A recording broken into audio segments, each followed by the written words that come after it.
His passion for addressing America's chronic disease epidemic will save lives, reduce costs, and establish a foundation for a healthier, stronger country. His dedication to transparency will empower patients to make more informed decisions about their health care and form a responsive rapport with Congress. As Mr. Kennedy stated during his hearing, "If Congress asks me for information, you will get it immediately." Over the course of his vetting process, Mr. Kennedy met with dozens of members on both sides of the aisle, spoke with bipartisan Senate Finance Committee staff, appeared before 2 committee hearings, and answered over 900 questions for the record, not to mention presenting thousands of pages of documents. Mr. Kennedy has gone through the same Office of Government Ethics process as all nominees who come before the Finance Committee and has received support for his efforts. Similar to all other nominees, we have a letter from the Director of the Office of Government Ethics stating, based thereon, we believe that this nominee is in compliance with applicable laws and regulations governing conflicts of interest. He even amended his ethics agreement, going beyond what was required by the Office of Government Ethics in response to the request from one of our Finance Committee members. I urge my colleagues to join me in advancing this nomination so we can begin to make our country healthier. Thank you, Mr. Chairman.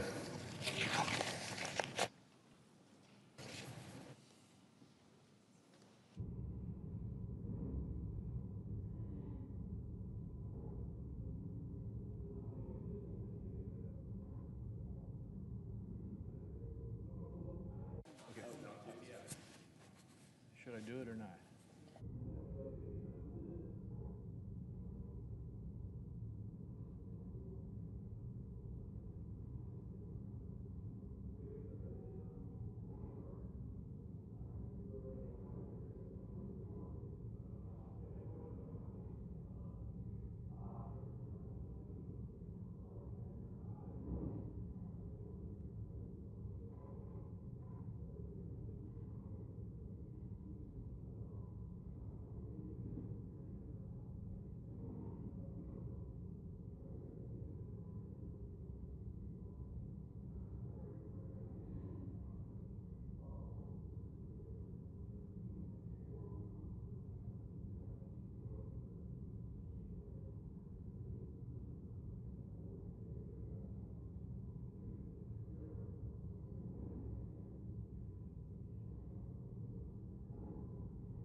President.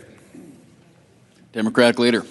I know I spoke a little while ago on Tulsi Gabbard, but I feel so strongly I just wanted to make one last plea to my Republican colleagues. In a moment, the Senate will vote to confirm Tulsi Gabbard as the next Director of National Intelligence. Every single Democrat, I am really proud to say, will oppose this awful nomination, because we simply cannot, in good conscience, trust our most classified secrets to someone who echoes Russian propaganda and falls for conspiracy theories. It's hard to believe, of all the talented and capable people, that this is the person nominated. It's a person who has said things like the Ukraine invasion was caused by the United States, not by Putin. It's somebody who has denied Assad's use of chemical weapons despite all of the intelligence. It's someone who echoes Russian propaganda and falls for crazy conspiracy theories. I'd say to my Republican colleagues, please think once again about this nomination. This endangers our security. And my guess is, if a secret ballot were cast on Tulsi Gabbard, maybe she'd get 10 votes. You all know how bad she is. And so I know that people feel they want to please the president in his nomination. But there are certain times you have to buck and stand up and say, no, this is just a very bad choice for America. And the nomination of Ms. Gabbard is simply one of those. I plead with my colleagues, I know it's the last minute, to think twice, to vote no, as we all will vote, because this is such an awful nomination who will endanger our national security and our intelligence operations throughout the country and the world. I yield the floor. Of a quorum. Clerk will call the roll. Ms. Also Brooks.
Mr. President, Senator from Oregon. I rise to oppose the nomination of Robert F. Kennedy, Jr. to be the Secretary. Senate quorum call. Vacate the quorum call. Without objection. Mr. President, I rise today to oppose the nomination of Robert F. Kennedy, Jr. to be the Secretary of the Department of Health and Human Services. And let me put it very bluntly to my colleagues. A vote for Robert Kennedy for this position is a vote for a sicker America. And there's irony in that judgment, considering Mr. Kennedy is the figurehead of a mass movement known as Make America Healthy Again. But on issue after issue, Mr. Kennedy refused to stand up for policies that will keep Americans healthy and out of the hospital. From vaccines to affordable health insurance to lower drug prices to women's reproductive health care, Mr. Kennedy, through several hearings, ducked and dodged and weaved instead of answering the basic questions that came from senators of both parties. When he did answer, he demonstrated a shocking lack of knowledge about the federal health programs he'll be charged with running and a willful desire to mislead senators about his views on science matters like vaccine safety. The only conclusion I'm left with is that he stands steadfastly by the outlandish views he's expressed over his two-decade career as an anti-vaccine crusader, and he's fully prepared to implement the Republican health care agenda. That agenda boils down to putting big pharma and insurance companies back in charge while leaving millions of American families to fend for themselves without affordable care. And I want to be clear about this. Going back to my days as director of the Gray Panthers, which is what I did before I went into public service, I can just tell you, Mr. President, this is the least qualified nominee to ever be nominated for a position of this importance. So for the next day and night, Senate Democrats are going to be out on this floor telling the American people why. Our colleagues on the other side of the aisle still have an opportunity to turn away from a dangerous path. If they do not, my view is their legacy will be tarnished by setbacks in science that will echo in America for decades. As I mentioned, I spent countless hours as a young man working with seniors to navigate the newly created Medicare program and help them avoid predatory insurance company tactics that remain all too common today. To me and many other Americans, healthcare, colleagues, is the most important issue, because if you and your loved ones don't have their health, everything else goes by the board. And the reality is, we need to make sure that Americans have the best and most affordable health care possible, rather than having a handful of healthcare companies being gobbled up in the entire market for health insurance, pharmaceuticals, hospitals, and even doctors. The results have been great for shareholder profits and disastrous for American families. Costs keep climbing. The act of getting a doctor's appointment or filing an insurance claim seems to have become an Olympic sport in much of America. The system delays and denies care and rakes in profits while patients are left wondering how they're going to get the care they need. So the question before the Senate now is whether we want America's chief health officer to be somebody who's going to take on those corporate interests, somebody who's going to fight tooth and nail to lower costs and improve care, somebody who's going to work to protect and improve the federal health care programs that tens of millions of Americans rely on them, and not gut. Everything I've seen and heard from Mr. Kennedy over these last few weeks has led me, colleagues, to conclude he is not the person that America needs.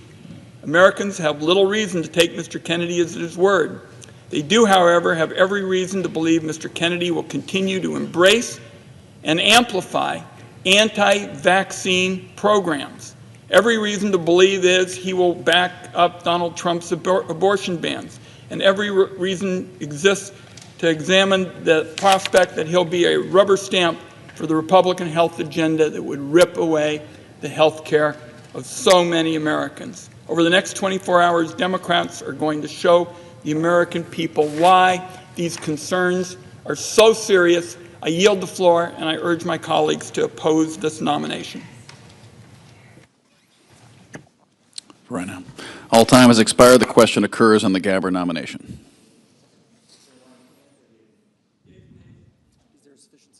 Is there a sufficient second? There appears to be. Clerk will call the roll. Ms. Also Brooks, Ms. Baldwin, Mr. Banks, Mr. Barrasso.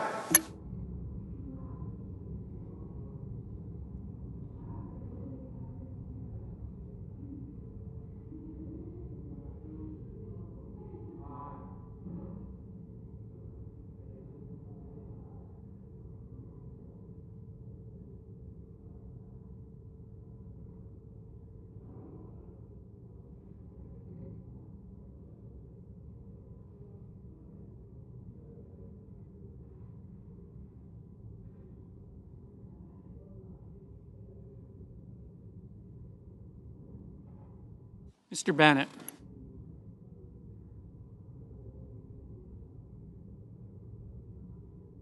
Mrs. Blackburn.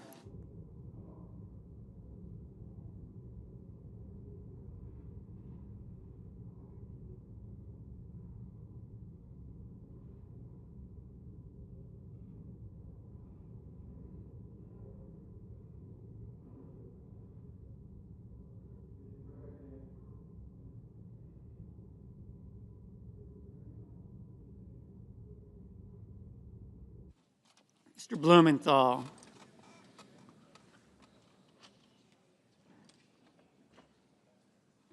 Ms. Blunt Rochester. Mr. Booker. Mr. Bozeman.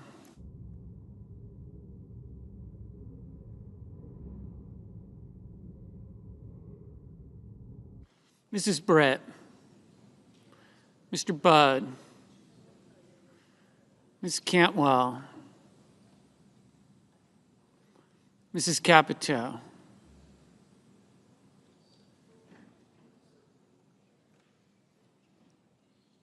Mr. Cassidy. Ms. Collins.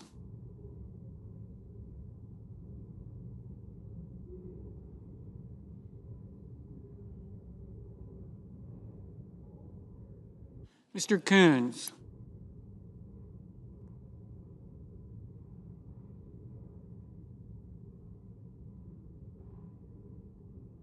Mr. Cornyn.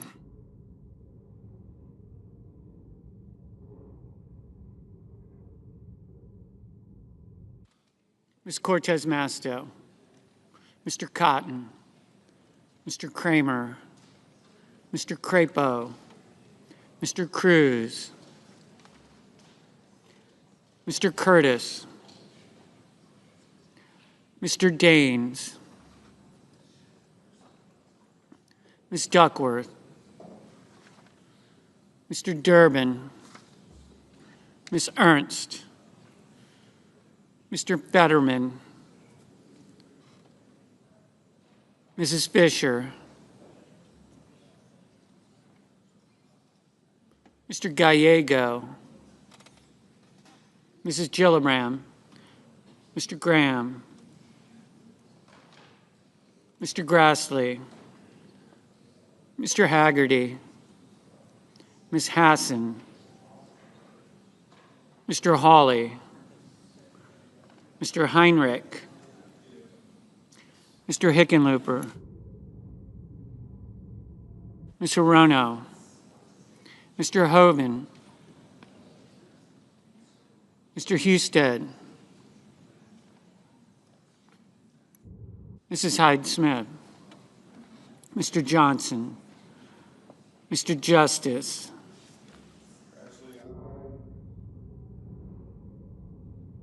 Mr. Kane, Mr. Kelly, Mr. Kennedy,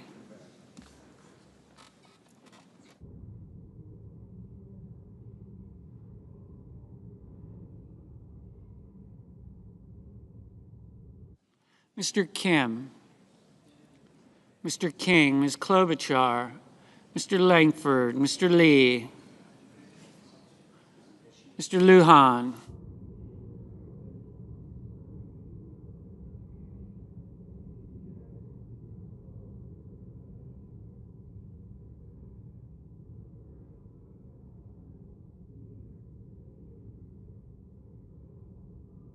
Ms. Lummis,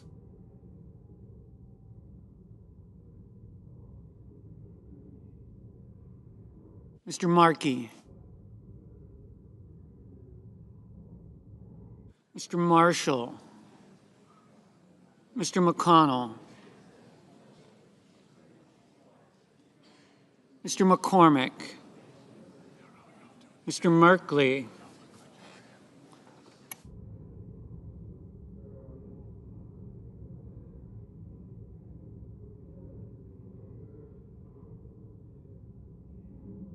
Mrs. Moody,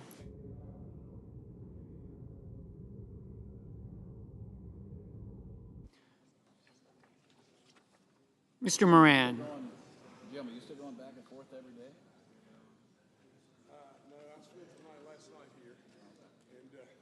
Mr. Moreno, Mr. Mullen,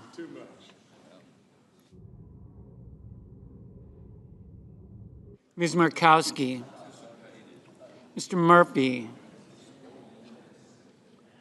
Mrs. Murray, Mr. Ossoff,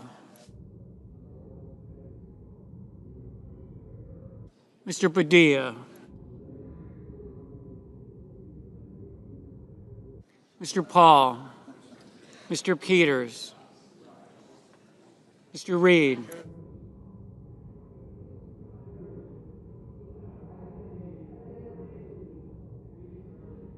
Mr. Ricketts,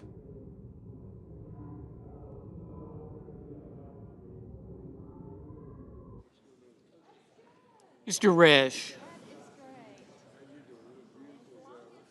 Ms. Rosen, Mr. Rounds, Mr. Sanders,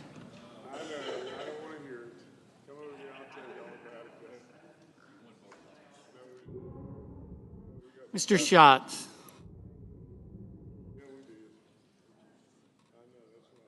Mr. Schiff, Mr. Schmidt, Mr. Schumer, Mr. Scott of Florida, Mr. Scott of South Carolina, Mrs. Shaheen,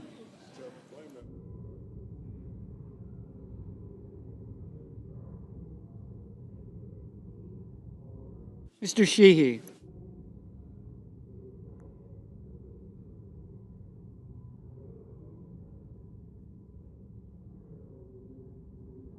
Ms. Slotkin. Ms. Smith.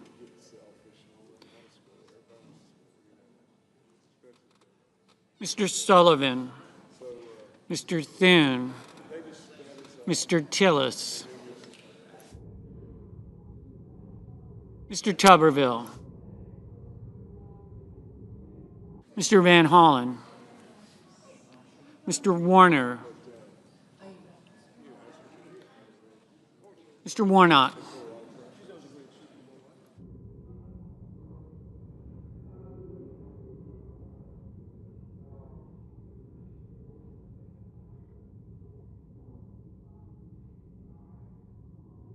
Ms. Warren. Mr. Welch. Mr. Whitehouse. Mr. Wicker. Mr. Wyden. Mr. Young.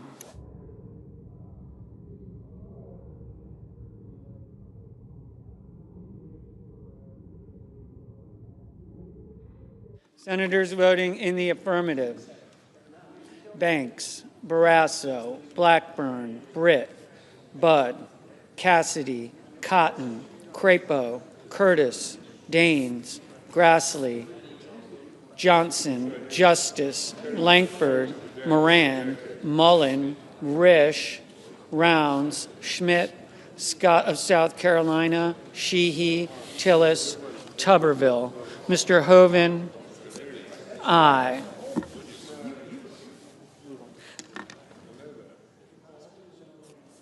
Senators voting in the negative: Also Brooks, Coons, Hassan, Heinrich, Kim, Klobuchar, Lujan, Murray, Peters, Schumer, Shaheen, Van Hollen, Wyden.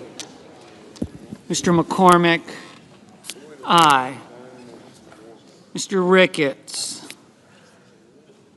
aye. Mrs. Hyde-Smith, aye. Mrs. Fisher, aye.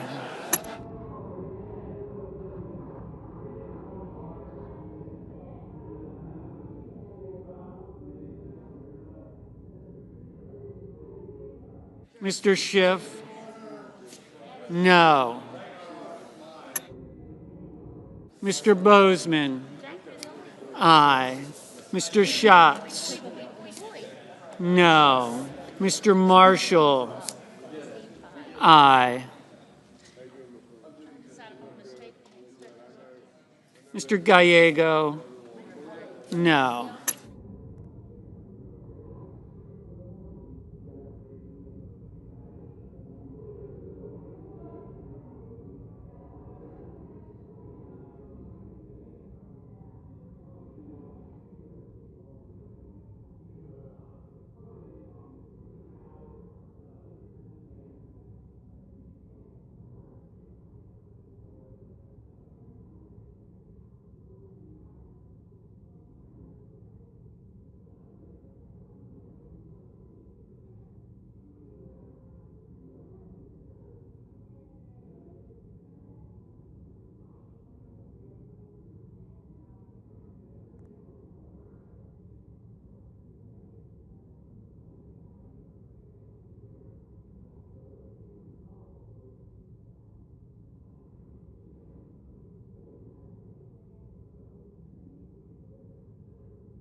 Mr. Thune.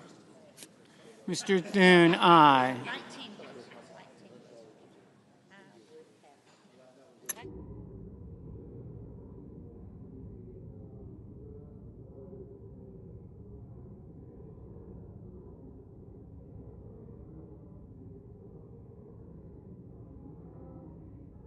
Ms. Duckworth. Ms. Duckworth, no. Ms. Ernst. Ms. Ernst, aye. Ms. Collins. Ms. Collins, aye.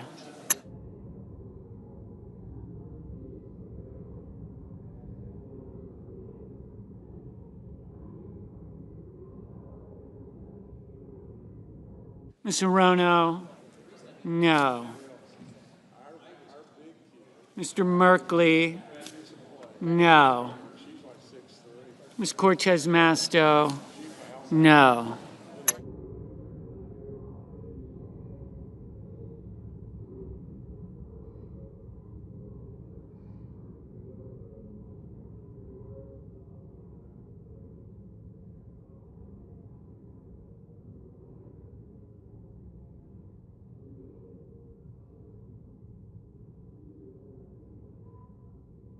Mr. Ossoff? Mr. Ossoff? No.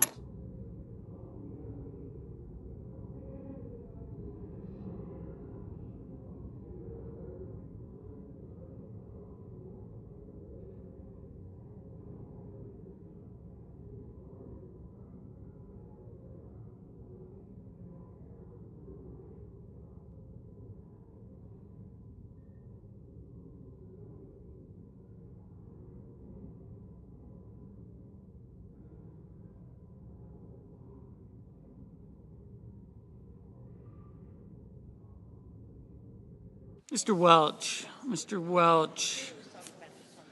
No.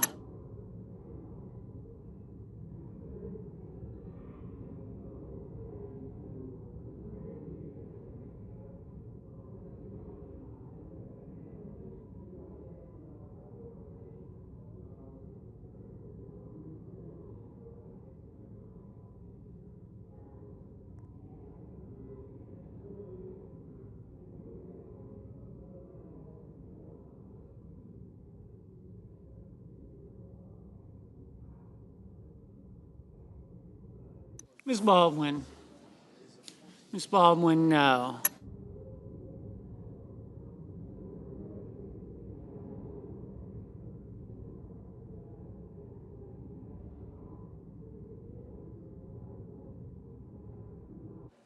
Ms. Cantwell? Ms. Cantwell, no.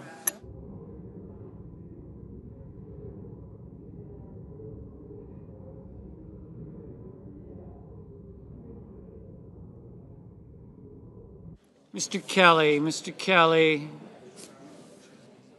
no.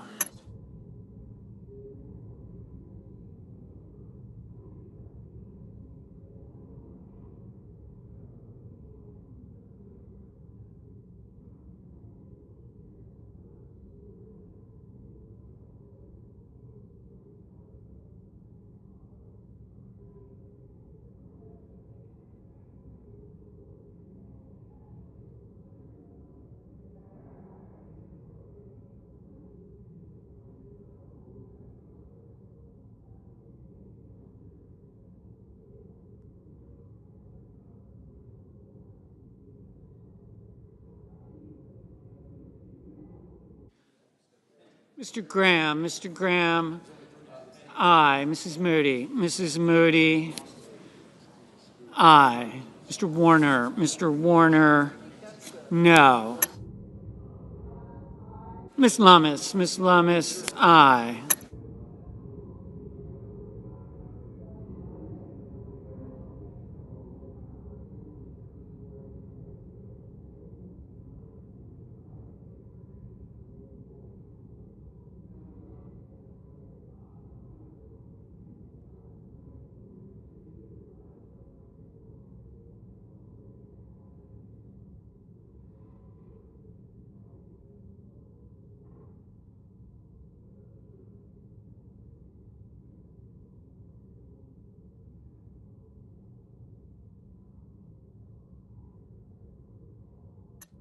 Ms. Blunt Rochester?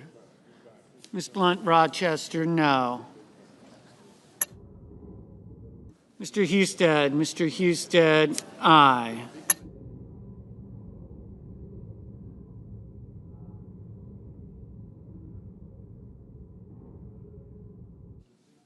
Ms. Slotkin? Ms. Slotkin, no.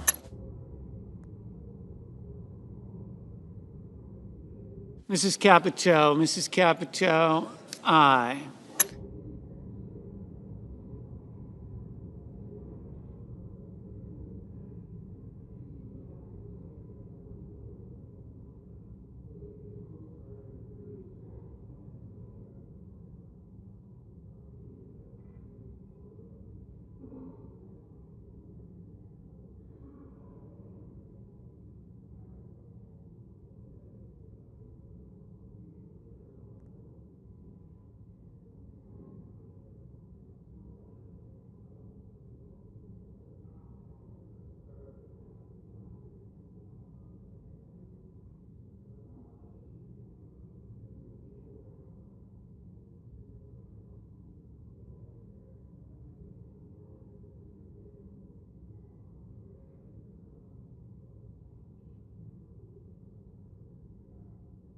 Mr. Murphy, no.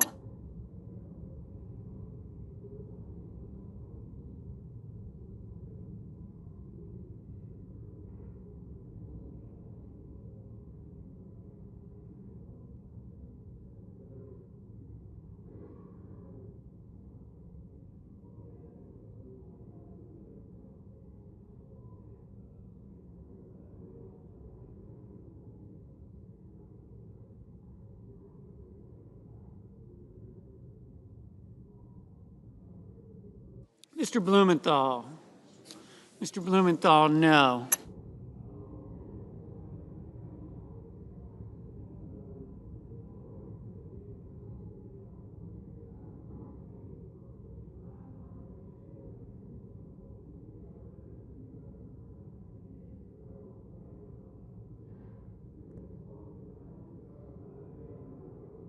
Mr.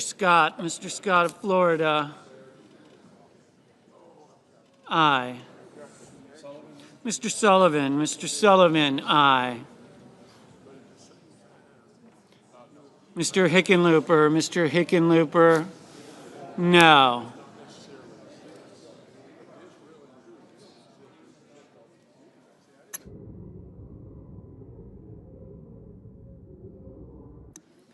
Mr. Sanders, no. Mr. Cornyn, aye.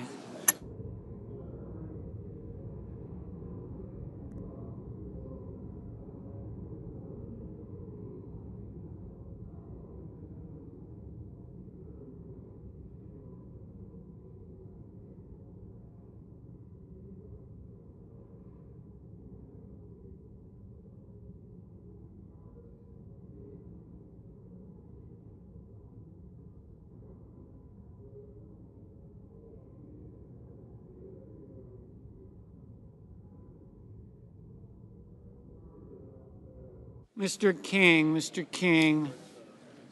no. Mr. Reed, no. Mr. Markey, no. Ms. Warren, no. Mr. Kramer, aye. Mr. Paul, aye.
Mr. Fetterman, no.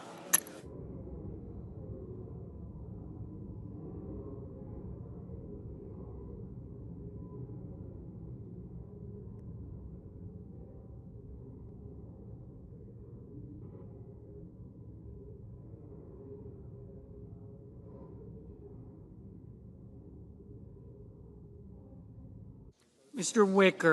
Wicker, aye.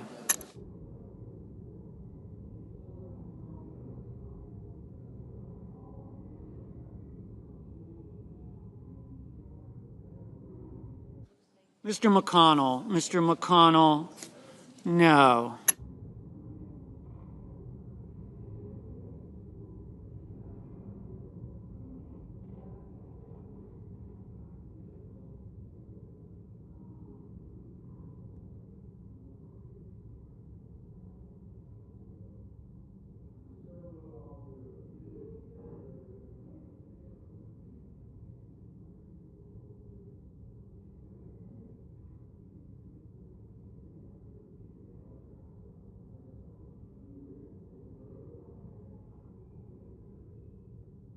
Mr. Moreno, Aye.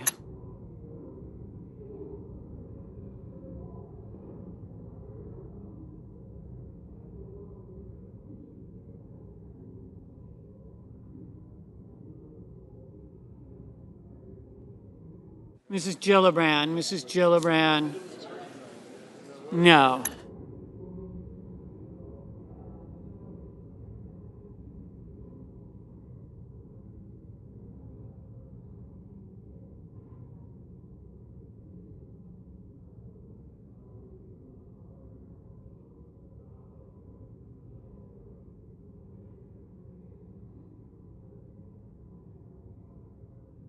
Mr. Whitehouse, no.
Mr. Booker, no.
Mr. Kane, no. Miss Rosen, no.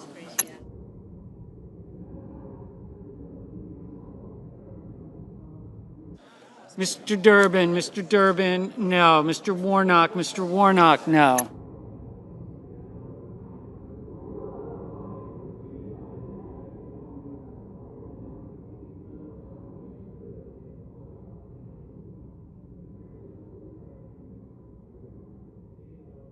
Ms. Smith, no.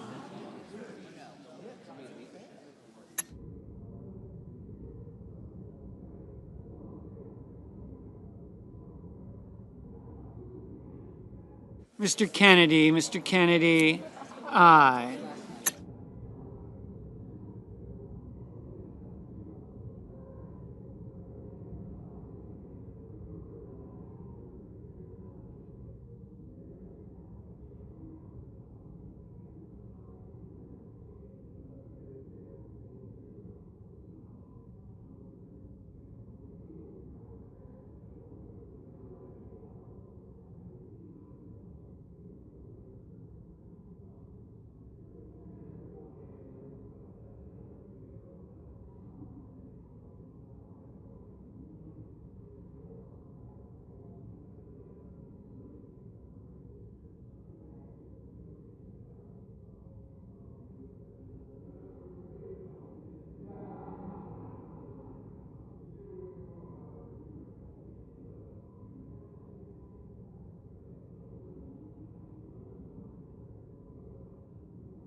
Mr. Haggerty, aye.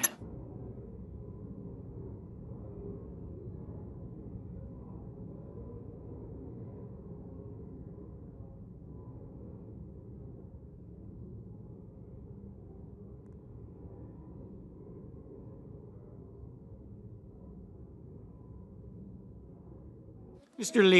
Lee, aye.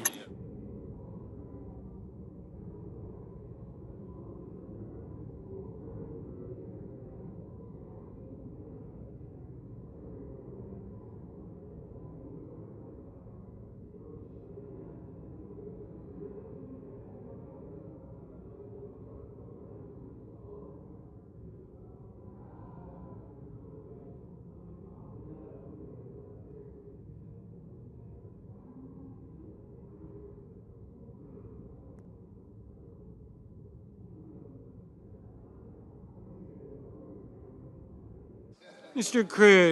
Cruz, aye.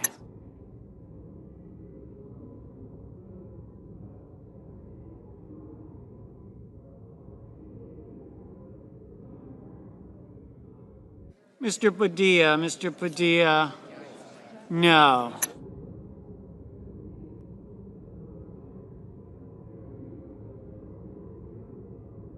Mr. Young, aye.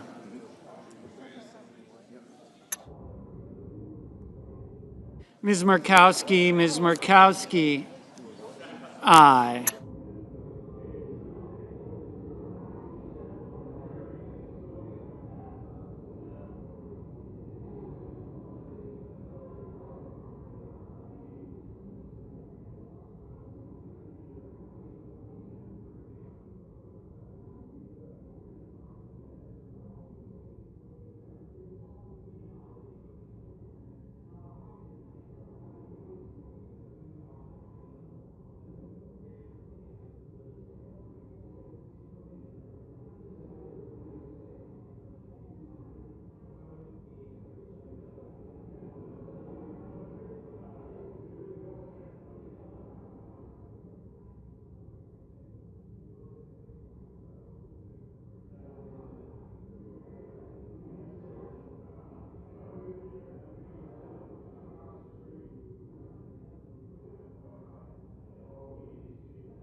Mr. Bennett, no. Like a fine enough state.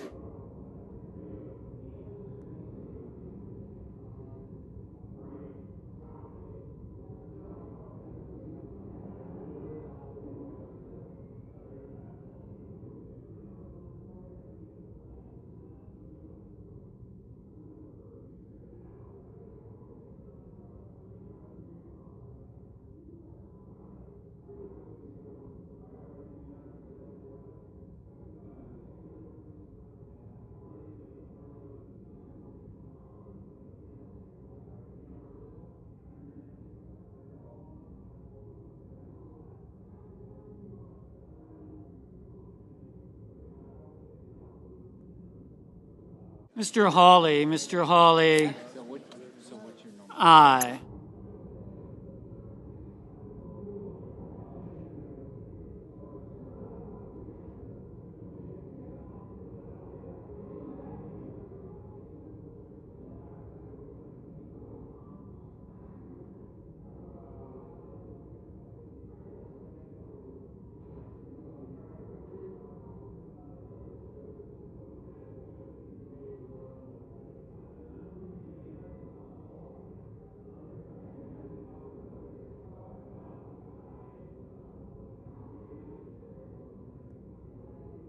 Okay.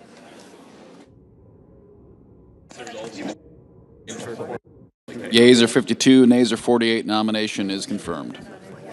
Under the previous order, the motion to reconsider is considered, made, and laid upon the table, and the President will immediately notify of the Senate's actions. Mr. President, Majority Leader. I move to waive the mandatory quorum with respect to the Kennedy nomination. Is there objection? Without objection. The clerk will report the motion to invoke cloture.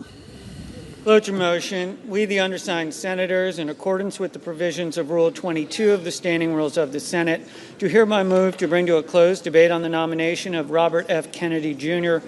of California to be Secretary of Health and Human Services, signed by 17 senators. By unanimous consent, the mandatory quorum call has been waived. A quorum is present. The question is it the sense of the Senate that debate on the nomination of Robert F. Kennedy, Jr. of California to be Secretary of Health and Human Services shall be brought to a close? The yeas and nays are mandatory under the rule. The clerk will call the roll. Ms. Alsobrooks, Ms. Baldwin, Mr. Banks, Mr. Barrasso. Aye.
Mr. Bennett.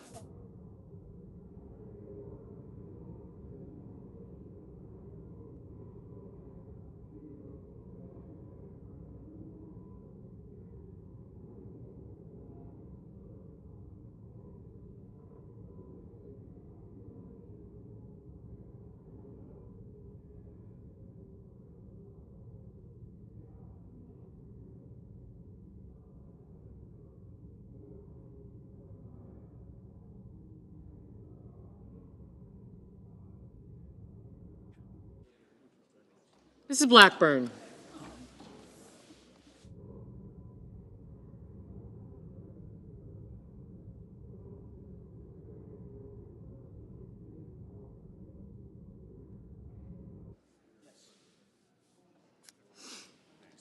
Thank you.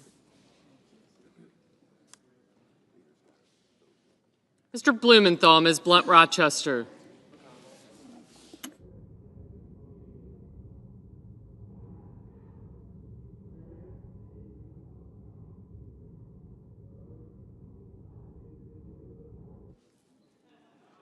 Mr. Booker, Mr. Bozeman, Mrs. Britt, Mr. Budd, Ms. Cantwell, Mrs. Capito, Mr. Cassidy, Ms. Collins, Mr. Coons, Mr. Cornyn, thank you, Ms. Cortez Masto, Mr. Cotton, Mr. Kramer, Mr. Crapo, Mr. Cruz, Mr. Curtis, Mr. Daines, Ms. Duckworth, Mr. Durbin, Ms. Ernst, Mr. Fetterman, Mrs. Fisher, Mr. Gallego, Mrs. Gillibrand, Mr. Graham, Mr. Grassley, Mr. Haggerty, Ms. Hassan, Mr. Hawley, Mr. Heinrich, Mr. Hickenlooper, Mr. Ono, Mr. Hoven, Mr. Husted, Mrs. Hyde-Smith. I did not, thank you. Mr. Johnson, Mr. Justice, Mr. Kane. No, yes.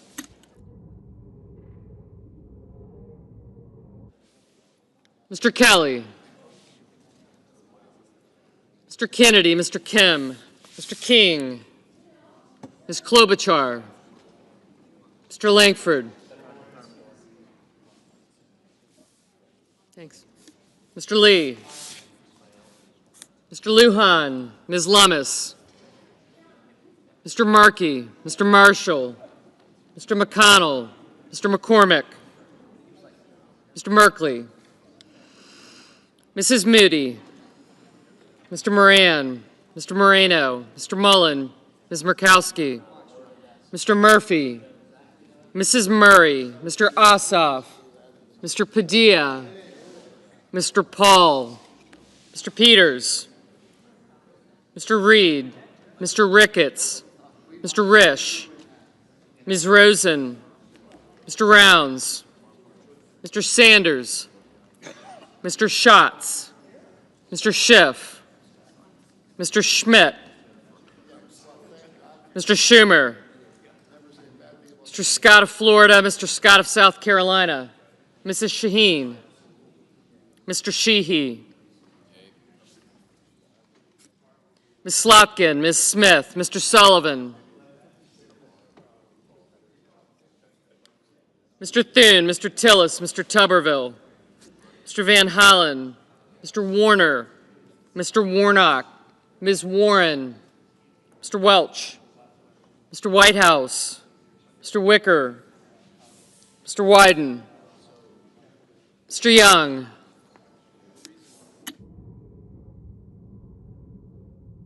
Senators voting in the affirmative: Banks, Barrasso, Capito, Kramer, Curtis, Fisher, Haggerty, Hawley, Husted, Justice, Kennedy, Lee, McConnell, McCormick, Moran, Moreno, Mullen, Murkowski, Paul, Ricketts, Scott of Florida, Sheehy, Thune, Tillis, and Tuberville. Ms. Collins, aye. Senators voting in the negative: thank you. Also Brooks, Bennett, Blunt Rochester, Booker, Coons, Durbin, Fetterman, Gallego, Hassan, Heinrich, Kane, Kim, Lujan, Reed, Rosen, Schatz, Shaheen, Slotkin, and Smith. Mr. Cornyn, aye. Mr. Cruz, aye.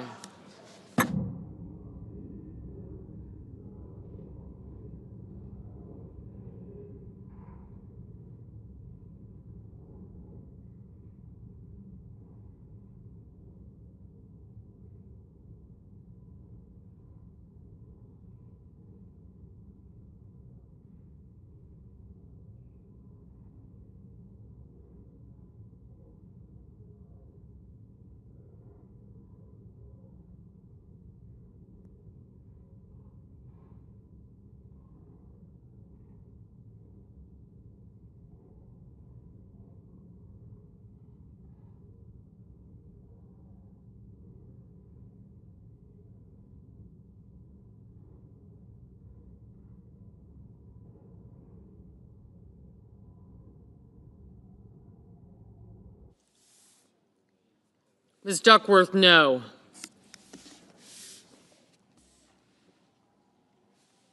Ms. Cantwell, no.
Mr. Bozeman, aye.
Ms. Cortez Masto, no.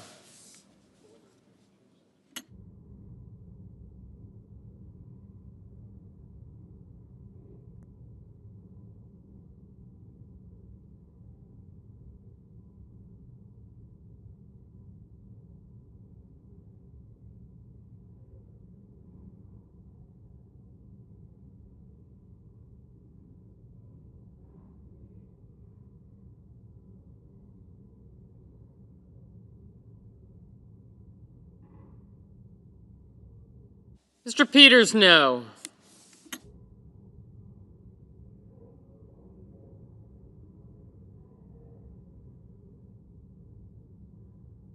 Ms. Ernst, aye.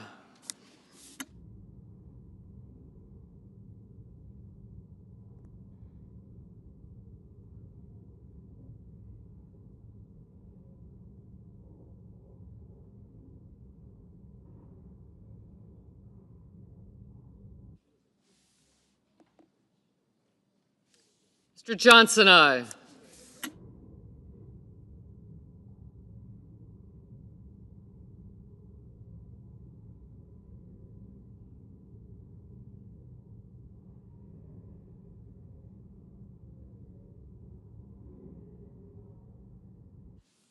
Mr. Murphy, no.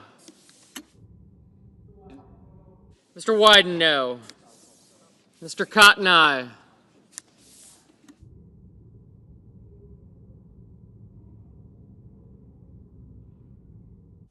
Mr. Crapo, aye.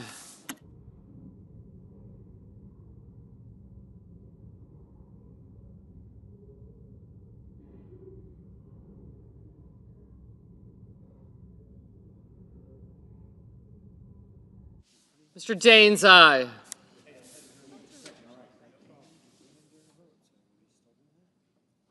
Mr. King, no.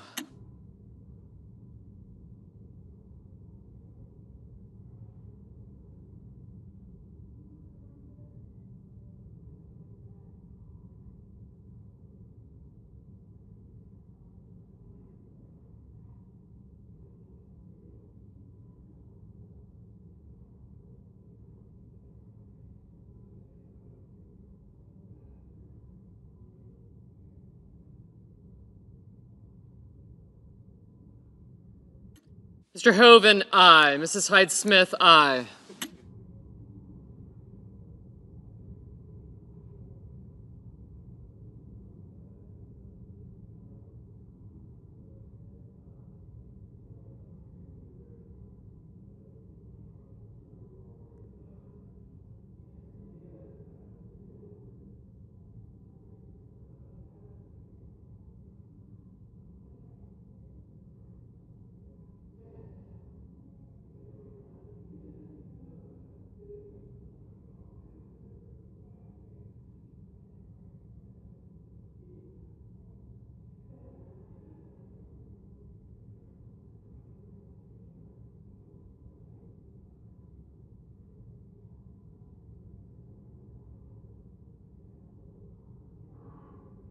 Mrs. Blackburn, aye.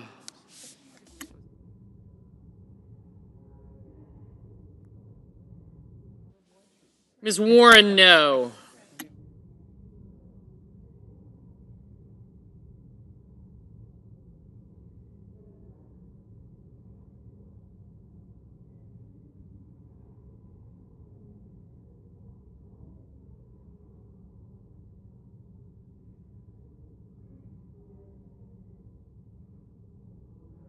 Mrs. Britt, aye.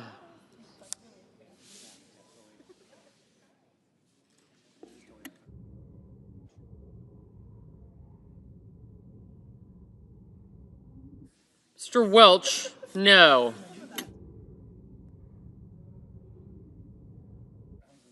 Mr. Rounds, aye.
Mr. Hickenlooper, no.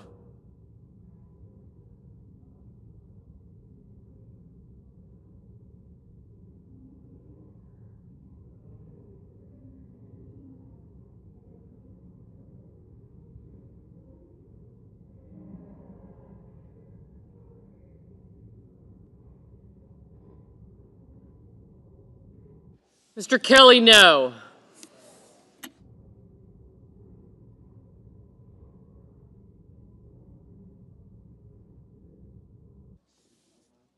Mrs. Moody, aye.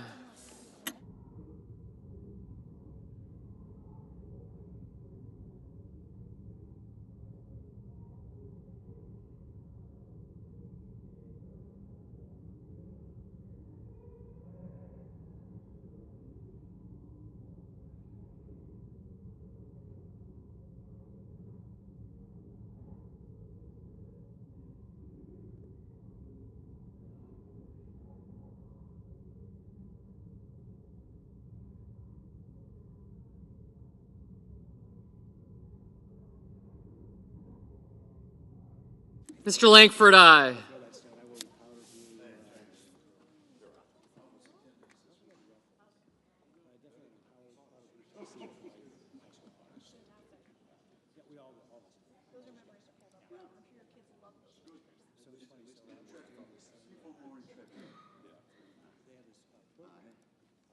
Mr. Wicker, aye. Mr. Cassidy, aye.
Mr. Warner, no.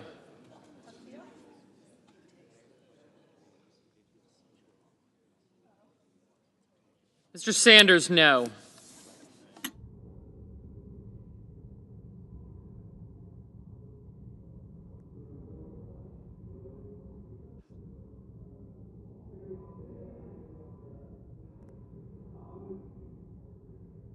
Mr. Schiff, no. Mr. Whitehouse, no. Mr. Marshall, aye. Ms. Baldwin, no.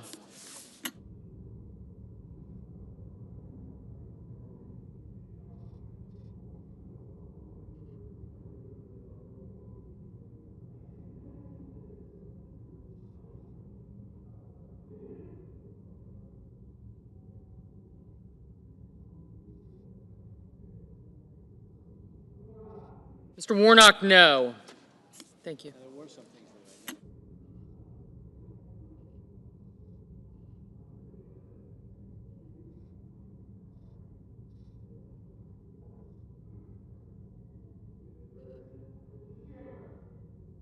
Mr. Schumer, no.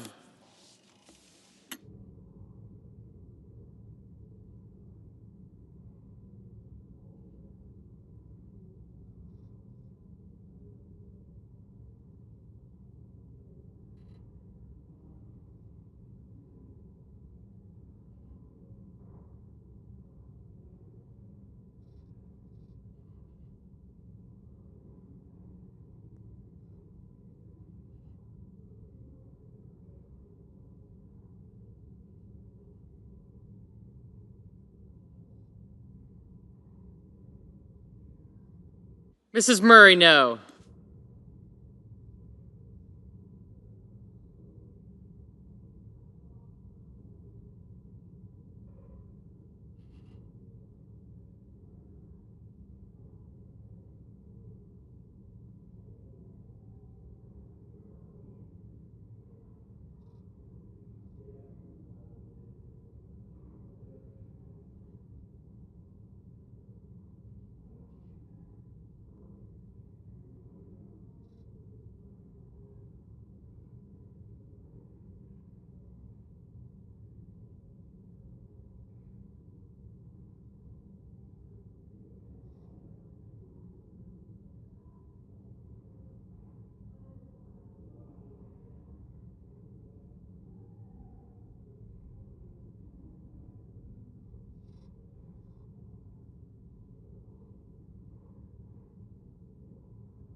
Mr. Merkley, no.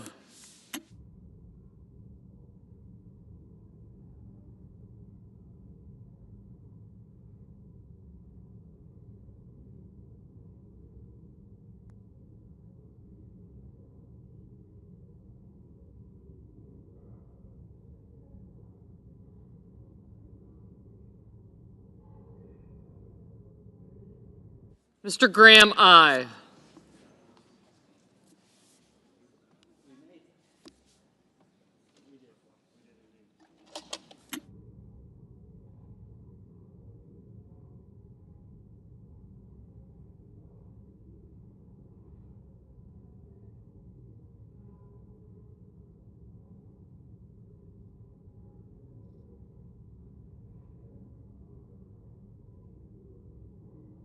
Mr. Markey, no.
Mr. Blumenthal, no.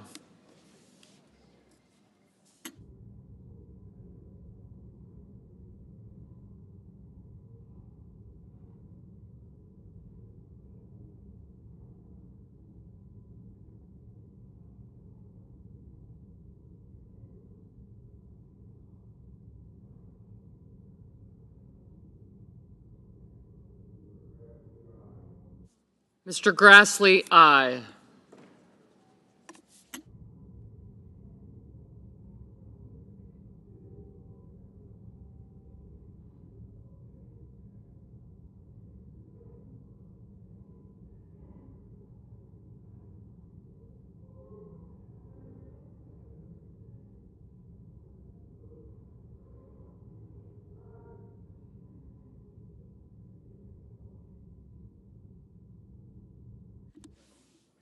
Mr. Scott of South Carolina, aye.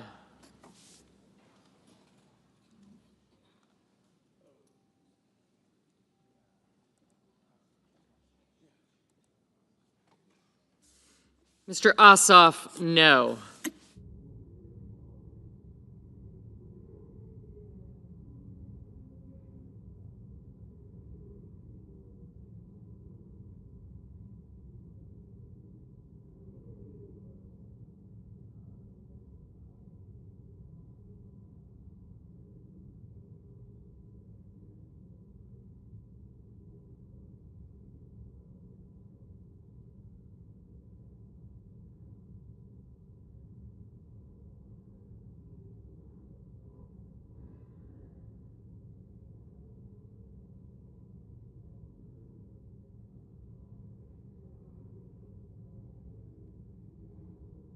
Mr. Padilla, no.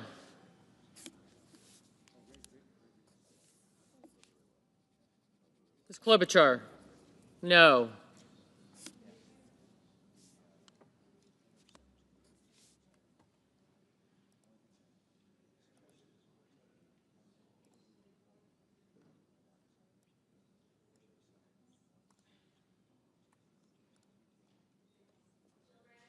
Mrs. Gillibrand, no.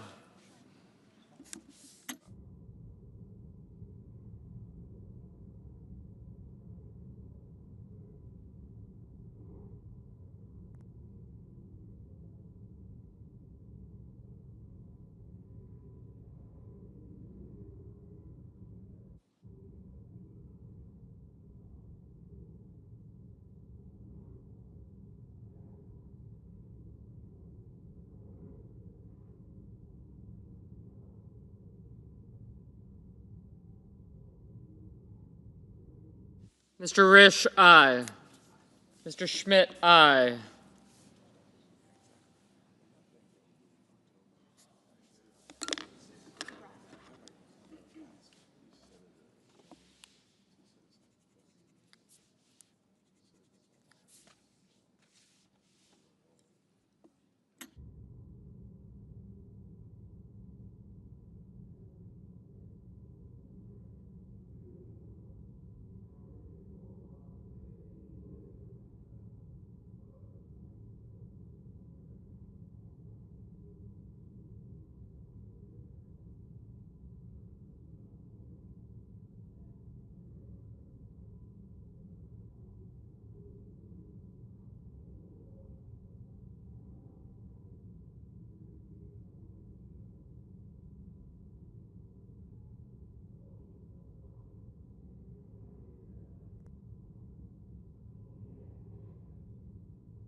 Mr. Van Hollen, no.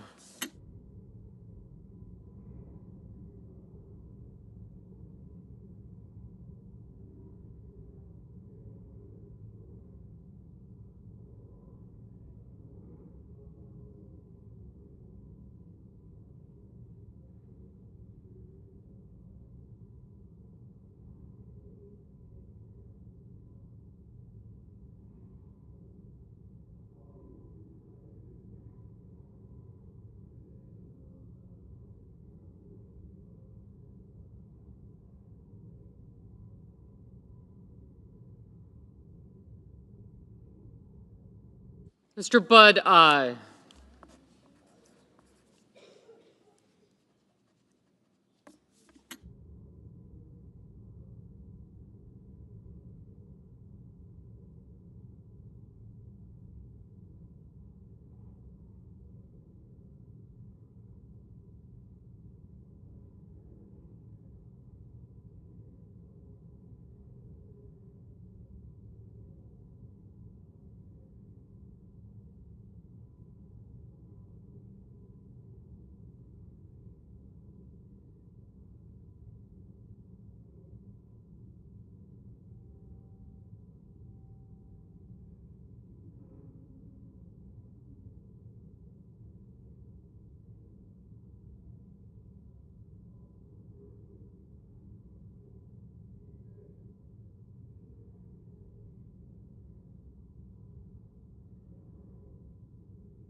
Mr. Sullivan, aye.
Ms. Lummis, aye.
Mr. Young, aye.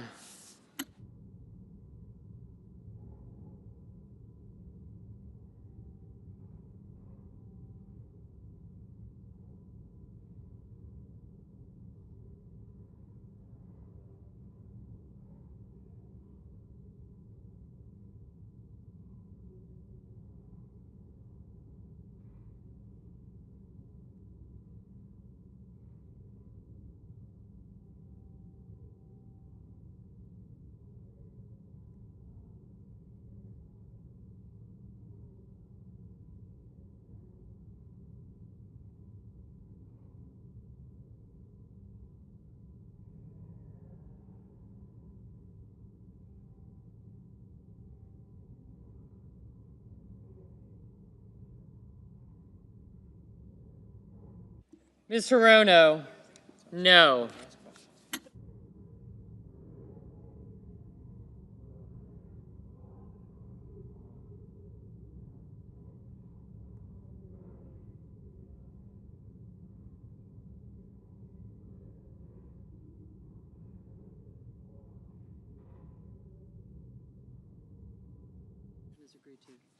On this vote, the yeas are 53, the nays are 47. The motion is agreed to. The clerk will report the nomination.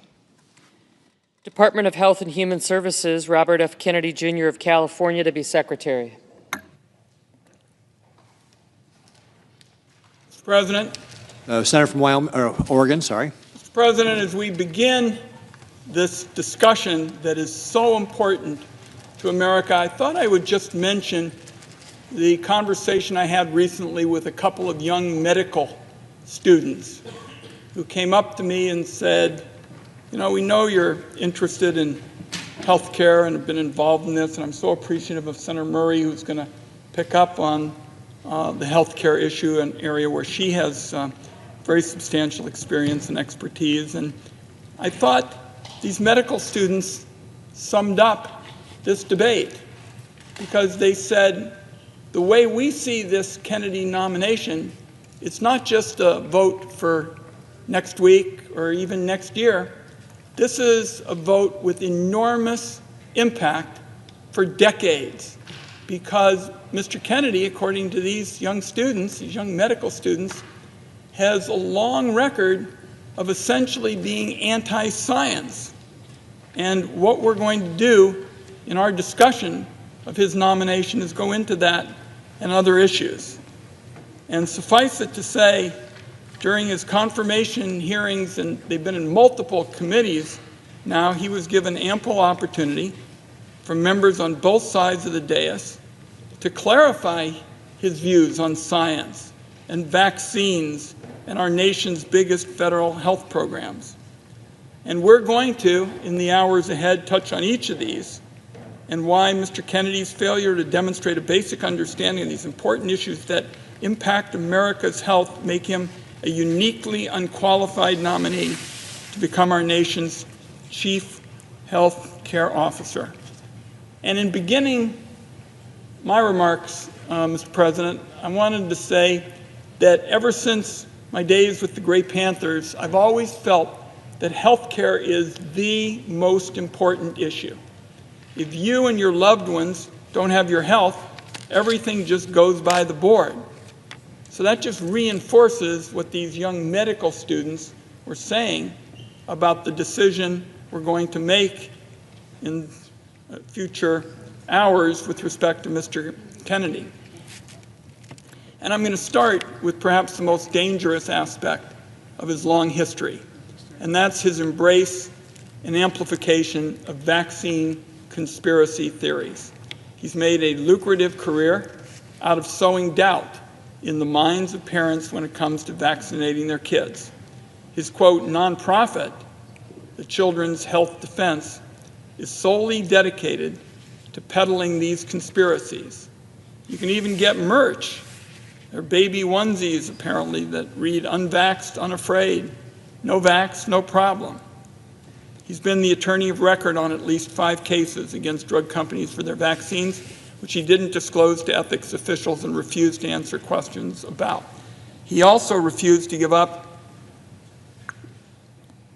his 10% stake in any settlement agreements, instead passing them off to his son. And he refused to recuse himself from taking any actions that might affect his family's financial interest. A vaccine that has become routine for young people about 20 years ago is involved here, and since then, it's successfully cut cervical cancer rates into just a fraction of what they were before the drug came to market. All of this adds up to a future HHS secretary who stands to profit off undermining this vaccine and, as a result, raise cervical cancer rates. To quote my Republican colleague, Senator Cassidy, a physician, Mr. Kennedy is financially vested in finding fault with vaccines. He also played a big role in one of the most deadly measles outbreaks in recent history.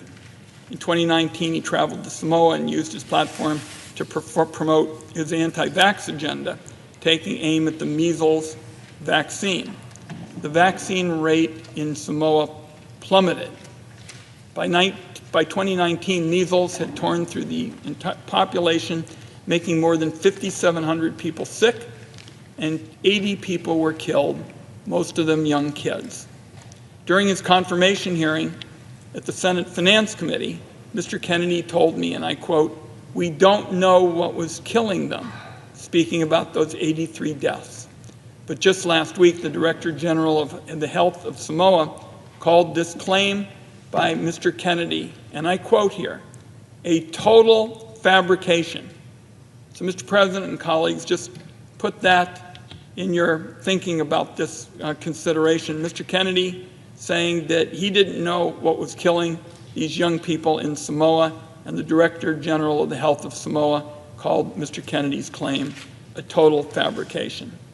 A recent analysis showed that Mr. Kennedy has made 114 separate appearances in the last 4 years where he took anti-vaccine views or spread misinformation about the efficacy of the vaccines.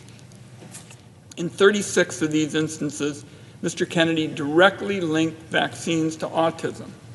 Instead of providing the committee with clarity or reassurances about his decades-long career peddling of vaccine conspiracies, what did Mr. Kennedy do?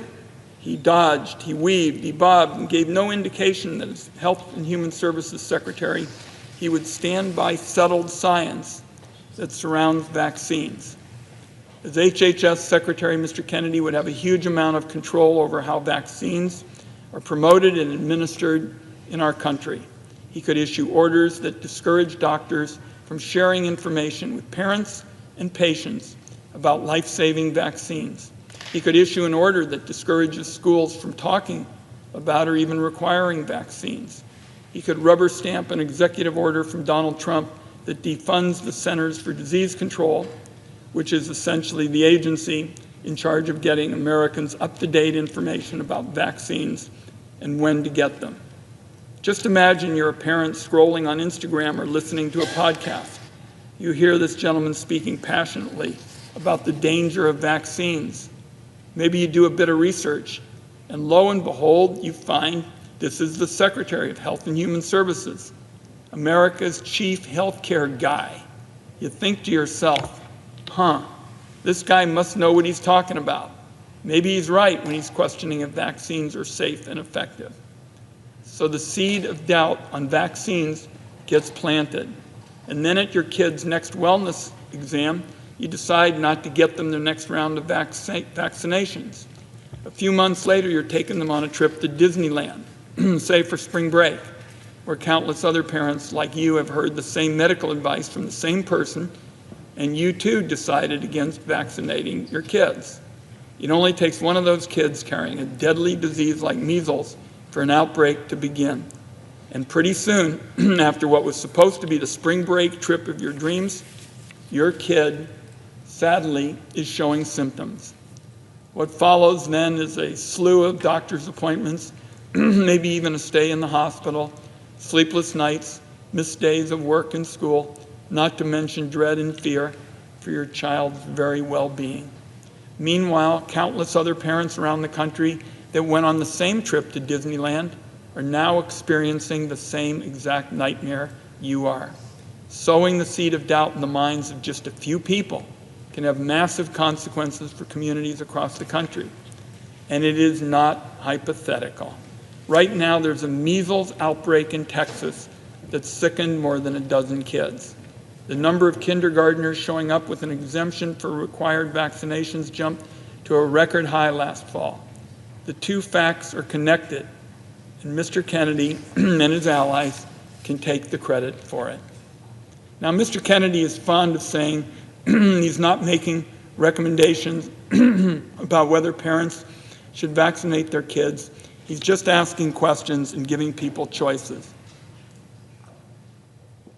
That's a slippery tactic used by conspiracy theorists to dodge any real responsibility for their words and actions, and it's absurd coming from somebody who's about to be confirmed for a job that is entirely about making recommendations.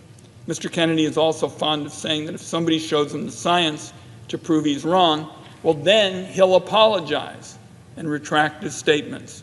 But when somebody does show him the science proves him wrong, he just brushes it aside and basically will not accept it as fact. Once again, to quote my Republican colleague Bill Cassidy directly, to improve the health of Americans or undermine it, always asking for more evidence and never accepting the evidence that's there. That's why Bill Cassidy told Mr. Kennedy he was struggling with his nomination. So even Republicans like Senator Cassidy, someone I work with frequently on the Finance Committee and respect his opinion, he knows how dangerous this guy is. And it is not hyperbole to say that when Mr. Kennedy becomes Health and Human Services Secretary, if he does, and has control over how our government rolls out vaccines or make them available, I believe kids in America will die. And when disease rates for illnesses that have effective vaccines start to rise in states across the country, and hospitalizations and death tolls mount, my Republican colleagues are going to regret voting, if they do, for Mr. Kennedy today or early this morning. And when disease rates for illnesses that have effective vaccines start to rise in states across the country and death tolls, mount, again, we will see Republicans say, this is something that could have been prevented. What else should we have done? Republicans will be responsible for every child that dies as a result of not being vaccinated, because it seems they care more about staying in the good graces of Donald Trump than they do about protecting the lives of kids. Again, this is something they will regret for years to come. Now, before we turn to Senator Murray's remarks, I'd just like to touch on Mr. Kennedy's stance on reproductive choice, an area where Senator Murray has been our leader for years and years in the Senate. In the lead up to and during his failed presidential campaign, Mr. Kennedy repeatedly claimed he supported a woman's right to make her own health care decisions. Less than a year ago, in an Instagram post on June 14th last year, he stated that he supports the emerging consensus in this country that abortion should be legal up to a certain number of weeks. Fast forward to his confirmation again at the Senate Finance Committee a few weeks ago. He was pressed repeatedly by Democrats about his stance on abortion. Instead of clarifying, Mr. Kennedy defaulted to a clearly rehearsed talking point that he repeated over and over again. Quote, I agree with President Trump. Every abortion is a tragedy. While that answer doesn't give us much clarity, it's certainly telling. Mr. Kennedy has a long history of changing his stance on healthcare issue after healthcare issue to whatever position benefits him at the moment, as long as it earns him power or it earns him a paycheck. As far as I can tell, Mr. Kennedy will believe, or at least pretend to believe, whatever you want him to. He's willing to give up his principles and all of his beliefs that women and mothers are better equipped to make their own health care decisions than politicians. And it's all about, as we've talked about on this floor, staying in Donald Trump's orbit of power. While Mr. Kennedy recites rehearsed talking points on the subject, this is an issue that has had real, deadly consequences for women, as Senator Murray has said again and again. Donald Trump spent his first term packing the Supreme Court with right-wing extremists willing to rip away the reproductive freedoms guaranteed to us under Roe versus Wade. In the wake of the Supreme Court's gutting Roe, millions of women living in red states have had their reproductive freedoms ripped away from them, all due to Donald Trump. In the years since the overturn of Roe, there have been countless headlines about the consequences of these abortion bans. Women bleeding out in parking lots or in emergency rooms because they were denied care. Women becoming infertile and losing their ability to have kids in the future because they couldn't get care. And in the very worst cases, women dying. So it should horrify every American that we don't actually know where Mr. Kennedy stands. The man who could become our nation's chief health care officer, we don't know where he stands on reproductive health, short of perhaps just saying he's a yes man for anything Donald Trump tells him to do. So I think at this point, Mr. President, I want to yield the floor to my friend and colleague from Washington State, because she knows so much about the challenge of ensuring that women's reproductive health services are being protected. And as Secretary of Health and Human Services, Mr. Kennedy could do so much damage to the well-being and health of women, and I'm very pleased to be able to yield the floor to her to discuss that and other pressing issues. Mr. President. Senator from Washington. Thank you, Mr. President, and thank you to my colleague from Oregon who has very clearly stated why this nominee is not someone who should be holding the title of Secretary of Health and Human Services, and I appreciate all of his work on this and his wise words. I hope everyone heeds them. Mr. President, the American people are watching now with alarm because the vast majority of people know vaccines are safe, they're effective, they are life-saving. But we are now on the verge of confirming as our nation's highest health official, a man who has spent considerable time, money, and effort undermining that basic fact. A man who has abused his platform by refusing to acknowledge the well-established science that shows that vaccines are not linked to autism. Fear about that point, fueled by RFK Jr. and others peddling misinformation, is a leading reason that parents do not get their kids vaccinated against preventable, dangerous diseases. That is why elevating a man like RFK Jr. to lead HHS would be so dangerous. Just giving him any platform to spread vaccine doubt is dangerous, but to give him one of the biggest megaphones in the world, it is truly shameful that we even are debating this. My colleagues should know better. They actually do know better. They are looking the other way. They are choosing to pretend like it is in any way believable that RFK Jr. won't use his new power to do exactly the thing he has been trying to do for decades, undermine vaccines. Never mind the fact that CDC has already modified web pages with information about vaccines and other vital public health information, which a federal judge has now ordered the Trump administration to restore it. Never mind that the Trump administration is also reportedly planning widespread and significant layoffs at CDC and across HHS. This is how RFK Jr. substitutes his own beliefs for science. So when the vaccine conspiracy starts swirling and RFK Jr. turns HHS into ground zero for misinformation, I had no idea it is not going to be an excuse for confirming him, because at the Health Committee hearing, the chair pressed him repeatedly about the debunked claim that vaccines cause autism. And when RFK Jr. said he needed to see the evidence, he was shown the evidence. But to no one's surprise, he did not keep his word, admit he'd been wrong, and spread the good news that vaccines do not cause autism. He's had 2 weeks since that hearing to look at the same settled science as everyone else. Crickets.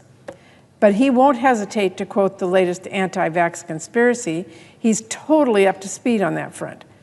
Are my colleagues really buying this guy will take an impartial look at the science? If you think RFK Jr. will change who he is, you are lying to yourself. He has given no evidence to suggest that and all the evidence in the world to the contrary.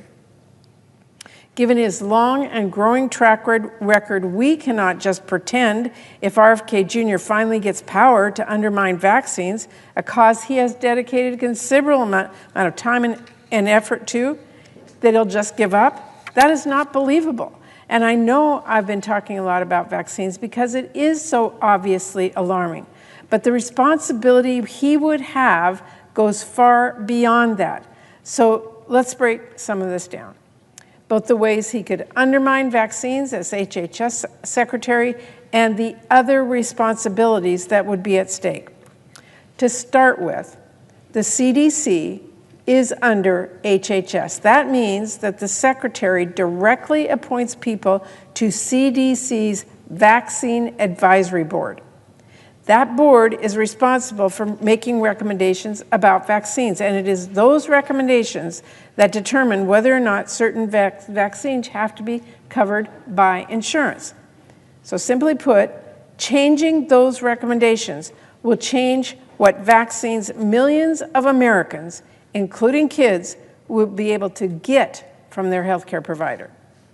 If he is confirmed, there would be nothing stopping RFK Jr. from firing the entire board and replacing them all with vaccine skeptics. After all, he has said many times and in many ways, he thinks CDC is corrupt and bought by pharma, as usual, by the way, without any evidence. RFK Jr. would also oversee the Food and Drug Administration. That is another agency he has repeatedly tried to discredit and attack, where he says he plans to fire hundreds of scientists on day one, and an agency that plays the crucial role of making sure our drugs and our treatments, including vaccines, are safe and effective when we purchase them. Not only would Mr. Kennedy have a key perch from which he would undermine vaccines on a scale like never seen before, he could also use that platform to peddle quack treatments, no basis in science. RFK Jr. would also have jurisdiction over NIH. That alone means influence over billions of dollars in medical research, research that is responsible for a significant portion of our economy, and more importantly, research that patients are desperately hoping will help them find cures. But RFK Jr. could redirect those funds to promote his favorite pet conspiracies instead of promising cures. Or he could make good on his plan to fire hundreds of researchers and pause infectious disease research for 8 years. It should go without saying, viruses aren't going to take a break. And here's the thing, the attacks on medical research are now already happening under Trump. From his day one executive orders, President Trump has already been threatening medical research. Suddenly, all of our grants are at risk because they are looking at addressing barriers to care or understanding why Black and Native American women have higher maternal death rates. And now President Trump also is trying to illegally, arbitrarily, and suddenly change NIH guidelines to set an unrealistic low cap on indirect cost rates. That will mean researchers laid off, studies canceled, including life-saving clinical trials, and kids not able to get the treatment they need. All because President Trump and Elon Musk don't seem to understand how we actually fund important research and couldn't even be bothered to find out before taking an axe to our medical research labs. At a time when life-saving research like this is already under attack from President and the richest man in the world, no one who truly values medical research should vote to install one of the biggest attackers of medical science as the Secretary of Health and Human Services.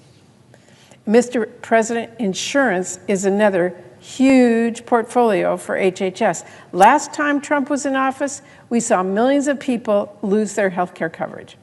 The uninsured rate went up after years of hard-won progress. And we all know he still wants to rip up the Affordable Care Act, which will drive up costs and kick people off their coverage.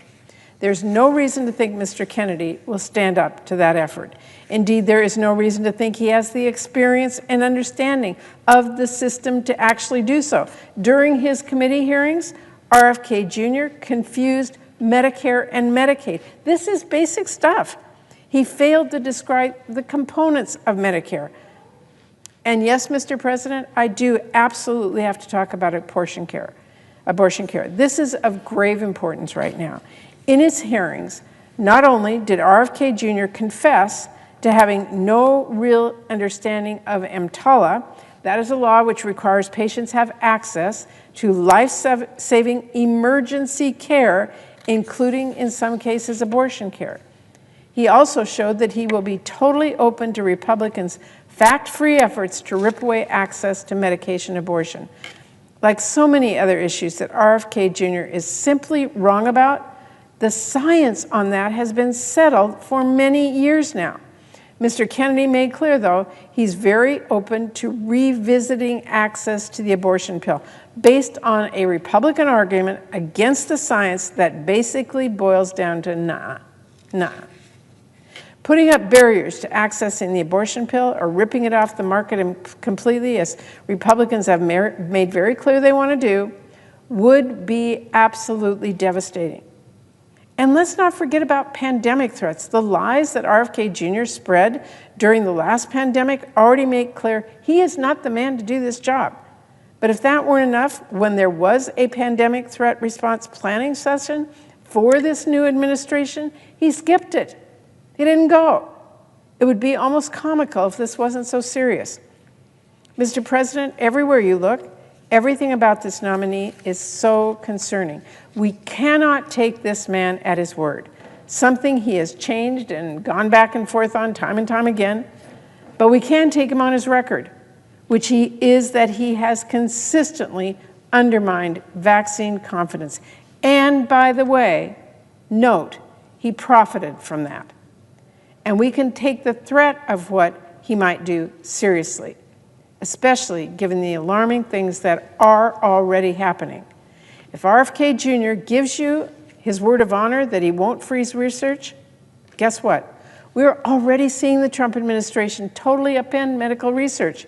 Thanks to the Trump funding freeze, NIH hasn't issued any grants award in weeks.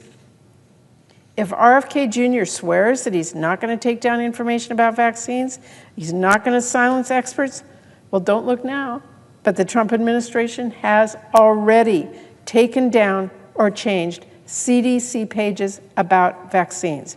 They have already silenced public health experts.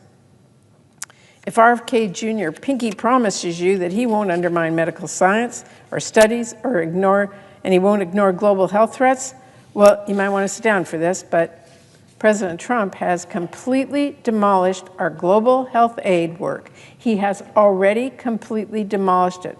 The fallout is utterly heart-wrenching. Already we know of a woman who died because the USAID-supported hospital she went to for oxygen was forced to discharge her because they got a stop work order from the Trump administration. It's not clear if she was the first death caused by Trump's complete freeze, but there is no question she will not be the last. And Mr. President, let me make a really important point here. It is not just people across the world who will be affected by this. There was a study being done on a new HIV treatment with thousands of volunteers. Study being done, already having 1,000 volunteers doing the treatment. But now, without their regular injections, which are cut off by Trump's move, there's going to be too little of the drug in their system to protect those people from HIV, but enough of the drug that if they contract HIV, it could mutate to become drug resistant. So for all the absolutely unhinged conspiracies we've heard about medical research from RFK Jr. and the like, where is the concern of this actual risk in this actual study happening right now, all because President Trump cut off foreign assistance? RFK Jr. has been silent about that risk, silent about how wrong that is. And so even as he is making these empty promises on one hand to some of our colleagues, he's already standing by as President Trump breaks them on the other hand. Oh, and here's one more. If RFK Jr. says he's going to consult you on healthcare personnel, please do not be fooled. Look, I don't know why my colleagues need me to tell them this. I like to think we have some pretty smart people around here. But this vote, RFK Jr.'s own nomination, this is your consultation on healthcare personnel, not some made-up promise for later. This is the point you have the most power. Whatever he might say, you don't get to choose who RFK Jr. will appoint to this or that. Heck, he doesn't get to choose who President Trump appoints. The decision you get to make, all of us on this floor get to make, is the decision before us right now. You get to choose who you vote to confirm, and you will have to live with that decision. And if you ignore the warning signs and confirm RFK Jr., then when the wheels fall off the wagon, you may try to tell yourself you were lied to, but you knew who you were dealing with. You knew who you were dealing with. You knew what he said before and what he has refused to say. You had all the knowledge you needed to do the right thing. I cannot tell my colleagues enough, this is not a game. This is not a political role without consequence. The health secretary has real power over whether Americans can get basic information and care that impacts whether they live or die. As I have tried to drive home throughout this process, vaccines save lives. That is not a question. It is not a slogan. It is a fact. If when parents look to you, worried about their newborn, wanting to do what is best for their baby, and trusting your advice as a public health leader, if you cannot tell them the same truth that centuries of science and experience tells us, which is that vaccines are safe and effective and life-saving, then you have absolutely no business leading the Department of Health and Human Services, none. And so just as I did at the hearing, I want to warn all of my colleagues, by merely voting to confirm Mr. Kennedy, we would be telling our constituents he's worth listening to on vaccines. That alone will get people killed before he even lifts a finger, because he does not even need the levers of power to get people killed. All he needs is that megaphone to affirm his views. By voting to confirm him as our highest health official, let's not mince words about what that will mean. When babies die from whooping cough because parents weren't sure if the vaccine was safe, will you be able to look them in the eye? When the flu sweeps our nursing homes, when measles sweep through our communities, will it be worth it? Mr. President, I will end on this. I'm sure there are plenty of members who know perfectly well just how dangerous it would be to confirm RFK Jr. They don't need to hear it from me. In fact, some of them even know the danger better than I do. But here's what I do know. Conscience is a muscle. Courage is a muscle. The less you use them, the more they fade away. So if my colleagues are feeling the pressure from President Trump, or if they're feeling the weight of the richest man in the world on their backs on this vote, I would warn them. This will certainly not be the last test we face here in the Senate. Giving into this pressure now won't make it go away. It won't soften the pressure you face later, and it will not strengthen your resolve when the stakes are higher. It will just show pressure works. If you do not draw a line somewhere, you will cross every line you could ever imagine. You will be pushed further and further into accepting things you thought you never would, things you thought you never could. I think most of my colleagues know what really is at stake here. I think most of my colleagues know what sort of man RFK Jr. is and what sort of damage he could do if he's confirmed. There are political realities, we all get that, but there is also right and wrong. There's fact and fiction. There's people staying healthy and people dying pointlessly, kids dying pointlessly from diseases that we can prevent because they thought Congress took its job vetting our healthcare secretary seriously. So, Mr. President, I urge my colleagues to show some courage. I urge them to show some conscience. I urge them to vote no on RFK Jr.'s nomination. Mr. President, I yield 30 minutes of post-cloture debate time to the Democratic leader, and I yield the floor.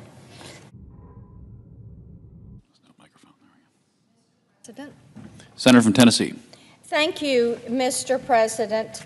I find it so interesting how people are watching so closely to see what this administration does.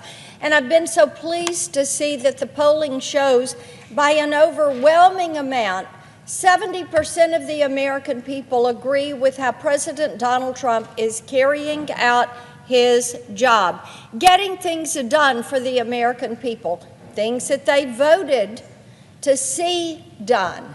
And he is keeping those promises.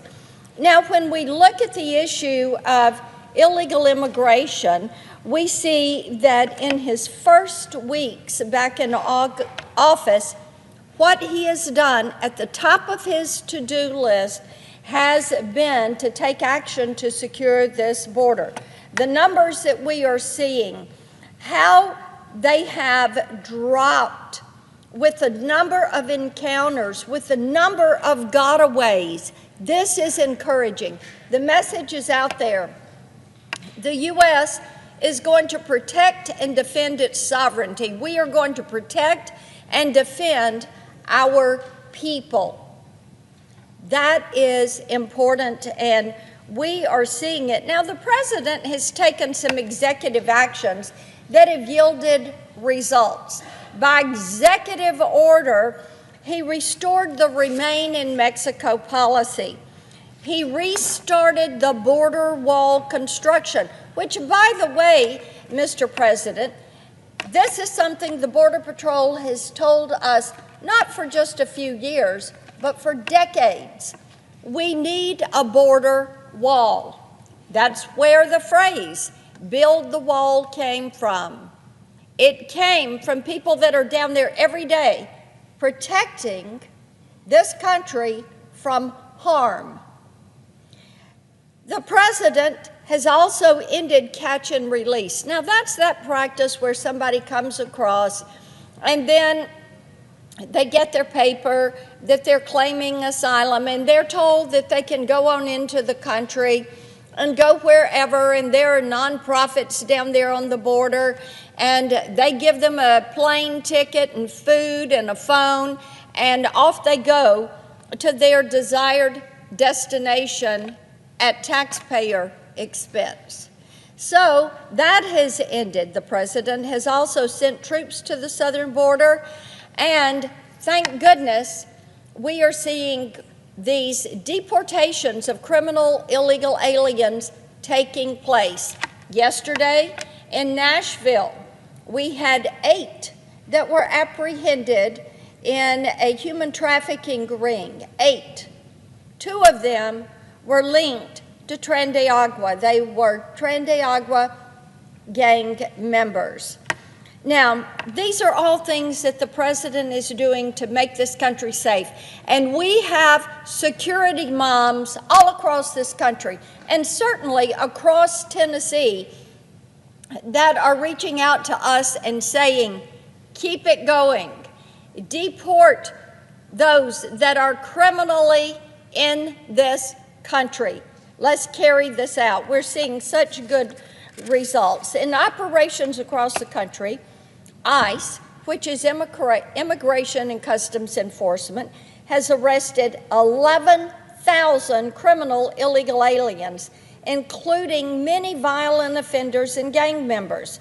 Since Inauguration Day, migrant encounters at the southern border have reportedly dropped 87%. As I said, Mr. President, we are seeing results. We know that for years, former President Biden allowed more than 10 million illegal aliens to enter the country, including tens of thousands of convicted criminals and more than 1.7 million known gotaways. And for 4 years, Tennesseans and Americans across the country have suffered the tragic consequences, including rampant migrant crime. Recently, our Tennessee District Attorneys General Conference released a report documenting the widespread migrant crime in our state during the final months of the Biden administration. Now, the report confirms what we already know, that during the Biden years, every town was a border town, every state was a border state. So our Tennessee District Attorneys General took the last 3 months of 2024 and they said, let's look at what is happening in these last 3 months and see how this has escalated. Now, of course, we know that under Joe Biden, violent crime rose 43% his first year that he was in office. And what we saw from the District Attorney General's report, that there were in 3 months, now this is a 3-month number, there were 2,719 reports of illegal aliens being charged or convicted of 3,854 offenses in the state of Tennessee. Among them, the most common offense was driving under the influence. There were 654 arrests of those illegally in the country driving under the influence. These offenses accounted for more than 13% of all DUI arrests across the entire state. And this problem is a big reason why last year my Republican colleagues and I introduced the Protect Our Communities from DUIs Act. This bill would automatically deport any illegal alien who is charged with driving under the influence.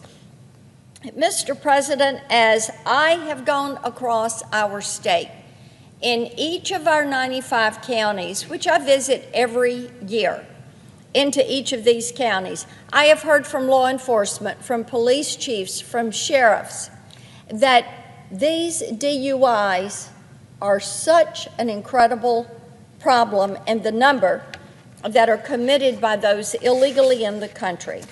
Now, over this same 3-month period, illegal aliens committed hundreds of violent, heinous crimes, 154 instances of domestic assault, 80 of aggravated assault, 21 convicted of child abuse, 9 of statutory rape, 8 of sexual exploitation of a minor, 7 of vehicular homicide, 4 of murder, 3 of rape of a child, and the list goes on and on. As I said, over 2,700 illegally in the country that were convicted of more than 3,800 crimes. Disturbingly, these numbers are likely an undercount. Only 73 of Tennessee's 95 counties reported data to the District Attorneys General Conference. Under Biden, national data showed that illegal aliens were pouring in from countries all over the world, and the Tennessee Migrant Crime Report also reflects this. There were 92 unique countries of origin from Mexico and Guatemala, Jamaica, Romania. Here's the bottom line. because of Joe Biden's open border policy that was supported by far too many of my Democratic colleagues, thousands of crimes were committed by thousands of criminal illegal aliens in the state of Tennessee over just a 3-month span. And this, my colleagues, is just one state. This is my state. But we know this is happening in communities all across this country. More than anything, the report underscores the importance of President Trump's mass deportations, which are underway. There are many ways that Congress can support these efforts.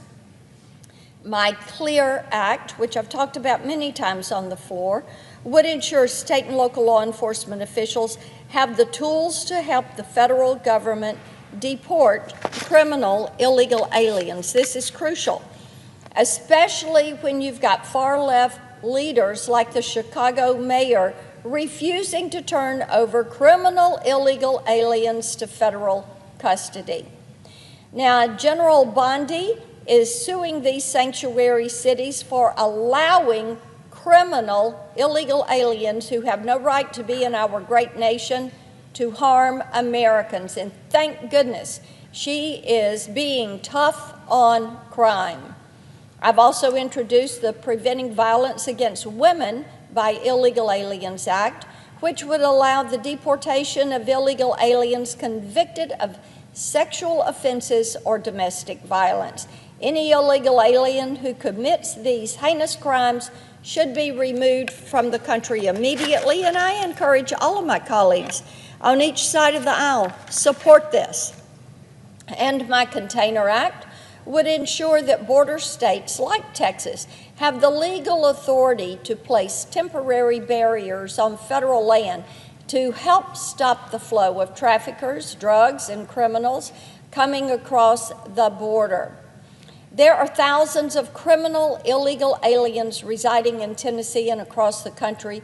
We should be using every resource at our disposal to remove them from our country. In many ways, the bills that I've mentioned would help President Trump to get the job done. I yield the floor.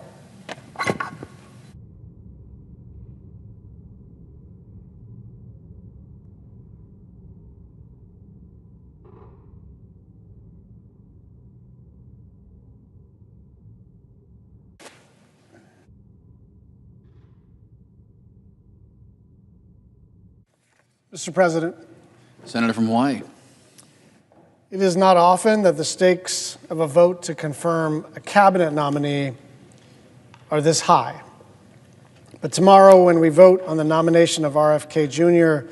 to be the Secretary of the Department of Health and Human Services, the stakes will be life and death. Mr. Kennedy, in his words, but more importantly in his actions, has proven over and over again that he is a unique danger to society. But he's on the edge of becoming the country's top health leader with the power to unleash bygone diseases and undermine trust in science for generations to come. For the first time ever, we will have a health secretary who has actively helped to cause outbreaks instead of to contain them. We'll have someone in charge of medical research who's taken every opportunity to undermine science instead of promoting it.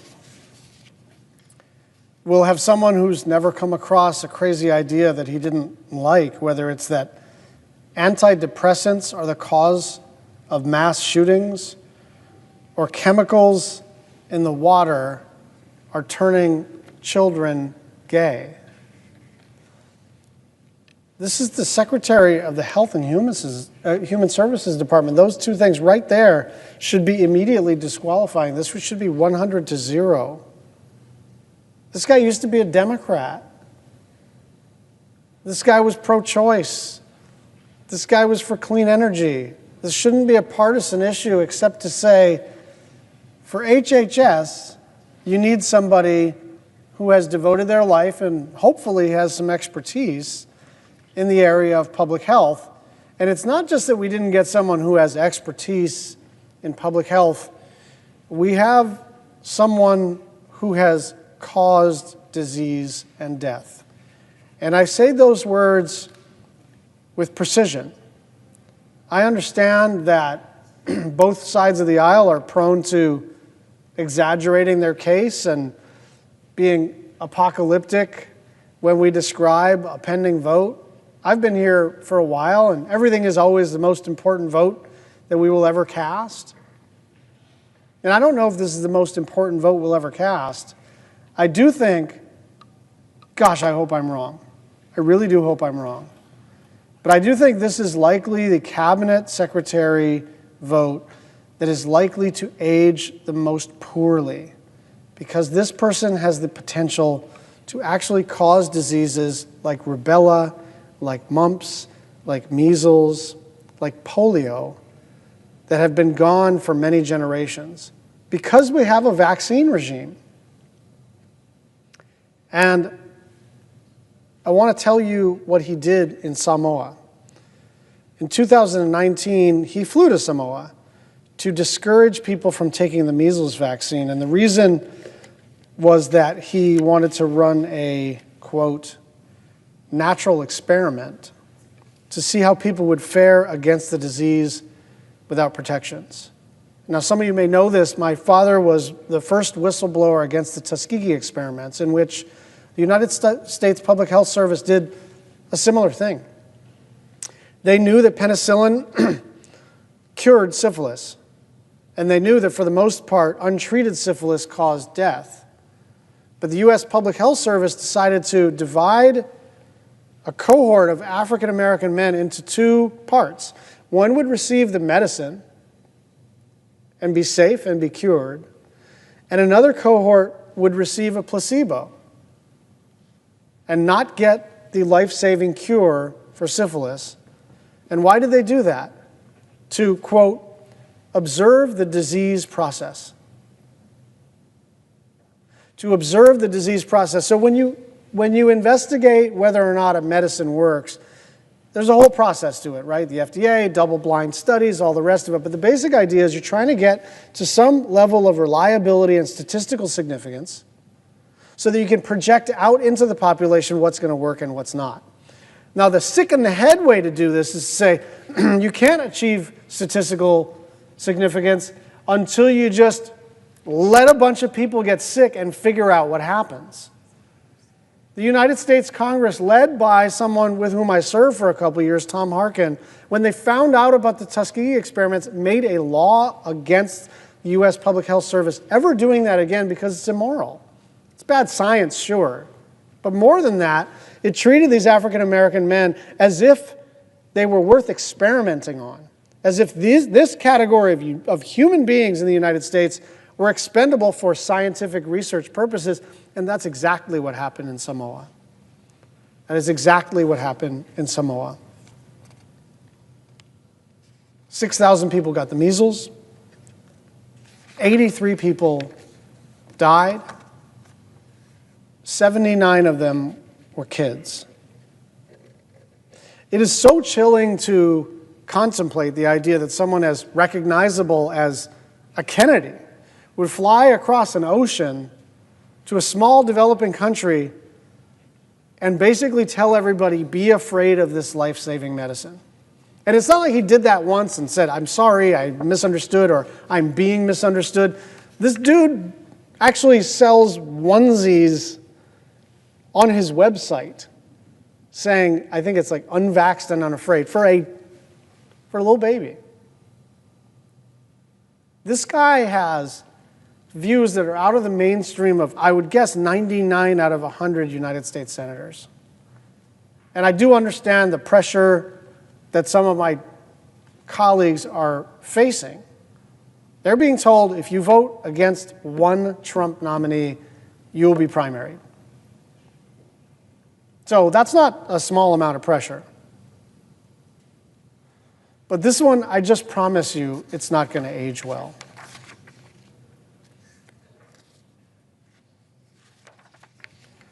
Some of my colleagues are expressing reservations in private. And I think that's better than not expressing any reservations at all. And some of them are getting private assurances from Mr. Kennedy that he does not, in fact, hate all vaccines. He just wants to answer questions and all the rest of it. I am not reassured. I think this person has demonstrated over a pretty long career that he says whatever is convenient in the moment, right? This is like an unreconstructed, he's Kennedy. He was running for president in the Democratic primary, and now he's a Trump guy like 10 months later. What does that mean? It means he's got no core values, right? Like there's just no way to go from over here to over here politically in such a short period of time, except that he was offered something, and he was offered this job. And why does he want this job? Because he's got a very specific view about public health. And I just want to make one other point. The problem of our food system, right? The problem of the extent to which we subsidize ultra-processed foods that are coming from commodities that are subsidized in the Farm Bill and causing people to get increasingly diabetic and all the related health problems that happen related to that. Like, that's a really legitimate place to do some good bipartisan work. And I would love to do that. It's also not what the HHS secretary does. It's what the United States Department of Agriculture does for the most part. And it's what the Congress does. The problem is the Farm Bill. The problem is you get what you subsidize. And we are subsidizing all the corn products and all the soy products and all the sugar products that go into the lab-tested, extra delicious, extra bad for you, extra addictive stuff that is making us all, even though we're the wealthiest country in human history, a very unhealthy country. And so if that's all this guy we're working on, you could count me in. But if your idea of public health has to do with healthy food, has to do with prevention, has to do with understanding that our food system and our agricultural system and our USDA and our Farm Bill process is essentially broken, you don't actually have to purchase this kind of crazy, evil stuff. You just don't. You don't have to do it. There's lots of good people on the food system side you can work with, work for, cheer on, organize with. But this man is going around, he's not talking about the COVID vaccine. He's not talking about whether or not it's appropriate to require masks in public, where Democrats and Republicans are like still arguing about stuff like that. He's talking about stuff that, like, if you're a parent and now you don't know whether when your kid goes to school, they've reached herd immunity for stuff that is like way, way, way generations back in the rearview mirror.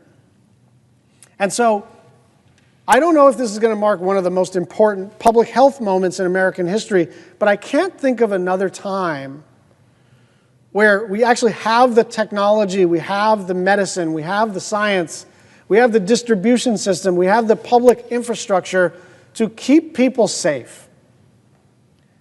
And we just decide by a vote of 53 to 47 to make people unsafe. So Secretary of Defense, DNI, all these are important. Treasury, every cabinet position is important. It's going to be a little more challenging to know whether your vote is vindicated in the sweep of history.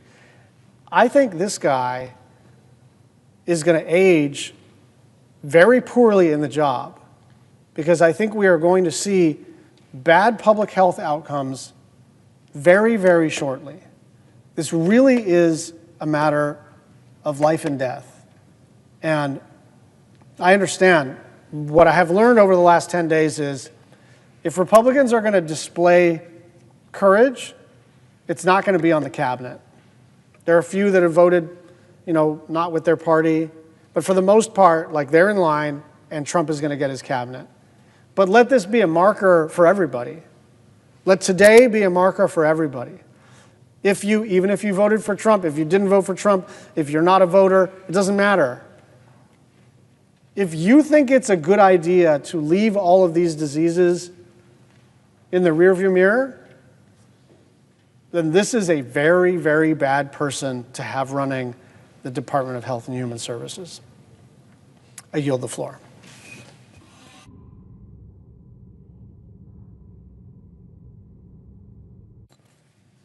Thank you, Mr. President. 2 weeks ago, I had the Senator from opportunity. Maryland.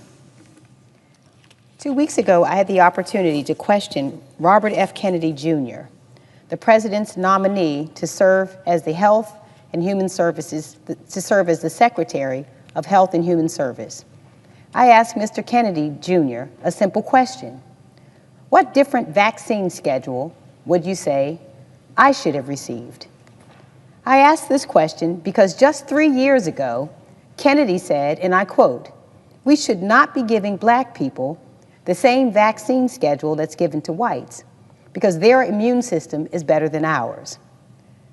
When I asked him this question, Mr. Kennedy referenced a study by Poland, a study he assured me, and not just me, but also my colleagues on both sides of the aisle and the American people watching, that this study asserted that indeed certain races required a different vaccine schedule. That was a lie. In fact, the study's own authors stated the data doesn't support a change in vaccine schedule based on race. Mr. Kennedy's response was damning, and his response was dangerous. And so I followed up following the hearing with a letter and with questions I wrote to Mr. Kennedy.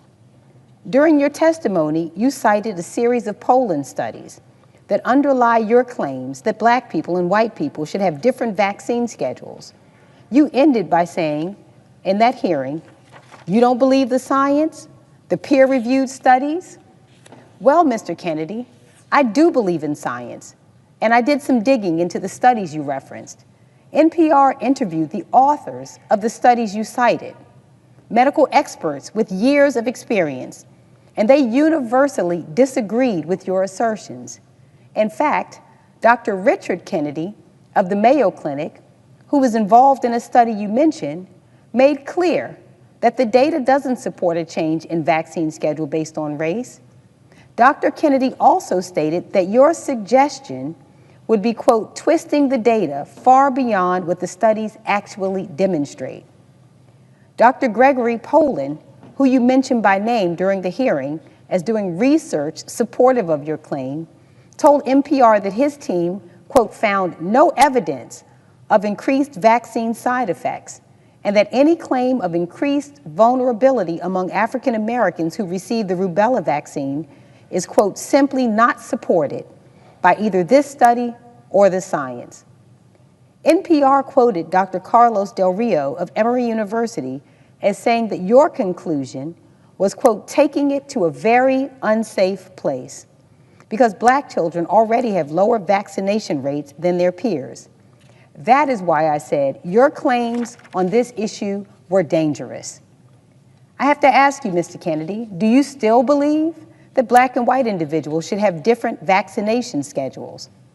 Now, you should think that the man who wants to serve as the Secretary of Health and Human Services, the man who wants to be tasked with the mission of HHS, which is improving the health, safety, and well-being of America, would provide a thoughtful and nuanced response. It was anything but. Because let's be clear, Mr. Kennedy is not a doctor, he is not a scientist. In fact, his only tangential connection to the world of health and science is decades-long activism questioning the efficacy and safety of vaccines. Maybe I shouldn't have been surprised at his curt and dismissive response. Mr. Kennedy wrote, "If confirmed, I will do nothing as HHS Secretary that makes it difficult or discourages people from taking the vaccines, but instead seek transparency in these products." Yet another lie. Mr. Kennedy's life story is one riddled with quackery and laden with conspiracy theories. I quote him when he said, "There's no vaccine that is safe and effective." I quote, "None of the childhood vaccines have ever been studied." He also said, I quote, "They get the shot, That night, they have a fever of 103. They go to sleep, and 3 months later, their brain is gone.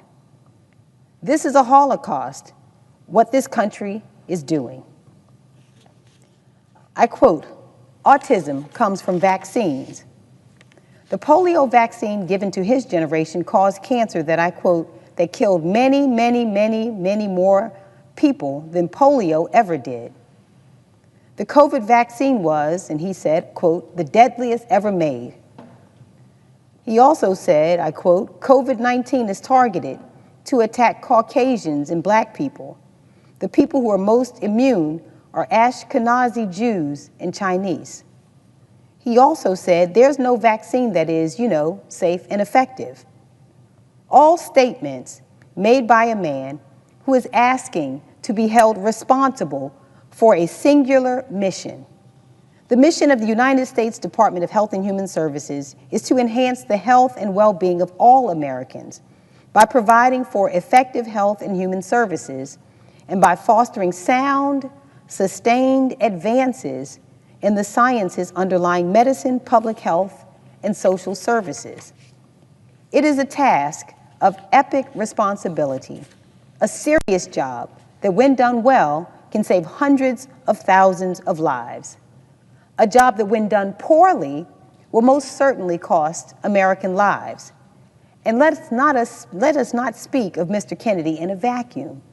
We have now held the floor multiple times over the past week over a string of nominees that are dangerous to the American people. Not because, and I cannot stress this enough, we disagree with their politics or their worldview. We can have robust policy debate. We can have robust scientific debate. In fact, robust debate has the potential to move us forward as a country. Respectful debate is the hallmark of this body. It is a crucial component of free speech. I went to law school, and I spent years in the courtroom trying cases, making my arguments before a jury of my peers, grounding my arguments for a basic set of evidentiary facts. But what we are dealing with here isn't a debate. It's a popularity contest and a test of loyalty. Mr. Kennedy is not in this position today as the nominee for Secretary of Health and Human Services because of his vast experience in medicine. Mr. Kennedy is not in this position today because of his deep scientific knowledge. Mr. Kennedy is not in this position today because he has respect for the scientific method. Mr. Kennedy is not in this position today because he respects medicine. Mr. Kennedy, like many of his fellow nominees, is in this position today because of his deep loyalty to the President of the United States. What makes our job increasingly difficult as members of the U.S. Senate is that we have the duty to advise and consent, and it isn't just a privilege of this chamber, it's a responsibility to speak for the people of our state as well as the American people as we evaluate the qualifications, the experience, and the temperament of a president's cabinet nominees. What is happening on the part of my Republican colleagues is not advice and consent. The sole qualification being assessed is loyalty. Not loyalty to country, not loyalty to the American people, not loyalty to the duties and responsibilities we have been entrusted with by the voters in each of our states.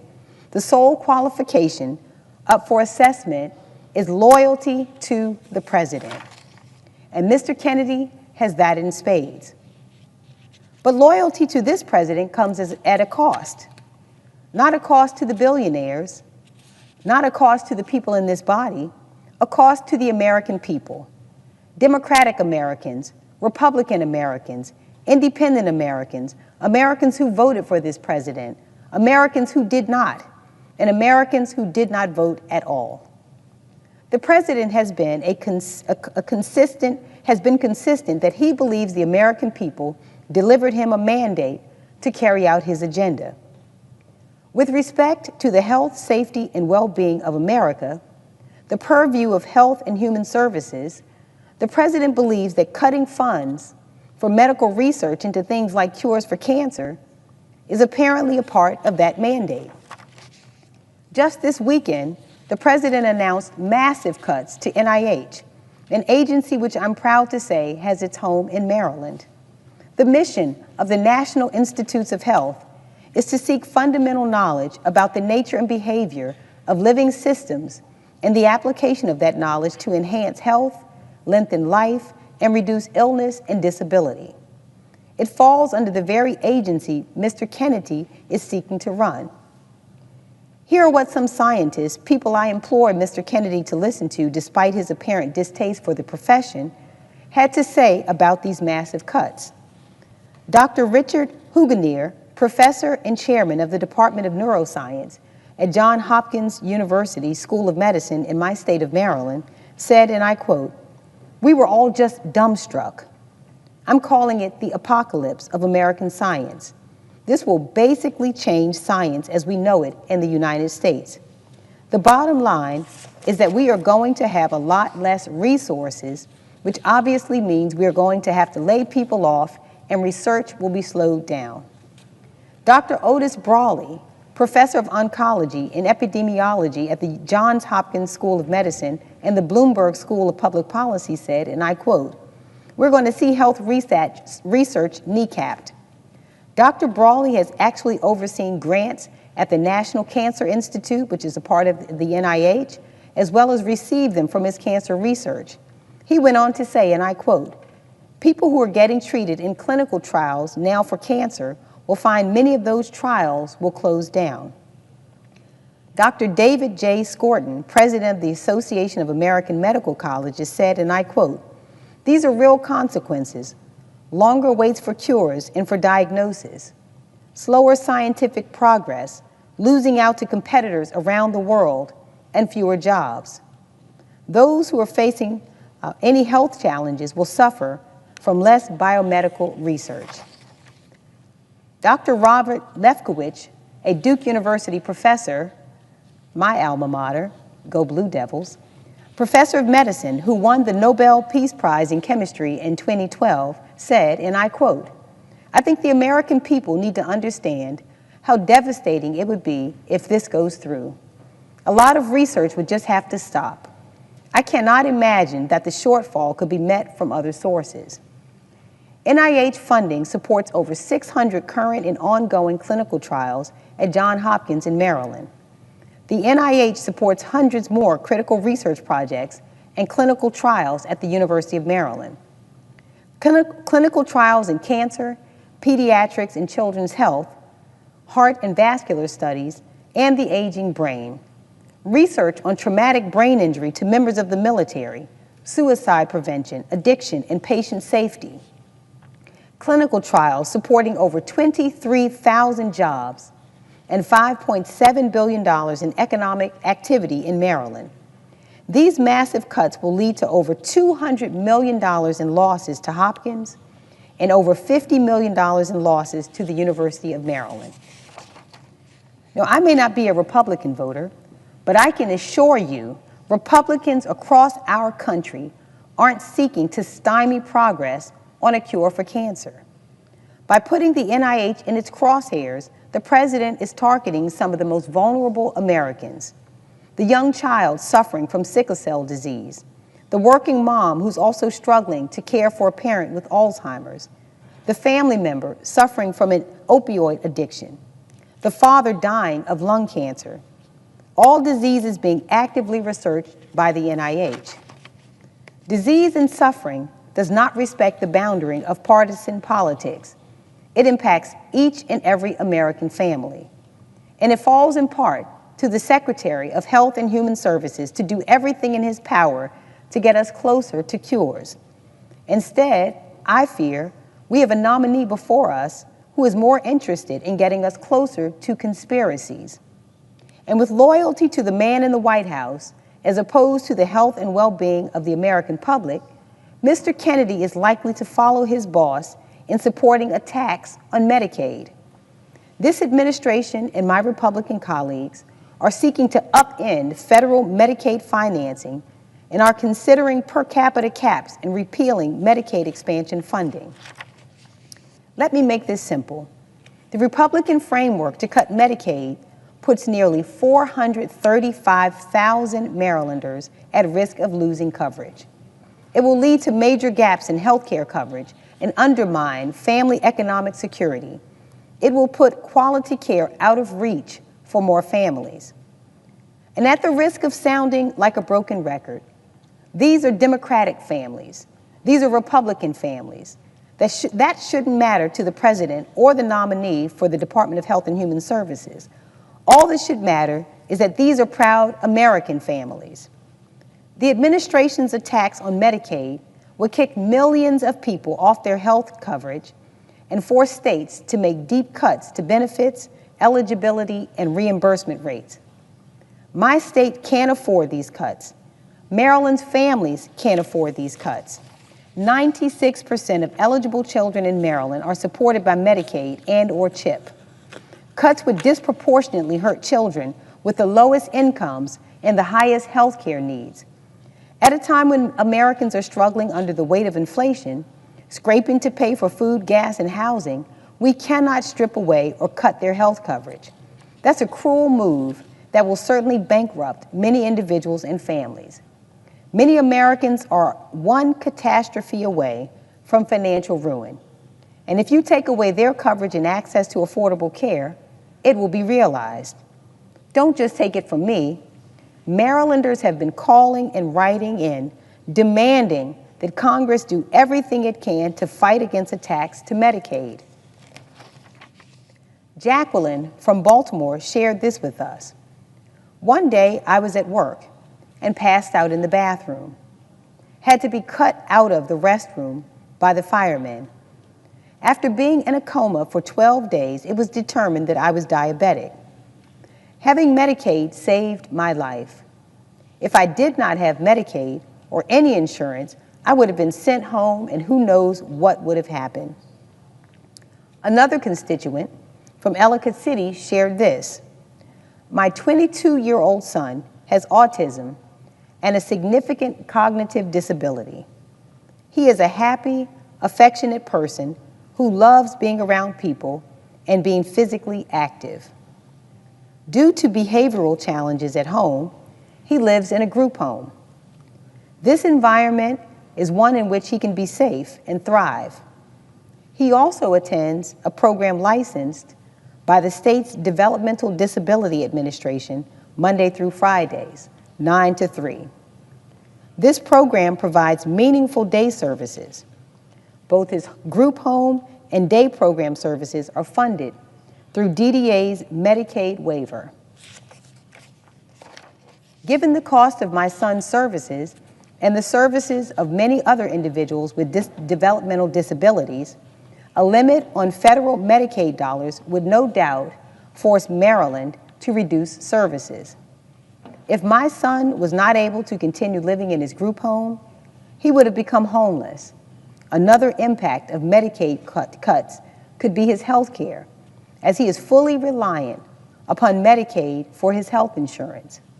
He will never be able to work enough hours to draw health insurance benefits due to his disability. Such an anecdote should stir all of us to action. It should stir the members of this body to take more seriously our duty to advise and consent, to push back against the nominee who sees his role as a loyal foot soldier to one American who sits in the White House and not the millions of Americans whose health and health care are on the line. Last week, I looked Mr. Kennedy in the eye and said I would not be supporting his nomination. I said that his views are so dangerous to our state and to our country that his voice would be a voice that parents would listen to. I honored my constitutional duty of advice and consent. On behalf of every single Marylander who's lost a loved one to disease, every single Marylander who works at NIH or is actively researching cures, every single Marylander who has been led astray by a snake oil salesman peddling quackery instead of science, I will be voting no on Mr. Kennedy for them. And to my colleagues on the other side of the aisle, I urge you to think long and hard about the phrase that you believe encapsulates your mandate, America First. If we are not putting the people of this country first, then we are most certainly not putting this country first. America First cannot exist if the people in this country are too sick to be strong. And when you have someone like Mr. Kennedy responsible for the health of our citizenry, I fear that it is where we are headed, dead last, literally and figuratively. I may not be able to stop this nominee from being confirmed, but I want every Marylander to know that I will never stop fighting for your health and for the health of your loved ones. Thank you, Mr. President. I yield the floor.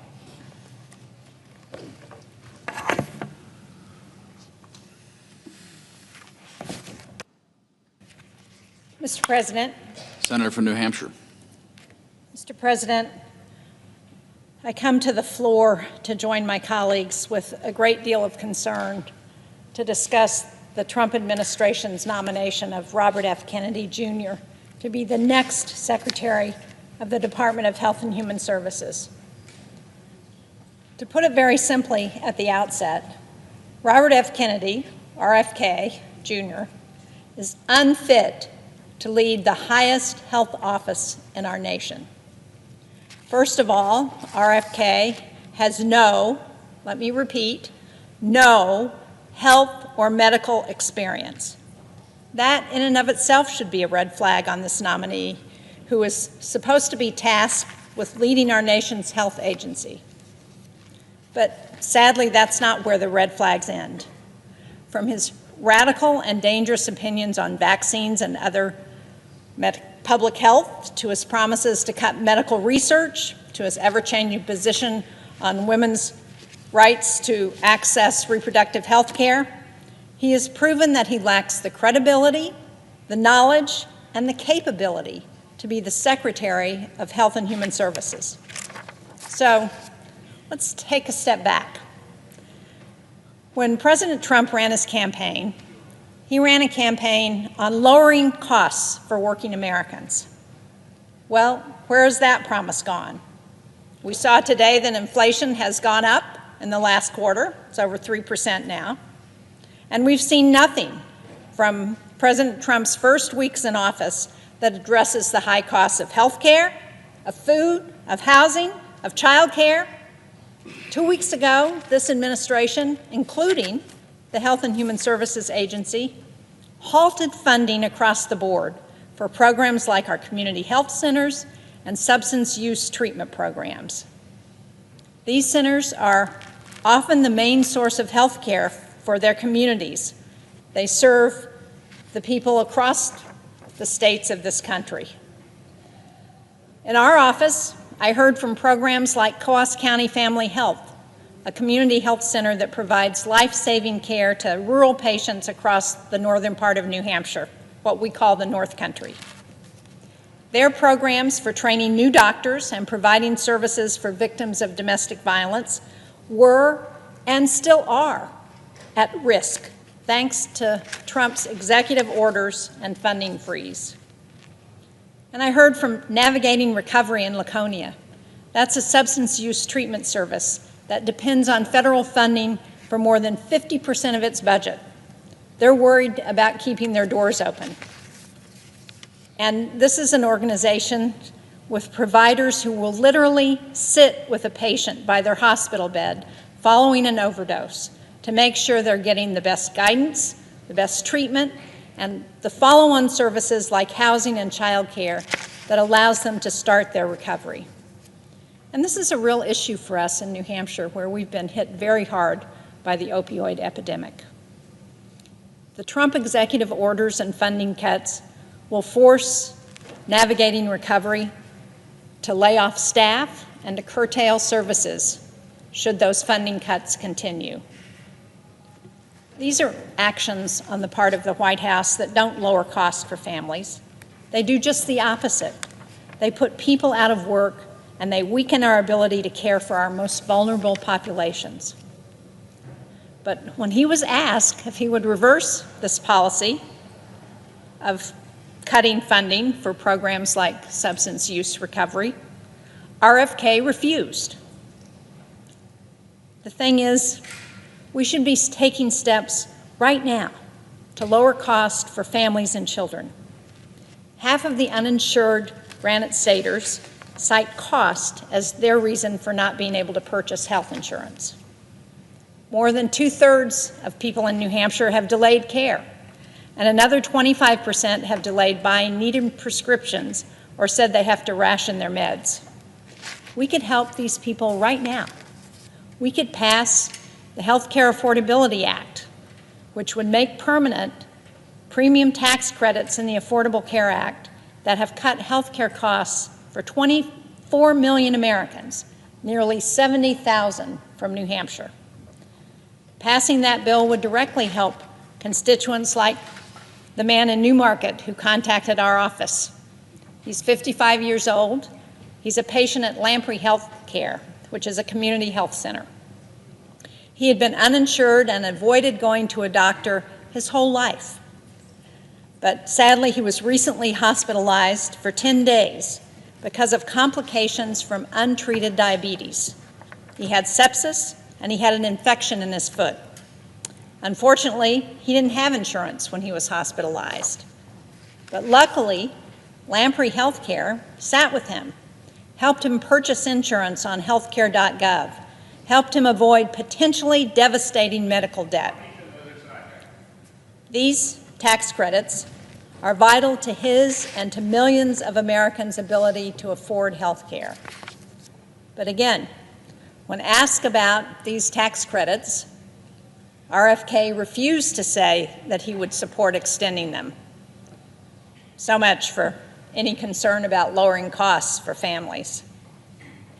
Now, if this administration is not trying to lower costs, what are they doing to help the people they swore an oath to serve? Last Friday, our research institutions got a notification almost overnight that their funding through the National Institutes of Health would be gutted. This decision threatens our ability to find cures for diseases, to get ahead of public health crises, and to hire and retain talent. I think it was made rashly and irresponsibly without really understanding what the impact would be. Slashing those funds won't make research more efficient. Instead, it's going to cripple our ability to treat and cure horrific diseases. Dartmouth College, which is in Hanover, New Hampshire, is one of our preeminent research institutions in the country. Last year, Dartmouth received nearly $100 million in NIH funding to help with its cutting-edge research to treat diseases like diabetes, cystic fibrosis, and Alzheimer's. This NIH decision, this decision by the Trump administration, will cut Dartmouth's funding by $38 million. And we don't know what the future impact of that would be. Will we miss the next cure for a pediatric cancer? Will we fail to advance treatments in Alzheimer's?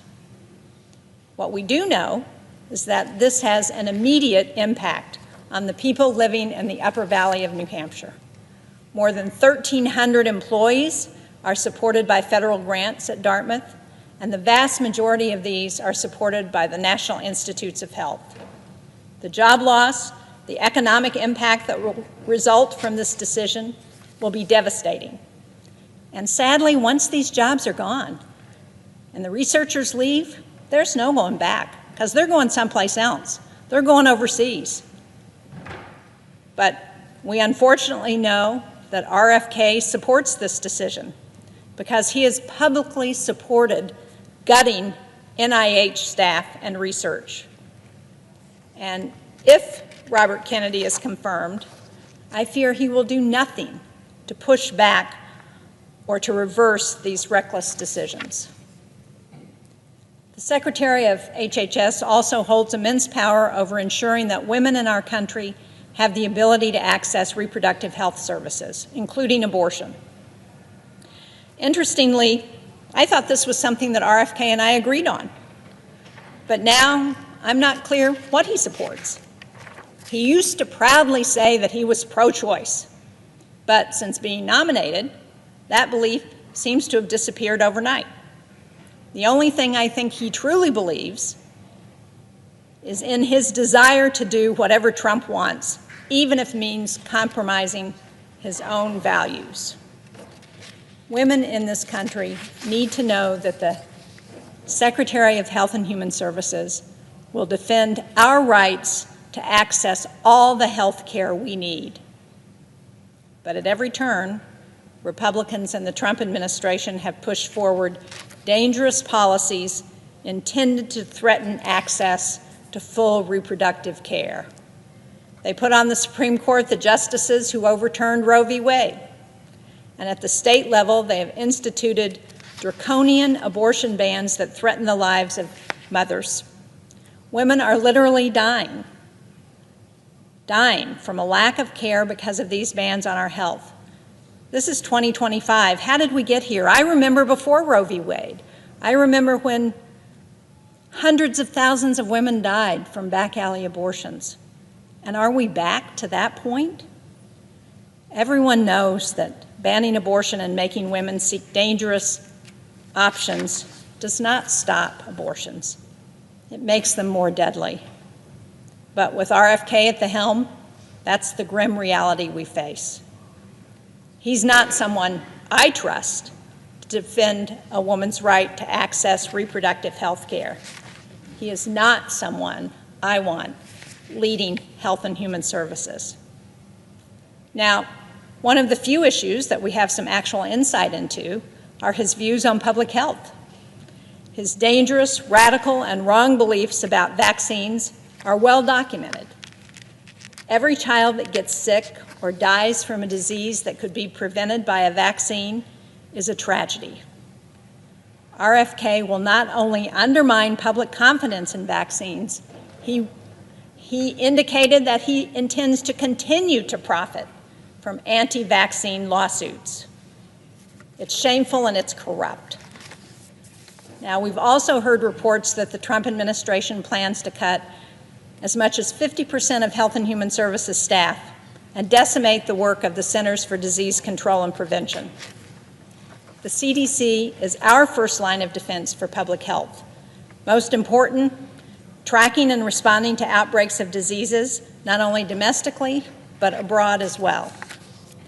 The Trump administration has already taken steps to gut our global health and aid efforts, from withdrawing from the World Health Organization to cutting the CDC and U.S. Agency for International Development. They argue that these efforts are wasteful and unnecessary. But just last Friday, we were notified in New Hampshire that we had only the third confirmed case ever in the U.S. of Clade 1 monkeypox, or Mpox. The case is travel-related, meaning the patient caught the disease abroad and brought it home. Sadly, these diseases don't just stop at countries' borders. They don't just happen overseas. They affect us here at home. The Trump administration's efforts to eliminate our public health infrastructure doesn't make America safer. It doesn't make America stronger, and it doesn't make America more prosperous. It does the exact opposite. And Robert F. Kennedy Jr. is complicit. He's complicit in these efforts, and he will only continue them should he be confirmed. America deserves a leader at HHS who values science, who protects public health, who defends women's rights to reproductive care, to the full range of reproductive care, and who upholds the integrity of our country's core health systems. RFK Jr. has shown time and again that he is not that leader. His dangerous rhetoric on vaccines, his reckless plans to gut critical agencies, and lack of understanding of basic health care make him uniquely unqualified to advance the well-being of all Americans. I urge my colleagues to reject his nomination for Secretary of Health and Human Services. I yield back. Thank you, Mr. President.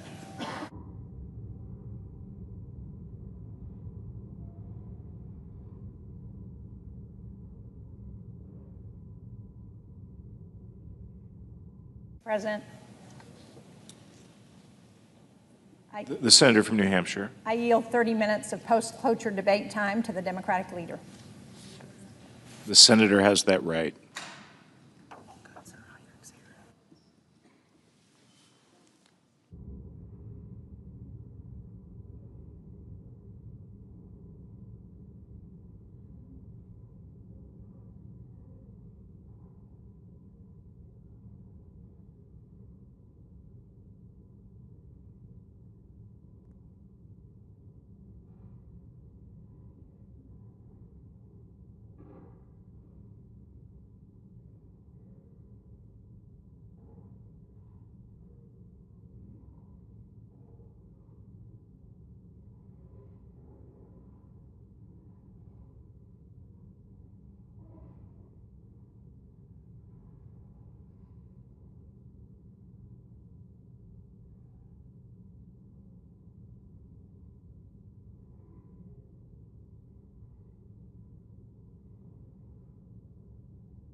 The senator from Michigan. Mr. President, I rise today in opposition to Robert F. Kennedy Jr.'s nomination to serve as Secretary of the Department of Health and Human Services, also known as HHS. Throughout his entire nomination process, it has become clear that Mr. Kennedy is wholly unprepared to lead this department, which is charged with promoting as well as protecting the health of all Americans. If confirmed as Secretary, he would be tasked with managing programs that millions of Americans depend on each and every day, including Medicaid and Medicare, the Centers for Disease Control, or CDC, the Food and Drug Administration, or FDA, the National Institutes of Health, or NIH, as well as a number of other initiatives aimed at preparing for and responding to public health and medical emergencies. In total, HHS has nearly $2 trillion budget and manages more than 90,000 employees. HHS is an extremely complex organization that requires a leader with expertise on how these critically important programs are actually administered. Yet, during his hearings before the Senate Finance and Health Committees, Mr. Kennedy showed his severe lack of knowledge and understanding about the most basic of federal health programs. Mr. Kennedy could not answer the most basic questions about how the Medicaid program works, or how it benefits more than 70 million Americans who depend on health insurance. At a time when Republicans are proposing drastic cuts to the Medicaid program to pay for their tax cuts to billionaires, We need a secretary who will not only knows how the program works, but will protect the access to health care services it provides for children and some of the most vulnerable people in our country. It's very clear Robert Kennedy Jr. is not that secretary. During his nomination process, Mr. Kennedy also made it clear he does not understand the differences between the various components of Medicare, a program that keeps our seniors cared for well into their golden years and often plays a key role in a person's decision about whether or not they can retire with dignity. Amid ongoing threats from Republicans to privatize Medicare, we need a secretary who will protect this program that generations of seniors have counted on to get care and generations to come that are paying into that fund for their future. Mr. Kennedy's lack of experience and basic understanding of our nation's healthcare system is, to say the least, extremely alarming. We cannot confirm a nominee who doesn't even know the most basic answers about programs that he's actually in charge of administering.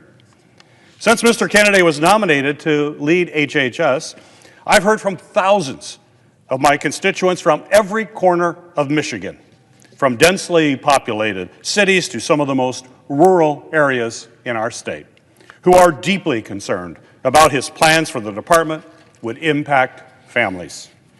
For example, I've heard from countless folks about the rising cost of health care that is squeezing Michigan families' budgets. Health care prices are rising faster than inflation, making it even harder for people to get the care that they need. I've heard from a constituent who has operated a food pantry in her community for 13 years. She worries about what will happen to the people that she serves if they do not have access to the food security programs made possible by HHS. In her letter, she shared that most of her people in her pantry services are literally one ER visit or one car breakdown away from being able to feed themselves or their families. Public health initiatives are a lifeline for so many in Michigan as well as across our country. When our neighbors have access to basic health resources, it allows them to focus on improving their lives, whether that's gaining meaningful employment or getting an education. So we need an HHS secretary who is focused on improving access to Medicaid and expanding the premium tax credits for the Affordable Care Act that allows millions of Americans to access affordable health care. That clearly is not Robert Kennedy. He would not be that secretary. Instead, he believes that Americans would rather be privatized for-profit care. HHS is also in charge of providing mental health services and support to communities all across our country. Unfortunately, we have a mental health crisis impacting Americans today, with record high levels of mental illness and suicides, especially among our youth. I received a letter from a social worker in Michigan who helps students who were traumatized by the horrific shootings at Oxford High School in Michigan and at Michigan State University. She is worried that without proper mental health resources, Americans who have been impacted by senseless gun violence, whether at school, at their places of worship, at nightclubs, or at shopping malls, they will grieve and struggle alone. Unfortunately, Mr. Kennedy has only further stigmatized these important resources, even making comments during his confirmation hearing linking an increase in school shootings to an increased use of antidepressants. Mr. Kennedy's ideas would only worsen the mental health crisis that we're seeing today. Instead, we need a secretary who will invest in SAMHSA, the Substance Abuse and Mental Health Services Administration. We need a secretary who will ensure that everyone has access to the programs and health professionals needed to address this mental health crisis. Robert Kennedy Jr. is not that secretary. HHS oversees our nation's major medical research, helping to advance breakthroughs in science and development of new treatments for deadly diseases from childhood cancers to Alzheimer's.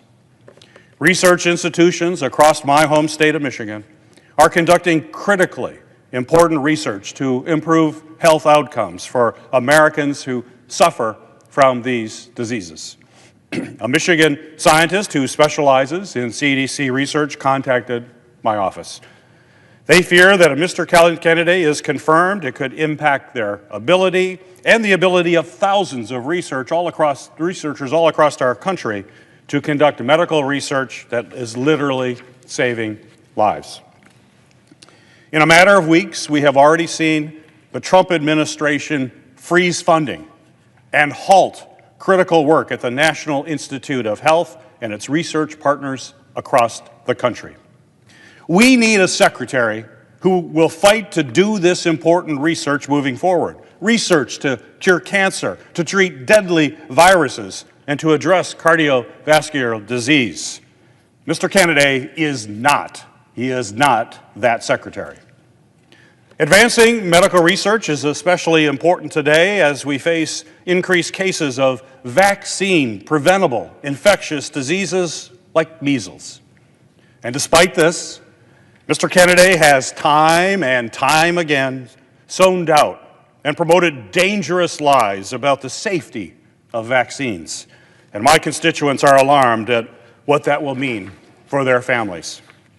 A concerned mother wrote me in my office that when she was 38 weeks pregnant and told me that Mr. Kennedy's long history of spreading dangerous medical disinformation and undermining public health initiatives is directly at odds with how she plans to keep her future child from infectious disease. I also heard from a constituent who was born before the polio vaccine was approved. She said that to this day, she can still remember the relief on her mother's face when the polio vaccine became available. This moment has stuck with her throughout her 30-year career as a registered nurse, where she has made it her life's work to study and safely administer vaccines in her community. And let's be clear, let's be absolutely clear. Vaccines are scientifically proven to protect against diseases like chickenpox, polio, influenza, and yes, COVID-19. We have eradicated deadly diseases and protected our children due to incredible scientific advances in vaccine research.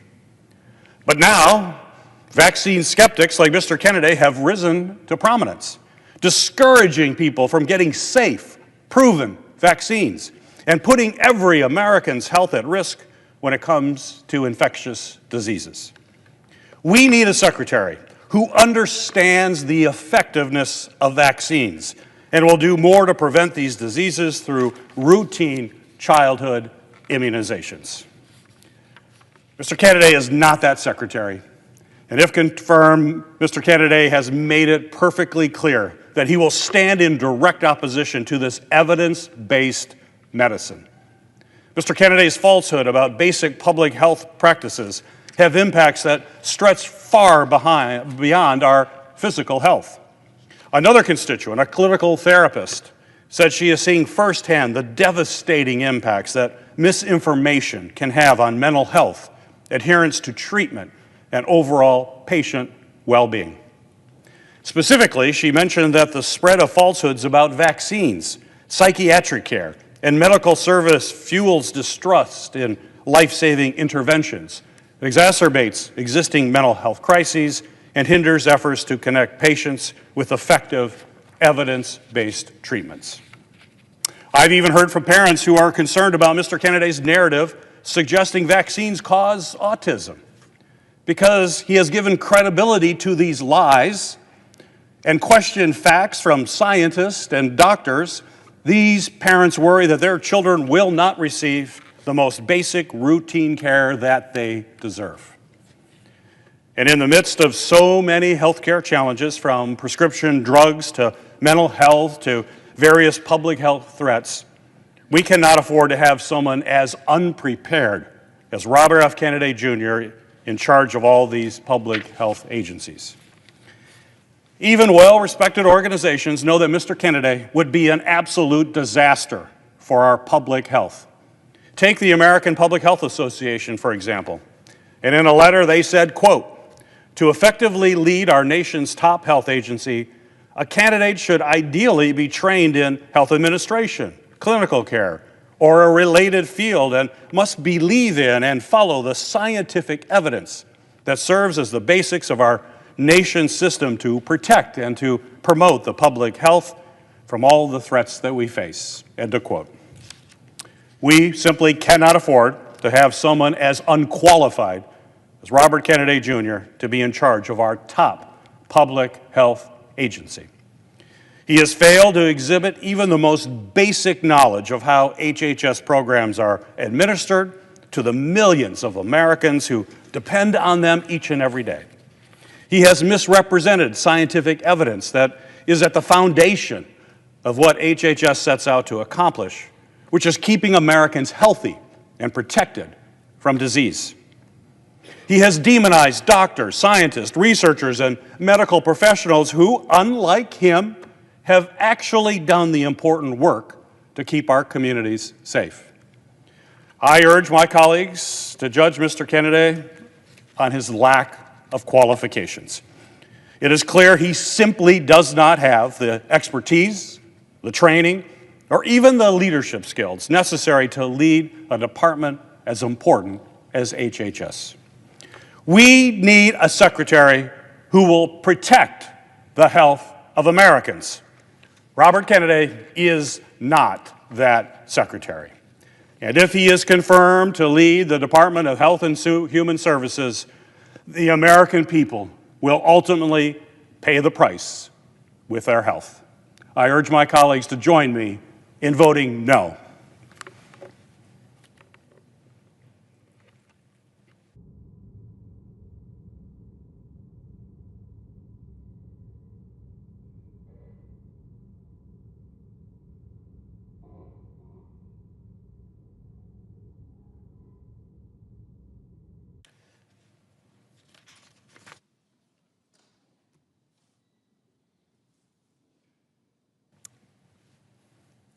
Mr. President. The senator from New Mexico. Mr. President, just over 5 years ago, Robert F. Kennedy Jr. traveled to the Pacific island of Samoa. Mr. Kennedy was on a mission to spread baseless and debunked conspiracy theories about the safety and efficacy of children's vaccines. Trading in his esteemed family name and peddling himself as some sort of expert, Mr. Kennedy discouraged parents in Samoa from vaccinating their children. The impact of Mr. Kennedy's visit was undeniable. Health providers in Samoa reported that anti-vaccine voices got louder after his visit, and the rate of measles vaccinations for eligible 1-year-olds in Samoa fell to under 33%, well below herd immunity. 5 months after Mr. Kennedy's visit, Samoa had a massive measles outbreak, with 5,000 of its citizens contracting the disease and 83 Samoans dying, the vast majority of which were children under the age of 5. During his recent Senate confirmation hearings, Mr. Kennedy doubled down on his denialism, claiming that, quote, "We don't know what was killing those children in Samoa." Mr. Kennedy also claimed in written responses to Senate questions that my words had nothing to do with vaccine uptake in Samoa or with the 2019 epidemic. But the current top health official in Samoa has denounced Mr. Kennedy's characterization of the measles outbreak in his country and Mr. Kennedy's role in it as an outright lie and a total fabrication. As someone with a background in science, but more importantly, just as a father of 2 young men, I am horrified by this story. The measles vaccine has been one of the most successful public health and science stories of the last century. One vaccine, administered in 2 doses, now provides protection against 4 devastating diseases: measles, mumps, rubella, chickenpox. In the late 1950s and early 60s, nearly twice as many young people died from measles as from polio. And thanks to incredible scientific research and medical advances, we now have a vaccine that is proven to be safe and effective at protecting our kids from these deadly diseases. This vaccine has largely eradicated the measles outbreaks that used to result in the devastating loss of babies and young children. That is, until anti-vaccine crusaders like Mr. Kennedy started promoting phony science and conspiracy theories in places like Samoa. Over the last 2 decades, thanks in large part to Mr. Kennedy, this anti-science movement has moved from the darkest corners of the internet into the mainstream. And the Samoan story provides us a heartbreaking example of just what is at stake if we give this movement's leader a national platform to spread his junk science. I hope all of my colleagues take seriously what it would mean to confirm this anti-vaccine, anti-science snake oil salesman as our next Secretary of Health and Human Services. As the leader of the largest anti-vaccine organization in the country, the so-called Children's Defense Fund, and I use air quotes for a reason, Mr. Kennedy has repeatedly pushed junk science studies to spread fear and skepticism of vaccines. And it's not limited to the measles. Mr. Kennedy has repeatedly and falsely alleged that safe and effective vaccines for tetanus, for the flu, for COVID, for HPV are dangerous to human health. Mr. Kennedy has even promoted the completely discredited conspiracy theory that vaccines lead to autism. And I want to be real clear that decades of extensive peer-reviewed scientific studies have found no connection, zero connection between vaccines and autism. When he was pressed about this during his confirmation hearings, Mr. Kennedy continued to promote junk science studies rather than walk back his misinformation. In response to Mr. Kennedy's words in his confirmation hearing, Christopher Banks, the president and CEO of the Autism Society of America, said, "The autism community deserves leadership that prioritizes evidence-based policies and respects the lived experiences of autistic individuals and their families. The continued promotion of debunked vaccine theories only serves as a distraction from the critical research needed to better understand autism and provide support for the autism community today." I completely agree with Mr. Banks. Financial disclosures from his confirmation process have also revealed that Mr. Kennedy has made millions of dollars in referral fees from law firms suing vaccine manufacturers based on baseless conspiracy theories. If confirmed, his own personal financial interests could still be tied to these anti-vaccine lawsuits. At the height of the COVID-19 pandemic that led to more than 1 million deaths in the United States alone, Mr. Kennedy campaigned to end the nationwide vaccination effort that helped us save millions more lives. He continued his well-worn and again completely evidence-free message that no vaccine is safe and effective. And just like with all vaccines, the COVID vaccines went through independent review and extensive trials to ensure that they were safe and effective. If Mr. Kennedy had had his way, we might still be losing thousands and thousands of our family members and neighbors to that virus. Mr. Kennedy has, again, without any sound evidence, also pushed conspiracy theories claiming that antidepressant medications cause mass shootings and chemicals in our water make children gay. And if those claims sound nuts, it's because they are. Mr. Kennedy has said that he is opposed to promoting prescription medications to treat chronic diseases, including anti-obesity medications like Ozempic that are currently used by millions of Americans. Mr. Kennedy has said that he would eliminate the entire nutrition department at the Food and Drug Administration, jeopardizing the safety of our nation's food supplies. Mr. Kennedy has said that he supports gutting the National Institutes of Health, which supports the development of medicines to treat diseases and delivers untold resources to healthcare institutions in New Mexico and every other state in this country.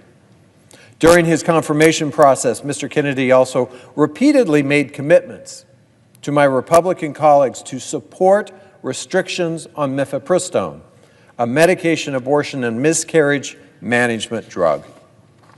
Mifepristone has been approved by the FDA for 25 years.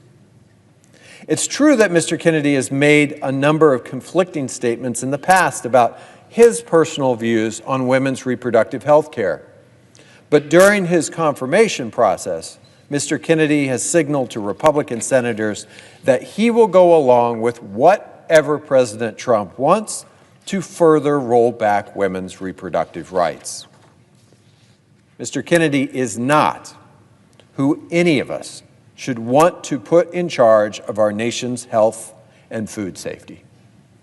The Department of Health and Human Services oversees health coverage programs that serve half of all Americans. HHS plays a critical role in overseeing Medicare, overseeing Medicaid, and the Affordable Care Act. HHS also supports the medical research that helps us to develop the next vaccines, prevent the next pandemic, and find cures to cancer and chronic diseases like diabetes. We have already seen President Trump, Elon Musk, and his Doge minions target scientific and medical research at agencies like the National Institutes of Health. Just last week, we saw them announce an estimated $4 billion cut for health research at universities across the nation, including an estimated $17 million impact at the University of New Mexico alone.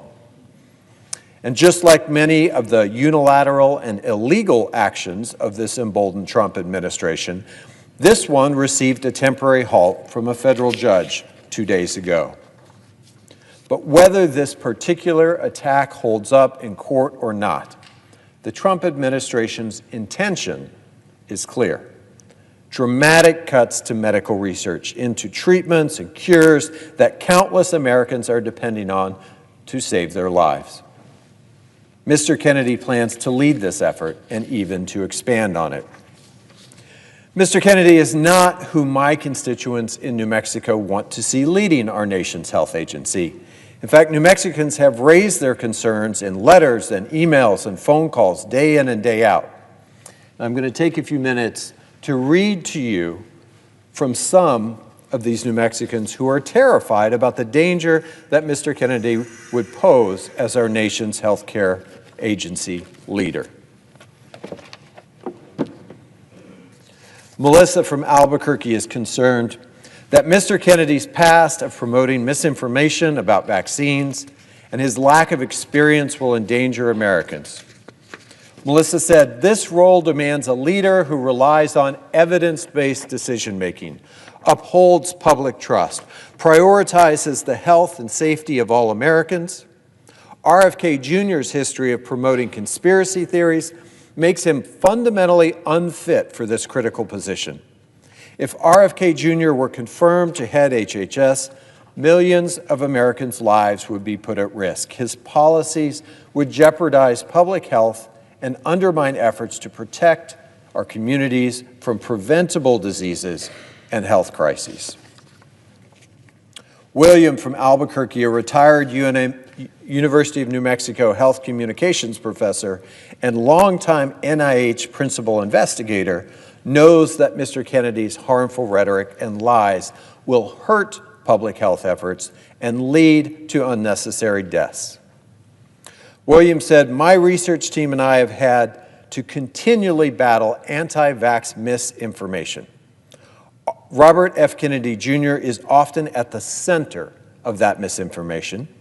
I urge you in the strongest possible terms to oppose his nomination as Secretary of HHS. The damage he would do will take decades to undo and will lead undoubtedly to U.S. morbidity and mortality increasing due to infectious diseases. Jane from Albuquerque is concerned that Mr. Kennedy's lack of experience will negatively impact the health of New Mexicans. She said, "The administration has nominated manifestly unqualified individuals and those openly hostile to evidence to head the Department of Health and Human Services and the individual agencies that are charged with protecting the health of everyone in the United States. This abdication of responsibility will undoubtedly impact vulnerable populations most profoundly, including those living in New Mexico." Mark from Albuquerque, a survivor of polio, knows that the polio vaccine effectively eradicated this relentless and deadly disease, and he is worried that Mr. Kennedy's confirmation could stifle future vaccinations like the one that saved his life. Mark said, "I am a polio survivor.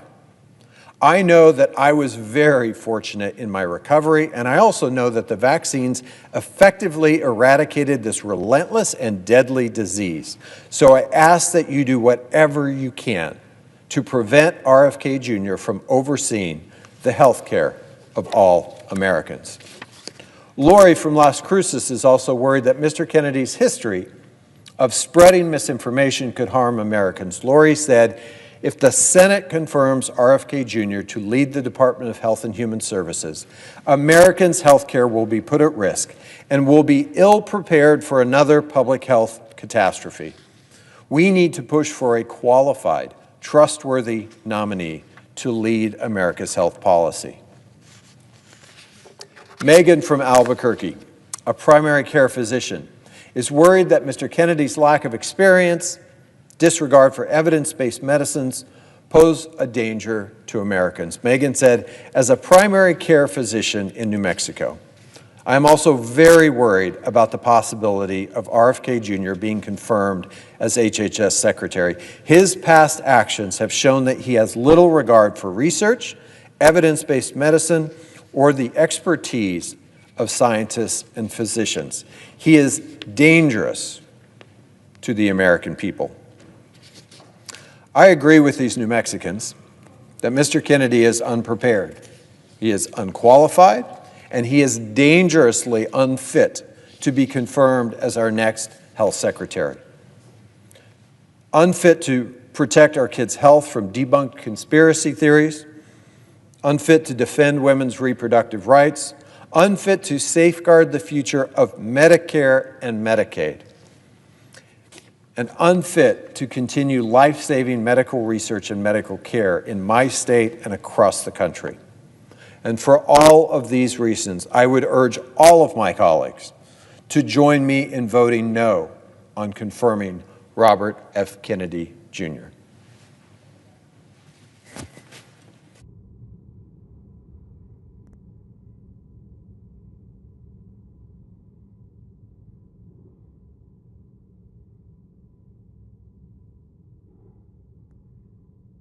President. The senator from Arizona. Mr. President, I really care about science. I spent my career as an engineer, as a Navy pilot and a test pilot, and as an astronaut. 3 jobs where facts matter, where you make decisions based on science, not superstition. Because when you're launching off of an aircraft carrier or orbiting the Earth at 17,500 miles an hour, there's no room for conspiracy theories. You have to deal in reality. In my career, relying on science literally meant the difference between life and death. And the same is true for the person who is responsible for our nation's health. The Secretary of Health and Human Services is responsible for making sure that the best science guides our healthcare, from developing life-saving medicines to preventing deadly diseases. This job requires a commitment to science, facts, and to public health. But the nominee before us today, Robert F. Kennedy Jr., has spent much of his career doing the exact opposite, rejecting science, spreading conspiracy theories, and putting public health at risk. That's not someone that I want in charge of keeping Arizonans healthy. And that would be his job, by the way, responding to disease outbreaks, approving new medicines and treatments, overseeing health care coverage for millions of Arizonans and millions more of Americans. So this isn't just some bureaucratic decision that we're about to make. This is about whether the next HHS secretary will protect public health or undermine it with dangerous misinformation. Let's be clear about Mr. Kennedy's record. This is not someone who is simply asking questions about vaccines. Healthy skepticism is one thing, and I always told my space shuttle crew members to tell me when they thought I was wrong, to constantly question the way that we were doing things. We should be doing the same thing here in the Senate. But what Mr. Kennedy has engaged in goes far beyond that, far beyond. Even when presented with definitive science, he's doubled down on conspiracy theories. Because for him, that is what paid the bills. He was the chairman of the most well-funded anti-vaccine organization in the country. The group he led has spread false claims that vaccines cause autism, that vaccines cause cancer, and they cause autoimmune disease. This organization, they filed lawsuits to block children from getting vaccinated. And what happens when people believe that? We get outbreaks of disease that we thought was long gone in the rearview mirror.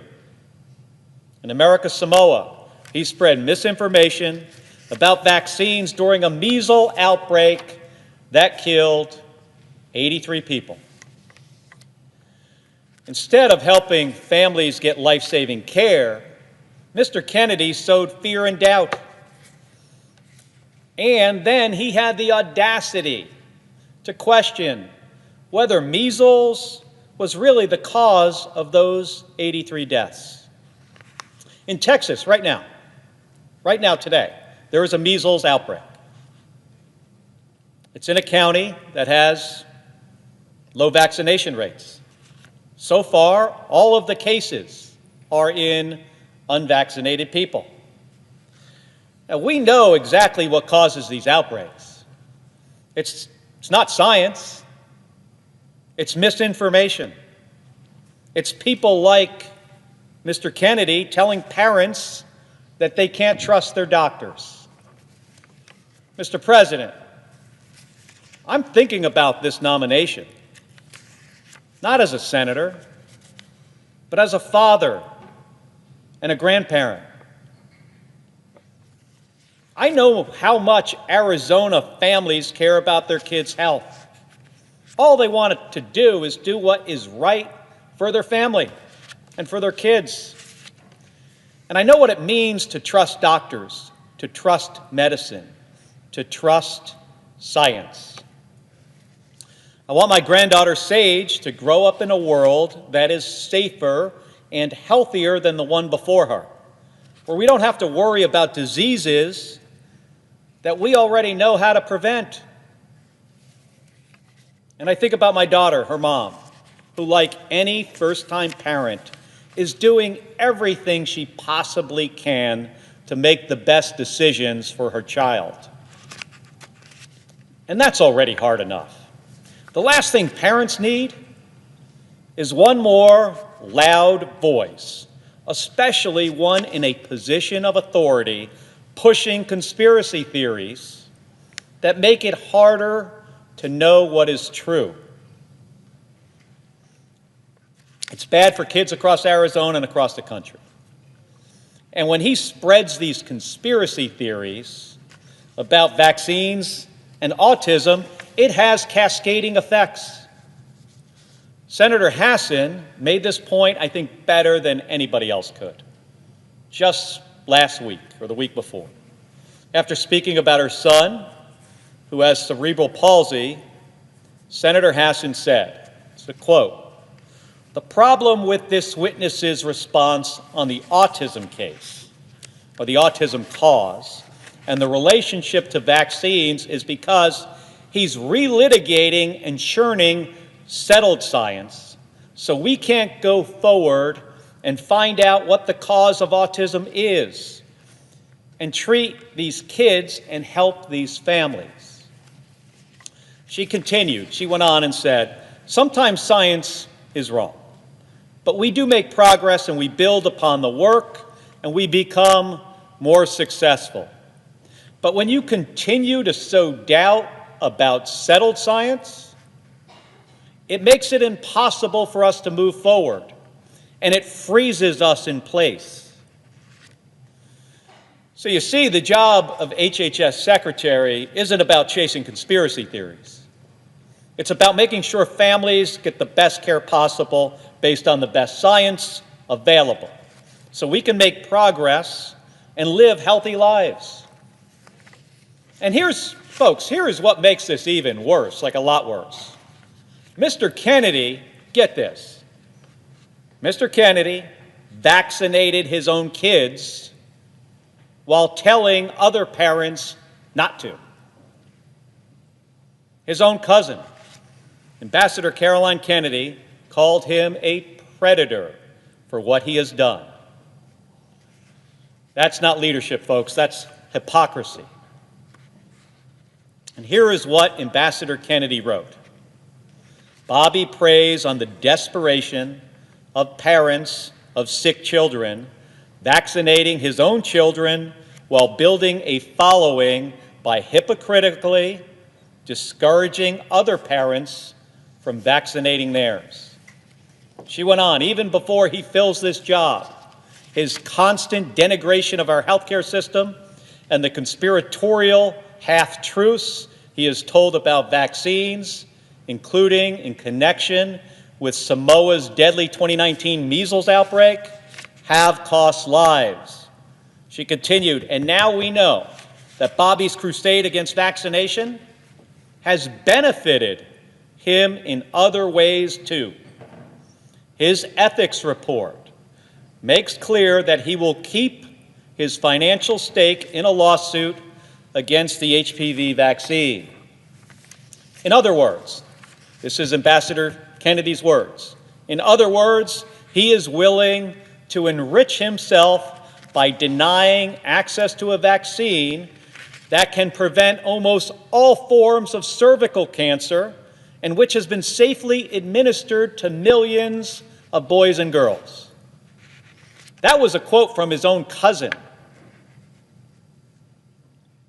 The Senate, Mr. President, the Senate cannot ignore this massive conflict of interest. Mr. Kennedy has personally made millions of dollars from lawsuits attacking vaccines, including the HPV vaccine, which prevents cervical cancer. And if confirmed, he would oversee the FDA, the very agency that regulates the vaccines that he is suing over. That's a direct financial incentive to undermine vaccines, even if it puts people's lives at risk. And he wouldn't commit to removing himself from this equation. And it's not just vaccines. Mr. Kennedy has made a career of embracing conspiracy theories over facts. He claims, it's almost would be funny in another context, but Mr. Kennedy, get this, he claims Wi-Fi and 5G cause cancer. He thinks the COVID vaccine is part of a government plot. He suggested that vaccines are a holocaust. But of course, when he was confronted about that, he said he didn't recall saying it. He believes that the people who are running our vaccine programs should be in jail. And when asked about 9/11, one of the most defining moments in our nation's history, he refused to say who was responsible. And his response? He said, it's hard to tell what's a conspiracy theory and what isn't. Well, Mr. President, we cannot put somebody in charge of our nation's health care who doesn't know how to separate fact from fiction. No one in the Senate should be comfortable with that. But the dangerous misinformation, it doesn't stop with vaccines. Mr. Kennedy claimed that antidepressants, not guns, are to blame for school shootings. Let's be clear, folks, there is zero evidence to support that. None. What we do know, and what the data tells us, is that every other developed country, they also have antidepressants. What they don't have is America's level of gun violence. The difference is not mental health treatment. It's easy access to guns for kids, for criminals, and dangerous people who shouldn't have them. Mr. President, my family and I have lived with the consequences of gun violence. My wife, Gabby Giffords, was nearly killed by a gunman when meeting with her constituents outside a grocery store in 2011. 6 people died, 12 were injured. You won't find anyone at that grocery store who believes that an excess of mental health treatment was responsible for that tragedy. Not one. Gabby and I have sat in living rooms of parents who have lost their children in mass shootings. And we have fought for real common sense gun safety laws that can save lives. Just like Senator Hassan, I will not stand here and let conspiracy theories distract from real solutions. And this is the core of the problem. Mr. Kennedy treats health care like it's a conspiracy theory. Mr. Kennedy is not the person who should be running the Department of Health and Human Services. It's very clear. Now, if Mr. Kennedy was simply a private citizen saying these things, that would be one thing. It would still be a problem, by the way. But this is someone who wants to be in charge of all of our health care. And if his dangerous views weren't enough, he doesn't even understand the weight of the job he is applying for. In his confirmation hearing, he didn't know the difference between Medicare and Medicaid. He didn't understand the different parts of Medicare and what they provide for seniors. He didn't know what a community health center was. He couldn't articulate a basic managing plan for HHS's $2 trillion budget. He wouldn't answer as to whether he'll negotiate for lower drug prices for seniors. And that means if you're a senior with him in charge, you might see higher drug prices. Mr. Kennedy does not have a medical degree, and he has no experience, zero experience in healthcare policy. So this isn't just about bad ideas. It's about dangerous ideas and the fact that he is completely unprepared to do this job. We learned that at his confirmation hearing. We also learned Mr. Kennedy won't make decisions based on science, data, and facts, or what is best for our public health. Instead, he will do whatever President Trump tells him to do. Over and over again, when asked about his policies, he didn't give answers based on what he believes is right. He said, quote, "President Trump has not told me what his policy is." On reproductive health, quote, "Trump has told me to look into it, but I don't know what his policy is." This is a nominee who traffics in conspiracies, who doesn't know much about the agency he's nominated to lead, and who has said he'll just do whatever he's told. Which, considering what we heard all along, that President Trump, he has a concept of a health care plan, not a real plan. But we still don't know what that is. Now that to me feels like a big problem. Mr. President, we need an HHS secretary who will lead with facts, not fear, who will lower the price of prescription drugs, or fight to do that, and fight to reduce health care costs, and not to go along with efforts to take health insurance away from kids and people with disabilities, who will build trust in our health care system, not undermine it. Mr. Kennedy has built a career out of rejecting science, spreading misinformation, and profiting off of fear. He has compared vaccine scientists to Nazis. He has refused to say if 9/11 was a conspiracy theory. And when it comes to leading this nation's healthcare system, he has no plan, no knowledge, and no independence. And he says he will do whatever President Trump tells him to do. So, my colleagues, we all have to ask ourselves, are we really willing to put the health of American families in his hands? Are we? Mr. President, I know my answer, and I urge everyone in this chamber to think very hard about theirs. And Mr. President, I yield 30 minutes of post-cloture debate time to the Democratic leader. The senator has that right.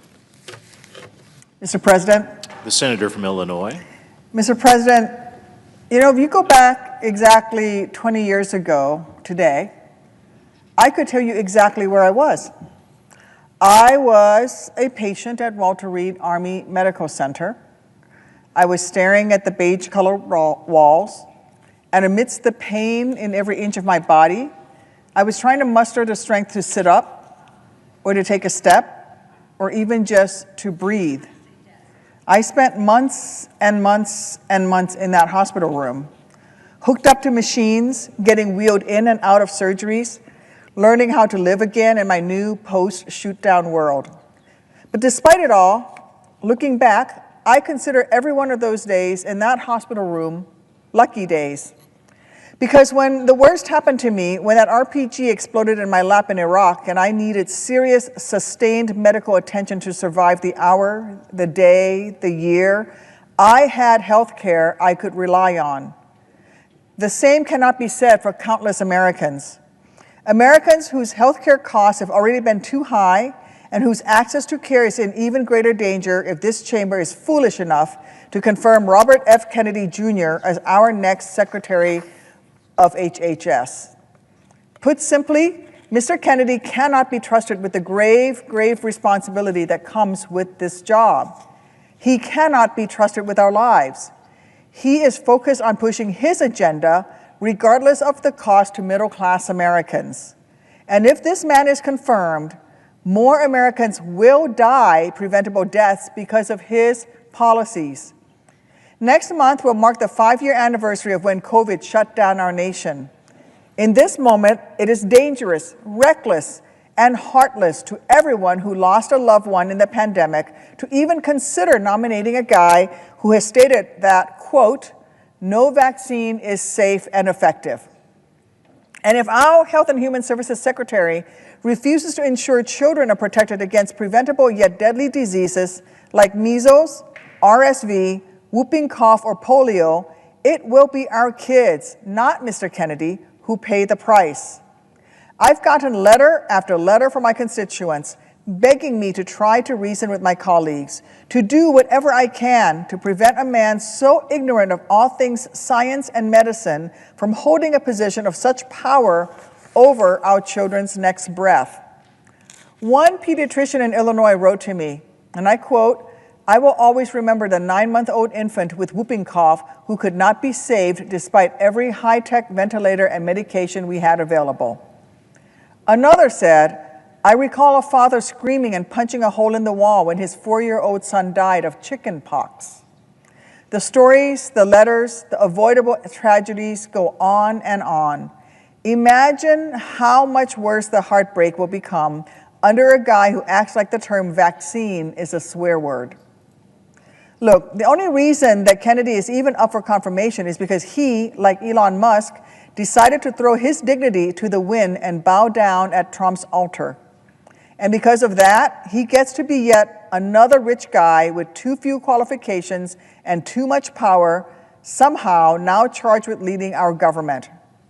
Trump is running this country like the mob. Kiss his ring, pledge your unyielding loyalty, get made. It's just this time you get made into a cabinet secretary. Well, Kennedy has given Trump his fealty. So why would any of us ever think that he'd have the courage to stand up to Trump if the president issues an order that actively harms everyday Americans?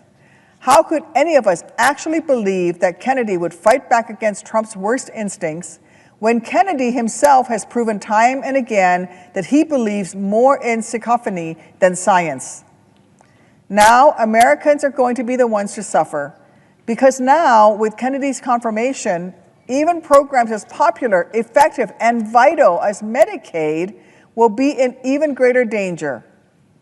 Republicans told us in Project 2025 that they would come for Medicaid, and this is the rare case when the GOP has actually kept its word, putting at risk roughly 80 million Americans who rely on Medicaid. Americans in red states and blue, in big cities and small towns, folks who may have never heard of RFK Jr., but who will certainly feel the effect when he rips away the health care their family so desperately needs. Medicaid is a lifeline for kids, for pregnant women, for people in nursing homes, for Americans with disabilities. But Republicans don't seem to care about any of that. It's obvious that Donald Trump has never stayed up late at night, hunched over the kitchen table, with a calculator in one hand and a medical bill in the other, praying to figure out a way to afford his child's insulin. No, of course not. With every passing day, it becomes clearer and clearer that Republicans care more about tax breaks for the billionaires they pal around with on the golf course than prescriptions for the middle-class folks who actually work at Mar-a-Lago. And while that teacher in Peoria lays awake at night trying to work out how she can afford her father's home care now that he can no longer get those services through Medicaid, while that new mom in Chicago who's just learned she has stage 3 cancer is trying to find a second job so she can afford both diapers for her newborn and her own chemotherapy, Donald Trump and Elon Musk will be too busy lining their already full pockets to care. To my colleagues on the other side of the aisle, I am sure many of you have faced health crises of your own. I'm sure many of you have had a parent who's been sick or a nephew who's been in a car crash, a spouse who's been in need of an emergency C-section, or a child who has relied on an autoimmune injector. Imagine if your loved ones hadn't cared they could rely on, imagine if your loved ones hadn't had care they could rely on in the moment. Then ask yourself how you can sleep soundly tonight if you vote to further the agenda of a couple rich guys who so clearly don't care about making America healthy. They only care about tipping it even more in favor of the wealthy. They're not bringing back the good old days of Reagan. They're just bringing back the days of dying from the measles. And they're certainly not making America great again. They're making America sick again. That's the Trump-Kennedy promise. I care about my constituents' ability to afford their prescription medications, their ability to get the vaccines that will keep them alive through the next pandemic, their ability to survive those worst-case scenario health moments without going broke in the process. So for all those reasons and 1,000 more, I will be voting no on Robert F. Kennedy Jr.'s nomination. If my Republican colleagues care about any one of those things too, then they will have no choice but to do the same. Thank you. Mr. President, I have received a number of messages from my constituents describing what access to Medicaid means to them and their families. I would like to close by asking unanimous consent that they be printed in the congressional record. And I yield 30 minutes of post-cloture debate time to the Democratic leader. The senator has that right.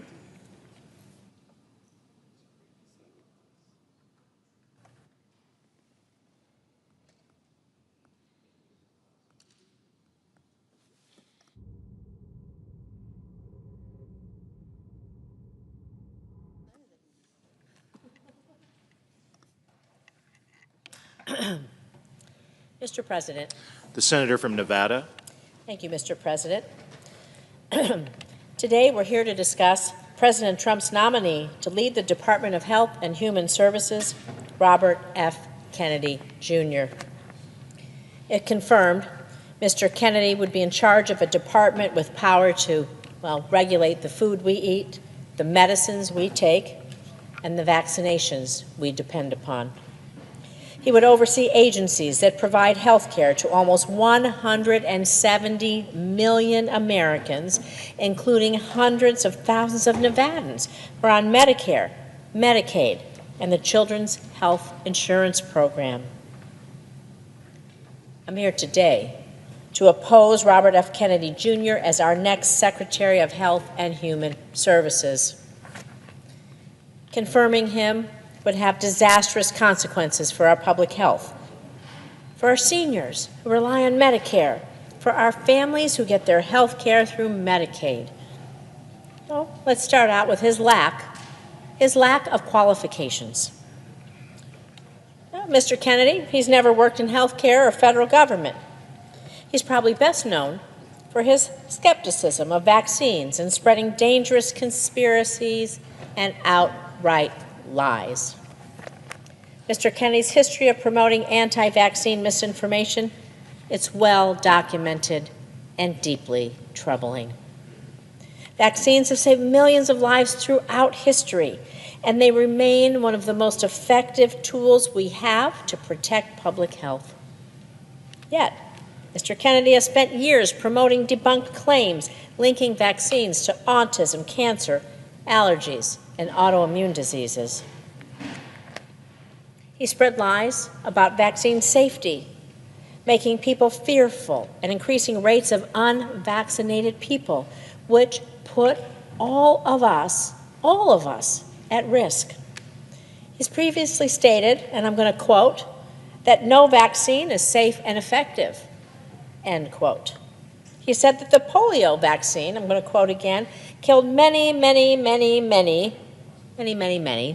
more people than polio ever did, end quote. And Mr. Kennedy has called the COVID vaccine, again I'll quote, the deadliest vaccine ever made. This rhetoric isn't just reckless, it's dangerous. If Mr. Kennedy had been around during the first Trump administration, he would have undermined President Trump's Operation Warp Speed and efforts that helped us end the pandemic. And he doubled down during his confirmation hearing, even though he was asked multiple times. Mr. Kennedy refused to acknowledge that vaccines don't cause autism. He's also engaged in Holocaust distortion to push his dangerous views. While attending an autism conference, He was asked why the CDC wasn't acknowledging autism as an epidemic.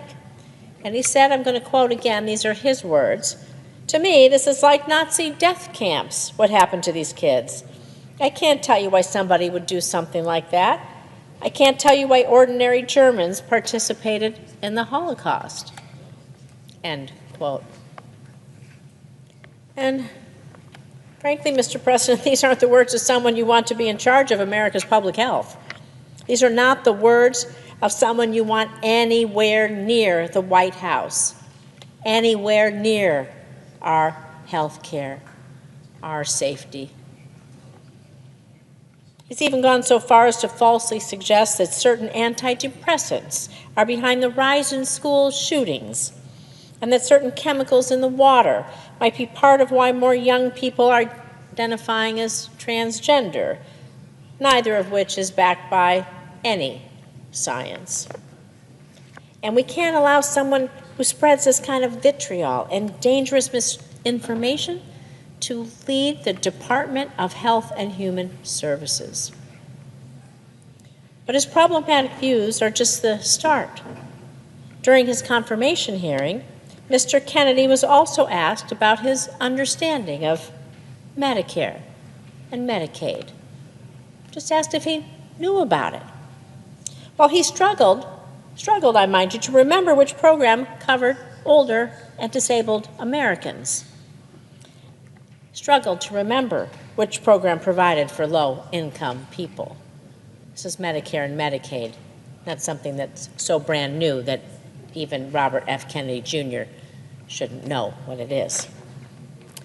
Because Medicare and Medicaid are not mere government programs. They are a lifeline for millions of Americans, including our seniors, our parents, our grandparents, people with disabilities, families in need, including half of all children and around 40% of all babies born in this country. Why would we trust someone with the future of Medicare and Medicaid when he doesn't even understand the basics of the system he would oversee? This makes no sense. And we can't overlook the broader impact of Mr. Kennedy and President Trump's proposals on medical research, safety, and innovation. We're already seeing devastating attempts to go after the National Institutes of Health, or NIH, the very institution that has pioneered life-saving research in areas like cancer, heart disease, and diabetes. And this is not just any research, this is life-saving research. We're talking about research and clinical trials. Well, in my home state at the University of Nevada, Las Vegas, and the University of Nevada, Reno, to better understand Alzheimer's disease and improve care for patients. We're talking about advancing breast cancer therapy at the University of Nevada, Reno, and clinical trials on treating and preventing cancers at the Southern Nevada Cancer Research Center. You know, I lost my mother to cancer. I lost my brother to leukemia.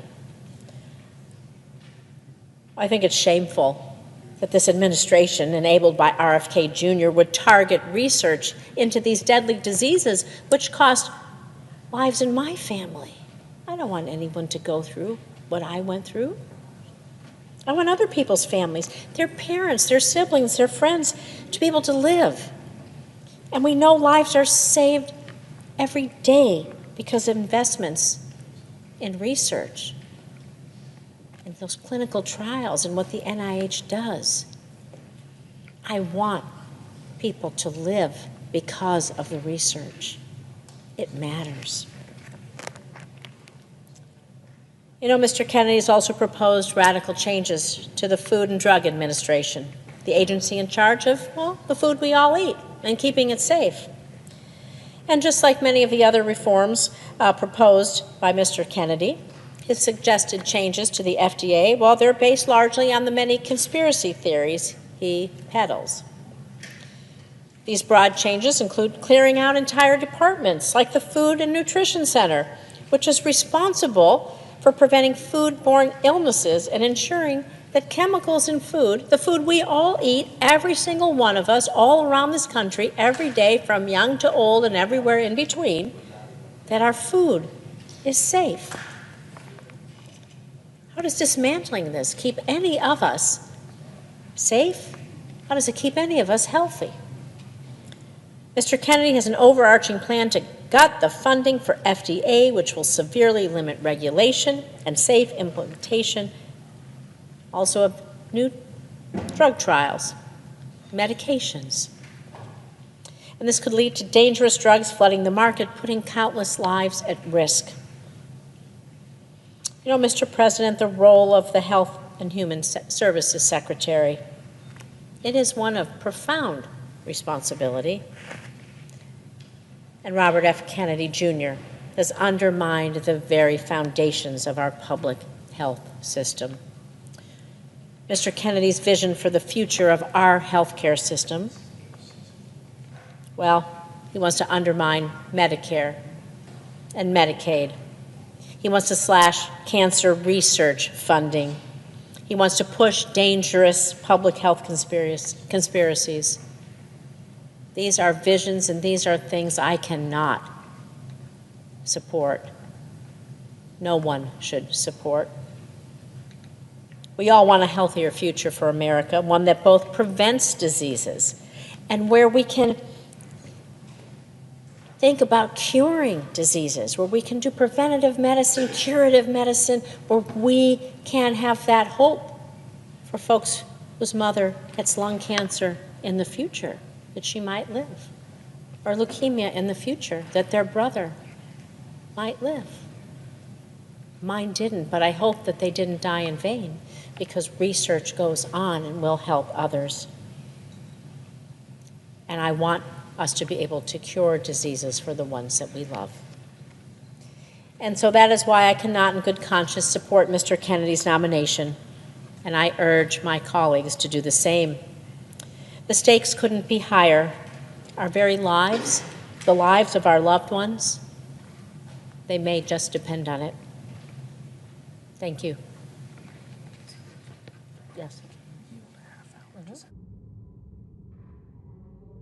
Post-cloture debate time to the senior senator of Oregon.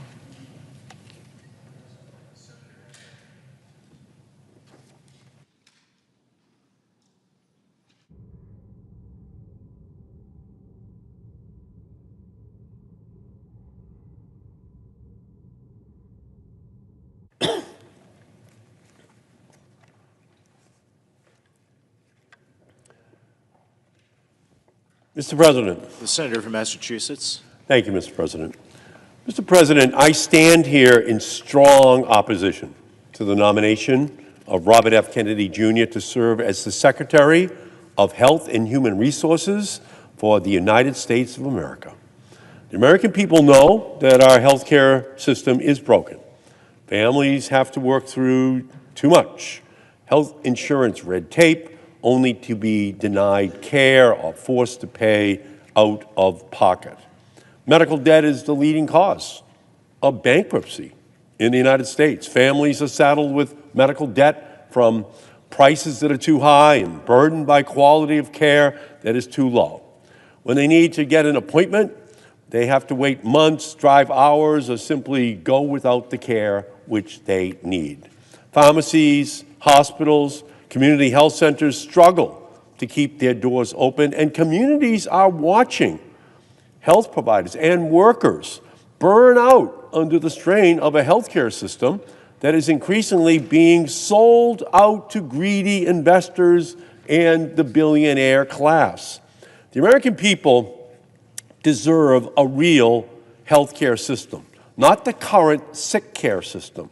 And they deserve leadership which will recognize all of these problems and commit to solving them. Instead, Donald Trump and Elon Musk are only making things worse. To Elon Musk, move fast and break things is not in the United States Constitution. That's why these federal district court judges are stopping your actions. In Trump's first 3 weeks in office, he has taken illegal and unconstitutional action that disrupted life-saving health research, sent Musk and his Doge acolytes to make cuts in Medicare and Medicaid, cut off federal funding for community health centers, used discriminatory fear-mongering to threaten federal funding for hospitals and health providers just trying to provide care for their patients.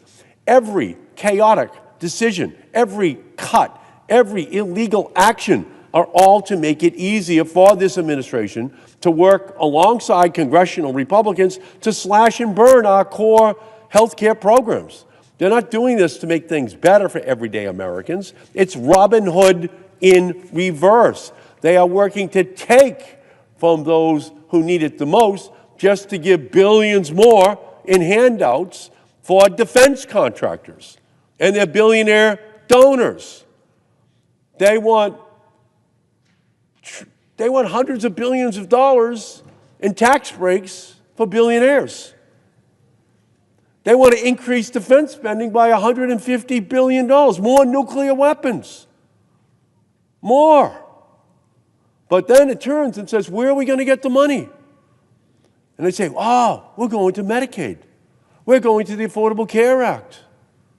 We're going to community health centers.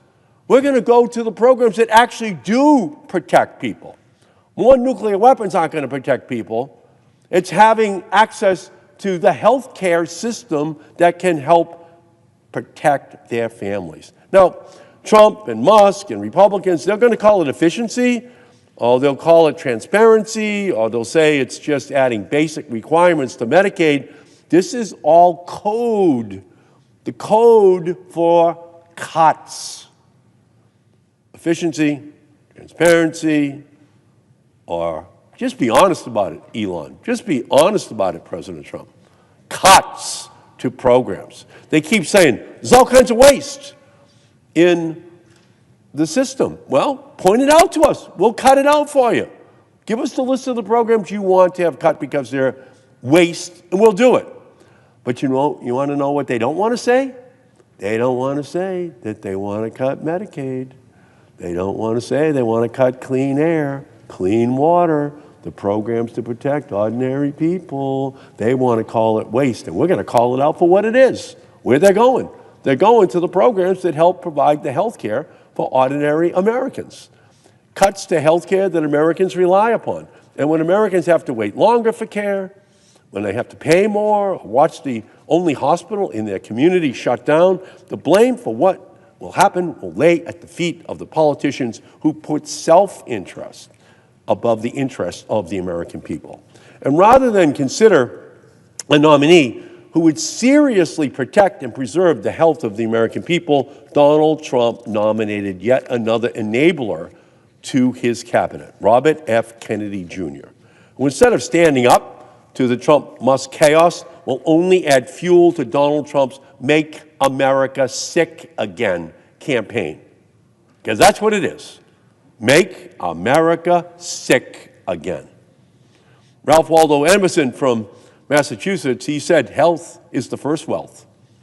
Well, that first wealth is going to get looted, so billionaires get even richer.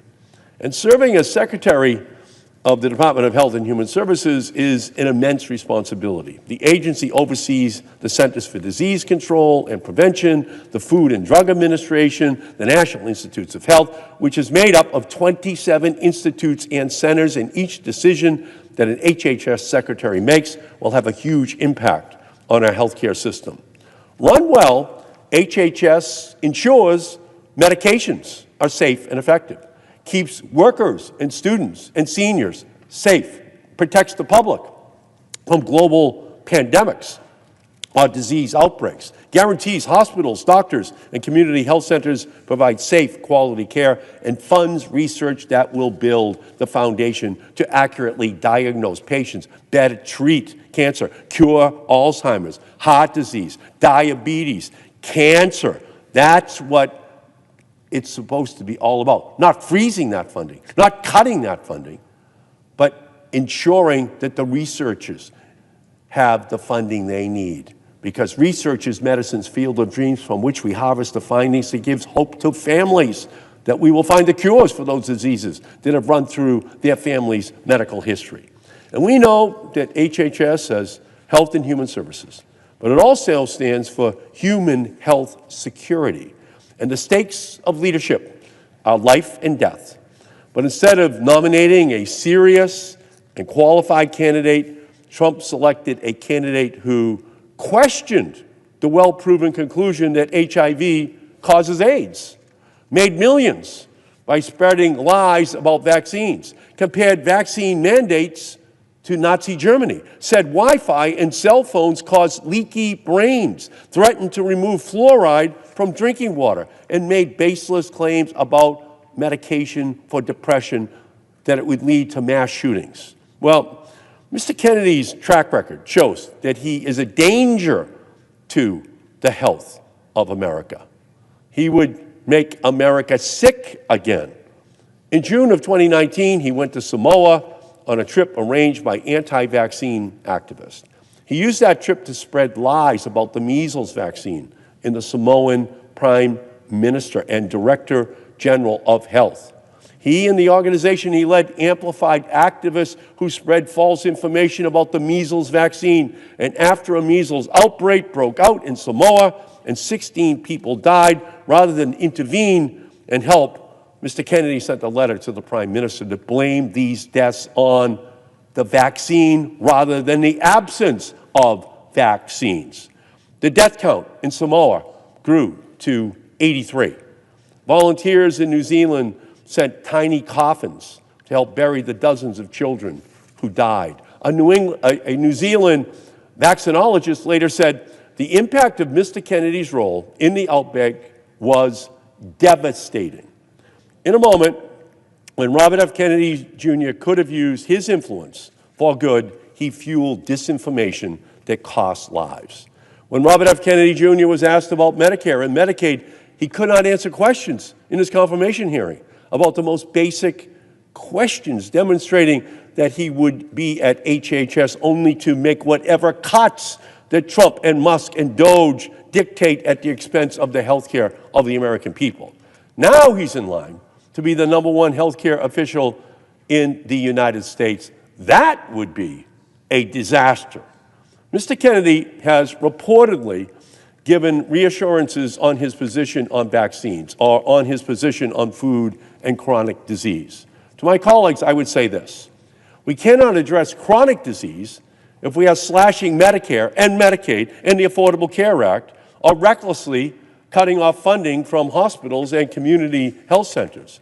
If we are battling vaccine misinformation, it will make it much more difficult to take on chronic disease like heart disease or diabetes. The long-term impact of food on children's health doesn't matter if children are dying from preventable infectious diseases because their families believe misinformation spread by the nominee for Secretary of Health and Human Services.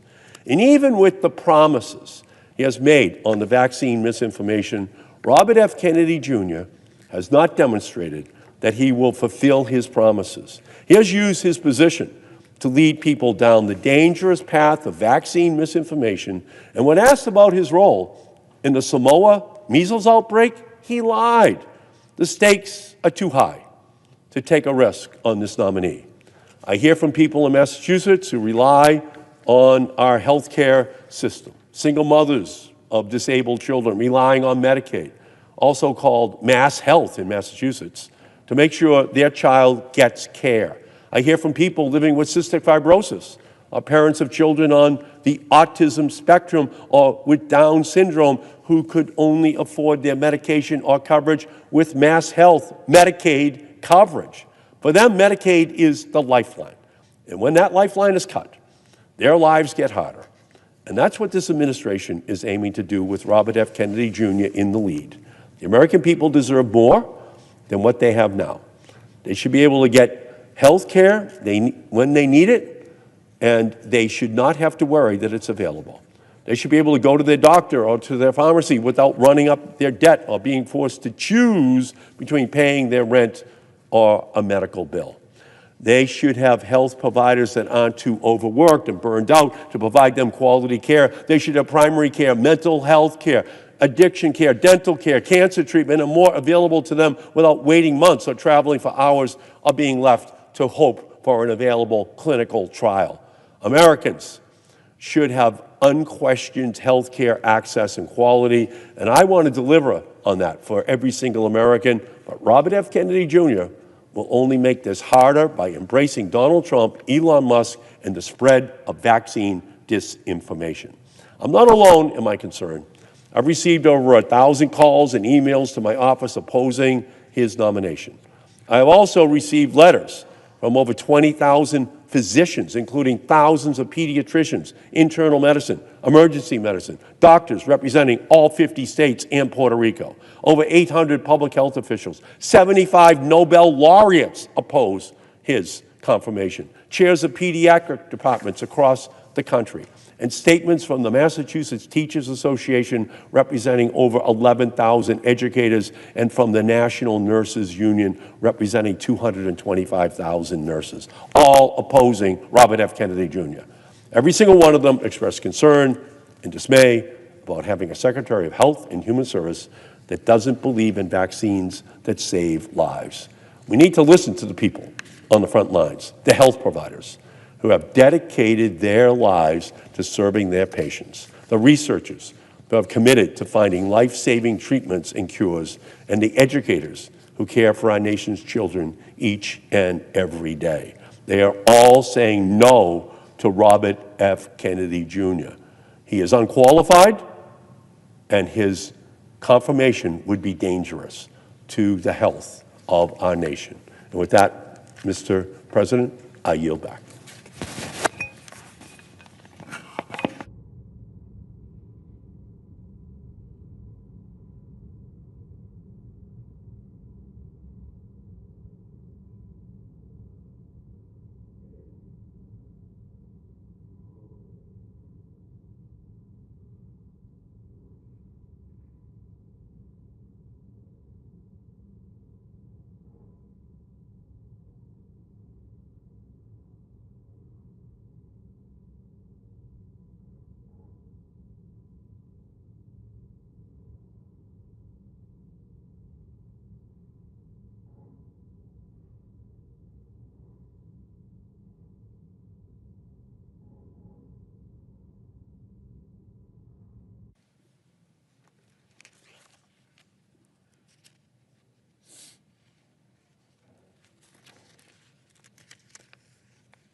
Mr. President. The senator from Connecticut.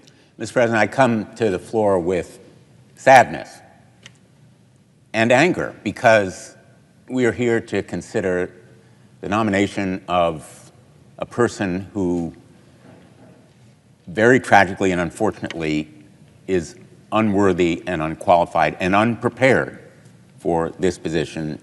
And Robert F. Kennedy Jr. will, in fact, betray the trust and credibility of the office he's been nominated to fill. He has already shown that he lacks the trust in science and the adherence to the truth that is so important, because this office is fundamentally about advocating for public health, informing the public, speaking truth to the American people when there is so much misinformation and disinformation about what will keep Americans healthy and make them healthier and he threatens literally to make America sick. Whether it's make America sick again or just make America sicker, the fact is he has supported conspiracy theories and distorted views of what is important in public health that threaten the American people. The Nobel laureates, the healthcare professionals, the members of his own family, and in a certain way, I would say if you have any question about Mr. Kennedy's qualifications, you should listen to Caroline Kennedy and her very powerful comments on his nomination. The fact is that her comments are an indictment. They are literally a warning against his nomination, stating that he is, quote, addicted to attention and power, and that he has already, quote, denigrated our healthcare system by championing beliefs that cost lives. Ultimately, the confirmation process so far has confirmed what we already know, that as a source of information, advocacy, and truth, he is less than Americans deserve. Americans deserve someone who believes in the Affordable Care Act and its premium tax credits that reduce healthcare costs for millions of Americans who otherwise would be left uninsured and unable to afford health care. Americans deserve a secretary who will advance research into life-saving medicines, treatments, and vaccination. He's not that person. Americans deserve a secretary who will protect Medicaid, which provides health care to nearly 1 million Connecticut residents, including 350,000 people. At the very least, someone who knows the difference between Medicaid and Medicare. He is not that person. And Americans deserve a secretary who will protect the sensitive health data of millions of people across the country. When the Department of Government Efficiency, which is an unregulated and potentially unsanctioned organization, gained access to millions of seniors' records at Medicare, Mr. Kennedy purposefully said nothing. And at the very least, we need someone who will stand up to President Trump when he spreads misinformation from the White House, someone who will stand up to him when he asks that his Secretary of Health and Human Services do something illegal or immoral. And clearly, Mr. Kennedy is not that person. There's a reason that he lacks support from all these professional organizations and is actively opposed by them, by healthcare professionals, Nobel laureates, and his own family.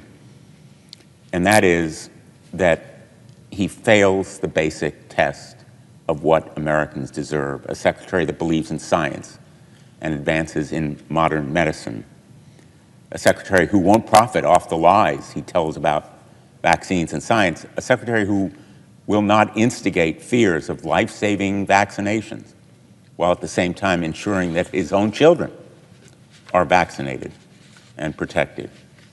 A secretary who will protect women and reproductive rights, and someone who knows the difference between Medicare and Medicaid. The kind of leadership that is required from the Secretary of Health and Human Services has never been more important.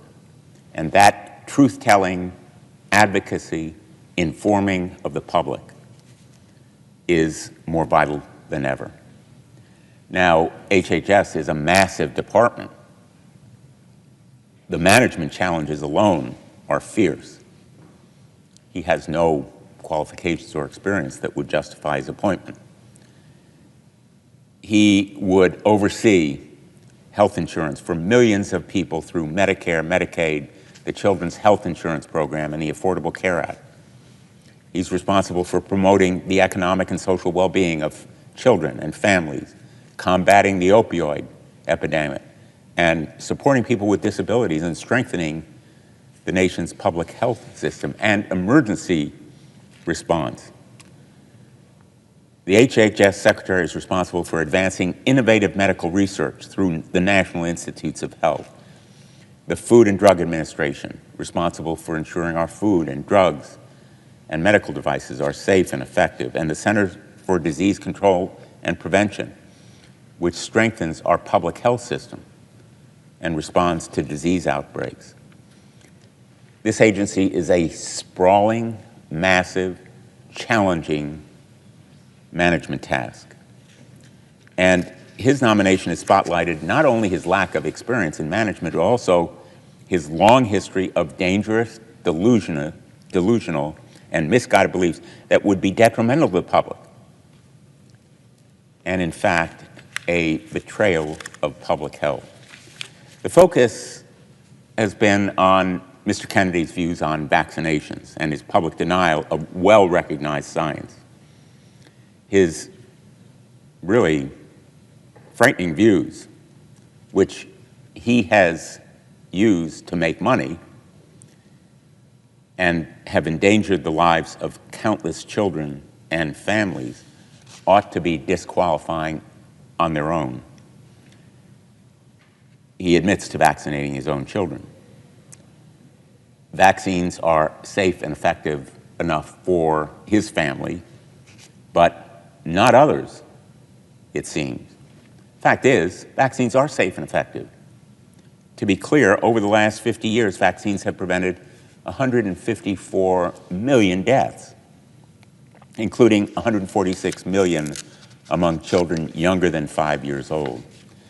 They undergo exhaustive tests and trials and independent review to determine whether they are safe and effective. And they continue to undergo rigorous review even after they approve.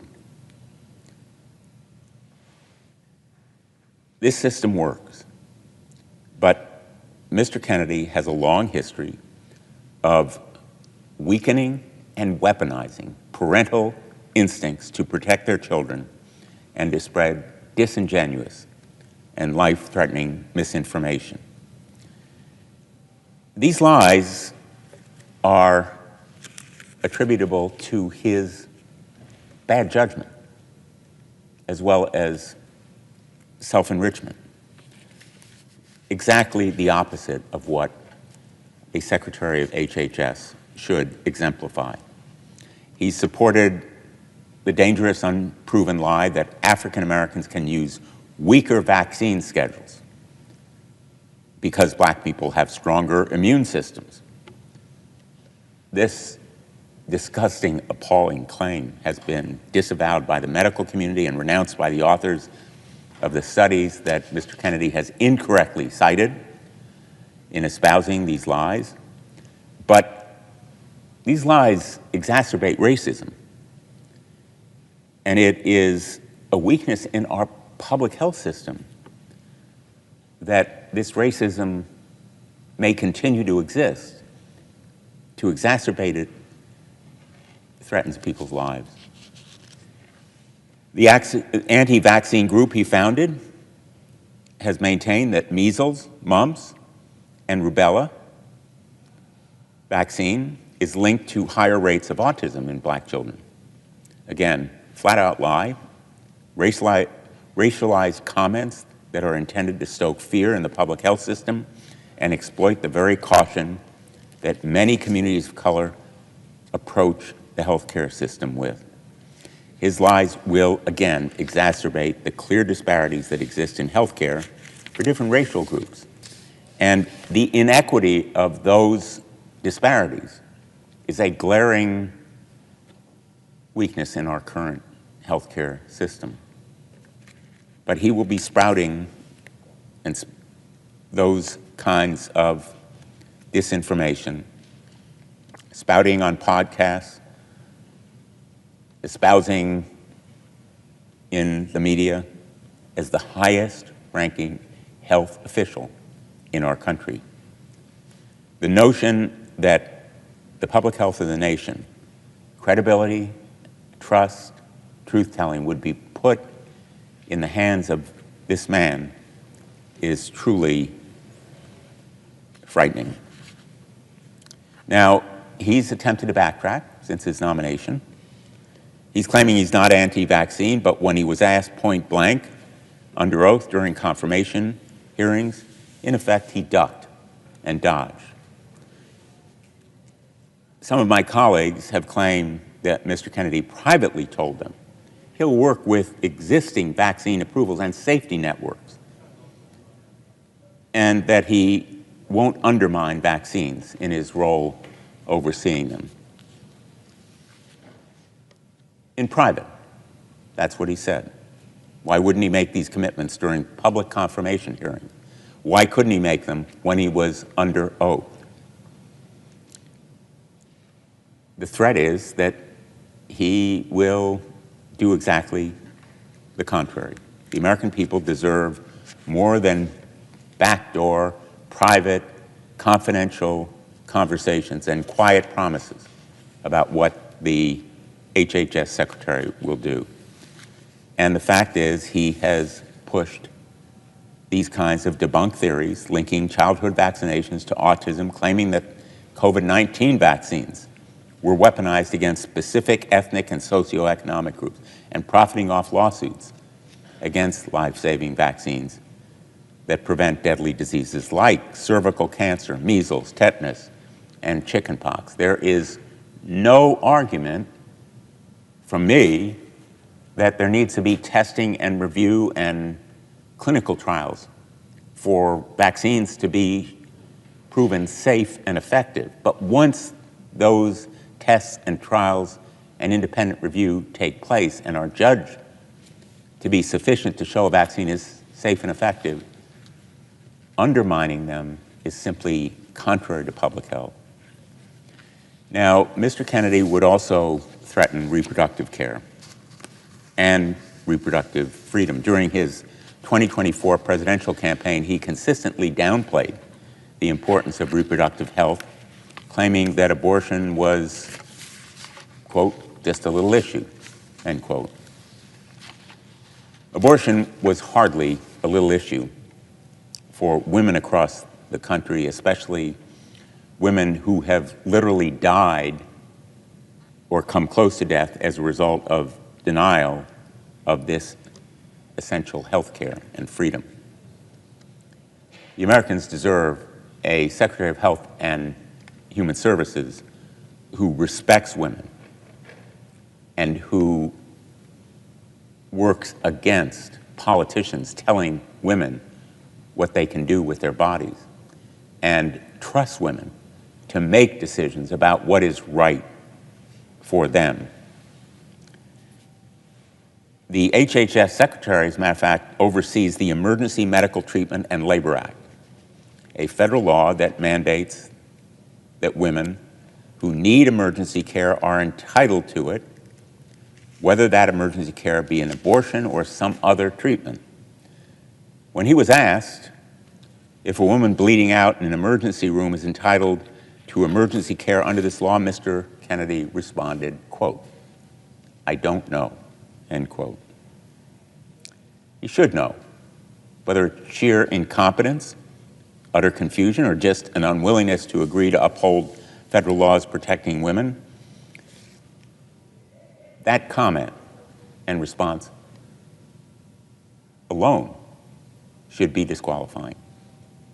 It's dangerous, and confirming him in this position could be deadly to women who depend on that program. He's refused to say that he'll protect access to medication abortion. Instead, he has said he would reevaluate the drug. Now, this drug has been safely and effectively used by millions of women for decades. His response is code for making it harder to access or ban it altogether. He won't commit to protecting women who need emergency medical care. He will not commit to keeping safe and effective abortion medication available. He will limit access to abortion services, and his confirmation poses the danger of catastrophic consequences for women. How can women trust him to protect their interests and safeguard their health? The women of America deserve better. Mr. Kennedy has a long history of making baseless and damaging claims about the LGBTQ+ community, including the absurd lie that environmental chemical exposure somehow causes children to become gay or transgender. Boggles the mind. Incredibly dangerous to the health and safety of LGBTQ+ youth. But it is his stated belief, or it has been at various times in the past, and adding to those harmful ideas is his belief that HIV does not cause AIDS. He has supported bans on gender-affirming health care for transgender individuals and spread information about what gender-affirming care actually looks like in the real world. And if he continues to spread this unscientific rhetoric as Secretary of HHS, he will cost people's lives. Members of the LGBTQ community already experience significant health disparities, and Mr. Kennedy's false views on health, sexual orientation, and gender identity would make these disparities, like racial disparities, even worse. To serve in this position, Mr. Kennedy need not be the world's greatest scientist or the most erudite professor or the most astute researcher, but he needs to have a respect for science and medical professionals. He lacks it. He made abundantly clear during his confirmation hearing he has none of those qualities. And in fact, demonstrated an inadequate understanding of the very programs that he is supposed to be administering if he's confirmed, like Medicare and Medicaid. You know, we have reviewed a lot of nominees as senators, and we know that they're prepared, they're extensively murder boarded, as they say, ask questions in preparation. You would expect that the nominee to be HHS Secretary would understand the difference between two of the most important and largest health insurance programs in the country that serve millions of Americans every day. He didn't. The American people deserve better. His decisions, if he is confirmed, will have long-lasting impacts, and he lacks the expertise to lead this agency and lead Americans as an advocate, as an informer, as a truth teller. And lest you think that he will rely on good people who will help him in administering this agency, he's pledged to fire hundreds of National Institutes health employees. He told the Food and Drug Administration workers to, quote, pack their bags, end quote, and he'd like to clear entire departments of the federal government, including the nutrition department at the FDA. He is in no way going to rely on career professionals who truly understand the policy behind the programs that he knows so little about. Mr. Kennedy has claims to support improving nutrition and combating chronic diseases. And many of us support those programs to eliminate additives, for example, or provide better nutritional information, front of package labels showing nutritional content, and enabling Americans to be healthier by eating better and by being better informed. But instead of surrounding himself with experts, his potential top advisors include people who want to change or abolish the nutrition guidelines, like the dietary guidelines for Americans, which will bolster industry profits, not health. The dietary guidelines for Americans provide science-based advice on what to drink and eat to meet nutrient needs. They promote health. They reduce the risk of chronic disease. This dietary guidance is critically important because 3 in 5 adults live with chronic disease. Let me repeat, 3 in 5 adults live with chronic disease that could be improved with better nutrition. And it informs all federal nutrition programs, meaning that these dietary guidelines impact 1 in 4 Americans through programs like the National School Lunch Program, the Supplemental Nutrition Assistance Program, known as SNAP, the Child and Adult Care Food Program. These programs follow those dietary guidelines because they are based on science. But Mr. Kennedy lacks respect for science. The fact that he espouses better nutrition isn't translated into real-world support for action that benefits Americans. His opposition to those guidelines benefits the food industry. Having a science denier surrounded by potentially lobbyists at the helm of this agency is not going to make Americans healthy. Again, it is going to make them sicker.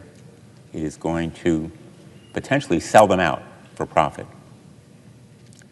I'm disappointed that we're here, as I said at the outset, to be considering someone who is so deeply unqualified and unprepared for a position that is an enormous potential opportunity to improve the health of America. His advocacy could spread the truth, could hold the food industry or pharmaceutical drug industry to higher standards to provide more medicine and treatments and cures at lower prices. He could support research through the NIH instead of advocating that it be cut. He could enable women to have reproductive care instead of dodging or diminishing its importance. He could help eliminate racism and bias against LGBTQ plus people in our healthcare system. So much opportunity squandered in this nomination. I will vote no on Robert Kennedy Jr. I urge my colleagues to heed the warnings from Americans much better qualified than I am to make this judgment. Those Nobel laureates, the professional organizations, the healthcare experts, and of course, his family, who know him best. Caroline Kennedy, who spoke with such eloquence and insight. Her incisive and heartbreaking video should be watched by everyone who is about to vote on this nomination. Thank you, Mr. President. I yield the floor.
Mr. President.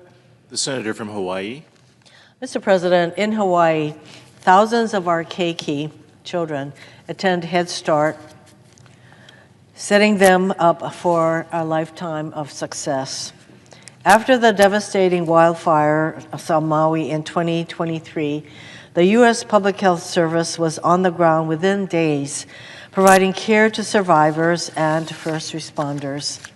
On Oahu, the University of Hawaii's Cancer Center is leading on critical NIH-funded research on breast, liver, and lung cancer, studying diseases that disproportionately impact the Native Hawaiian and Asian American communities. All of these programs are vital for people in Hawaii, and they are all made possible by the Departments of Health and Human Services, or HHS. HHS does critical work across our country, keeping communities healthy and researching deadly diseases from cancer to COVID and so much more. Americans trust HHS because their mission has historically been guided not by politics, but by science and data. But already, Donald Trump is taking a sledgehammer to HHS and the essential work it does. For weeks, HHS employees have been prohibited from making any external communications and have been directed to withhold grant disbursements. Illegal, by the way. Halting critical updates on emerging public health threats and delaying or denying funding for community health centers without explanation. These edicts are already forcing clinics to consider reducing services and staff, or worse, closing these services, endangering health care access for our most vulnerable populations. And just last Friday, the National Institutes of Health, or NIH, announced it would slash indirect cost rates nationwide. Funds that keep the lights on and the bills paid at America's medical schools, hospitals, and research institutions, enabling our country to lead globally on biomedical research. This is life-saving research. These across-the-board cuts aren't hypothetical. They will harm real people in need of help. Just yesterday, I spoke with the University of Hawaii John A. Burns School of Medicine, who explained the catastrophic consequences this cap would have.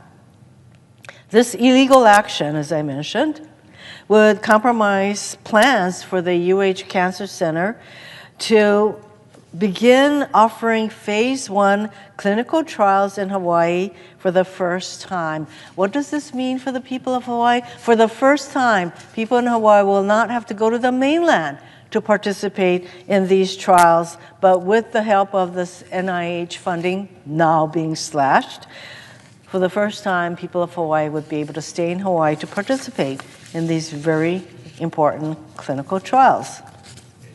Mr. President, if allowed to stand, these actions will be catastrophic for our country and for global efforts to combat the spread of diseases. And all of these actions have been taken without a confirmed secretary in place at HHS. One would hope the president's nominee to lead such an important department would be a level-headed individual guided by science and data. Instead, Donald Trump has nominated the total opposite, Robert Kennedy Jr. Mr. Kennedy is an anti-vaccine activist who peddles and profits from conspiracy theories and has a troubling history of misconduct. In his confirmation hearings, Mr. Kennedy appeared not to know the difference between Medicare and Medicaid, essential programs that 66 million and 72 million people respectively rely on for access to health care. Mr. Kennedy purports to be a proponent of bodily autonomy when it comes to vaccines, as if we know better than scientists about the efficacy and safety of medical treatments. But Mr. Kennedy's commitment to bodily autonomy suddenly flies out the window when it comes to women's right to control our own bodies. He has shown he'll do Donald Trump's bidding in his war on women and our freedom. Where's our bodily autonomy? As they work to reverse the FDA's approval of mifepristone, which has been used safely for medication abortion for more than 20 years. So much for bodily autonomy. And it's clear Mr. Kennedy will be guided not by science, but by the conspiracy theories he's pursued for decades on vaccines, raw milk, stem cell treatment, and much more. Vaccines are a modern miracle that have saved an estimated 154 million lives and enabled us to all but eradicate diseases like polio and smallpox. But due to the activism of conspiracy theorists like Mr. Kennedy, public trust in vaccines have eroded, endangering countless lives and threatening the herd immunity that protects us all. Mr. President, I grew up in rural Japan where we didn't have widespread access to most vaccines. As a child, I remember getting measles, mumps, whooping cough. When one kid in our village got sick, it just spread like wildfire in our village, and all the kids got sick. I know what it means to be vaccinated. To willingly submit our children to such a fate, like what happened to us and me in Japan, would be cruel, counterproductive, and deadly. But Mr. Kennedy seems not to care about those impacts. Mr. Kennedy, Mr. President, we all agree there are things we can do to make our country healthier. And I stand ready to work with my colleagues to do that important work. But eliminating access to health care, promoting conspiracy theories, firing researchers, and undermining evidence-based policymaking will do nothing to make us healthier. It will instead unleash chaos on patients, providers, and countless other Americans who rely on the services, funding, and research emanating from HHS. Mr. Kennedy will not make America healthy again, yet another empty slogan. He will, in fact, instead, make us less healthy, less safe, and less prosperous. We know this because it's exactly what happened in Samoa after misinformation about vaccines, pushed in part by Mr. Kennedy, led to a deadly measles outbreak there. Hawaii's Governor, Josh Green, is also a physician, and he traveled to Samoa at the invitation of the country's health minister to help stem the consequences of this deadly misinformation. He recently wrote about his experiences in an op-ed in the New York Times, and I'd like to read portions of that op-ed now. Our governor wrote, quote, "When vaccination rates fall, preventable diseases can gain a foothold and pose a new danger. And that's precisely what happened in Samoa after misinformation spread by anti-vaccine activists eroded trust in vaccines and led to the 2019 outbreak. Thousands of preventable cases of measles sprang up, leading to the deaths of 83 people, mostly children. One of the most prominent voices behind the anti-vaccine campaign was Robert F. Kennedy, Jr. Governor Green goes on to say that we witnessed the deadly consequences of the anti-vaccine campaign. We arrived at one home just minutes after a toddler girl had died from measles, her mother bursting into tears as we approached. The child was lying on a makeshift bed in the middle of the family's one-room house, her face still red from fever. I put my hands on her face and could feel the warmth in her skin, but her eyes were fixed and glazed over. My stethoscope confirmed she was no longer breathing. Governor Green went on to write, Mr. Kennedy and others fanned the flames of fear with misinformation. The people of Samoa shared with me that they got very little news from outside their community, but that in the months before the 2019 epidemic, they were bombarded with social media posts claiming that vaccinations were unsafe and would harm or even kill their children.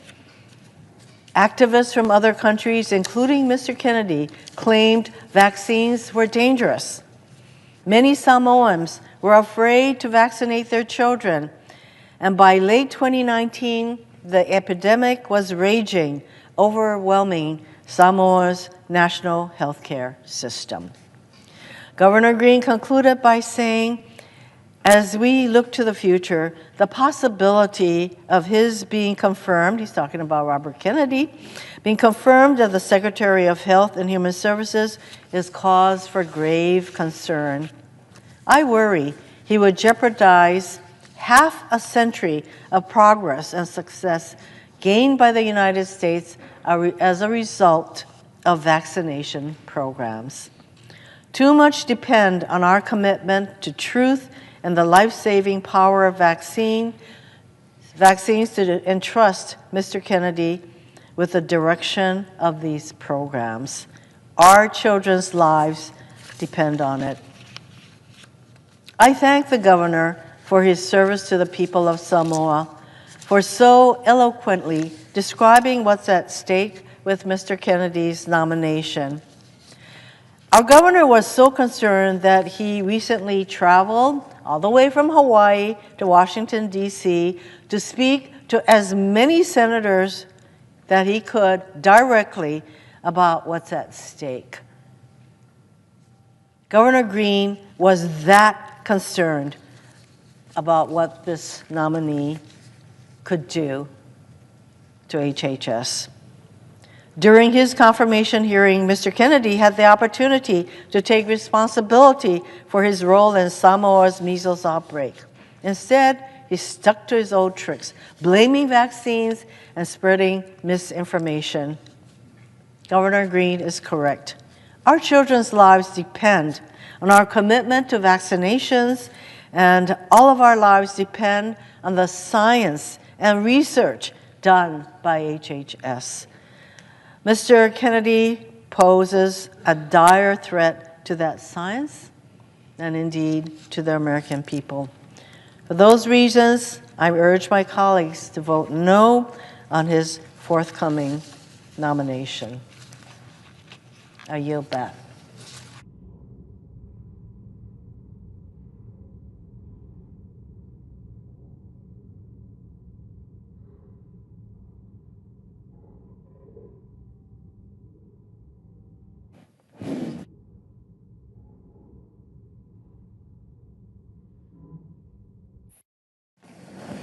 Mr. President, Senator from Hawaii. I yield 30 minutes of post-cloture debate time to the senior senator of Oregon. The senator has that right. Mr. President? Senator from New Hampshire. Thank you, Mr. President. I rise today to join my colleagues, to join the many Granite Staters who have written my office and expressed their grave alarm in opposing the nomination of Mr. Kennedy as the next Secretary of Health and Human Services. Robert F. Kennedy Jr. is without experience or qualification for this post. He is uninformed about and apparently uninterested in the most basic elements of healthcare policy. He entertains and spreads conspiracy theories that virtually everyone in this body knows to be dishonest and dangerous. In a different time, in a different political moment, with a different president, members of this chamber would have joined together to resoundingly reject Mr. Kennedy's nomination. In fact, in a different time, where qualifications and character mattered, Mr. Kennedy's nomination would never have made it to the floor. But here we are.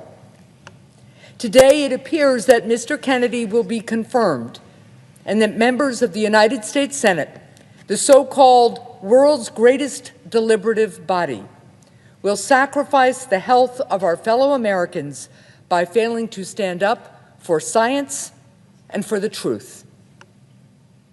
For even the most skilled and experienced person, running the Department of Health and Human Services is a really daunting task.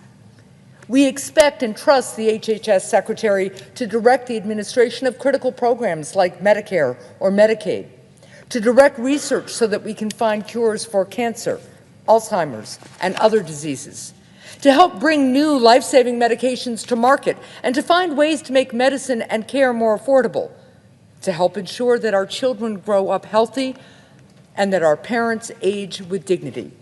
When a crisis hits, we look to the Secretary of Health and Human Services for leadership to help lead the fight against fentanyl or to protect our communities from a pandemic.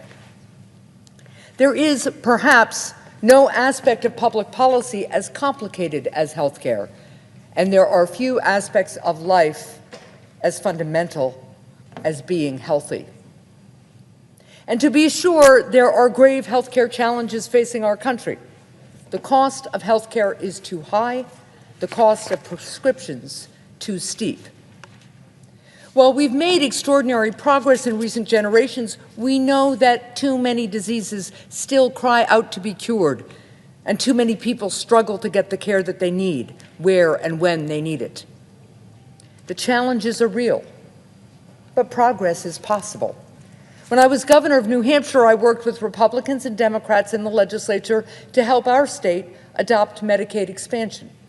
And during the first Trump administration, we came together to end surprise medical billing with a new bipartisan law. Of course, there is much more work to do. The point is that when we work together, embrace common sense solutions, and have the right leadership, we can forge progress. But it takes hard work. It takes seriousness to tackle a challenge as daunting as healthcare. It takes experience, talent, and ability. We're talking about the health of our country and of our children. This is a job that requires us to search far and wide across our country to find the right person, someone who is informed, capable, and forthright. Someone who has a proven track record of leadership, and someone willing to tell the truth in service to the goal of helping every American to be healthy. Instead, the President of the United States offered us Mr. Kennedy. It's entirely unclear to me what qualifications Mr. Kennedy brings to this office. He's never run an organization or a business even 1/100th of the size of the Department of Health and Human Services. He has no background in medicine, science, health policy, or government. Most concerning, though, is his complete and utter lack of even the most basic knowledge of the department he is supposed to lead, or the health policy debates and challenges that our country has been grappling with over the last several decades. It's not simply that we have been asked to hope that Mr. Kennedy learns on the job. It's not simply that we're being asked to grade Mr. Kennedy on a curve. It's worse than that, because even for his confirmation hearings, Mr. Kennedy couldn't be bothered to even do his homework. During his confirmation hearing, I asked Mr. Kennedy some fairly basic questions about Medicare and Medicaid, the most well-known health programs overseen by the department he seeks to lead, programs which tens of millions of Americans count on for their care. He couldn't accurately identify a single part of Medicare. He got every question I asked wrong. When it comes to Medicaid, which among other things provides coverage for about half of the births in the United States, he wrongly said it was fully federally funded, which it isn't. Let me be clear, the administration is asking the American people to place these critical health programs in the hands of a man who has no idea what they even are. That's a big ask. And it's an ask we wouldn't make of our own constituents. No one in this body would hire even an entry-level healthcare staffer who did not understand the basics of Medicaid and Medicare. Why should we exercise a different, weaker standard for the person who's supposed to be in charge of both? Why, with this administration, does the bar go even lower when the office becomes even higher? If Mr. Kennedy cannot be bothered to learn the basics about Medicare and Medicaid, he will certainly not bother to stand up for them. This administration has made clear that it is willing to gut Medicaid in order to pay for tax breaks for billionaires. The President's new director of the Office of Management and Budget has in fact proposed that the administration cut Medicaid, a program that provides health insurance coverage for approximately 80 million Americans, by more than 1/3. Does anyone think that Mr. Kennedy will be a voice of reason, that he will speak out on behalf of American families and make the case for saving Medicare or Medicaid? He can't even describe what they are. Mr. Kennedy is an intelligent and educated man, but education and intelligence aren't a substitute for taking the job seriously. If Mr. Kennedy were in the running for a different post, his failure to understand the basics of our healthcare system might not be relevant. But it so happens to be the American people's great misfortune that he is in fact being called to serve as the highest public health official in our land. Mr. Kennedy's lack of qualifications and knowledge about healthcare have real consequences. If confirmed, his lack of preparation, experience, and interest in America's healthcare will leave our country worse off. Our people will be less healthy. And nobody will feel Mr. Kennedy's careless disregard for the magnitude of his position more than America's women. When I was initially considering Mr. Kennedy's nomination, one mark in his favor was his long record of advocacy on behalf of a woman's fundamental freedom to make her own health decisions. When Mr. Kennedy was in New Hampshire campaigning for president, he told Granite Staters, quote, "I'm pro-choice. I don't think the government has any business telling people what to do with their bodies," close quote. But since he came out in support of President Trump, Mr. Kennedy has made a remarkable discovery. He decided at the age of 71 that his long-held belief in reproductive freedom for women was wrong. All of his principles about women making their own choices were suddenly no longer true. Instead, as the nation's leading public health official, he has said that he will faithfully and enthusiastically carry out the anti-choice policies of an administration that continues to dedicate itself to undermining and taking away a woman's fundamental freedom. This isn't a hypothetical issue. In his confirmation hearing, Mr. Kennedy said that he and the Trump administration would be examining the safety of the drug mifepristone, which is used for abortions and in miscarriage care. During the hearing, I showed Mr. Kennedy study after study, stacks, hundreds of pages of research done over the course of decades, all of which demonstrate the safety of this medication. Let me be clear, the safety has been proven. If Mr. Kennedy and the Trump administration continue to persist in studying a drug that is proven to be safe, it's clear that their objection is not with a lack of research. Their objection is to the result of that research. So they want to sow doubt about it. They want to sow confusion. And once they do, they will hide behind the very doubt that they've created as a reason for denying women the most basic of human freedoms, bodily autonomy. And Mr. Kennedy, having sold out his pro-choice principles, will surely help in that effort. He certainly will not stand in the way of it. The debate about reproductive freedom is fundamentally a debate about whether one believes in the basic promise of our Declaration of Independence, that all of us are free and equal. The question for Mr. Kennedy and all those who would deny women this basic freedom is whether they believe that women have the capacity and judgment to make their own health care and reproductive decisions just as men do. Make no mistake, Mr. Kennedy did not have a miraculous conversion, something like the Apostle Paul's on the road to Damascus, on this issue. He just made a cold-blooded, expedient choice to cut a path to power. He decided that the freedom of women was a small price to pay in order to be able to call himself a cabinet secretary. I have had good faith disagreements with friends and colleagues on the issue of abortion. But Mr. Kennedy is different.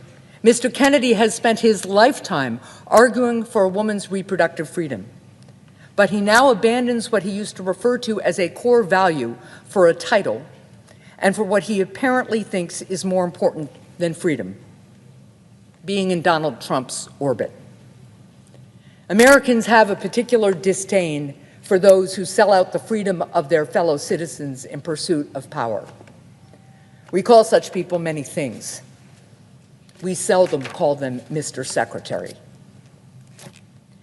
Even if Mr. Kennedy was not inexperienced, even if Mr. Kennedy had basic knowledge regarding our health system, even if Mr. Kennedy was not willing to imperil freedom for women, members of both political parties should reject his nomination. Because Mr. Kennedy, who has forged a career of peddling cynicism and conspiracy regarding vaccines, is perhaps the most uniquely dangerous man ever nominated to head America's Department of Health and Human Services. Vaccines are among the greatest achievements in human history, and America has been at the center of that success. Our doctors and scientists were instrumental in helping vanquish smallpox and banish polio. Because of vaccines, more than 20 million people walk today who otherwise would have been stricken with polio. Hundreds of millions of people are alive today because of vaccines. I'm reminded of the words of a previous HHS secretary, quote, "Vaccines are some of the most thoroughly tested medical products we have. Vaccines are safe, effective, and life-saving," close quote. HHS Secretary Alex Azar, who was appointed by President Trump, said those words during his first term. He was right when he said this 6 years ago. But today, Mr. Kennedy asserts that this statement is wrong. Mr. Kennedy has a long history of dealing in both outright lies and clever half-truths to sow cynicism, mistrust, and confusion regarding vaccines. He has, at various times, discouraged people from getting vaccines for measles and polio. Mr. Kennedy has led litigation to discredit the HPV vaccine, a vaccine which has led to a dramatic decrease in cervical cancers among young women. When the pandemic hit, President Trump helped marshal America's scientific resources in Operation Warp Speed to produce a COVID vaccine in record time. This was, in my mind, one of the greatest public health achievements in decades, and a real credit to President Trump. But Mr. Kennedy helped lead efforts that attempted to revoke President Trump's COVID vaccines authorization. And for more than 25 years, Mr. Kennedy has helped perpetuate the dangerous lie that vaccines cause autism. During his confirmation hearings, my colleagues virtually begged Mr. Kennedy to recant these views. But Mr. Kennedy would not, insisting that if he somehow saw more evidence, only then, perhaps, he might reverse course and tell people he was wrong. This is the dangerous game that Mr. Kennedy plays. He hides his anti-vaccine conspiracies under a cloak of deniability. Sometimes he outright lies. But most of the time he insists that he's merely raising questions and that he's simply a man looking for answers. But to borrow from Benjamin Franklin, quote, "Half the truth is often a great lie," close quote. When Mr. Kennedy is presented with facts, he ignores them. He ignored the conclusive data that my colleagues showed him, proving that vaccines do not cause autism.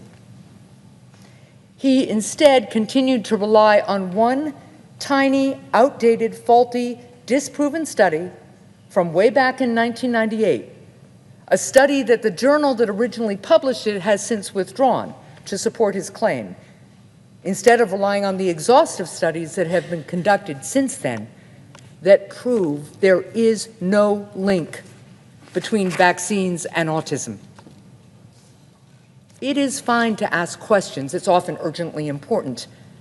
But it's not doctors and scientists who are ignoring Mr. Kennedy's questions. It is Mr. Kennedy who is ignoring their answers. Mr. Kennedy's vaccine conspiracies are not a quirk of personality or harmless eccentricity, but especially with the authority and the megaphone that he will have if he is confirmed, will be a grave danger to the health of our people. Mr. Kennedy has already spent much of his career taking legal action against safe and effective vaccines. With the full power of the Department of Health and Human Services, it stands to reason that he will use his post to limit access to certain vaccines, pull FDA approval of others, or change guidelines and recommendations concerning what vaccines children should receive. But more than that, with the platform of HHS Secretary, Mr. Kennedy will undermine public trust in vaccines and will discourage a growing number of parents from getting their children vaccinated. As for Mr. Kennedy's insistence that simply raising doubts about the safety of vaccines doesn't mean that he's urging people not to get their children vaccinated, well, Mr. Kennedy may be unqualified, but he is not naive. He knows full well that millions of people listen to his words. Millions more will listen should he be confirmed to this office. And so, what happens? How much, Mr. President, does a lie about vaccines truly cost? Let us say that a greater number of Americans become wary of vaccines due to Mr. Kennedy's musings from the seat of the most powerful public health perch in the world. A greater number of families decide that their kids don't need vaccines. Sometimes that'll mean just skipping one vaccine. Sometimes it'll mean skipping all of them.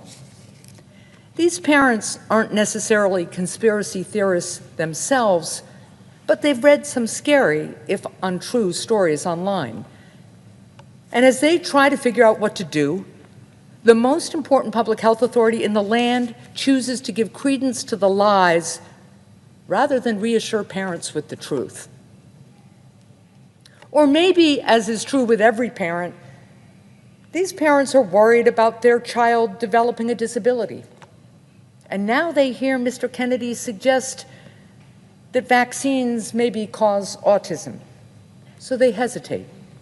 They don't return to the pediatrician's office for the next dose of a vaccine that will prevent their child from getting a deadly disease. And as more and more children become unprotected, as Robert F. Kennedy Jr. fails to advocate for safe, effective, life-saving vaccines, children get sick. They spread the disease. And all of a sudden, we are back to the kind of deadly disease outbreaks that doctors used to witness in the early decades of the 20th century. A time long enough ago that many Americans don't realize what it was like to lose a loved one to an illness like measles. There will be more measles outbreaks like the one going on right now in West Texas. Or maybe instead of measles, it'll be polio. People will get sick and people will die. Take a look in a museum at a rusting iron lung. Go to the graves of the unvaccinated measles victims in American Samoa. That is the cost. That is the price of this particular lie. I also take issue with the notion that Mr. Kennedy's anti-vaccine cynicism is somehow advancing scientific progress or healthy debate. The truth is that Mr. Kennedy's conspiracies are not particularly new.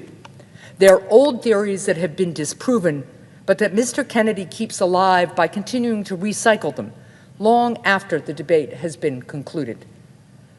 So no, I don't object to engaging in new debates over unproven science. I object to rehashing old debates over proven science. Remarkably, during the hearings, Mr. Kennedy and some of my colleagues sought to place Mr. Kennedy in the tradition of great scientific minds like Galileo and Newton, who dared challenge the scientific status quo with their own provocative questions. There is, of course, a key difference. The difference is that Galileo and Newton were right, and Mr. Kennedy is wrong. The evidence vindicated Galileo. The evidence refutes Mr. Kennedy. That difference is what separated Galileo from the village crank. That difference is what separates a witch doctor from a real one. This never-ending cycle of cynicism, of relitigating old debates about whether vaccines cause autism, it doesn't further scientific progress. It doesn't unlock new truths or cures. It keeps us stuck in the past, stuck having the same debates over and over and over again. All that changes is that the mound of evidence disproving Mr. Kennedy grows higher and higher. In his hearing, Mr. Kennedy said that he wouldn't apologize for asking what he called uncomfortable questions because, quote, we have massive health problems in this country that we must face honestly, close quote. The problem is not that Mr. Kennedy is asking uncomfortable questions. The problem is that Mr. Kennedy himself is not willing to accept the answers to them. The problem is that Mr. Kennedy is wasting our time and our money with dishonest and already settled debates, debates that distract us from the task at hand, the task of tackling the real and significant health problems that are facing our country. Because in his lifetime of fear-mongering, what good has Mr. Kennedy actually contributed to the mission of public health? Mr. Kennedy says he wishes to make America healthy again. But when Mr. Kennedy suggested that the polio vaccine gave people cancer, what child did he make healthier? Mr. Kennedy says he's trying to promote vigorous scientific debate. When Mr. Kennedy suggested that the United States of America developed Lyme disease as a bioweapon, what medical breakthrough did that yield? What disease did he help cure then? Mr. Kennedy's vaccine fears garner him headlines, but have they made health care more affordable for a single American family? Think about the hours and resources that Mr. Kennedy has urged his followers to invest in relitigating proven science. And what progress could instead have been made if that money was invested in finding treatments and cures to diseases? That is the price of Mr. Kennedy's insistence that we remain frozen in time in our understanding of science. Mr. Kennedy has not made America healthier in his career thus far, nor will he if he is confirmed. He will make America less healthy, more doubtful, more divided, more cynical, and further away from finding cures and making scientific progress. Mr. President, we have real health care challenges in this country. The American people want health care costs. They need health care costs to come down. They want to stop having to make impossible choices between making ends meet and getting their children the medications that they need. They want it to be easier to get a prompt appointment with a good doctor in their neighborhood who talks with them and doesn't rush them out the door. They want better mental health care in our schools. And they want cures. They want their loved ones to stop being held back by chronic diseases. They want to say fewer early goodbyes because of cancer, Alzheimer's, and other diseases. They want to be able to age at home with dignity and high-quality home care. Making our country more healthy, that is no small task, but we can do it. We live in a great country. The American people are talented and imaginative. And when we work together, we have the capacity to do extraordinary things. We can make our country better. We can save more lives. But we cannot move forward if we confirm a cabinet secretary who engages in the same tired debates over and over again. If we confirm a cabinet secretary who goads us into fighting each other rather than fighting for cures or for lower health care costs. If this body confirms Mr. Kennedy, it will in effect be declaring that experience doesn't matter and qualifications do not count. It will be ignoring plain truths and suspending our capacity for reason, all because a president demanded that the majority of this body do so. If this body confirms Mr. Kennedy, it will be betraying who we are as Americans. It will be sacrificing a better future for the sake of needlessly relitigating the past. It will be confusing a charlatan with a prophet and cynicism with wisdom. And in the end, if this body confirms Mr. Kennedy, more parents will reject vaccinations for their children, more people will get sick, and a growing number of children will likely die. The exact impact of Mr. Kennedy's confirmation in terms of lives lost or progress thwarted will, of course, be hard to quantify. But regardless, what we do know for certain is that senators on both sides of the aisle are willing to denounce the lies that Mr. Kennedy spread. We saw that in our hearings. But colleagues, the issue in this moment isn't whether you'll stand up against lies. The issue is whether you will stand up to the man who tells them. And in this moment, in this chamber, it appears that not enough of my Republican colleagues are willing to do that. I hope I'm wrong. I urge my colleagues to reject Mr. Kennedy's nomination, and I yield the floor.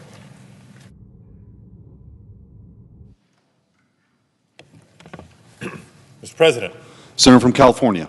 Mr. President, I too rise to oppose the nomination of Robert F. Kennedy Jr. to serve as Secretary of Health and Human Services. I can only hope that I'm half as eloquent and moving as Senator Hassan has been, not just here on the floor today, but in committee during the confirmation hearing.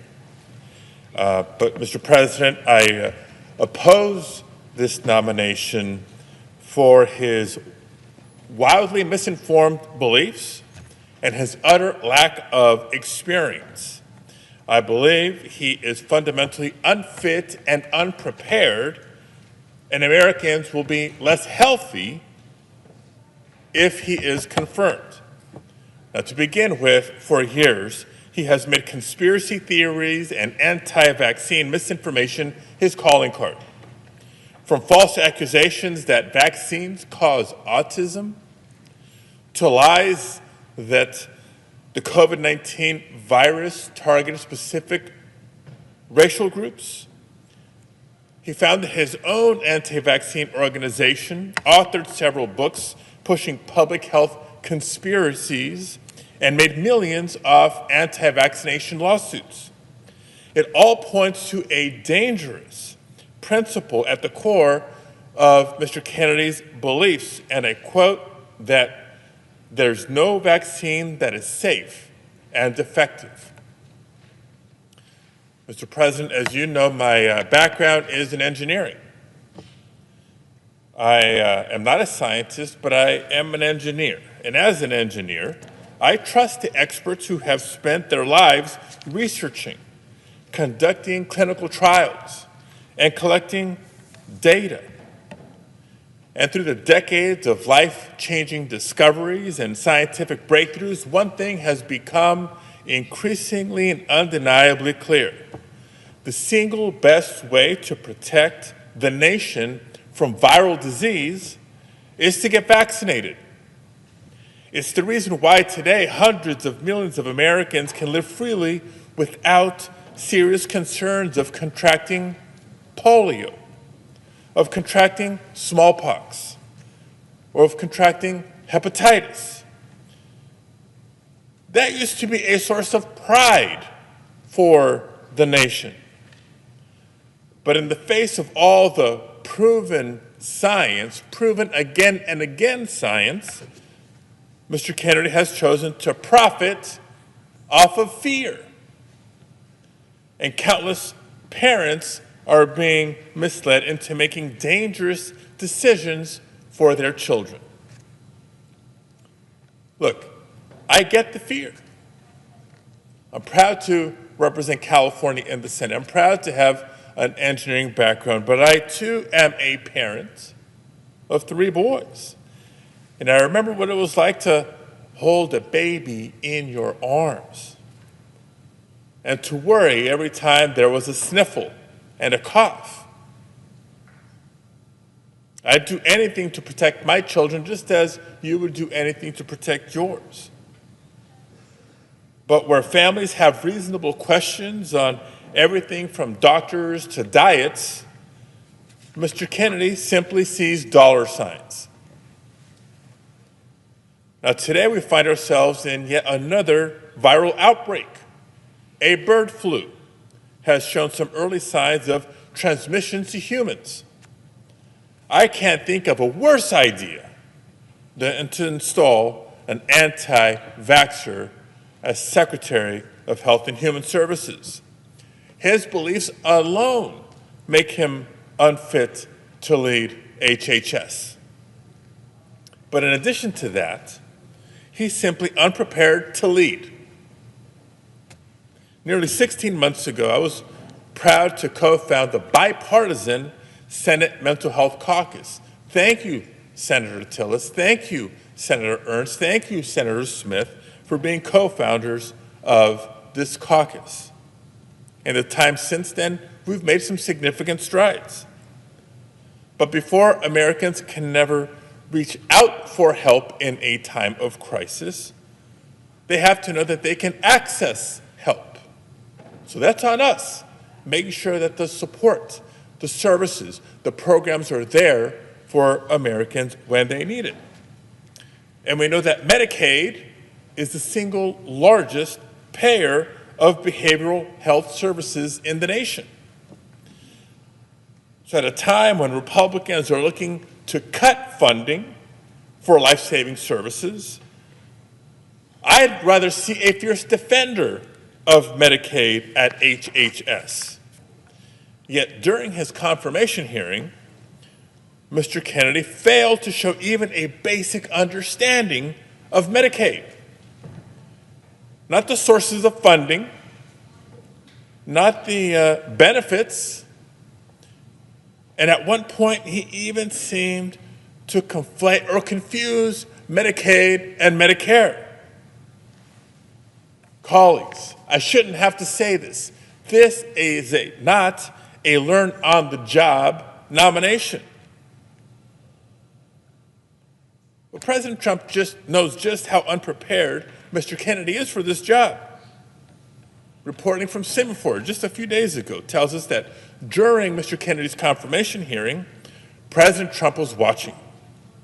He saw just how poorly the confirmation hearing was going for Mr. Kennedy. So what did President Trump do? He does what he does best. He leapt into action to distract and divide. He held a press conference simply to throw out the latest controversy to reporters, and he took the attention off and the pressure off this dangerous nominee. That's what we're up against, colleagues. And over the next several months, our nation will face a critical test for some of the most important public health systems in our country. In the House, Republicans were already floating cuts to Medicaid to pay for even more tax breaks for the rich. In the White House, President Trump and his shadow President Musk have proven they'll shutter any agency that stands in their way. And today we're left wondering who will speak up to protect the health of millions of Americans. Unfortunately, Mr. Kennedy has already shown he is not up to the task. So colleagues, I urge you to join me in fighting to protect the health of our constituents and oppose the confirmation of Mr. Kennedy. Thank you, Mr. President. I yield the floor. Mr. President. Senator from Virginia. Mr. President, I want to join my last two colleagues, the Senator from New Hampshire and the Senator from California, in echoing some of their concerns, because I also rise today to oppose President Trump's nomination of Robert Francis Kennedy Jr. to be Secretary of Health and Human Services. Now, it's been less than a month since Donald Trump was inaugurated. Feels a bit longer for some of us. Yet already, we've seen this administration attack nonpartisan civil servants, illegally freeze federal funding, and gut the independent oversight bodies that crack down and protect Americans from corruption.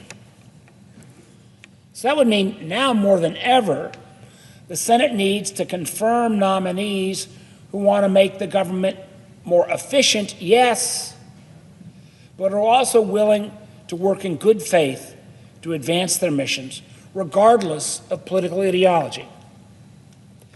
Unfortunately, I don't believe that Mr. Kennedy is that nominee, and I fear that he will serve as a rubber stamp for the chaos and disruption that the Trump-Musk administration brings.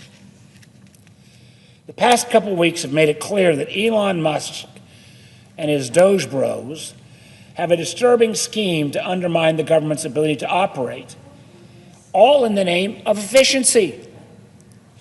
We've seen Musk take a hatchet to USAID, ceding soft power and, frankly, 70 years of bipartisan leadership in that domain to China. We've seen that same attack limit our ability to fight terrorism and, unfortunately, turn our back, which we've never done, either presidents of Democrat or Republican affiliation, turn our back entirely on the international community. We've seen Mr. Musk take a hatchet to the CFPB and leave consumers to fend for themselves, giving a pass to scammers and institutions that defraud Americans. We're starting to see Musk take aim at the Department of Education. We cannot allow this pattern to continue at the agency tasked with keeping people healthy and safe. As folks in my state may remember, earlier this month, the president issued an illegal order to freeze all federal spending. Fortunately, the funding freeze order was rescinded after a major public outcry and threat of losing in court. Yet, even with the order rescinded, real people's lives were fundamentally changed. Across Virginia, for example, 3 community health centers had to close during the funding freeze. And now they won't be reopening because of uncertainty, and they're not sure the money's even coming back. These health centers, which provide primary and preventive care for the underserved populations, feel they can no longer rely on the government contract or the government to keep its word or meet its obligations. In rural Buckingham County, a health center is having to put off replacing the only machine in the county that provides breast cancer screening. Who suffers? Well, it's not Mr. Musk. He's the richest man in the world. Imagine he and his young men who work with him get pretty good and timely care. But if it just ended there, that wouldn't be all that we're potentially putting Mr. Kennedy into. We've already seen some of the foreshadowing of what to come if Mr. Kennedy is confirmed as HHS nominee. Take the NIH, for example, National Institute of Health, something broadly supported in a bipartisan way.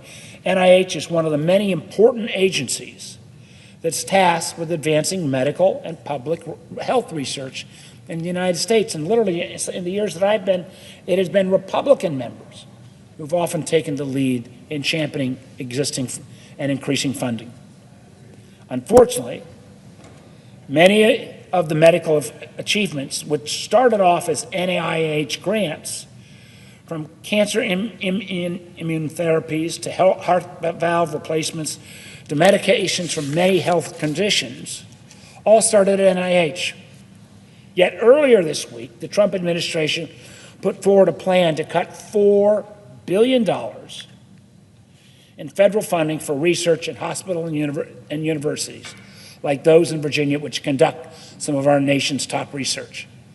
This basically cuts the legs out of a lot of NIH funding. This illegal and short-sighted maneuver could decrease the kind of work that leads to medical cures and scientific breakthroughs.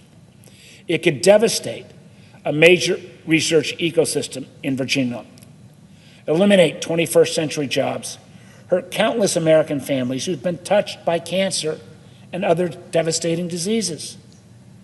Now, I'd have no earthly idea why the president would choose to cede American R&D leadership in bio at this moment to China. But what I do know is that Mr. Kennedy will do nothing to stop it. What we need at HHS is a nominee who is willing to go in with a scalpel, not a hatchet, to make our healthcare system better.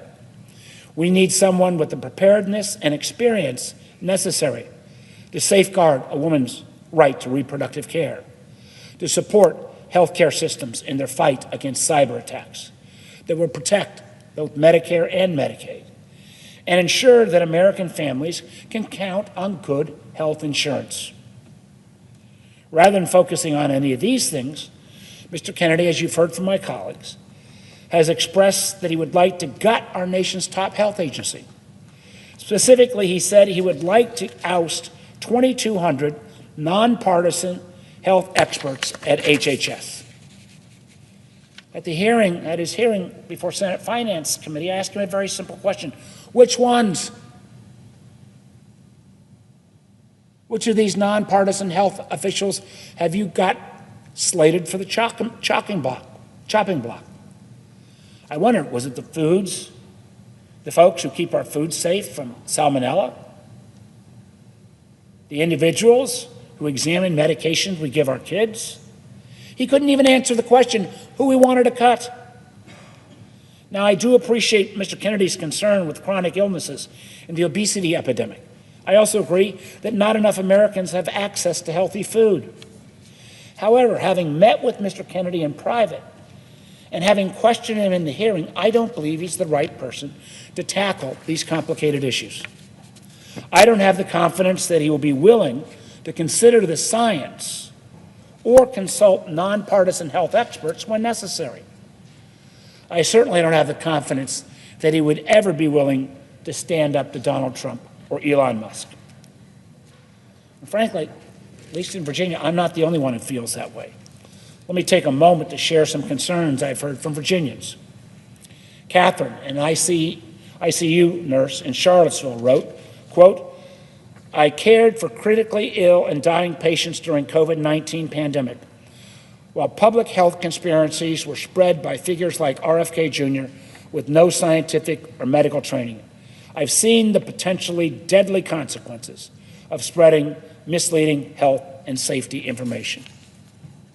Or take Talia, an Alexandria resident who suffers from chronic illnesses. She wrote, quote, my ability to access effective treatments relies on accurate research and development of medicine. She fears, if nominated, Mr. Kennedy will cut progress in science and medical research. Another constituent from Nokesville wrote, my mother contracted polio at age 2. She's now 92 and has spent her life dealing with the pain of post-polio symptoms. RFK Jr.'s stance on vaccines is dangerous to people of all ages. A doctor from my hometown in Alexandria wrote, as a pediatrician for almost 50 years, I've seen many diseases nearly eradicated thanks to vaccines. Mr. Kennedy would reverse that trend. In my care, I've seen children become profoundly impaired, unable to talk or care for themselves as adults due to preventable infections. I've seen 3 children die from harmless childhood diseases like measles and chickenpox. I never wish to see that again. And a cancer survivor from Virginia Beach wrote, cancer survivors like myself count on public health initiatives and scientific research to ensure the effective long-term treatment and prevention of serious diseases. Quote, I do not believe Robert F. Kennedy Jr., a man who lacks any credentials and credibility in this field, will have those interests in mind. Mr. President, the writing's on the wall. This nominee does not have the right experience, credibility, or motivations to be running a government agency of this size and importance. That's why I will be voting no on Mr. Kennedy's nomination to be Secretary and urge my colleagues to do the same. And with that, Mr. President, I yield the floor.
Mr. President.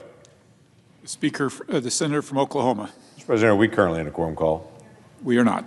Thank you. Mr. President, I'd ask unanimous consent to be able to use a prop during my speech. Without objection. Thank you. Mr. President, in Oklahoma, if you were to go to any house anywhere in the state right now and ask them how their money should be spent, they'd probably smile at you and say, I'd like to decide that, not somebody else. That'd be a pretty common conversation, I bet, in most every state. For a lot of folks in my state, they make $55,000, $60,000. They make enough to be able to get by, work hard, take care of their kids and their family. It's a challenge for them from day to day, so every single dollar counts to them. They think about how every single dollar is spent or saved. That's why it's surprising in all the dialogue right now about government waste. There's a big dialogue about how do we handle waste and how do we cut back and how fast should we cut back and what should that look like. But Oklahomans that I talk to aren't offended that we're actually cutting back on waste. Now, they may have questions about how it's done and the speed and where it comes out, and those are all reasonable questions we should have a national dialogue on. But when Oklahomans hear that USAID last year did a grant of $32,000 to create a comic book about transgenders in Peru, they would say to me, hey, I'd like to be able to spend that $32,000 myself rather than the transgender comic book in Peru. If the folks in Peru want that comic book, maybe they should pay for it, not American taxpayers. The folks in Oklahoma, if I were able to talk to them about this same issue, they would ask me questions about the $2.5 million grant that was given to Vietnam to be able to fund the construction of electric vehicle battery recharging stations, which, by the way, $2.5 million that was given by USAID to Vietnam to do that created one charging station, which so far has saved a total of 260 gallons of gas equivalent. $2.5 million. It might have been cheaper just to send them 250 gallons of gas than it is to send them $2.5 million to be able to do that. Now, if I were to talk to Oklahomans, they would tell me they want to be able to be more in charge of that money, not sending it to do that. They would do the same thing when they find out that $10 million in food aid that was supposed to be going to Syrian refugees was actually diverted to a terrorist group linked with al-Qaeda. And they'd want to ask USAID why that was done. They would ask some basic questions. Why almost $1 million was sent to a group linked to Hamas just the week before the October 7th attack was actually done. All those things are reasonable conversations to have. That are really, honestly, not partisan conversations in this room. I don't find anyone that thinks that's a partisan issue. Everybody just says, how do we have to go after that waste, and what do we do to be able to stop it? For the last 10 years, I've stood in this room, and I've talked about my federal fumble book. We just released the latest version of my federal fumble book today. The federal fumble book that we put out each year is not trying to be overly critical of government. We released it under Republican and Democrat presidencies and Congresses. We've said, why don't we spend time, quite frankly, as I ask every year, why doesn't every single member of this body assign their staff to go look for areas of waste and regulatory inefficiency and just ask some very basic questions? How could we do this better? Every business asks that question all the time. They ask that question, how can we be more efficient? How can we do things better? But we in government ask more, what can we do next? And very seldom stop to evaluate what's already been done. That's all federal fumbles is. Saying this is the money that was allocated, how was it actually spent? Over the years, we have engaged in things to be able to identify some areas of waste and have been able to put a stop to them. We stopped the funding that was going towards drag shows in Ecuador that we used to fund in American tax dollars. That's not happening anymore. We stopped the funding that was being sent to France to help preserve the secret language of French Parisian butchers. We used to fund that. we don't anymore. We stopped the funding that was going to research the Russian wine industry after we exposed that. We even stopped the funding that was going to the border to be able to fund Shakespeare along our border. There might be other ways to be able to spend our money better at the border other than doing performances of Shakespeare with federal tax dollars. This year, we're spending some time actually focusing on what can we do better? What's already been done that the money's gone out the door, or how can we do things better? One of them, interestingly enough, has been one of the areas that is being talked about a lot more that we've already focused on, and that is FEMA and disaster relief. Now, it's suddenly become a big topic of conversation over the last couple of weeks, but we ask a very simple question. When a community experiences a hurricane, a tornado, a flood, and they want to engage with the federal government for disaster relief, this is what they confront. 30 different agencies, 30 different processes for aid coming to their community, most of them having a different way to actually sign up for them, different deadlines, different information that is needed, and also different percentages. Some of them pay 90-10, some of them pay 85-15, some of them pay 50-50. They've got to know this intricate set of rules in the middle of cleaning up from their disaster to be able to get relief. This is a disaster and shouldn't be a partisan issue for us to be able to look at it and to say, we can do better when a small rural community faces a devastating flood. Why are we asking the mayor of that community to figure this out to be able to get aid? They won't be able to. They're trying to help their neighbors dig out. We can do better on this. So we exposed the 30 different agencies and the spaghetti map of how to be able to get aid and to say, let's work on this. We exposed some of the inefficiencies that's out there in our federal government right now, even for things like permitting. We all talk about energy production, and I know we have differences of opinion on where that energy should come from, but when we start talking about the permitting to go get energy, whether that is lithium or whether that is natural gas, we get into a conversation about how do you permit to actually go get that resource. Well, right now in the United States of America, it is taking 29 years to go from the beginning process for a critical minerals mine to actual production.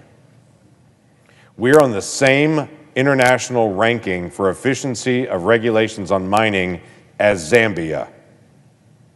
If we go into our northern border to Canada, now currently apparently referred to as the 51st state, if you go into Canada, it takes 3 years for them to be able to permit a mine. And they go through all their environmental reviews, they go through their legal challenges, they do all those things in 3 years. What's taking us 29 in current structure, if it ever gets done at all. We can do better on that. If we want to increase our use of American-made minerals and our American-made production on that, we as the federal government, we as the United States Senate, have got to be able to reform the way that we're doing our permitting processes so that we can produce that American energy. If we have some belief that China or Central Africa or the Middle East is producing energy cleaner than we are, we're kidding ourselves. We'll produce it cleaner if we can get to it at all. In this federal fumble book, we've walked through a lot of areas of just waste that we've identified and said, hey, let's find some common areas of agreement that we should all be able to look at. Let me raise one that's controversial, the SNAP program. I don't know a person in this room that would say they want to end the SNAP program. That's food stamps for some people that still use the old term.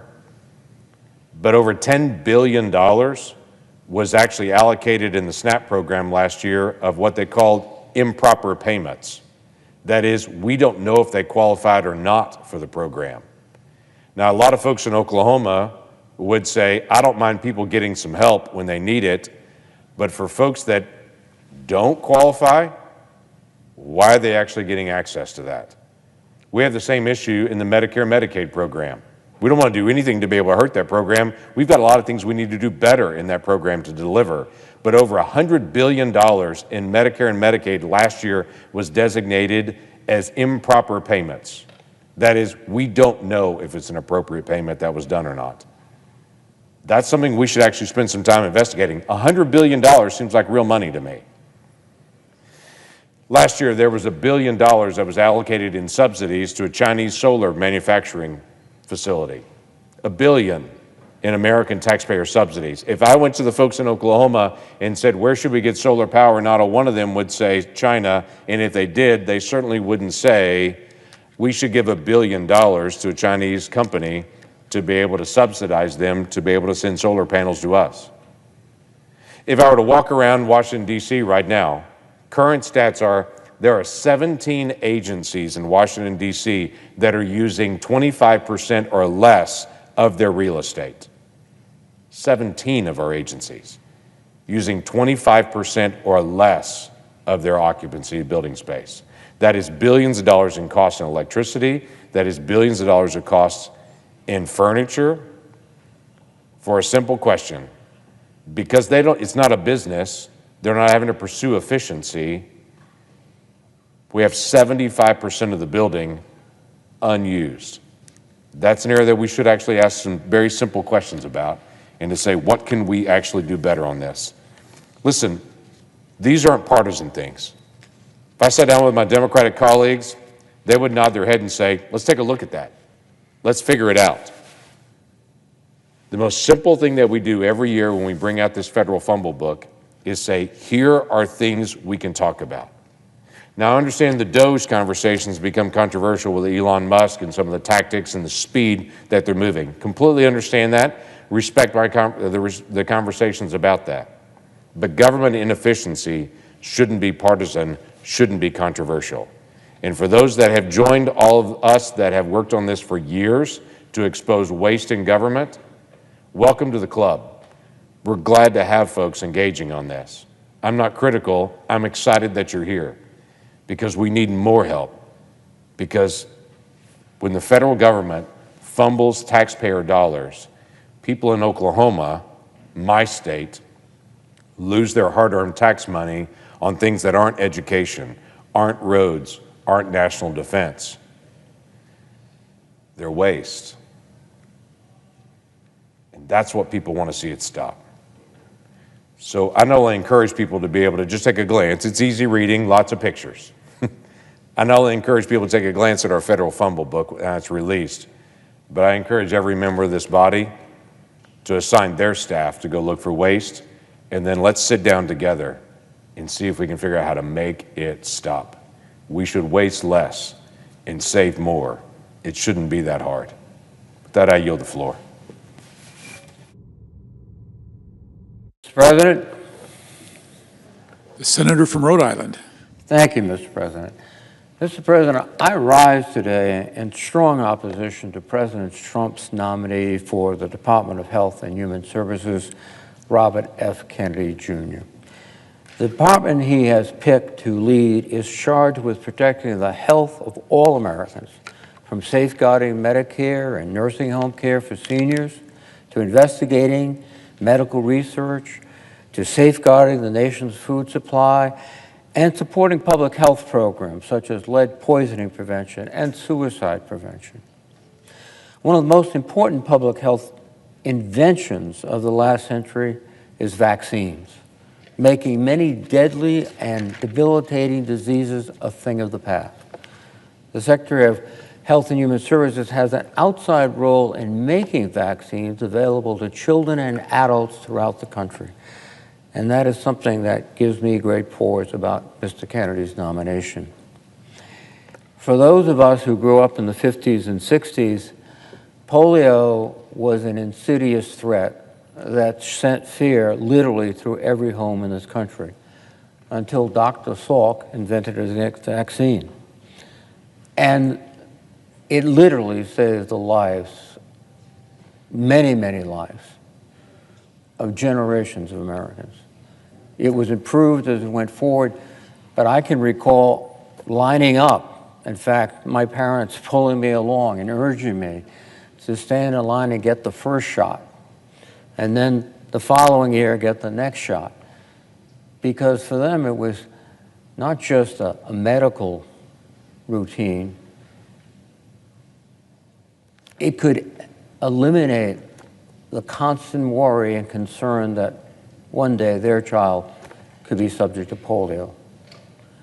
So this notion of vaccine that is prompted by Mr. Kennedy is, I think, contrary to the great experience, at least of those who have been through that period of time.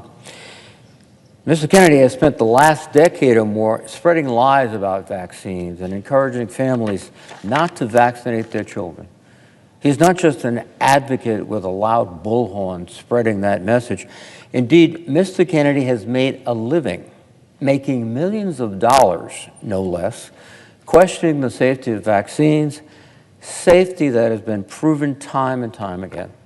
Mr. Kennedy chaired one of the most prominent anti-vaccine organizations, the Children's Health Defense, for almost a decade, stepping aside only to run for president in 2023. Mr. Kennedy had a long and successful career as an environmental lawyer, and he has a compelling personal history overcoming addiction and should be commended for that. However, Mr. Kennedy's only work in the health space has been deeply detrimental to the public health of the United States, and indeed across the globe. There's no starker example of this than his work in Samoa 5 years ago. In 2018, in a tragic mistake, 2 infants in Samoa died after receiving their measles vaccine. The vaccines had been improperly prepared with a muscle relaxer instead of water. To be clear, nothing about the vaccine itself killed these children. Indeed, 2 nurses were imprisoned for 5 years for the mistake they made that day.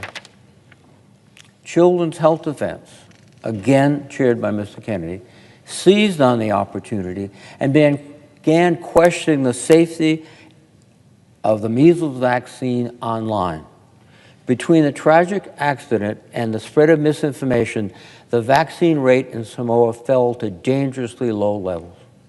Children's Health Defense pressed on, paying for Mr. Kennedy to travel to Samoa with a prominent anti-vaccine activist to meet with the Prime Minister and other government officials, as well as other anti-vaccine activists. And the damage was done. A measles outbreak began a few months later, and with such low vaccination rates spread rapidly. By January 2020, there were almost 6,000 cases of measles, which resulted in the death of 83 people. And nearly all of the deaths were in children under the age 5. 2 truly tragic deaths spiraled into over 80 deaths, mostly of young children. And really think about that.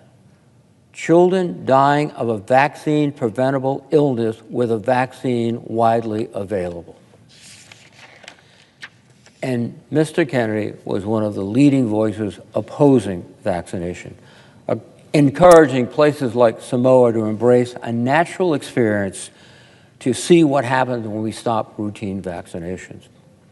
We've seen what happens. Children die. And on top of that, Mr. Kennedy not only maintained no wrongdoing, he takes no responsibility, he denies the reality of what happened. In his confirmation hearing, he claimed that the cause of these children's death wasn't clear. Nothing could be further from the truth. We know exactly what happened. And Mr. Kennedy is still peddling misinformation to the United States Senate and to the people of America. Now, I mentioned that Mr. Kennedy stepped down from Children's Health Defense in 2023 to run for president, which leads me to my next concern. It has been reported that Mr. Kennedy, in fact, approached both the Trump and Harris campaigns, offering his support if he could take on a prominent role in the winning campaign's administration. Then candidate Donald Trump took him up on his offer. In short order, Mr. Kennedy abandoned his campaign, endorsed President Trump, and it appears agreed to do whatever President Trump would demand of him in the new role as Secretary of HHS. The American people I do not believe can trust Mr. Kennedy. Mr. Kennedy has proven time and time again that he will bow to President Trump and his reckless agenda. For example, Mr. Kennedy has a long lifetime record of being pro-choice. Yet, he said in his confirmation hearing that he will do whatever President Trump wants on issues of reproductive health, perhaps taking away life-saving care for women. During his confirmation hearings, Mr. Kennedy downplayed the work that he had done discrediting vaccines, no doubt to secure the votes he needed to get confirmed in this role. When asked about his affiliation with Children's Health Defense, which again promotes anti-vaccine views widely, and he chaired for almost a decade, he acted like he had barely heard of it. When asked about his previous statements sowing doubts about vaccines, he claimed it was taken out of context or misrepresented, yet these anti-vaccine statements are not things he has said once or twice.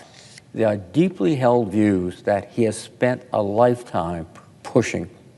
In 2015, for example, Mr. Kennedy falsely associated autism with vaccines, saying, quote, "They get the shot, that night they have a fever of 103 degrees, they go to sleep, and 3 months later, their brain is gone." This is a holocaust, what this is doing to our country. He did later apologize for equating autism with the Holocaust, but he has only doubled down on his lies about vaccines and autism. As recently as 2023, in an interview, he said, quote, "I've read the science on autism, and I can tell you, if you want to know, David, you've got to answer this question. If autism didn't come from the vaccines, then where is it coming from?" Well, ask scientists, not Robert Kennedy. However, this wasn't the first time he had made references to such despicable examples as Nazi Germany when talking about childhood immunizations. When speaking at a conference in 2013 about his claim that vaccines cause autism, a claim that has been debunked decades before and many times since, he stated, quote, "To me, this is like Nazi death camps. What happened to these kids?" When asked why the CDC would cover up a supposed link between vaccines and autism, Mr. Kennedy said, quote, "I can't tell you why somebody would do something like that. I can't tell you why ordinary Germans participated in the Holocaust." This is not the language of a thoughtful, insightful person dealing with a subject so critical to our country as vaccines. This is inflammatory, outrageous, and I think consistent with his behavior, unfortunately. Now, Mr. Kennedy has also said that vaccine scientists should be imprisoned for their work. At the same conference, he said of vaccine researchers, "Is it hyperbole when I say these people should be in jail? They should be in jail and the keys should be thrown away."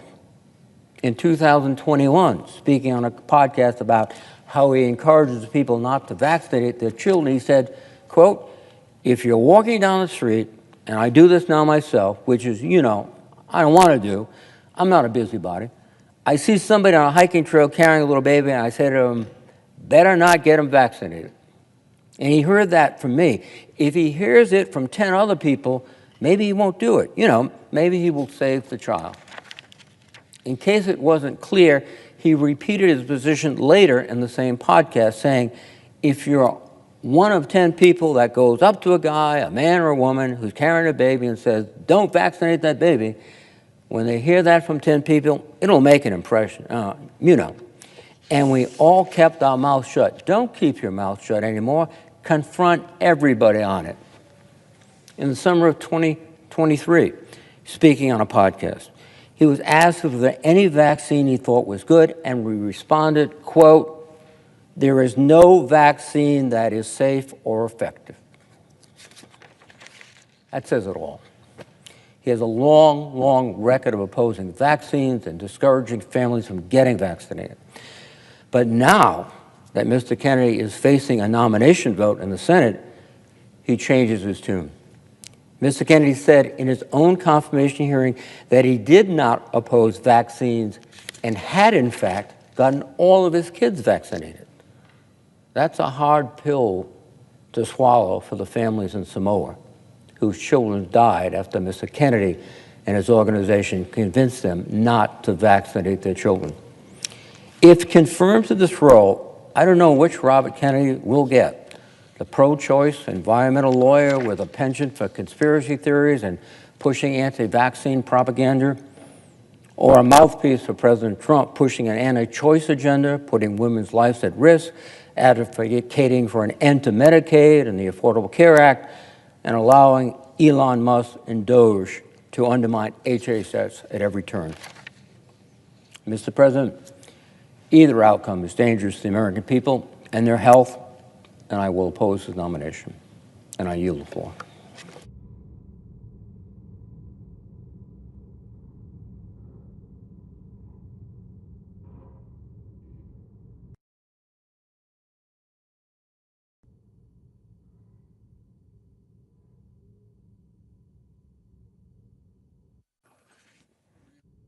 Is mine?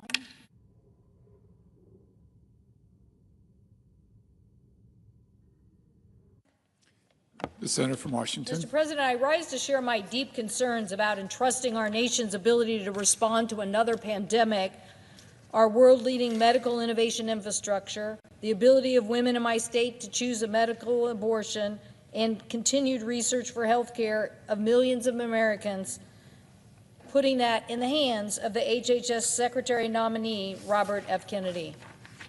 We all agree that our health care system could be reformed. It can be bloated. It can be maddening. Too many people have gotten the dreaded letter from an insurance company telling them, sorry, your procedure isn't covered. And if you don't have insurance, you avoid that doctor visit and you pay out of pocket, or maybe you wait till you end up in the emergency room and have to deal with medical debt. And we all know the cost of prescription drugs are too high. We agree that we're spending way too much and that we need better outcomes. So you only have to look at the health outcomes of virtually every other industrialized nation to know that they spend less and get better results. But rather than choose a new leader for the Health and Human Services Agency that would lead us down that better path, President Trump nominee would get us stuck in conspiracy theories that would cost us lives. The nominee has been a purveyor of disinformation, as my colleague from Rhode Island just mentioned, sowing doubt about life-saving vaccines. He said, quote, the COVID-19 was a bioweapon that spared Jews and the Chinese, end quote. Achieving better health outcomes, both today and in the future, happens when we follow science, not conspiracy theories, but science. I happen to represent a very innovative science state. And right now, it's a choice about innovation versus the skepticism represented by this nominee. Instead of speeding up innovation under Mr. Kennedy, we would be taking a risky step backwards. The COVID pandemic showed us, in my state, one of the first, actually the first in the nation known cases of a COVID-19 case. And 5 years ago this month, some of the first deaths occurred in my state. Sadly, there were many more. And trust me, I came back here to Washington, D.C., and people talked as if business was usual. All the while, it was spreading across my state. Ultimately, this pandemic killed more than 1.2 million people, and it devastated our economy. It had an impact on our children's education, and it has long-term health care effects on millions of survivors. Now, we are at the possibility of the beginning of another crisis, the avian flu. This crisis is yet another reminder of the importance of medical research and collaboration. I'm not sure our chart is high enough for people to see, but these two stories were on the front page of the Seattle Times just yesterday. The cost of eggs skyrocketing, caused by the avian flu, and the proposed cuts to NIH. Now, what do people not understand? Does it make sense to cut science at the time we might have another pandemic?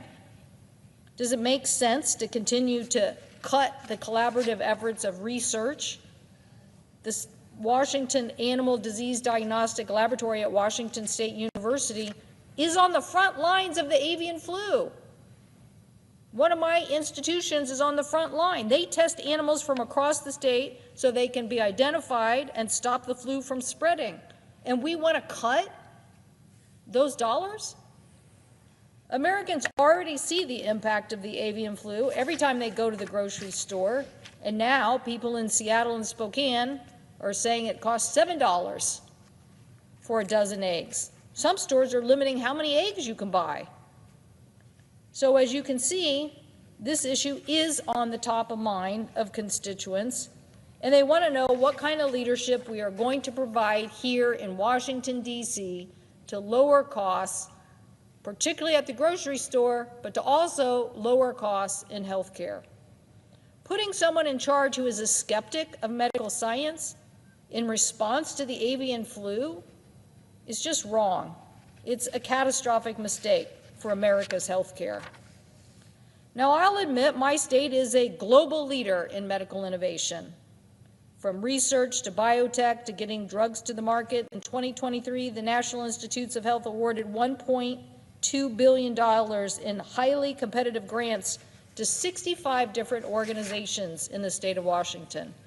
This supported about 12,000 jobs and generated close to $3 billion in economic activity. So yes, we know a little something about global health and innovation. But we know something else, Mr. President. The kind of research we're talking about here is the kind that saves lives. And this ultimately is about making an investment in saving the lives of people. Last Friday, when the Trump administration announced it was reducing crucial funding for NIH grants, you're talking about our medical institutions that need this to build services and equipment, train the next generation of researchers. For example, as I mentioned, the Washington State University avian flu. They actually help pay for backup generators. These generators keep the systems working in case of power outage so the pathogens can't escape. So if you cut the institution and you cut the lab, who's going to pay for these overhead costs? Or will they have to cancel their research or stop training the PhD students? So this week, a court stepped in and blocked the NIH headcount cuts for now. But believe me, people are afraid that their life's work will be gone. At the University of Washington Medicine, they are testing treatments for kidney disease, diabetes, Alzheimer's, and pediatric cancer. So if the so-called DOGE cap goes into place, these are programs that will see a shortfall. They tell me they have to stop admitting new patients to clinical trials, that they'll have to scale back. And we can't just start and stop medical research like a faucet. Once these people leave, the programs are stopped, it takes a long time to get them started. Once halted, the research data, the clinical trial, the patients, the laboratory, the equipment that led to those innovations will be lost. Now, if you ask me, that is throwing taxpayer dollars away. When you have an opportunity to cure a disease that affects millions of people and can save taxpayers billions, but somebody is arbitrarily going to cut these NIH funds thinking they're saving the American people, they're not saving them. They're causing harm. Cutting NIH and scientific research funding have consequences for every state in this union. North Carolina is home of the famous Research Triangle and receives about $2.2 billion in NIH funding. Texas is home of Baylor College of Medicine and receives about $1.85 in NIH funding. As a country, we should be working together to do more research, create more jobs, and decide what are the life-saving science and medical innovations that we want to invest in and are represented in a budget process here in the United States Senate, not the arbitrary decisions of someone who hasn't even been elected to make these decisions. But the risks don't stop at our medical labs. Republicans are proposing to cut $2.3 trillion in federal Medicaid funding so the administration can afford to lower taxes on some of the most extreme wealthy Americans. More than 1.8 million Washingtonians are enrolled in Apple Health, Washington's Medicaid program. So that's 1 in 6 adults, 2 in 5 children, 3 in 5 nursing home residents, 3 in 8 people with disabilities. I'm not confident, Mr. President, that Mr. Kennedy understands how critical this process is and the provisions of Medicaid are to people in my state. We know that we had this debate before, and only because a very small bipartisan group of senators helped save Medicaid from a crazy block grant idea that would have taken a very big building block out of our healthcare delivery system. Thanks to all my colleagues on this side and those on that side who stood up for that and said block granting was the wrong idea. Well, believe me, they're at it again. There are those who think to give the tax break to corporations, somehow you're going to get it out of the hide of these very individuals that are counting on Medicaid. I do not believe Mr. Kennedy will stand up to President Trump and be an advocate for those who rely on Medicaid. I know my constituents know what's at stake with this vote, and they know that our healthcare delivery system is about science, it is about innovation, it is about making the investments to keep Americans healthy. I urge my colleagues to vote no on this nomination, and I yield the floor.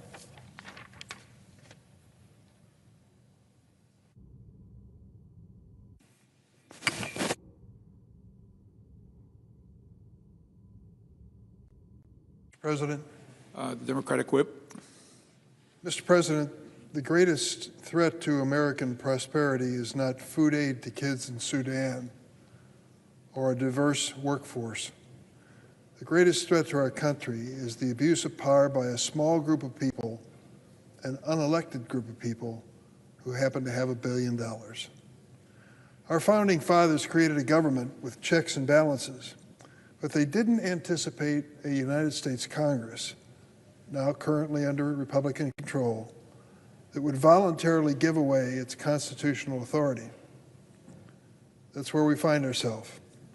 As hospitals and medical researchers in blue and red states are in chaos over the Trump administration's attempt to usurp Congress's power of the purse. And when Senate Republicans abandon another constitutional responsibility of advice and consent for cabinet officials, we're presented with such things as a bizarre nomination of Robert Kennedy Jr. to serve as Secretary of Health and Human Services.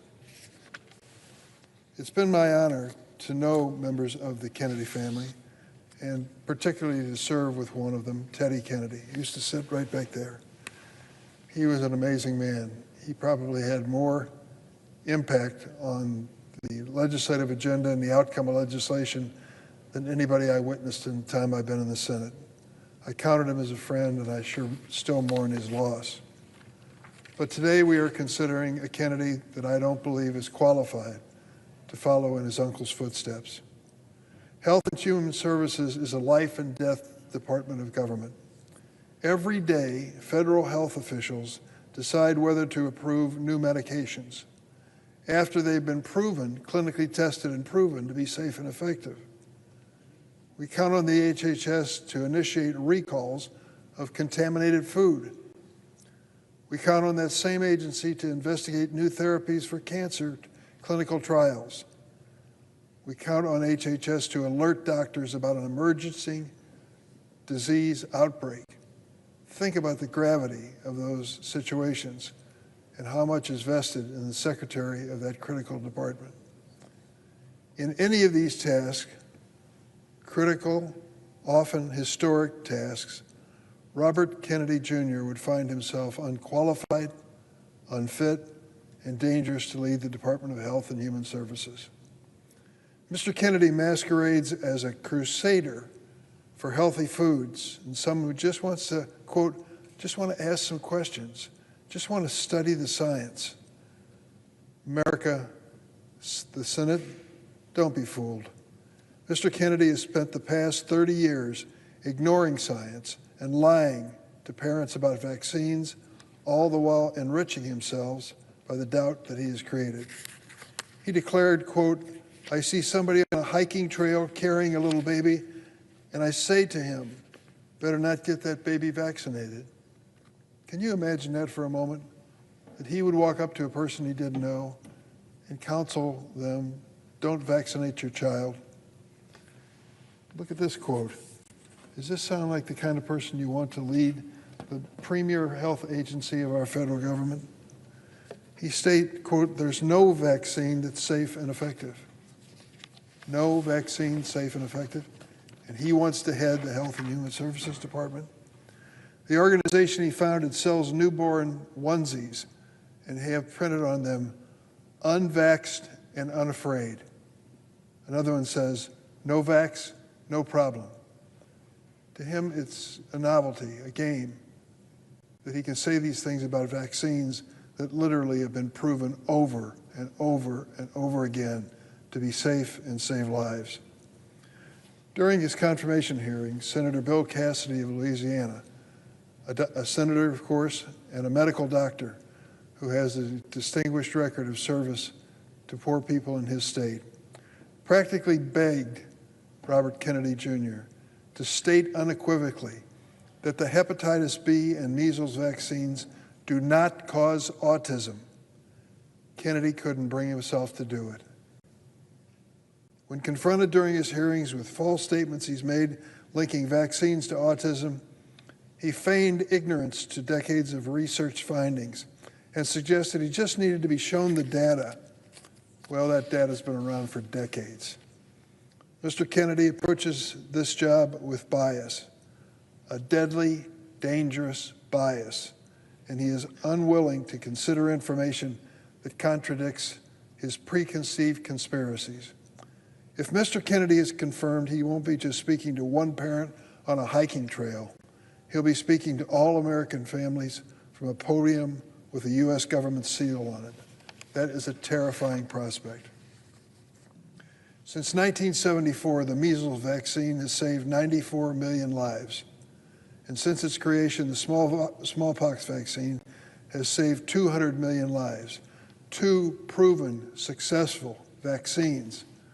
And we have to sell them to a man who wants to head the HHS and says there's no vaccine that's safe and effective.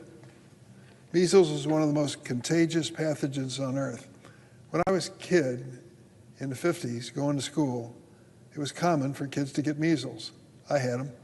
You stayed home from school a few days and usually got through it all after waiting home for all those red spots to go away. Yet with Mr. Kennedy's megaphone online, we're seeing the danger of conspiracy theories. Last year, a record share of kindergarten across America had non-medical exemption from vaccinations. And right now there's a measles outbreak tearing through Gaines County, Texas. 7 kids are hospitalized, all unvaccinated. Gaines County has one of the highest rates in Texas of school-age children opting out of vaccinations. Why are parents in that county in Texas and a few other counties foregoing life-saving vaccines? Because of fraudsters like Mr. Kennedy. What about polio? I know that issue personally. I see Senator King on the floor. He remembers it as well. Since 1955, the polio vaccine has prevented 20 million people from becoming paralyzed and saved 1.5 million lives. Most Americans are lucky never to have ever experienced the fear of polio. I remember as a kid, it scared the hell out of us. A kid could go to school healthy and be paralyzed at dinner time. A constituent of mine, Mary Ellen from Union County in southern Illinois, wrote to me, and I want to quote what she said. Mary Ellen said, "When I was in kindergarten, my best friend disappeared for weeks. When I asked about her, people just shook their heads, saying, polio. When she returned, she couldn't walk without heavy leg braces. We could hear her cry and scream with pain." I remember that era. iron lungs, leg braces, paralysis, and worse.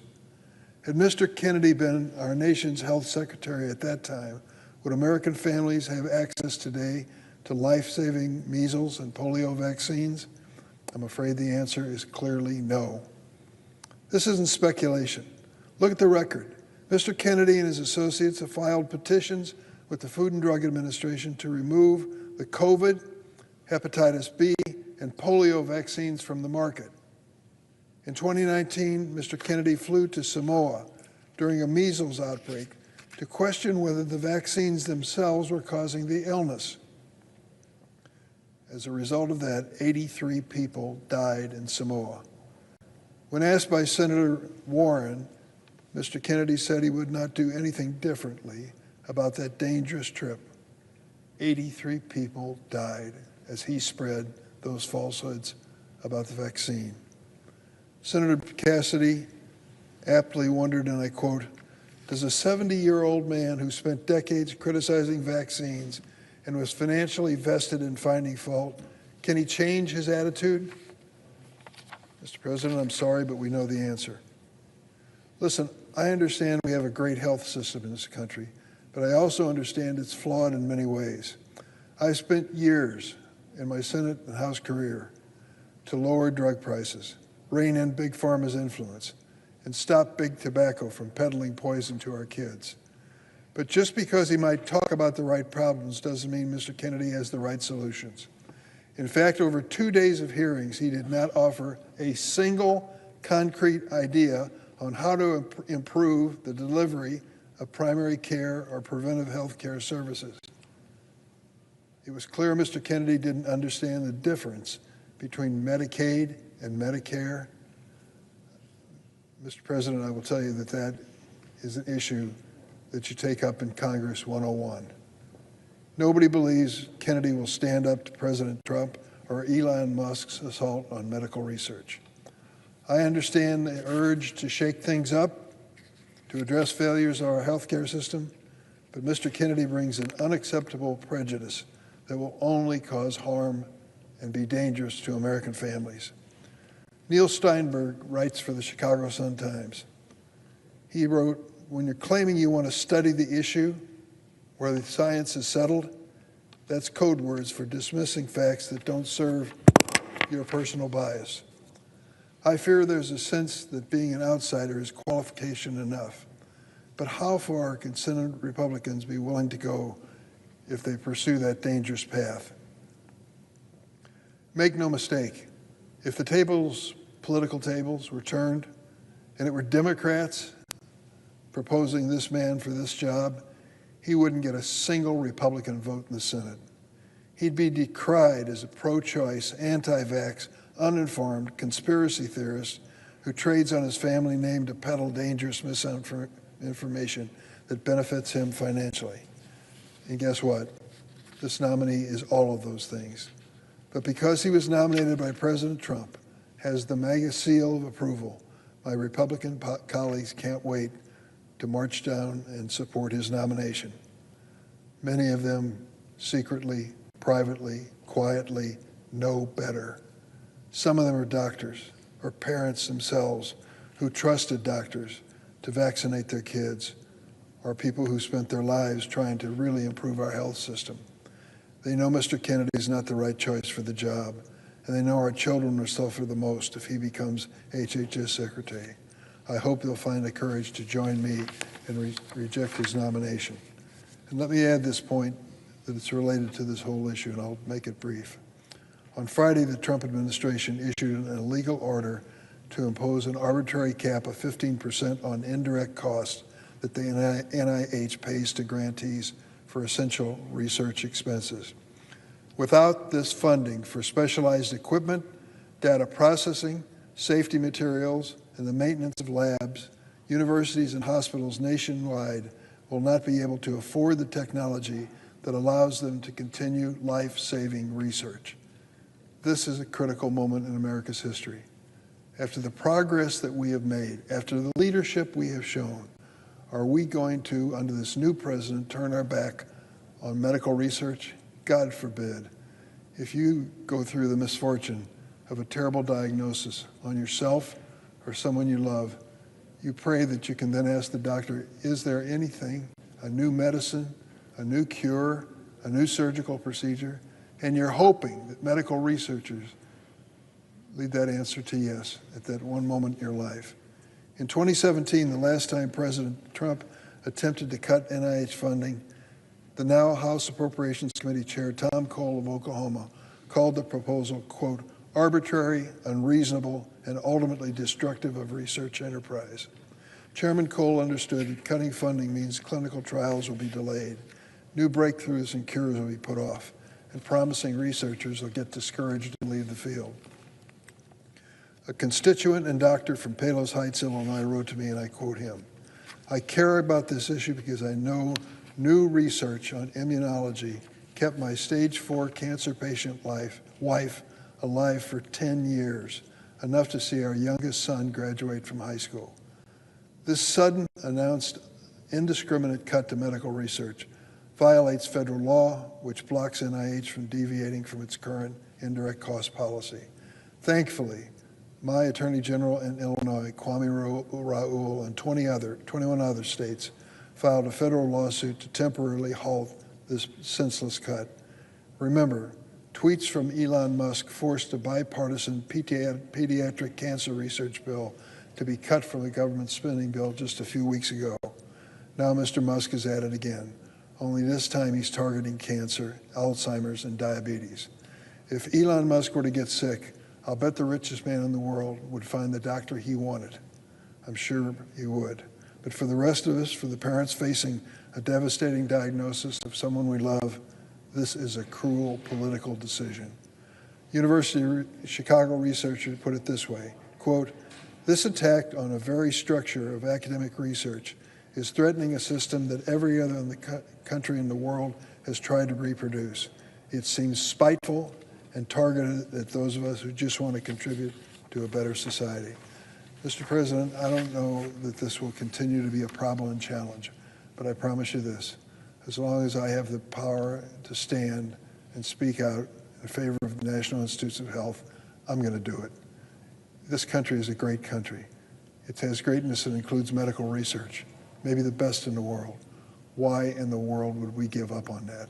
And why would we choose someone so bizarre to head up the Health and Human Services Agency and entrust to them life or death decisions?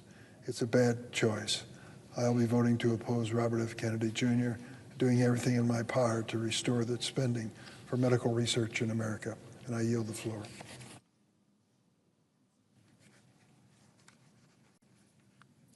Mr. President, the senator from Colorado. Thank you. I appreciate what the good senator from Illinois has gone through and enunciated with great clarity. Our government plays a critical role in informing the public. The American people look to us for trust. They look to us for guidance during the roughest points of our history. And they look to us for factual, accurate information so they can have the freedom to raise their families without fear and anxiety. That trust is broken when partisan officials use their platforms to spread reckless and damaging information. They attempt to overwhelm Americans with views that push anti-science narratives or foreign propaganda, often that threatens our national security. You can't go on to social media anymore without running into a fake headline or some hyperbolic claim with no source. I mean, for so many people, the more you see, the more you believe. And this leaves Americans dazed and confused, unsure of who to trust and where they can go to get accurate information. Unfortunately, the new administration has shown a bias towards elevating people who peddle disinformation, spreading seemingly random falsehoods about our voting systems, marginalized groups, our public health. This has real negative impacts on Americans. Now, way back in 1980, I graduated with a master's in earth sciences moved west to work as a geologist. So science is kind of low on the Maslow's pyramid of science. But I've published peer-reviewed studies. I have a reverence for the scientific process. I think I understand how it makes, despite the fact that there are not that many of us left around here anymore. But I'll be the first to admit that science can sometimes surprise us. It's always evolving.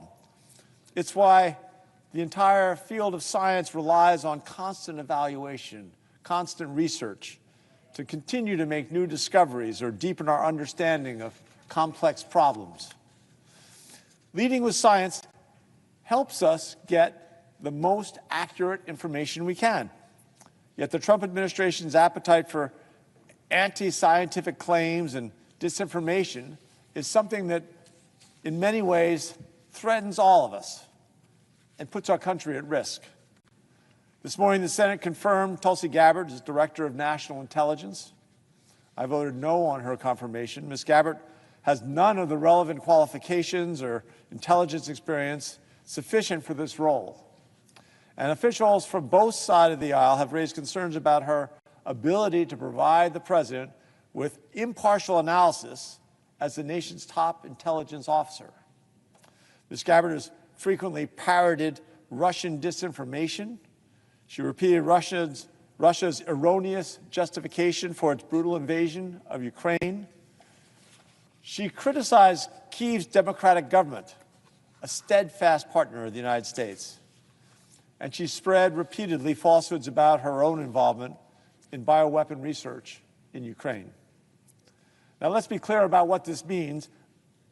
An American adversary invades another democracy, and Ms.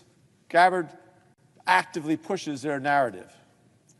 Either she cannot distinguish fact from fiction, or she intentionally chooses to promote false claims. Either scenario should be disqualifying for a cabinet official, let alone one who is responsible for ensuring the president has accurate and timely intelligence. As they say, he who stands for nothing will fall for anything. Regardless of her intentions or what she actually believes, her readiness to champion clear disinformation undermines our national security and puts American service members at risk. As Director of National Intelligence, Ms. Gabbard will have full visibility to every threat that the military and civilian personnel performing these vital missions in Colorado, across the country, and around the world, that they're working tirelessly to address. They need leaders, we need leaders who base every assessment and decision on accurate intelligence, not propaganda, especially not propaganda from one of the most threatening rivals that we have.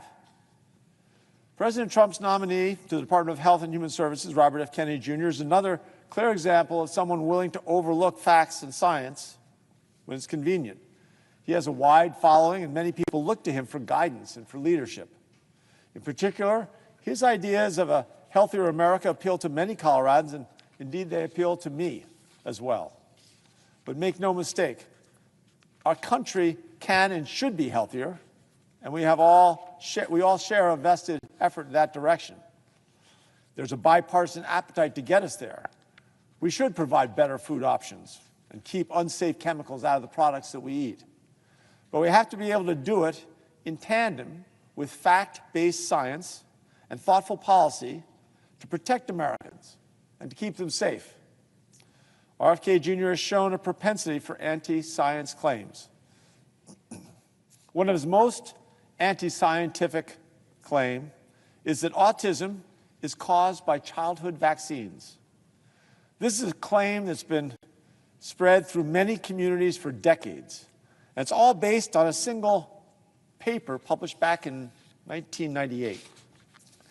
That paper was retracted years ago, and there have been hundreds of studies on the non-existent link between autism and the measles vaccine ever since. They have all, I repeat, they have all found zero connection between vaccines and the cause of autism. Let me be clear, every single one found zero connection. It's settled science. Vaccines are not only extremely safe, They're extremely effective. Every year they save millions of lives all around the globe. We have effectively eliminated horrible diseases like polio, and we're making considerable progress toward a vaccine for HIV and for AIDS. In the last 100 years, our country's average life expectancy increased by 30 years. 25 of those 30 years are largely attributed to vaccine adoption and clean drinking water.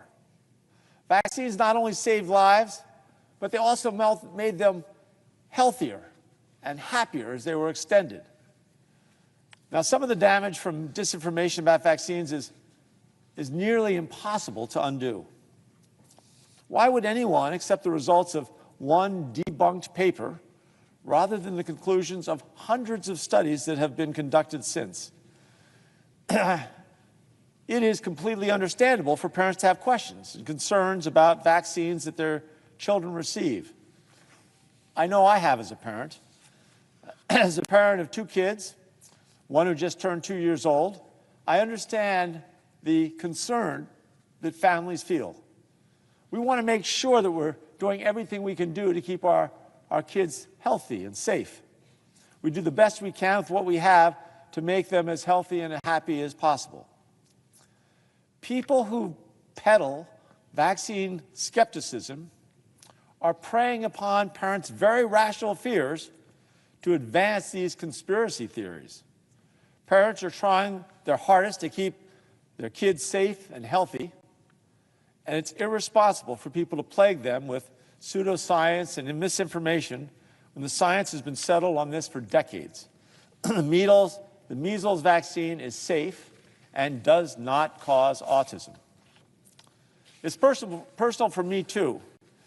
My son, Teddy, now in college, unfortunately got pertussis, or whooping cough, when he was 4 months old, before he was able to finish his full vaccination schedule after he interacted with an unvaccinated child.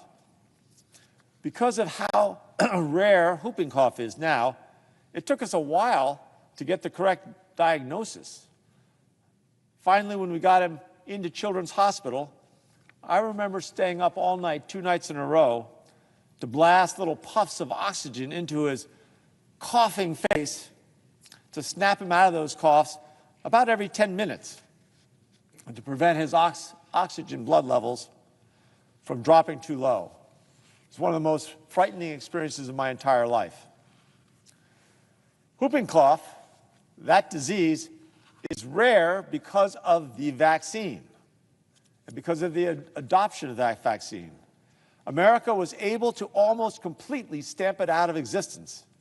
If we backslide in the number of children getting vaccinated, stories like what happened to my son Teddy are going to become more common and more severe.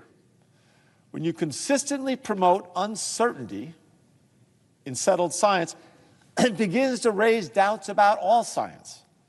And it slows our progress using science against the really big challenges, like a cure for cancer or vaccines for the next pandemic.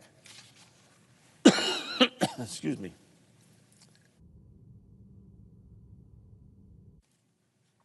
In President Trump's first full term and at the height of the COVID-19 pandemic, Operation Warp Speed helped bring vaccines to the public in record time. The National Institutes of Health estimate that Operation Warp Speed saved over 140,000 lives by speeding up the development of vaccines by more than 5 months. When the next pandemic comes along, and it's not if, it's when, we're going to need a robust federal response and preparedness plan. We need to get our ability to get to a vaccine down to 100 days. And we need that plan to be guided by actual science. Otherwise, we obviously endanger the lives and health of all Americans. The Department of Health and Human Services also oversees federal medical research, as Senator Durbin pointed out. The research has unlocked groundbreaking achievements in public health and will continue to help us cure diseases and work towards solutions for a variety of illnesses. However, the White House announced late last week that they are slashing funding for the National Institutes of Health. This will have devastating impacts on research projects in Colorado and across the United States, including places in Colorado like CU Anschutz, Fort Lewis College, and National Jewish Health. Our Colorado institutions are at the forefront of medical research for everything from clinical trials for veterans struggling with PTSD to individuals with Down syndrome. These cuts for research institutions, rural hospitals, for our veterans, will impact our most vulnerable communities. All this to give tax cuts to the wealthiest Americans. Again, I'm all for making government more efficient and smaller. If you want to seriously look at how we spend money and where we could cut actual fraud and waste and abuse, I'm in, I'm game. But I struggle to understand how stripping funding for cancer research or Head Start or hiring programs for law enforcement officers is wasteful.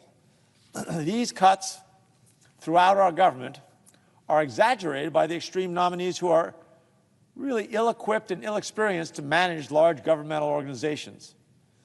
The administration also continues to illegally dismantle agencies without congressional approval. They have attempted to freeze federal funding, something the courts have halted, but the White House continues to pursue. Colorado and the American people are caught in their crosshairs. I've committed to opposing nominees that pose a genuine threat to Coloradans. We've also helped support lawsuits and oppose some of these executive actions. I'd be the first to admit our government isn't perfect. Government never will be. I'd be the first to recognize that it takes all of our elected officials to do their duty to the American people and to be truthful, and for our constituents to hold us accountable. The American experiment in democratic government is just too important to confirm people who actively spread disinformation and refuse to follow science. It threatens Coloradans. It puts all of us at risk. Mr. President, I yield back the floor.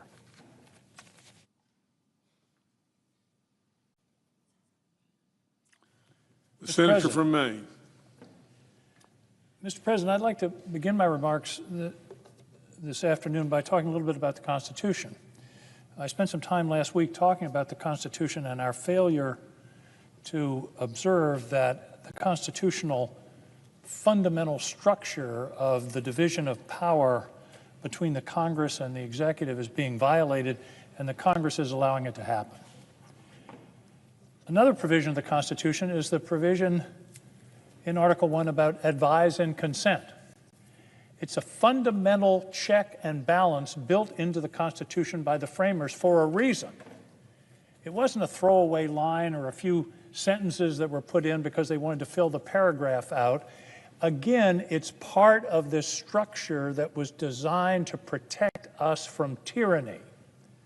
And the structure involved the division of power, the separation of power, because the framers knew that if all power was concentrated in a single individual or a single institution, that institution or that individual would inevitably abuse our people. That's human nature. That's 1,000 years of human nature. All power corrupts, and absolute power corrupts absolutely. So the advise and consent provision was in the Constitution for a reason.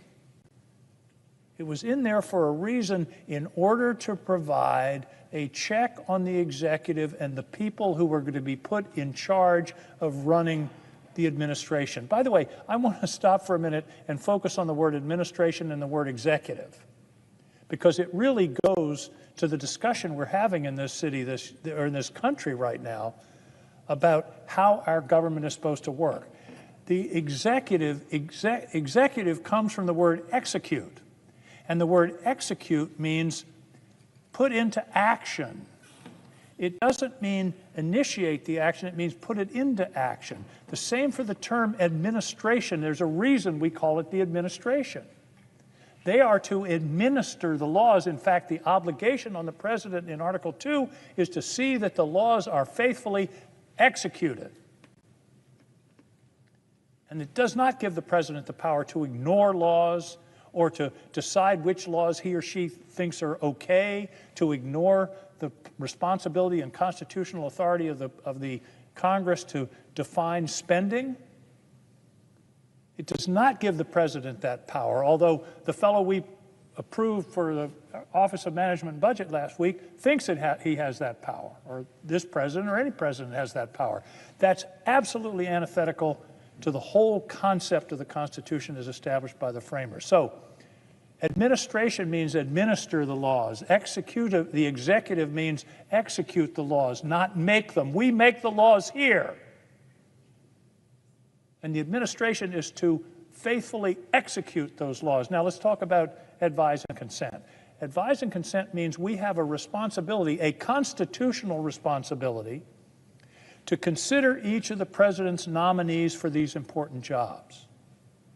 This isn't something that we may do or occasionally do. This is a fundamental part of our job. We take an oath when we come here to defend the Constitution against all enemies, foreign and domestic. I think it's interesting. They knew in 1787 that there was a potential for domestic enemies of the Constitution. So we have an obligation to take advise and consent seriously. Now, I'm a former governor, as is the presiding officer. And as a former executive, I believe the executive should have the ability to choose the team that they want, to choose their advisors, to choose the people that they will work with some limitations. In other words, I start with the premise of the person elected should perhaps get the benefit of the doubt is a little too strong, but I start with the premise that they were elected and they should be able to choose the team that they're going to be working with. However, I think there are two qualifications. And by the way, this has been my stated position on this subject since I entered the Senate. Benefit of the doubt to the executive. However, the nominee must be manifestly qualified and not hostile to the mission of the agency to which they've been appointed. Two criteria that for me give life to the idea of advise and consent. Okay, let's talk about Robert F. Kennedy Jr. He unfortunately checks both of the boxes as to being disqualified. Number one, he's not remotely qualified to run an organization of the magnitude of HHS. He has no background in management, no experience in running anything remotely like the scope and scale of the Department of Health and Human Services, no executive experience in that sense. So that's number one. Is he qualified? No, he's grossly unqualified. But the second box is my criteria. Is he hostile to the mission of the agency? And if the mission of the agency, HHS, is to protect the health of the American people, I would argue he is manifestly hostile to that mission. There's been a lot of discussion here today, and I think it's interesting. I don't know how this debate has gone. I haven't heard too many people come up on the floor and support this nominee and tell us why he should be approved. Because you know what, Mr. President? If this were a secret ballot, this man wouldn't get 20 votes. Everybody in this body knows he's not qualified. Everybody in this body knows he has no business anywhere near this position. But here we are. We're going to take a vote. Unfortunately, it will probably be on a party line basis. But let me focus on just one little piece. On January 29, barely a week ago, before the Senate Finance Committee, here's what Mr. Kennedy said. Quote, "News reports have claimed that I am anti-vaccine or anti-industry. I am neither. I am pro-safety. All of my kids are vaccinated." I'll bet that came as news to a lot of the people he's been leading astray over the last 25 or 30 years. All of my kids are vaccinated, and I believe vaccines have a critical role in health care. I'm reminded of Saul on the road to Damascus, a miraculous conversion. A bright light was shown, and suddenly the scales fell from his eyes in his confirmation hearing. Okay, let's go back a little over a year, July 6, 2023. This is a quote, a direct quote, there is no vaccine that is safe and effective. He later said on the same podcast, vaccines are inherently unsafe. Mr. President, this man shouldn't be confirmed because he told the committee and the Senate something diametrically opposed to the position he's taken all his last 30 years, all his adult life. Maya Angelou said, if somebody tells you who they are, you should believe them. And he's told us repeatedly. And he has acted on his vaccine skepticism. This isn't something that was rumbling around in his head. He's traveled the world. He's written articles. He's gone on podcasts. He's gone on TV. And he's discouraged people from being vaccinated. And now he has this miraculous conversion 10 days ago. All my kids are vaccinated. I believe vaccines have a critical role in health care. The same thing during COVID. He said, it is criminal medical malpractice to give a child one of these vaccines. Wow. Criminal malpractice. And of course, it's been discussed. He said, I do believe that autism does come from vaccines. July of 2023, there was one study in England, I think it was in 1998, that purported to show a tenuous connection between vaccines and autism. I'm reasonably confident that one of the authors of that study recanted it. It was withdrawn, and it's been debunked over and over and over again. But this man has been peddling this lie for 20 years. And who knows how many parents have fallen for that, and who knows how many children have paid the price. Just to talk about vaccines, at one point during the pandemic, there was a survey, July 2021, remember that was the height of it. They surveyed 50 hospitals in 17 states. 94% of the patients hospitalized in July of 2021 were unvaccinated. What does that tell you? Vaccinations worked, and people who were unvaccinated were at enormously higher risk. 94% of the people were unvaccinated. In addition to the vaccination issue, this man doesn't respect the FDA, the agency that was put in place to protect our health, to regulate us, to be sure that we're getting safe medications, to deal with some of the awful problems of the potential of harmful medications literally getting into America's bloodstream. In December of 2024, barely a couple of months, 2 months ago, he said he would fire officials at the FDA. And in October 2024, he said on X,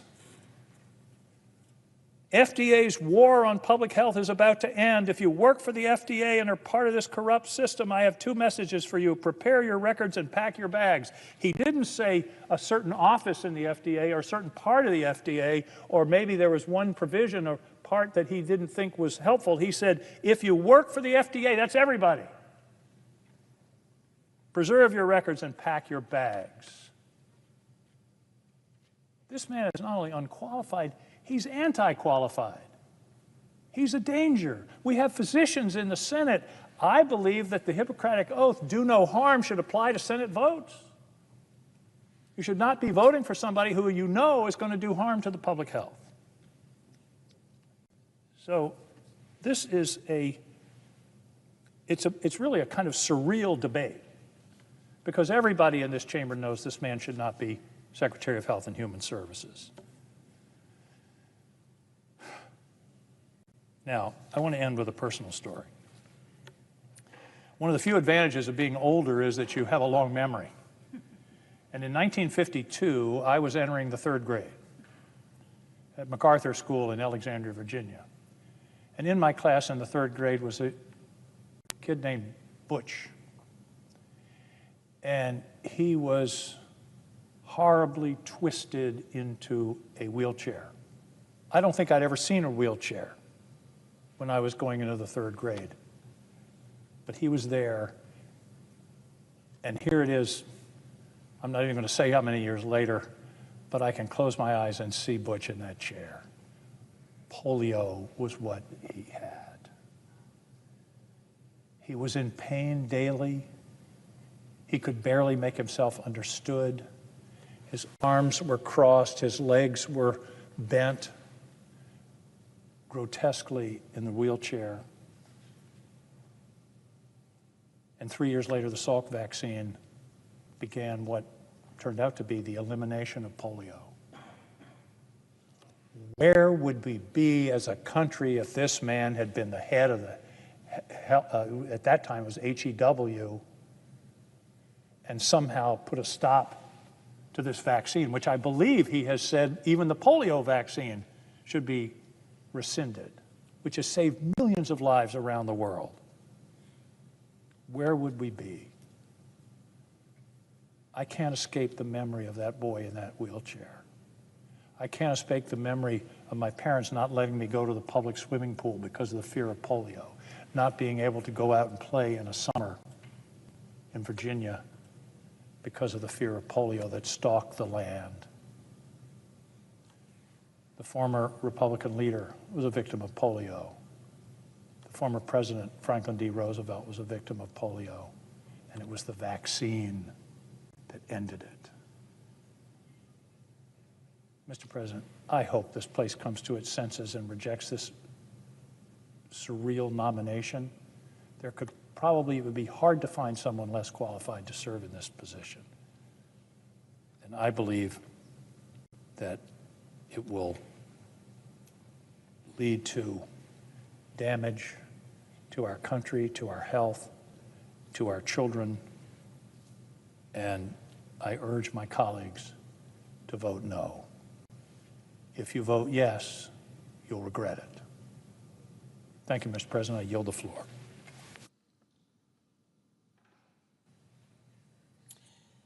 Mr. President. The senator from Minnesota. Thank you, Mr. President.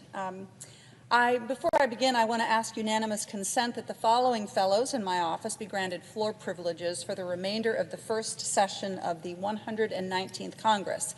Mary Fernandez, Sarah Goldman, Adam Haas, and Alyssa Rudelis.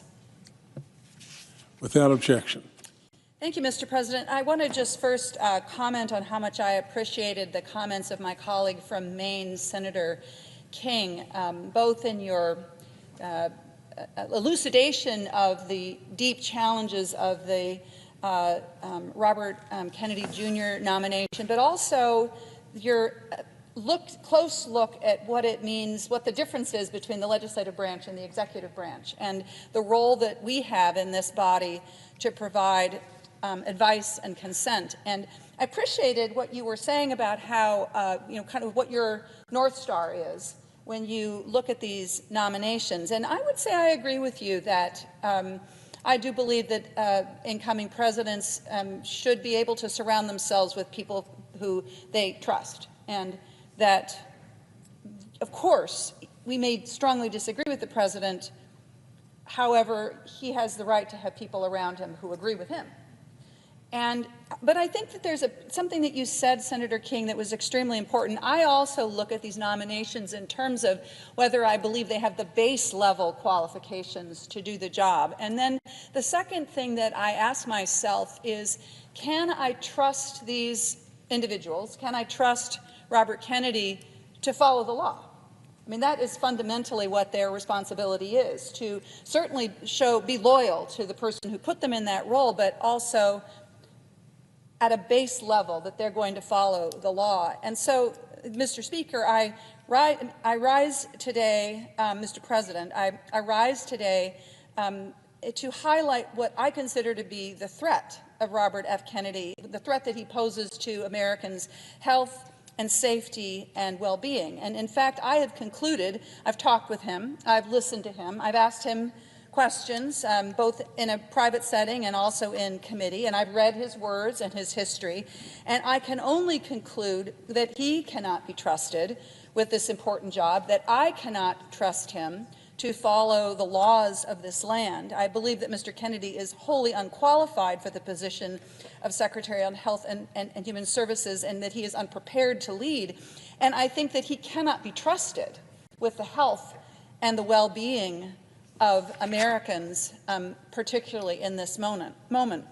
Now, If you're listening to this and you don't really know that much about the Department of Health and Human Services, you've got a busy life, you're trying to figure out how to afford your life and how to kind of hold it together in what is a very busy and complicated world, I want to just be clear about what I think that Mr. Kennedy's confirmation would mean for Minnesota families. If he is allowed to become secretary, I have concluded that your family will be less safe, that your loved ones will be more likely to get sick, and that you and the people that you care about will be less likely to get the care that you need. And as I have thought about this, what I find most disqualifying about Mr. Kennedy is how he has basically made his career, he's built a career around saying what he needs to say in order to get attention. And by getting attention, he's making money. I think it's just important to understand this. This is whether he's talking about vaccines or infectious diseases, whether he is talking about anything. So we don't, like, you walk away from talking with this individual not entirely sure what it is that he believes, because he does seem willing to say nearly anything to nearly everybody without actually considering what impact his words have on the lives of real people, whether he's talking about reproductive freedom, whether he's talking about mental health care, whether he's talking about infectious diseases, whether he's talking about vaccines. So let's focus a bit on the questions of vaccines, because I think this is the thing that has gotten the most attention, and rightly so. In decades of public appearances, as well as in our one-on-one meeting, the one-on-one meetings that I had with him, as well as when he talked about this in front of the Finance Committee, Mr. Kennedy has continued to promote harmful and dangerous information. Information that if people followed and they paid attention to him and they did what he suggested, it could do real harm to their families. It could hurt them. If you think about vaccines, this is his long and very public record of denying the safety and the efficacy of vaccines. In fact, he has spent almost the last 2 decades of his life promoting these harmful and false theories that vaccines will cause autism and that they are otherwise unsafe.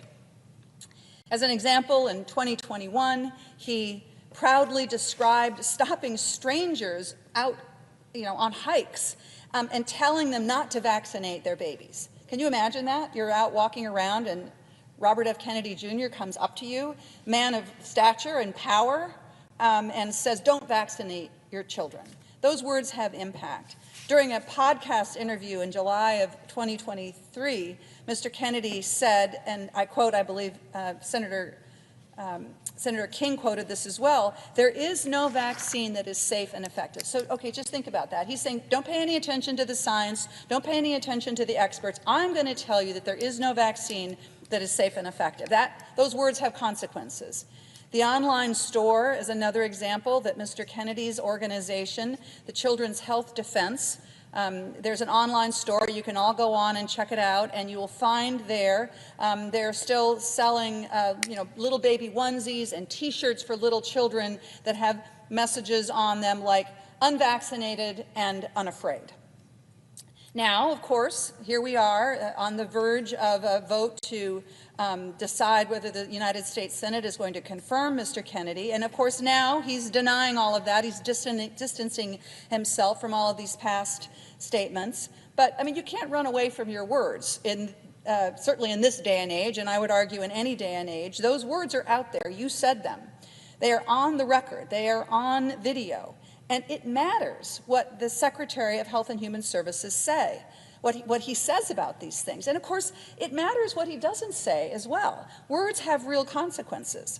Just the mere fact of his presence being as head of this agency, just the fact that he sits there is going to have a factor that will cause some people not to know whether they can trust vaccines. He's in a position of power and authority, has a high and loud bully pulpit, an individual who has told Americans, both when he was out on hikes, stopping them as they're walking by, and on every media megaphone that he could find, that vaccines are neither safe nor effective. And yet, here he is about to assume lest my colleagues come to their senses, he's about to assume this the highest, you could argue, public health job that affects the health of all of our families. This is an unbelievable, an unacceptable risk to the health and safety of Americans. I also wanted to highlight for my colleagues an exchange that I had with Mr. Kennedy when he came before the Finance Committee where I serve. I wanted to ask him about statements that he had made about Americans and antidepressants.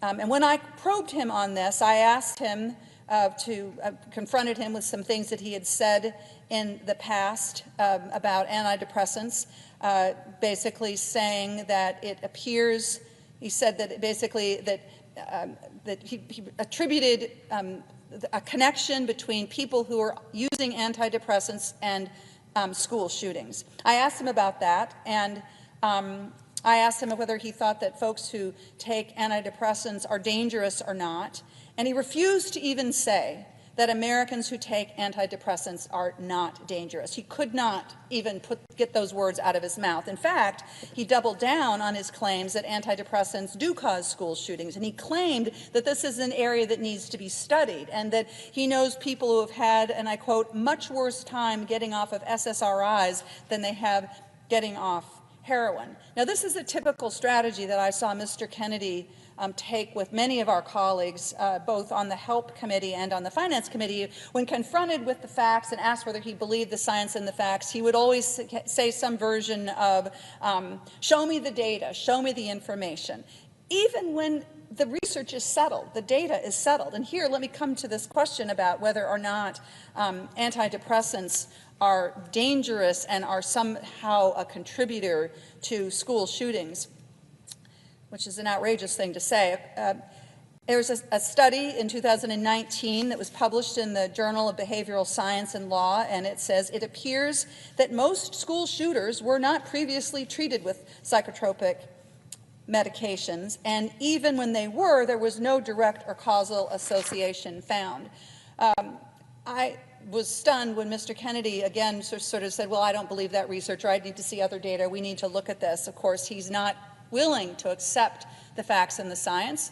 He is not willing to do that. And I am simply not willing to trust Mr. Kennedy when it comes to ensuring that your children, your loved ones, the folks that you care about in your lives are going to actually have access to the mental health treatments that they need to live their lives as productively as they possibly can. It also, I think, is worth noting, Mr. President, that these comments that Mr. Kennedy is making, linking antidepressants to school shootings, what it does, of course, is it perpetuates the stigma that so many Americans who struggle with mental illness, mental health, so many of those Americans struggle with the stigma, and those who, they already feel that, and yet here is potentially the next head of the Health and Human Services who is perpetuating this stigma in a very real way. I have seen this in my own life. I have seen people who have been bowed down by this feeling that they can't talk about their challenges with their mental health because people are going to think less of them. It is a stigma that I have spent my time in the Senate working in a bipartisan way to try and break down. And so to see it perpetuated in this way by Mr. Kennedy is just such a clear reason why he cannot be trusted.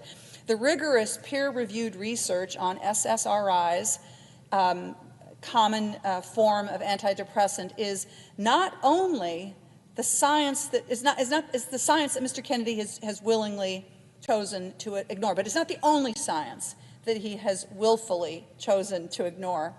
Mr. Kennedy said during his confirmation hearings that if President Trump directed him to go after mifepristone, one of the key drugs that is used in medication abortion, he would do whatever the president ordered, even though this is a medication that has been proven safe and effective for more than 2 decades. Yet Mr. Kennedy said that he would follow the guidance of the president and not the law when it comes to the safety of mifepristone. And in fact, as my colleague Senator Hassan made so abundantly clear in the committee, over 40 safety studies have demonstrated what Mr. Kennedy was not willing to see, which is that there is clear evidence that this medication is safe. On reproductive freedom, Mr. Kennedy has proven himself wholly untrustworthy, repeatedly flip-flopping on his position, depending on who he's talking to. Now, this is something that many of us have seen in our lives, the person who will say one thing to one person and another thing to another person, all with the goal, it seems, of winning friends and influencing people. But this is not the kind of character that you want to see in this most important job of the federal government, leading the Department of Health and Human Services. Here's just a bit of an example of how this has played out with Mr. Kennedy on the issue of reproductive freedom and abortion rights. On the morning of August 13th, 2023, Mr. Kennedy said, and I quote, "I believe a decision to abort a child should be up to the woman during the first 3 months of life." Now, people may agree or disagree with this view, but it's clear what he's saying here. Next day, the very same day, his campaign followed up by saying that his position on abortion is that it is always the woman's right to choose, and that he does not support legislation banning abortion. So on the same day, two different positions. And then on May 19th, 2024, a few months later, in a podcast interview, he said, "I wouldn't leave it up to the states." This is a quote. "I wouldn't leave it up to the states. My belief is that we should leave it up to the woman. We shouldn't have government involved, even if it's full term." Okay, so there's a completely different view. And then the very next day, he tweeted, "Abortion should be legal up to a certain number of weeks and restricted thereafter." Mr. Kennedy seems to change his mind so often that we don't know what he actually thinks, what he actually stands for. But when you're the Secretary of Health and Human Services, you have to stand up for something. You have to stand up for the laws of the land. And what is clear through all of this back and forth, it is clear to me, is that the Trump administration and Mr. Kennedy are more than willing to restrict or even ban access to medication abortion, despite the fact that they've been determined to be safe and effective, and that he and Mr. Kennedy and President Trump are in fact dangerous to a woman's access to medication abortion. And I want people just to think about this for a minute. If you live in a state like mine in Minnesota, where the state has determined that abortion should be accessible, that this is a decision that is up for people to be able to make on their own without government interference, and roughly 60%, maybe a bit more now, of abortions are done through medication abortion. Robert F. Kennedy Jr. and Donald Trump are going to affect your rights in Minnesota if they take away the right to mifepristone, just as much as they affect the rights of somebody who's living in Texas or any of our states. Mr. President, I want to change topic to discuss a bit the question of infectious diseases and how Mr. Kennedy has taken similarly unfounded positions that are not based on the science at all. On infectious diseases, he has taken positions that I think could put Minnesota families at risk. Here's an example of that. At a Children's Health Defense Conference in November of 2023, the anti-vax organization, this is the anti-vax organization that Mr. Kennedy led for the last 7 years, Mr. Kennedy said, and I quote, that he's going to say to the NIH scientists, "God bless you all, thank you for public service, we're going to give infectious diseases a break for about 8 years."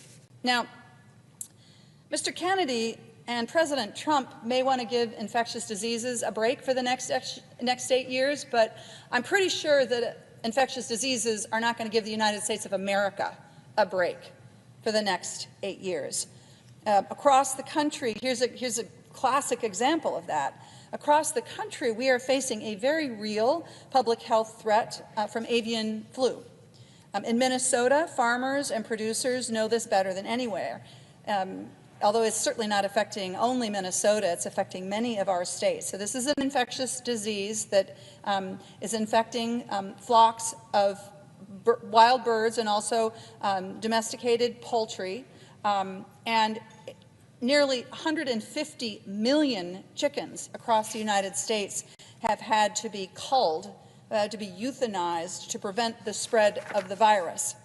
And in the last year, Bird flu has jumped from poultry to livestock, often to dairy cows, and then from livestock to humans. Often the individuals that are working in livestock operations. So this is something that we have to take seriously. This is important for us to pay attention to. We need surveillance. We need to be working on treatments. We need to be evaluating whether, finding a pathway potentially to some sort of a vaccine. Avian flu is not going to take an 8-year break. It's already infecting chickens and livestock, and it is already infecting Americans. And I know that in Minnesota, people want somebody leading the Department of Health and Human Services who's paying attention to this and wants to be on top of this. One of the things that's sort of incredible when you dive into the things that Mr. Kennedy has written is that it's not even really clear if Mr. Kennedy believes that germs cause disease. And I mean, if you read his words on this, you come away with a very concerning perspective. For 6 pages in one of his recent books, just as an example, he extols the virtue of something that's called the miasma theory, while simultaneously casting doubt on the basic and well-accepted scientific evidence that germs cause disease. Mr. Kennedy doesn't even really describe this miasma theory correctly, but he most certainly doesn't accurately represent germ theory, which is the basic understandable concept that medical students are introduced to at the very beginning of their medical education, that germs, viruses, bacteria are the cause of many, many human illnesses. And this is the kind of stuff that if it were coming from the Secretary of Health and Human Services, people are going to listen to this. And I just think about the chilling effects that this could have on the health care that people are able to seek and receive, particularly if Mr. Kennedy is going to be dialing back or stopping the research on infectious diseases that is the lifeblood of the United States public health work that we do.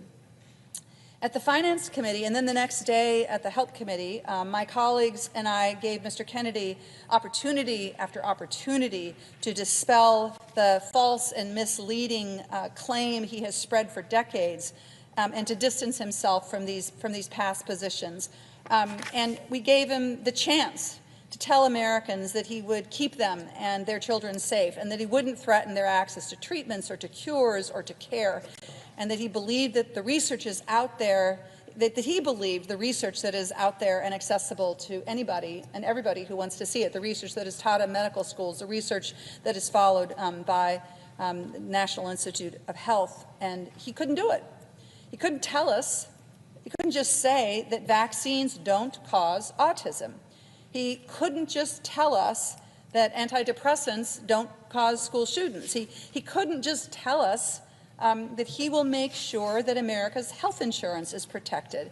I mean, he could barely, in his conversations and the questions that he was asked, Mr. President, he could barely articulate that he understood the difference between Medicare and Medicaid. Instead, what happened is that Mr. Kennedy repeatedly talked about following the good science, the science that is good. But the science that he relies on is not good. And in so many circumstances, he quotes science or studies that have been disproven. The studies that he has referenced have been withdrawn, or they don't say what he claims or purports to say that they do. Most of all, what happens is that this has the potential to hold our researchers and our scientific community back from making the real progress that we need to make when it comes to medicine and disease and treating ailments. Think about the progress that we could one day make to help cure cancer, to prevent Alzheimer's.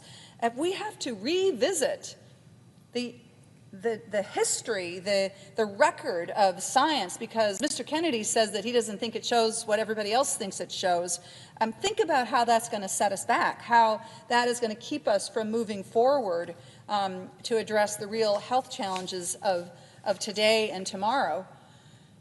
I think about what it might have meant if Mr. Kennedy had led the Department of Health and Human Services when we were in the midst of Operation Warp Speed, and we were doing everything that we possibly could to get a vaccine out to Americans and the world to stop the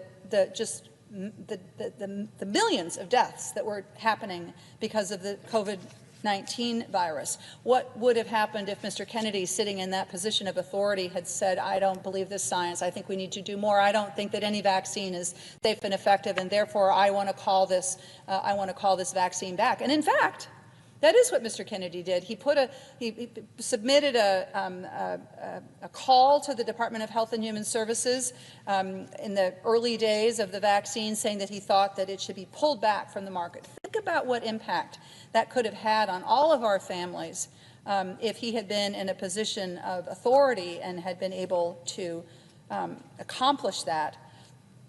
Over and over again, when he is faced with the actual science, for example, on the science that proves that SSRIs are not associated with school shootings, that vaccines do not cause autism, that germs do cause illnesses, he has refused to accept it, and he has doubled down on his dangerous beliefs. So this is concerning when it is an individual who is speaking on a podcast, but it could be a matter of life or death when it is the Secretary of the Department of Health and Human Services. As I think about what I said at the beginning of my remarks about my strong belief that my job as senator is to assess whether I can trust somebody in this role. Can I trust them to follow the law? Can I trust this individual to protect the health and well-being of the people in my state and the people around the country? The answer is clearly no. This is an individual who cannot be trusted. At the heart of this nomination, of course, at the heart of the work of the Department of Health and Human Services is America's health and health care. And it is clear to me that Mr. Kennedy has made it clear that he will enable the Trump and Musk agenda of chaos, that he will enable what they are doing not to execute the laws of this country, which is their constitutional responsibility, but to attempt to write the laws make the laws of this country. And, we could see this during his confirmation hearings. Repeatedly during his confirmation hearings, Mr. Kennedy said that he would follow Mr. Trump's directives. Now, I'm going to be clear about this. I understand that it's the job of any cabinet official to follow the policies of the individual who's put them there, but not if those policies break the laws of the laws of the United States of America. Department heads, cabinet heads, the head of the Department of Health and Human Services is required to execute the law, not to execute the will of the president, because the president is a president. He is not a king. What I am convinced of at this stage is, as we see what I believe is a massive power grab by Donald Trump and Elon Musk to not just execute the laws, but to make the laws, that Mr. Kennedy would be a part of that process, that he would be an enabler of that power grab that we see happening all over the country, and that is another reason why I cannot trust him. I want to take a look for a minute at the directives that President Trump has put out already. Let's take a look at these. These directives of stopping lawfully executed payments to healthcare organizations that have been made following the will of Congress, the people who are supposed to be making the laws in this country. I've heard a lot about this from Minnesota. Huge amounts of concern have reflected back to me in my office about what is actually happening with the president's directives, basically directing to withhold funding that Congress has authorized. I heard from Minnesota's community health centers that they were going to begin doing layoffs because of this federal funding freeze. It was basically a massive cut that they're experiencing. You know, community health centers are all over the country, and in my home state of Minnesota, they are the place that individuals can go to get basic preventative health care. It is a very important part of our health care network, and yet many of these have come to me and said that they're basically going to be laying off providers and other folks that are providing direct care to patients. One community health center CEO in greater Minnesota, outside of the metro area, said that it was the worst day of his 38-year career when he got word of this freeze. Now, I understand, Mr. President, that this freeze has been unfrozen for now, at least in some cases, though in other cases it seems like it's back on again. In fact, I hear repeatedly that it's off and on and off and on in this sort of chaotic and confusing dance that they have started. But these clinics are still facing real challenges about getting access to their federal funding, and this is threatening their operations. Imagine if you were running like a small bootstrap and small little health center, and every day you are just trying to make payroll. You don't have millions of dollars sitting in your bank account waiting for a rainy day. Every day is a rainy day, and every day you're just trying to make it work. And very suddenly, one of your most important ways of paying to provide health care to individual has just evaporated overnight. So then what happens? Because people still get sick, people still need health care, even if they're unable to get it at a community health center, so what do? Well, think about this. Right now in Minnesota, it's probably the same in West Virginia and other parts of the country, Minnesota emergency rooms are packed full of people who have the flu or RSV or norovirus. They go to the emergency rooms. You want to go to the emergency room when you really, really need emergency care. You go to a community health center when you need to be able to get access to urgent care, but the care that you need right now. And what's happening is that because there is so much, there's a lot of illness. People are getting sick in the wintertime. It's like 20 below in Minnesota right now. If they can't get their primary care in a doctor's office, in a clinic, they're going to end up in the ER. And then what happens to all the rest of us who really might need emergency care? The ER is jammed to overflowing. There's no space. You have to wait 5 hours to get the to get the care that you need. That's what's happening with this funding that is being put in jeopardy. That means that community health centers might not be able to help the patients that they typically help. And I'm not talking about a small number of people here. That's 170,000 people in Minnesota who rely on community health centers. And what's going to happen? Those folks are going to end up in emergency rooms, and that's going to increase wait times, and it's going to stress the capacity of hospitals to provide care that people need. President Trump did this. Robert F. Kennedy, if he were head of Health and Human Services, I have no reason to trust that he would stop this. In fact, I believe the opposite. I believe he would enable it. And this is why I think his nomination will end up making all of us less healthy and less safe and less secure. President Trump, in another example, unlawfully cut National Institute of Health grant funding earlier this week. This amounts to millions of dollars that supports life-saving research into Alzheimer's and cancer and Parkinson's disease. And that's, I'm just talking about in Minnesota there. This was retroactive. It happened overnight. Hospitals are left struggling. Big research hospitals like the University of Minnesota and the Mayo Clinic are suddenly looking at massive cuts to their research. They have trials for important, treatments and cures for serious diseases that are suddenly thrown into chaos. And you have individuals who are part of those trials who are hopeful that they're going to be getting, they're hopeful that in some way that this is going to help them to find a cure for what disease is ailing them. And with this cut to NIH funding overnight, massive cuts, what does that mean for people's health and safety and security? It means people are less well off. The National Institute of Health is under the umbrella of the Department of Health and Human Services, the organization that Mr. Kennedy is asking Congress to provide advice and consent on. Again, I have no confidence. In fact, I am sure that Mr. Kennedy would be an enabler to President Trump's power grab here and his undermining, along with Elon Musk, his undermining of this extremely important research that keeps all of us, helps us be healthy, helps us find the treatments and the cures for diseases that are a threat to all of us. So I see my colleague from Massachusetts is here. I know she has an important perspective on this, with Massachusetts being another, as is Minnesota, is another center of research and education and medical education, and I suspect that we agree with one another when it comes to the threat that Robert F. Kennedy poses to all of our health and well-being. And so with that, Mr. President, I will yield the floor to my colleague from Massachusetts. Mr. President.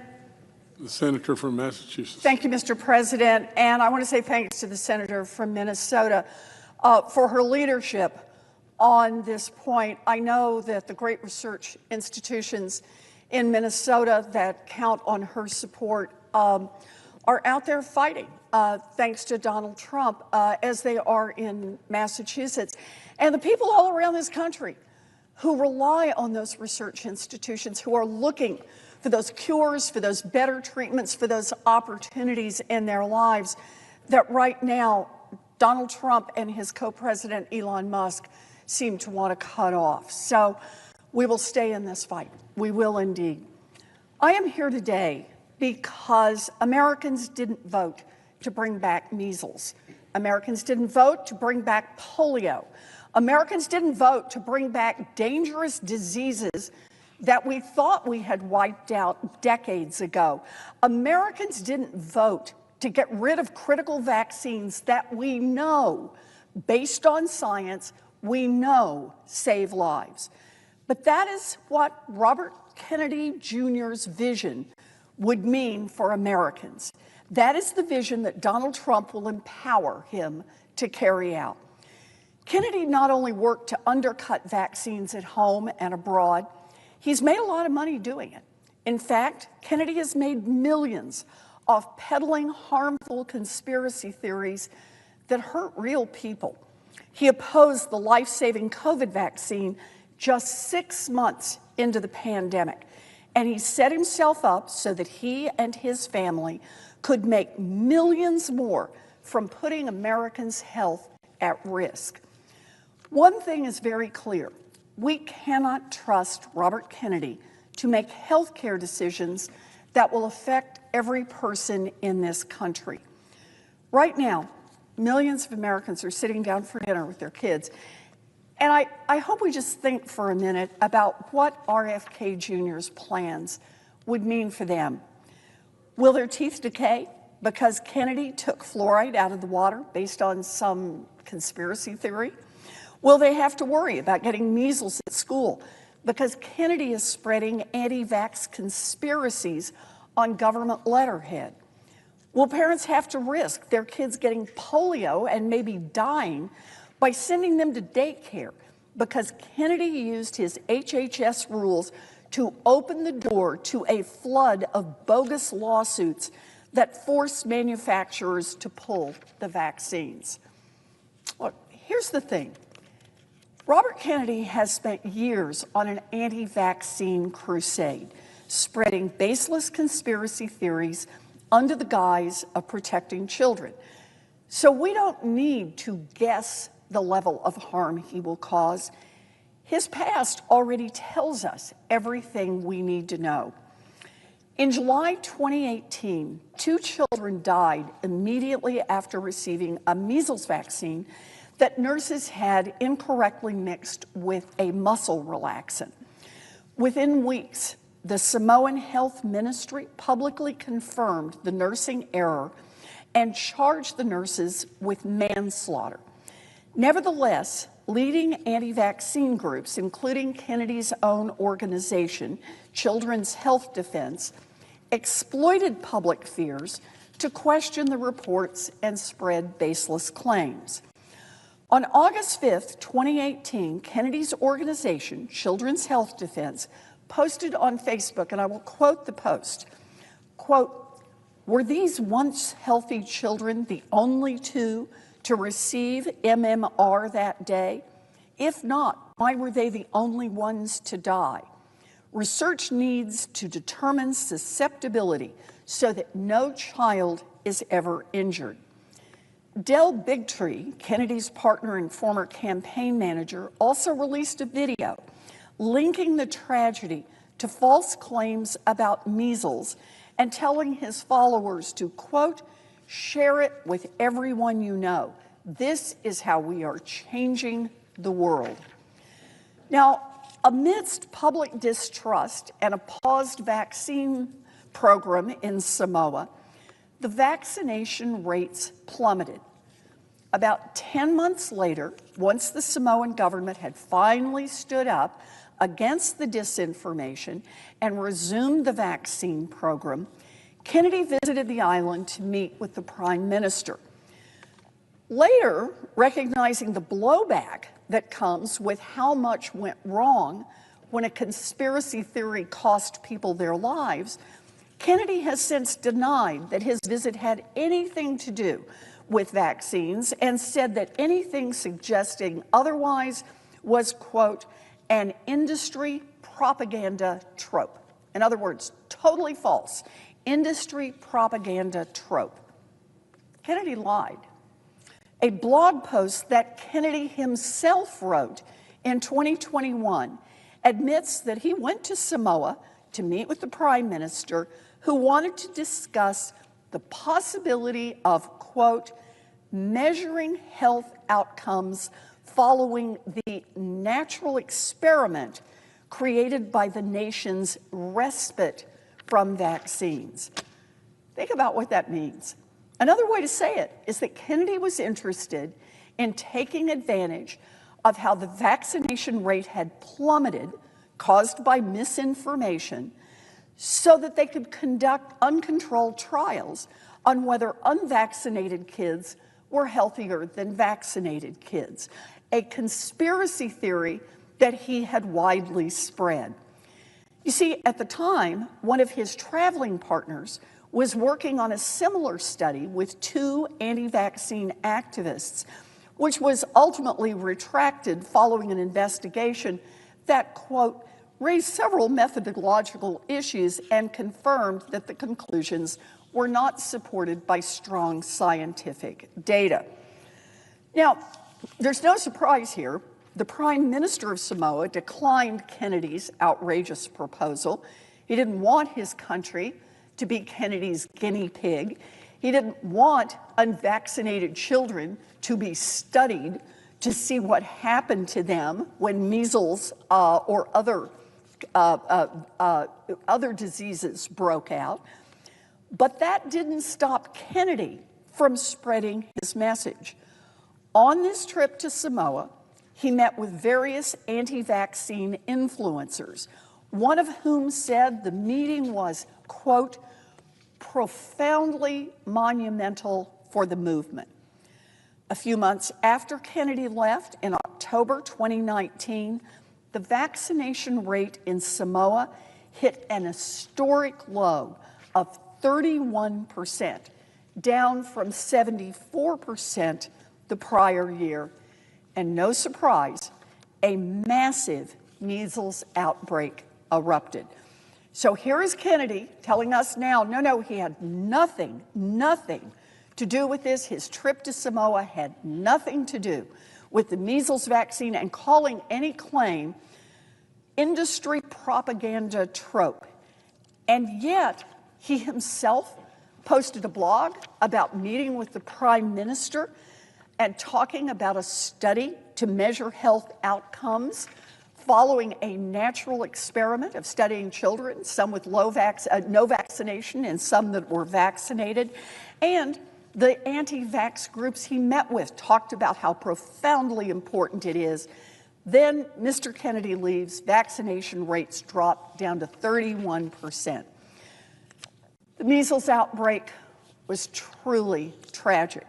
In total, more than 70 children died, right up until a door-to-door vaccination campaign brought the disaster to an end.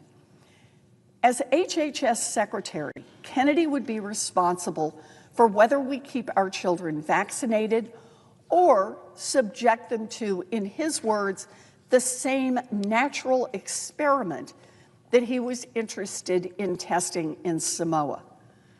Is that really what we want for our kids? Is that what we want for our elderly parents? That is a living nightmare, and it could truly be our reality with Kennedy heading up the Department of Health and Human Services.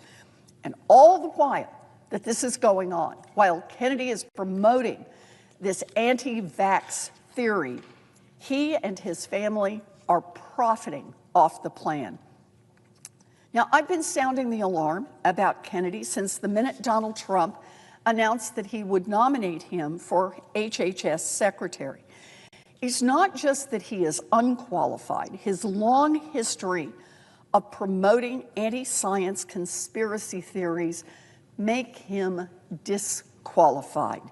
This is a man who claimed, quote, "There is no vaccine that is safe and effective." No vaccine. He said that the polio vaccine, quote, "killed many, many more people than polio ever did." Now, Kennedy came to our committee and said, "Don't worry." He swears he is not anti-vaccine, but he has spent years on an anti-vaccine crusade, spreading baseless conspiracy theories under the guise of protecting children and making millions of dollars in the process. And when, in Senate hearings, he was confronted with his own words, he simply denied saying them. Denied saying them, despite the videotapes, the transcripts, the blog posts, and the people who heard them. Kennedy thinks he knows what he needs to say to try to get the job that will put him in charge of our vaccine program. So he says he didn't say exactly what he said. Kennedy's actions speak louder than his latest words. And time again, Kennedy has shown us who he is, an anti-science conspiracy peddler who is willing to gamble with American lives. We know who he is. We need to pay attention. Let's do a quick count of some of the ways that, as HHS Secretary, Kennedy could make the anti-vaccine lawsuits and his own payouts even bigger. What could Kennedy do? Well, as Secretary of HHS, he could publish his anti-vaccine conspiracies, but this time on U.S. government letterheads, something that might impress a jury in a subsequent trial. He could appoint people to the CDC vaccine panel who share his anti-vax views and let them do his dirty work. He could tell the CDC vaccine panel to remove a particular vaccine from the vaccination schedule. He could remove vaccines from a special compensation program, which, quote, would open up manufacturers to mass torts lawsuits. He could make more injuries eligible for compensation, even if there's no causal evidence. He could change vaccine court processes to make it easier to bring junk lawsuits that could get vaccines pulled from the market. He could turn over FDA to his friends at the law firm, and they could use it however benefits their lawsuits. In short, as HHS Secretary, Kennedy would have the power to make healthcare decisions that would affect millions of Americans, working Americans, kids, seniors, on everything from vaccines to abortion to life-saving drugs. Kennedy would have the capacity as head of HHS to make it easier to sue vaccine manufacturers, and in an area where the profit margins on vaccines are quite modest. If those lawsuits mount up, vaccines could simply disappear from the market altogether. Manufacturers could decide, you know, it's just not worth the lawsuits, we'll go produce other drugs. Those kinds of decisions are critically important, and the consequences are grave. For many Americans, they may be the difference between life and death, and they can change lives forever. So while you and your family are forced to deal with the grave consequences of Kennedy's conspiracy-driven healthcare decisions, Kennedy could set himself up to make millions of dollars off his anti-vaccine crusade, just like he's been doing for decades. Remember, the very first ethics agreement that Kennedy submitted to us on the Senate Finance Committee, he said that even while he served as Secretary of HHS, he planned to keep a financial stake in ongoing litigation, including vaccine-related litigation. That means that from the jump, Kennedy's plan was to keep making money off the backs of lawsuits against vaccine manufacturers, some of which directly related to the very products that he would have the power to regulate as Secretary of HHS. So there he is. He has the power to regulate these drugs. He has the power to make life a little better or a little worse for the vaccine manufacturers. He has the power to make it more likely that lawsuits against vaccine manufacturers would succeed. And his initial plan was, even while he sat there as Secretary of HHS, he was going to keep on making money from that. This was a damning conflict of interest. So we called it out. Kennedy told us, okay, he would submit an updated ethics agreement. Sounds good? What was his update? Well, he said instead of personally keeping the millions that he would make off these ongoing lawsuits, he would hand that money directly to his son. Later, he confirmed that the son he's handing his interests off to is the one who works at Wisner Baum, the same law firm that Kennedy has maintained this very lucrative arrangement with over the years, so far netting him a reported $2.5 million just in the last few years. And Kennedy has made clear that he can use his tools as HHS Secretary to open up the door for more anti-vax litigation, and once he's through as Secretary of HHS, go right back to Wisner Baum and cash in on the new flood of cases that Kennedy himself has unleashed. So that is Kennedy's idea of fixing an ethics issue. And beyond that, Kennedy has flip-flopped countless times in his answers to the Finance Committee. He is untrustworthy. He has made so many contradictory statements that it has come to the point it is hard to believe anything he says is true. For example, Kennedy originally said he was not an attorney of record in any of these vaccine-related lawsuits.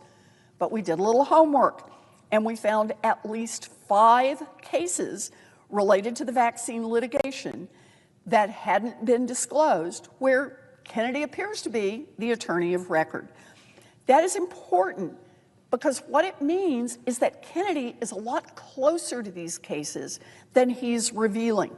Cases that he and his family will be able to make bank off even if as he serves as Secretary of HHS.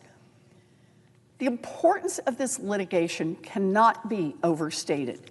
Just 20 years ago, we watched vaccine makers pull their products off the market because they didn't have protection from these kinds of lawsuits.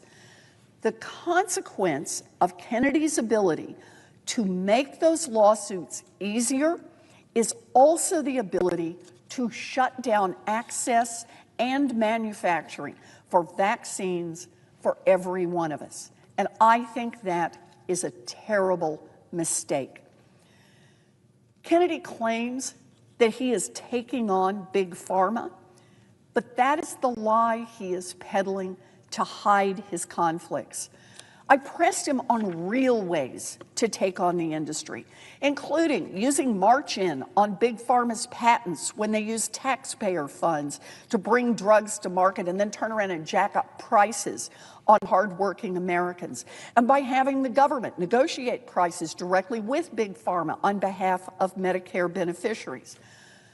But Kennedy, after talking a big game about taking on Big Pharma, said, nah, he doesn't support march-in rights, and no, he didn't want to commit to defending Medicare price negotiations, two proven methods to take on the drug industry and put money back into Americans' pockets. So whose side is he on? Well, one thing for sure, RFK Jr. is on the side of his own bottom line. He has also refused to share a list of cases that he stands to benefit from. Now, I told you, he said, nope, he was not attorney of record on any cases. We dug around and we found 5. How many more are there? Well, here's what Kennedy said when we said, just give us a list of the cases that you're participating in so we can take a look at the possible conflicts. His answer, the list is so long and the conflicts so clear that evidently it would be more damning than what we already know. Kennedy's list of ethics issues and financial issues are a mile long, and there's still too much that he refuses to reveal. Think about this.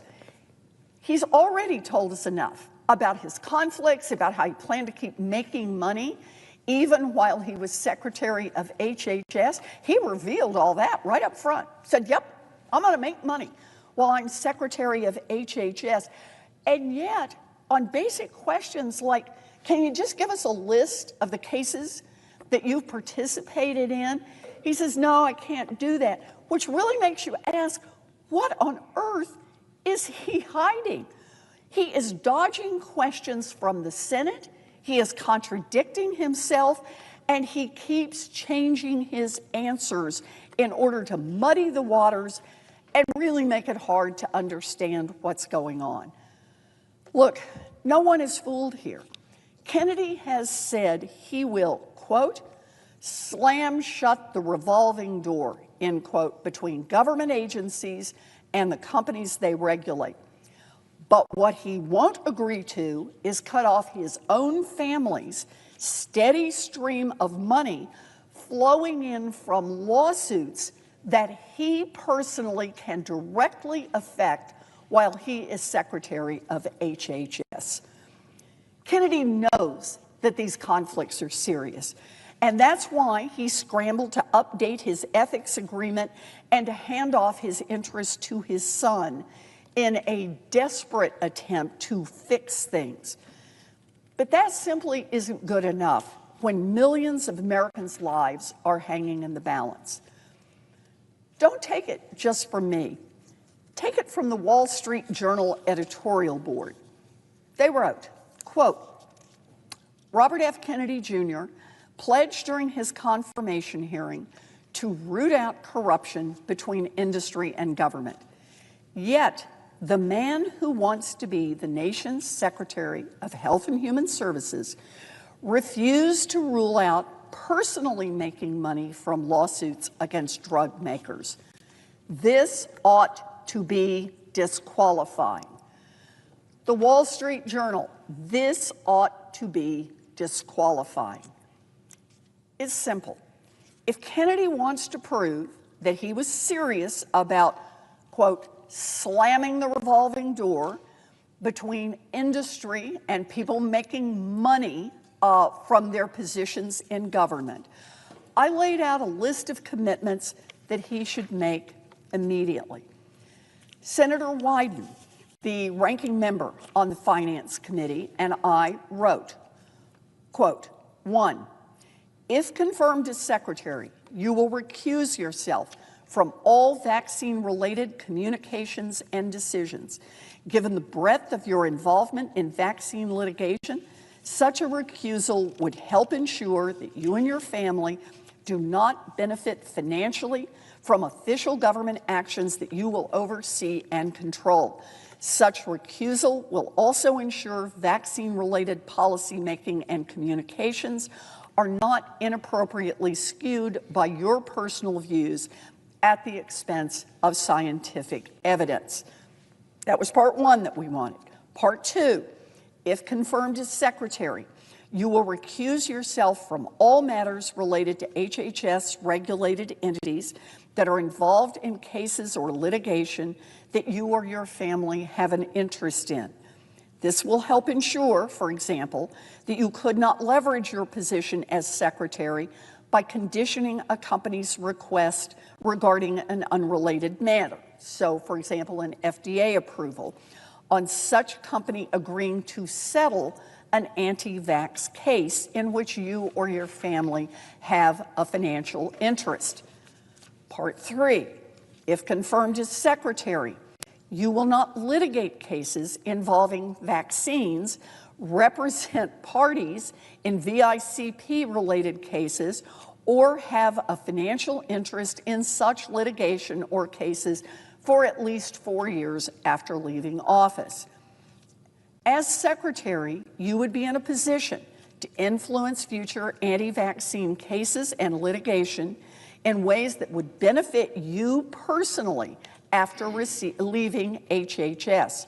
For example, you could direct the CDC to remove a vaccine from the vaccine schedule, change vaccine labeling requirements, or make procedures in special vaccine court more advantageous for the plaintiffs. Then, if you leave HHS and immediately return to litigating against vaccine makers, you would stand to profit from rules you helped reshape. This commitment would further mitigate the appearance of a conflict of interest while you are in office. These commitments will help ensure that you do not have a direct or indirect financial incentive to interfere with HHS's vaccine proceedings or other matters involving the manufacture of Gardasil or any other HHS-regulated entity. In other words, Senator Wyden and I laid out a path where he truly could avoid the conflicts of interest. If he wants to serve his country and not his own pocketbook, we've shown him a way that he can do this. Now, Senator Kaine and I followed up on this and wrote to Kennedy, quote, at your Senate confirmation hearing, you pledged to, quote, remove the financial conflicts of interest in HHS agencies, close quote. Continuing back with our letter, you should start by mitigating your own conflicts of interest, including by, 1, relinquishing your direct and indirect financial interests in matters over which you will have power at HHS. 2, recusing yourself from matters involving your former clients, former employers, or entities in which you have a financial interest. And 3, for at least 4 years after you leave office, committing to not lobbying HHS, litigating cases against pharmaceutical companies and manufacturers, or joining the industries or entities that you interact with at HHS, end quote. In other words, we showed you another way that you can get this done. And look, this is just common sense. And I would hope that my Republican colleagues would agree. Our HHS nominee should not have ongoing lucrative agreements that enable his immediate family to line their pockets while he influences healthcare decisions that impact millions of Americans. And it's not just a tax on vaccines that we have to worry about from the Trump administration. In the middle of the night last Friday, Donald Trump announced deep cuts to the National Institutes of Health funding, which powers the life-saving research and medical breakthroughs at universities and medical institutions across the country, and especially in my home state of Massachusetts. These Trump cuts will stop research that is working to help cure diseases. It will force people who are working now to lose good jobs, and it will literally threaten people's lives. As head of HHS, Kennedy would oversee the National Institutes of Health, and he would greenlight Trump's plan to gut the agency. And he has made no commitments to protect the critical life-saving research that NIH funds, and maybe that should be no surprise given his years of attacking basic scientific facts. Listen to what experts have had to say about what these cuts will mean for families across America. Quote, people are not able to do their work if there isn't an infrastructure. This will have a huge impact on health research in this country, end quote. Quote, we're all reeling. This would decimate medical research, end quote. Quote, this is a surefire way to cripple life-saving research and innovation. America's competitors will relish this self-inflicted wound, end quote. One expert said, quote, if you're a cancer patient in a clinical trial, it's not a theoretical undertaking, it's a treatment. For so many rare diseases and illnesses where research is already underfunded, like childhood cancer, researchers have said, quote, if it's not federal funding, there's nowhere else to go. That's a real impact in the short term and the long term. I don't know how you make that up. These funding cuts are putting scientists in a position where they have to default on the promises they made. Promises they made to people to join their studies, promises they made to other researchers to join them, promises they made to build up the labs and to build up the work that would make a difference in our world. When the NIH and NSF put out their solicitations, they are asking for critical scientific research to be done on behalf of the American people. That research cures diseases and saves lives. And the institutions who apply for these solicitations are saying enthusiastically, yes, we can do that. Yes, we share that dream. Yes, we believe that we can make a better product, that we can make a better medicine, that we can make a better treatment for people who are suffering, and we want to be part of that. And now, here we are, in chaos and confusion, and the United States government is trying to break that contract. Americans will suffer because of it. This is Trump's plan for Americans' health, and Kennedy will be a rubber stamp for whatever Donald Trump wants to do. Let's talk just a little bit more about that COVID vaccine. Remember how in the dead of the pandemic, hundreds of millions of Americans were counting on that vaccine as the light at the end of the tunnel? And how when we were shut away from our friends and family and trying to keep ourselves and our communities safe, that vaccine allowed us to come together again? How that vaccine saved countless more lives that otherwise would have been lost to COVID? Well, just make sure you know, Kennedy tried to stop you and your family from having access to the COVID vaccine.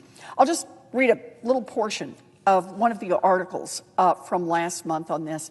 Quote, Robert F. Kennedy Jr., President-elect Donald Trump's choice to lead the nation's health agencies, formally asked the Food and Drug Administration to revoke authorization of all all COVID vaccines during a deadly phase of the pandemic when thousands of Americans were still dying every week. Mr. Kennedy filed a petition with the FDA in May 2021, demanding that officials rescind authorization for the shots and refrain from approving any COVID vaccine in the interim. Just 6 months earlier, Mr. Trump had declared the COVID vaccines a miracle. At the time Mr. Kennedy filed the petition, half of American adults were receiving their shots. Schools were starting to reopen and churches were filling. Estimates had begun to show that the rapid rollout of COVID vaccines had already saved 140,000 lives in the United States. The petition was filed on behalf of the nonprofit that Mr. Kennedy founded and led, Children's Health Defense, which we've talked about earlier. It claimed the risks of vaccines outweighed the benefits and that the vaccines weren't necessary because good treatments were available, including ivermectin and, I just can't believe this, hydroxychloroquine, which had already been deemed ineffective against the virus. The petition received little notice when it was filed. Mr. Kennedy was then on the fringes of the public health establishment, and the agency denied it within months. Public health experts told about the filing said it was truly shocking. You know, I want to underscore this one because Mr. Kennedy is saying now, not only is he saying he's not an anti-vaxxer, he's saying he wants you to still be able to vaccinate your children if you want to do that. And yet, look at Mr. Kennedy's own actions. Mr. Kennedy tried to stop all of us, everyone in America, from getting access to the COVID vaccine. He cites junk science. It was already known to be junk science at the time that he cites it. He cites junk science in order to say not just that he doesn't want to take the vaccine, or not just that he doesn't want to give it to his kids, but he doesn't want anybody in America to be able to get that. So that's the man that the Republicans will be voting on to decide whether or not he makes healthcare policy in the United States. Someone who is continuing to line his own pocket with lawsuits against vaccine manufacturers, and someone who has tried to stop at least one vaccine from being distributed to anyone, anywhere in America. Look, when Kennedy says he doesn't believe in vaccines, which he has said many times, believe him. When his attempt at fixing his ethics issue is passing his steak to his son, believe him. When he says he will do whatever Donald Trump wants on abortion, believe him. Don't say no one will let him go that far, because they will let him go that far. Republicans voting for Kennedy know exactly who they are voting for. Someone who spreads baseless conspiracy theories, someone who profits off making our kids sicker, someone who will do whatever Donald Trump tells him to do, whether it's cutting off cancer research funding or banning abortion medication. Let us be very clear. When it comes to your health and your well-being and the health and well-being of your friends, your family, your community, Kennedy is disqualified, dangerous, and cannot be given the power to make critical health care decisions. I urge my colleagues to vote no on his nomination. And I see that Senator Kaine is here. Senator Kaine has been a tireless partner in the fight to help protect the nation's health care system. And I appreciate your being here tonight, Senator Kaine. Thank you. Mr. President. The senator from Virginia. Mr. President, I rise, and I'm so happy that I follow my colleague from Massachusetts. I will build upon some of the points that she has made, but we have served as colleagues together on the Health, Education, Labor, Pension Committee during earlier terms of Congress, and you won't find a better champion for the health of the American public than Senator Warren. I stand to continue the dialogue about Robert F. Kennedy Jr. and his unfitness for the position to which he's been nominated, Secretary of Health and Human Services. And I'll give you the punchline, Mr. President, but then go into it in some detail. I don't believe Mr. Kennedy can separate fact from fiction. I don't believe Mr. Kennedy can separate conspiracy from content. Now, you wouldn't want someone suffering from that challenge in any position of leadership at any level of government, local, state, or federal. But this particular position, the Secretary of Health and Human Services, one of the most important positions in the nation as it respects people's physical and mental health, is exactly the wrong kind of a position for someone who can't tell fact from fiction or content from conspiracy. Because the American public need to be able to rely on HHS and other critical agencies for information that is not just about the state of their savings account or housing costs. This is about life and death. This is about life and death. I want to talk about two elements of Robert F. Kennedy Jr. My colleagues have been going into many of them that lead me to the conclusion that here's a guy who can't separate fact from fiction or conspiracy from content. And the first was ably described by Senator Warren, and that is Mr. Kennedy's skepticism about vaccines. Now, I know many of my colleagues have trod this ground during speeches today, so I'm not going to go into the breadth of his vaccine skepticism. I'm going to talk about one vaccine in particular that is made in Virginia, Gardasil. I represent the Commonwealth of Virginia. There is a facility in Elkton, Virginia, in the Shenandoah Valley near Harrisonburg that makes Gardasil, the vaccine that has been effective, significantly effective in preventing and reducing the incidence of cervical cancer. Think about it for a minute. Vaccines do a lot of different things, but a vaccine that can prevent cancer is truly, truly revolutionary. Cervical cancer and other associated cancers, very significant challenges to men and women.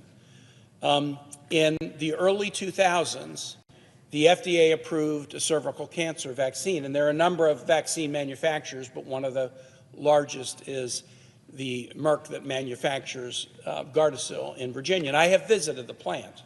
A couple of years back, as a member of the Health, Education, Labor, Pension Committee, I went to the plant and I talked to the workers and saw the pride that they have in being able to develop a product that has had such significant impact around the world. When I was governor of Virginia with 2 Republican houses, we acted to have a mandate around Gardasil vaccination, around cervical cancer vaccination. There are other cancer vaccine manufacturers as well. And by making it mandatory, we enable people to access it for free. We allow any parent or student who doesn't want to receive the vaccine to opt out with no excuse. But we have made it widely available in Virginia. We're one of 3 states to have done this, and it has had a tremendous positive benefit on folks' health. So this is a relatively new vaccine. I mean, it started and got approval and began to be deployed significantly about 15 years ago. And even in 15 years, the results have been remarkable. And I want to just share with my colleagues and with the public some of the results of between 15 and 20 years of HPV cervical cancer vaccination. And I'll give you results from many countries and from many research institutions and hospitals to show you that this is not a question of significant medical controversy. A publication that is one of the signature publications, healthcare publications in England, is called The Lancet. And there was an article in The Lancet in February of 2020 titled "The Impact of HPV Vaccination and Cervical Screening on Cervical Cancer Elimination." This particular article summarized a study that looked at data from 78 countries. The researchers that examined this data were from England, China, France, Canada, and Switzerland. and their research analyzing the data of hundreds of thousands of patients in 78 countries concluded that, quote, high HPV vaccination coverage of girls can lead to cervical cancer elimination in most low-income and lower-middle-income countries by the end of the century. Fancy that, eliminating cancer with a vaccine. The data from 78 countries. The U.S. Centers for Disease Control and Prevention website, cdc.gov, has a section, The Impact of the HPV Vaccine. Quote, among teen girls, infections with HPV types that cause most HPV cancers and genital warts have dropped 88% because of the vaccine. The American Society of Clinical Oncology in 2024 published an article titled Effects of HPV Vaccination on the Development of HPV-Related Cancers. This is the American Society for Physicians who work in the clinical oncology area. Here is the conclusion they reach. Quote, males vaccinated for HPV were at decreased odds for HPV-related cancers. Females vaccinated for HPV had lower odds for cervical cancers and HPV-related cancers overall. Let's go to Scotland. The Journal of the National Cancer Institute in Scotland last year published a study titled Invasive Cervical Cancer Incidence Following Bivalent HPV Vaccination, studying the healthcare results of people following vaccination. This was just studied last year, published last year, and let me read you the quote. No cases of invasive cancer were recorded in women immunized at 12 or 13 years of age, irrespective of the number of doses. Women vaccinated at 14 to 22 years of age and given 3 doses of the bivalent vaccine showed a significant reduction in incidence compared with unvaccinated women. Again, those first 2 words, no cases of invasive cancer were recorded in women who were vaccinated and studied in Scotland in this study that came out in 2024. Another article in The Lancet looked not at 78 countries, but it looked at the effect of HPV vaccination programs in England. This article was published in 2021. Quote, the HPV vaccination program in the UK has almost successfully eliminated cervical cancer in women born since September 1, 1995. The elimination of cervical cancer. No cases of invasive cancer. There was a study done in Australia in 2013 by BMC Medicine. The article is entitled Impact of a Population-Based HPV Vaccination Program on Cervical Abnormalities. This was still relatively early in the mass vaccination because Gardasil wasn't, and the other HPV vaccinations weren't used until the mid-2000s, 2007, 2008.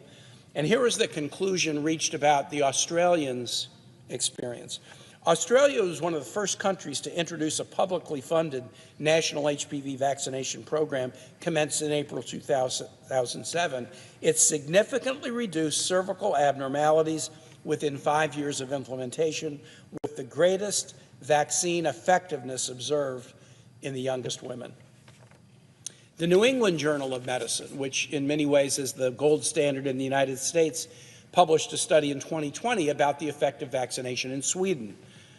Quote, among Swedish girls and women 10 to 30 years old, quadrivalent HPV vaccination was associated with a substantially reduced risk of invasive cervical cancer at the population level. All right, those are the studies by the researchers in the journals, but I also wondered, I'm not a great scientist, I don't generally read medical journals. What about our healthcare institutions that are just in the business of providing health advice to everyday Americans who are seeking information about their health? I went to the website of the Mayo Clinic. Here's what mayoclinic.org says. HPV vaccine, who needs it, how it works. On their website, Getting vaccinated against HPV helps prevent cancer in men and women, period. No qualification, no waffling, no wobbling. That's the advice that the Mayo Clinic gives to its patients and to all who go to the mayoclinic.org to seek health information.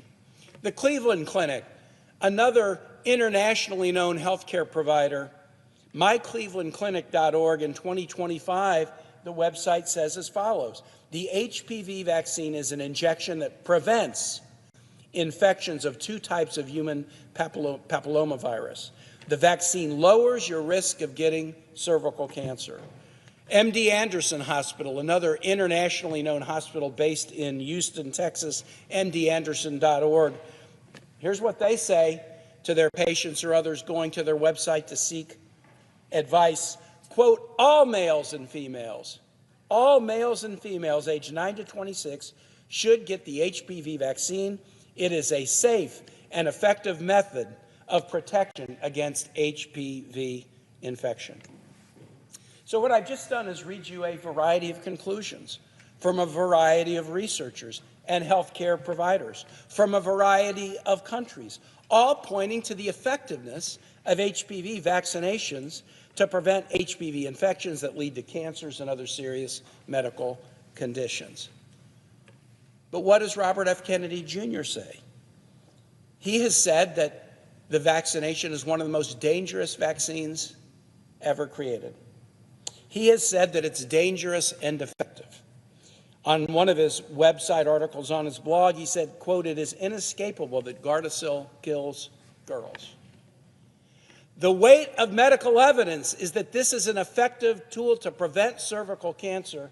Robert F. Kennedy, with no medical training, with no scientific research background, he claims otherwise. He cannot separate fact from fantasy, content from conspiracy. Now, is that just because his brain doesn't wrap itself around facts, or is there something more serious? I needn't repeat at length what my colleague Senator Warren said, but she laid out the facts that Robert F. Kennedy Jr. has a massive financial stake in lawsuits against the manufacturer of HPV vaccine. In fact, he disclosed it on his ethics form that if there are recoveries against HPV vaccine manufacturers in lawsuits, he's entitled to 10% of the recovery in massive class action lawsuits. When we pressed him in the hearing, first he said he wasn't going to give up that 10% stake, but he eventually felt some pressure, and so he transferred it to his adult son. His family stands to gain significantly if these lawsuits hit. As the director of HHS, the secretary, he would have the ability to have huge influence on the vaccine injury compensation program. Vaccine manufacturers get an immunity from civil suit until a case has gone through the vaccine compensation court. And that was put in place many years ago because the number of vaccine manufacturers were in precipitous free fall. They were going out of business or stopping making vaccines because they were getting hit with big lawsuits. And so there is a special court that focuses these any arguments against vaccine in these courts. He would have significant ability to even remove immunity protection from the manufacturers of vaccines. And if you remove immunity protection, the value of lawsuits goes up, and the value of his family's 10% stake goes up. This should cause everyone serious concern about putting someone in who stands without any medical training against the weight of medical evidence saying that vaccination against cervical cancer is a remarkable thing that should be done and has been successful since the mid-2000s. I'm going to conclude in a minute because my able colleague from Colorado is here, but I want to raise one more issue. This inability to tell the difference between fact and fiction and content and conspiracy would be dangerous enough if it was just about health information. If it was just about vaccines, that in and of itself should disqualify Robert F. Kennedy Jr. from being HHS secretary. But this individual's inability to tell the difference between fact and fiction and between conspiracy and content is not limited just to health. In July of 2024, when he was running for President of the United States, Robert F. Kennedy tweeted this: "My take on 9/11.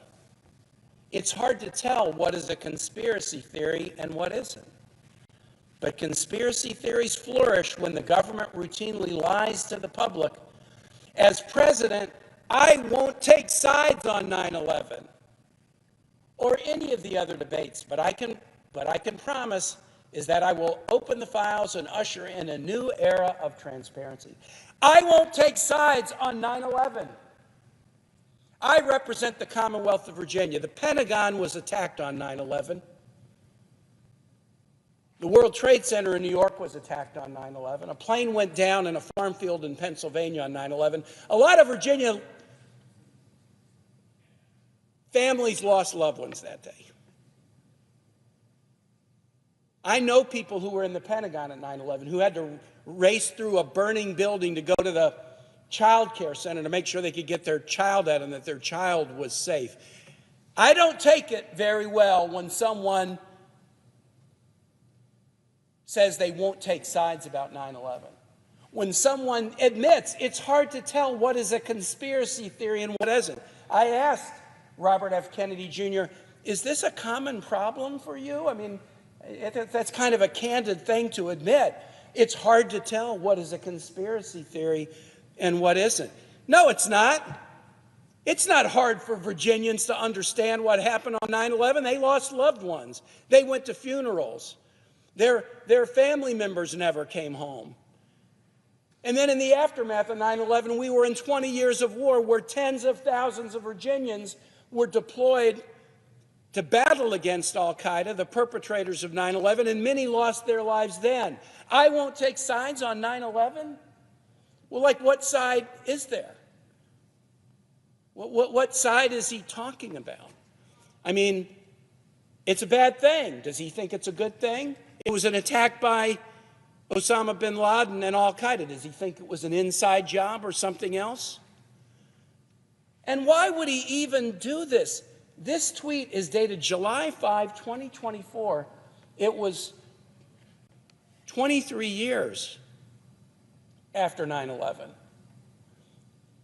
23 years after 9/11, for some reason on July 5th, he just, well, why don't I just share with people that I won't take sides on 9/11, that I still can't tell 23 years later what is a conspiracy theory and what isn't. If you cannot tell what happened on 9/11, if you decide to just freelance an opinion 23 years later and tell the American public, and he's running for president at the time, I will not take sides on 9/11, you should not have been nominated for this position in the first place. And I am finding it very hard to believe that my colleagues in this body, who I've sat with on the Armed Services Committee, who I've sat with on the Foreign Relations Committee, who have invested their time and energy in making investments to battle terrorism around the world, to battle al-Qaeda and other terrorist groups, the group that perpetrated the 9/11 attack. My colleagues many of my colleagues served in the military and were deployed in the war on terror in the aftermath of 9/11. They're now going to be okay with a guy who says he won't take sides on 9/11, who says he can't tell the difference between what is a conspiracy theory and what isn't. This is a very, very dangerous vote that we will cast tomorrow. Of any position in the federal government that needs somebody who can tell the difference between fact and fiction, conspiracy and content, HHS Secretary is that position. And Robert F. Kennedy Jr.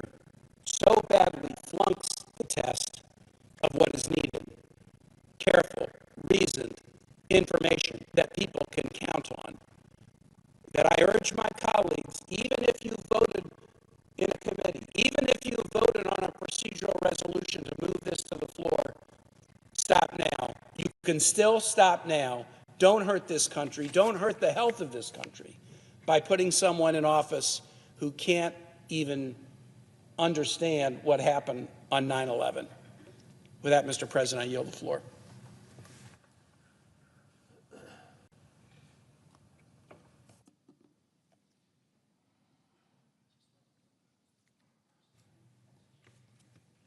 Mr. President.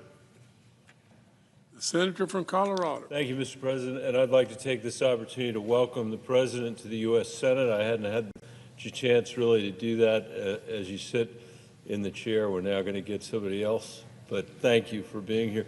And I also want to thank my colleague from the Commonwealth of Virginia, Senator Kaine, for his heartfelt remarks. You know, I think we are through the looking glass in many ways, and there's a pattern here that is reflected in what you were talking about, this idea of being able to tell the difference between fact and fiction. Fact and fiction. I mean, I know that when you were the mayor of Richmond, it probably was pretty important for people that were working with you to know the difference between fact and fiction. When you were the governor of the Commonwealth of Virginia, it probably was pretty important for you to do that as well.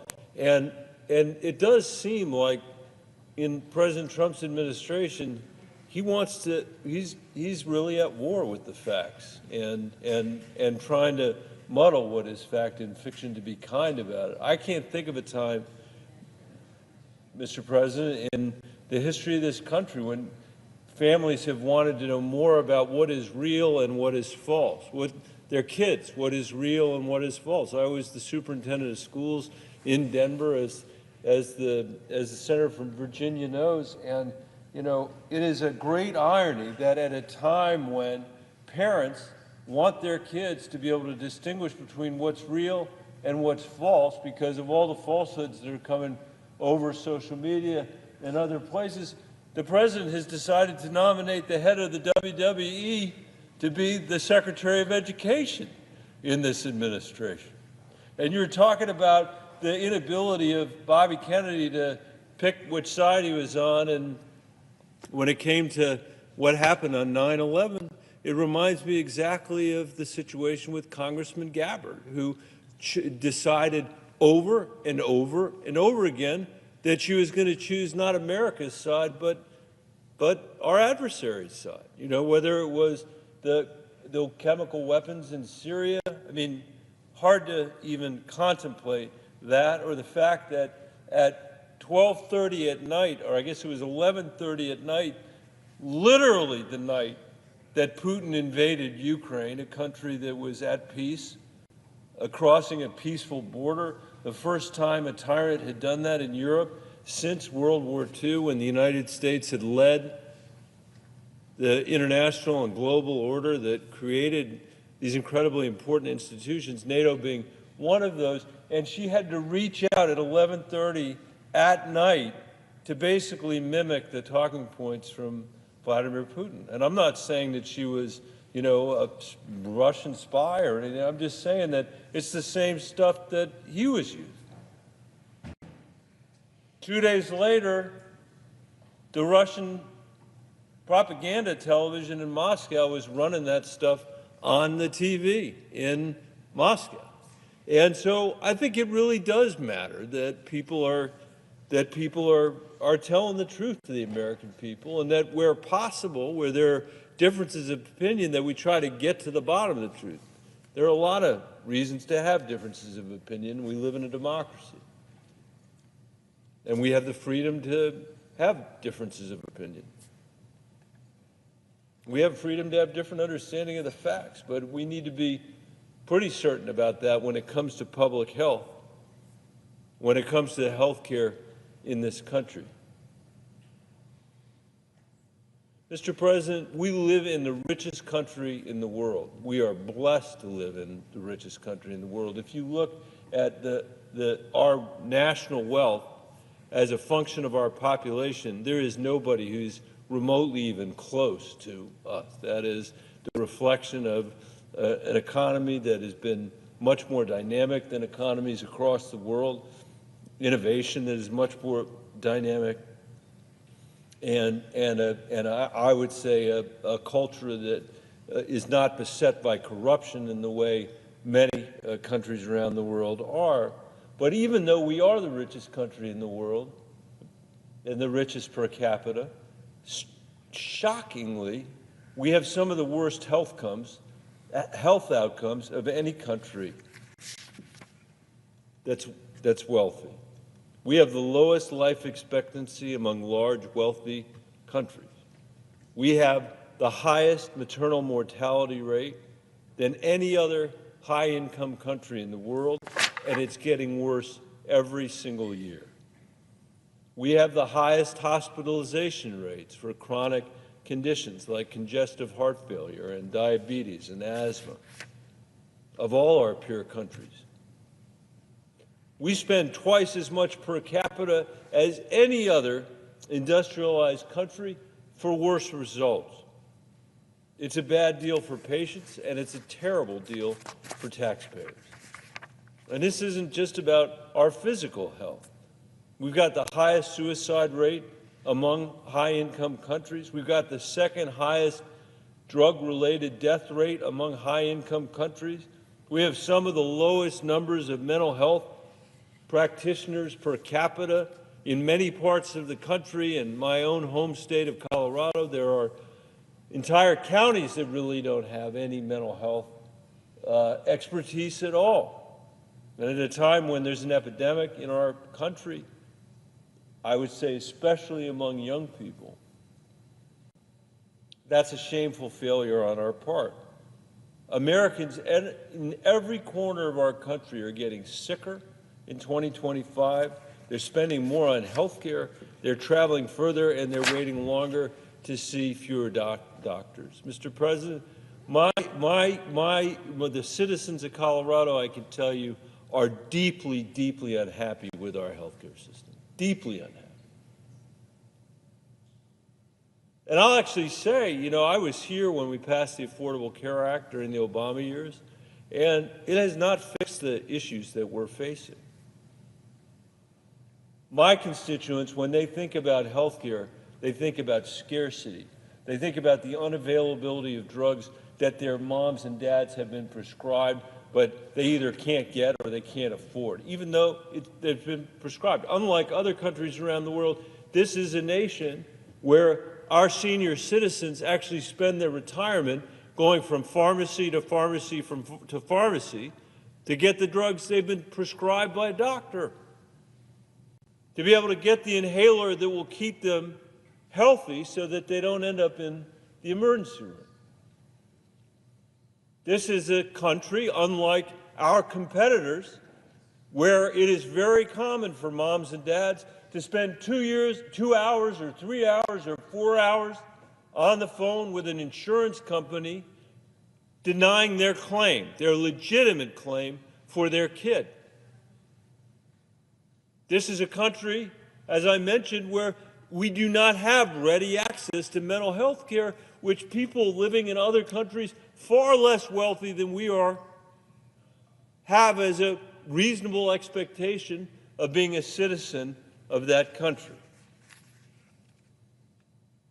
And when we're in the midst of a physical and mental health care crisis like this, unlike many of the other cabinet positions we're going to fill, and for some of them it's true as well, the Secretary of Health and Human Services is a job of life and death. And that's why Mr. Kennedy's confirmation, I think, would be so dangerous. We are on the precipice of allowing a practice trafficker of vaccine conspiracy theories admitted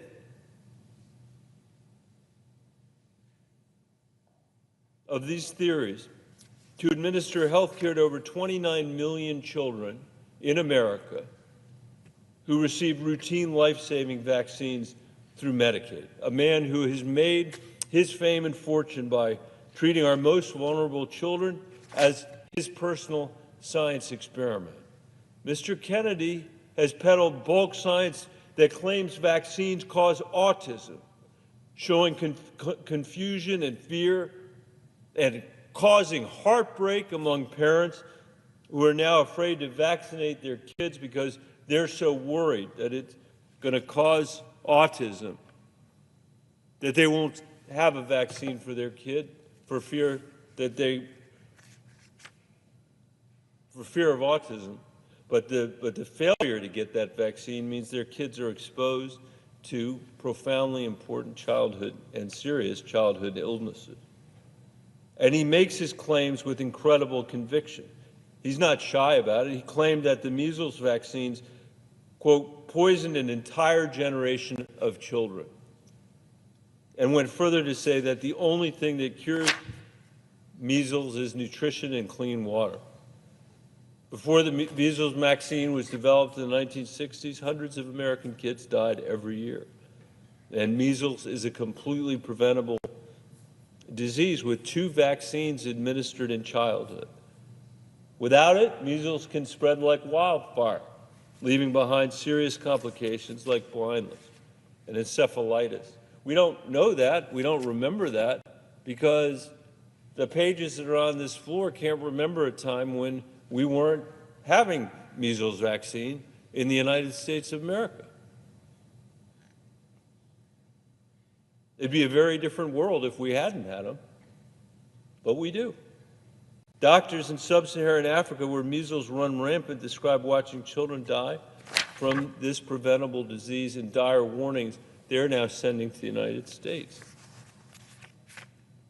The CDC warns that kindergarten MMR vaccine rates have dropped below the 95% threshold needed to prevent worldwide measles outbreaks. As I stand here tonight, Mr. President, as you sit here tonight, 5 states have reported measles cases. An outbreak in Gaines County, Texas, has rapidly grown to 24 reported cases, all of them unvaccinated children. 9 are in the hospital. 9 of these children are in the hospital. Vaccine exemptions in Gaines County are among the highest in the state of Texas. 7.5% of Gaines County kindergartners have vaccine exemptions. That's almost 20%. It's not just Mr. Kennedy's vaccine conspiracies that are a grave concern, however. He has spent 50 years muddying the water of scientific consensus with half-truths and misinformation and bad science. In his hearing before the Finance Committee, Mr. Kennedy showed an alarming inability to answer simple questions about his past statements. He appeared to have selective memory regarding some of his most outlandish claims. I asked him, Mr. President, point blank about his claims that COVID-19 was a genetically engineered bioweapon. These are his words, genetically engineered bioweapon that targets black and white people but spared Ashkenazi Jews and Chinese people. He never denied this, never denied that he said it, and instead pointed to a debunked theory study as a flimsy proof of his claims. I asked him further, based on what he had said, again quoting him, did you say Lyme disease is a highly likely militarily engineered bioweapon? To this he answered, I probably did. I probably did say that Lyme disease was a militarily bioengineered weapon. How can we consider someone for the highest health office in the country who believes that America's own military engineered Lyme disease and uses it as a weapon against us? What could go wrong? He said on his podcast that exposure to pesticides could cause children to become transgender, a statement he claims not to remember, but he said it's on the record. He insisted he forgot, writing in his own book that it's, quote, undeniable that African AIDS is an entirely different disease from Western AIDS, and could provide no explanation for this false statement either. Mr. Kennedy likes to talk about the need for more research. In fact, that was his answer to many of my colleagues' questions. He even told me to look at an NIH study when I asked him about some of his unfounded claims about COVID-19. Now, the NIH, as you know, is under attack tonight as we're here, and all Mr. Kennedy has to say about that is that he'll look into that. The NIH is the gold standard worldwide for scientific research and innovation.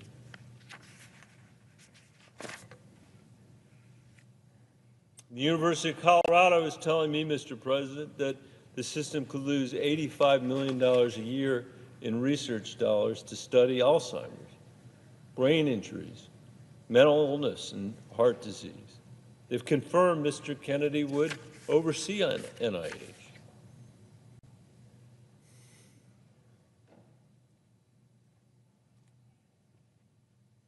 I guess I really think, Mr. President, that we could do better than a known peddler of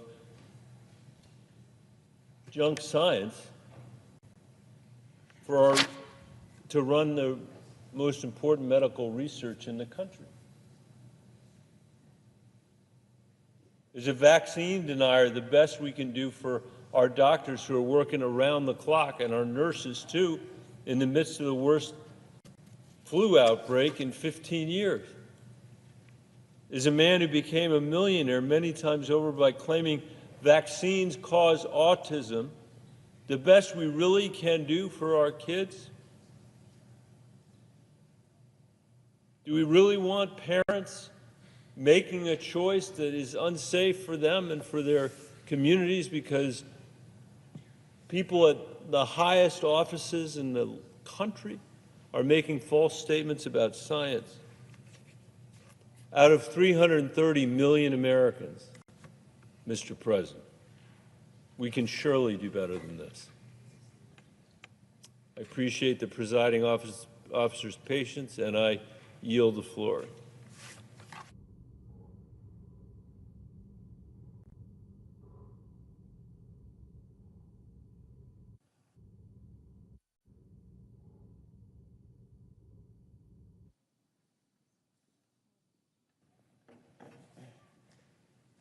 Mr. President. Chair recognizes the senator from New Jersey. Mr. President, I rise today because there is nothing that keeps a parent up at night like the health of their child. It doesn't matter if you're a Democrat or a Republican, if you live in the reddest rural areas or the bluest cities. One of the things that bind us as Americans, as people, is that every parent looks at their kids and wants to know that they're doing everything that they can to keep them safe. And let me tell you, that's not an easy task. I'm a father of a 7-year-old and a 9-year-old. 2 little boys, and I every day wonder, am I doing the right thing for them? Am I being the kind of father that they deserve? Am I looking out and being thoughtful about what they eat, about whether or not I'm keeping up with their health and that they're exercising?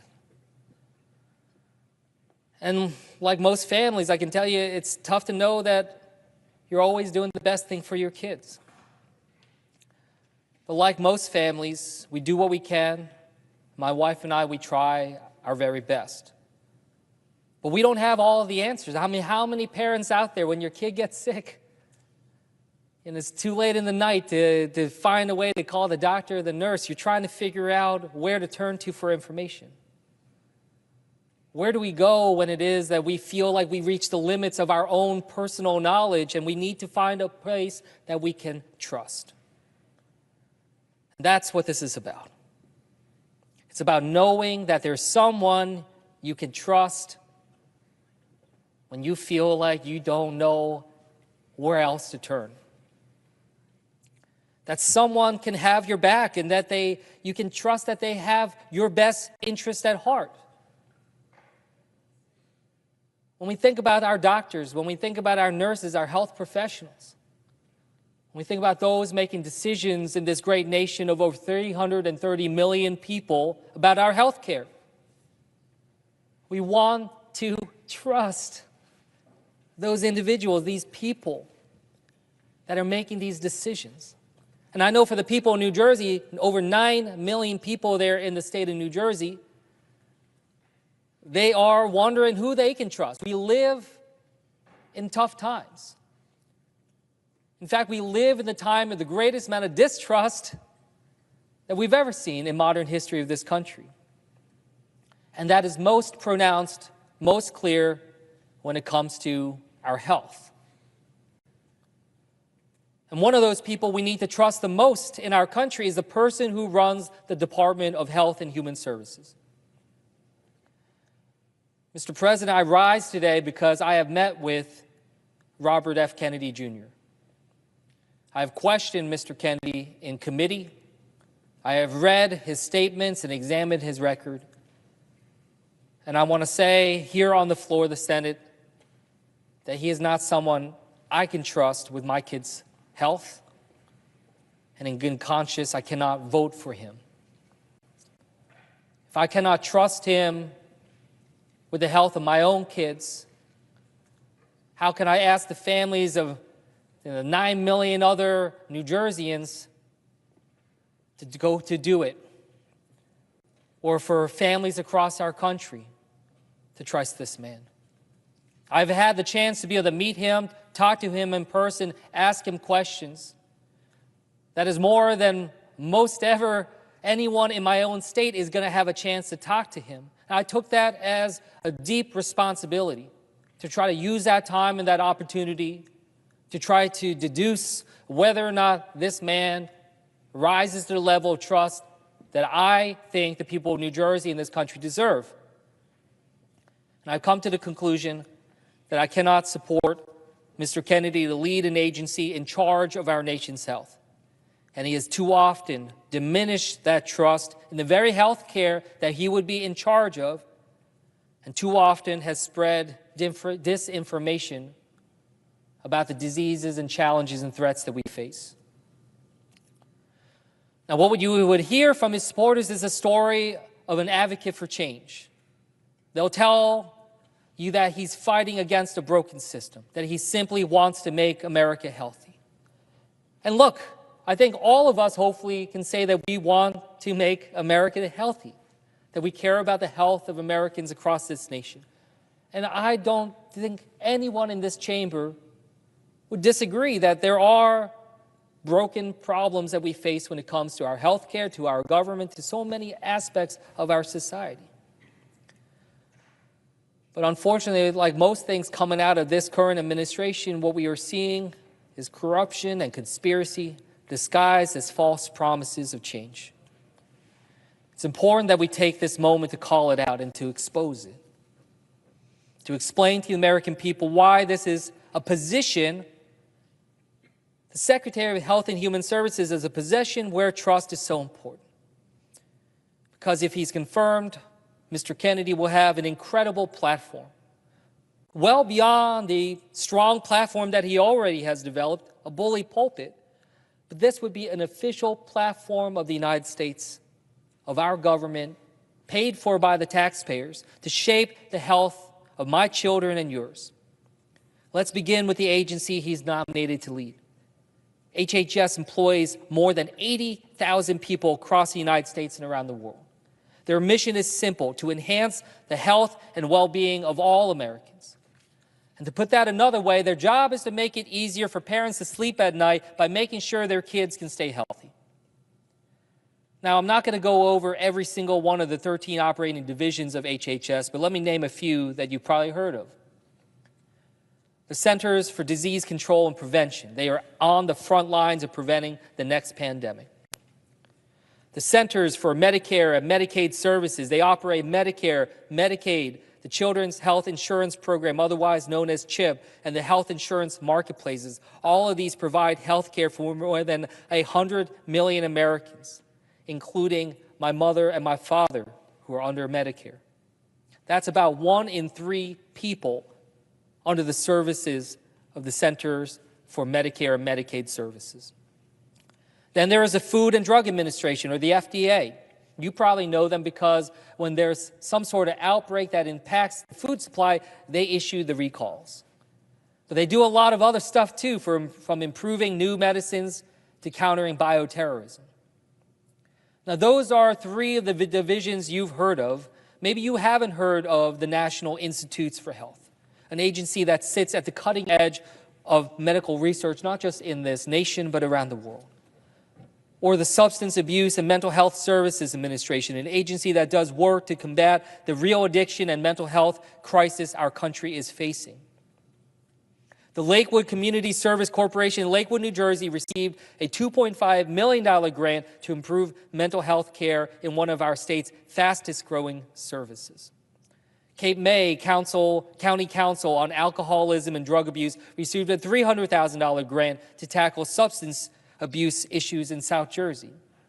Both important causes that my colleagues from both sides of the aisle can agree to support. And then finally, there's the Administration for Children and Families. And whether you heard of it or not, you or someone you know probably is touched by it.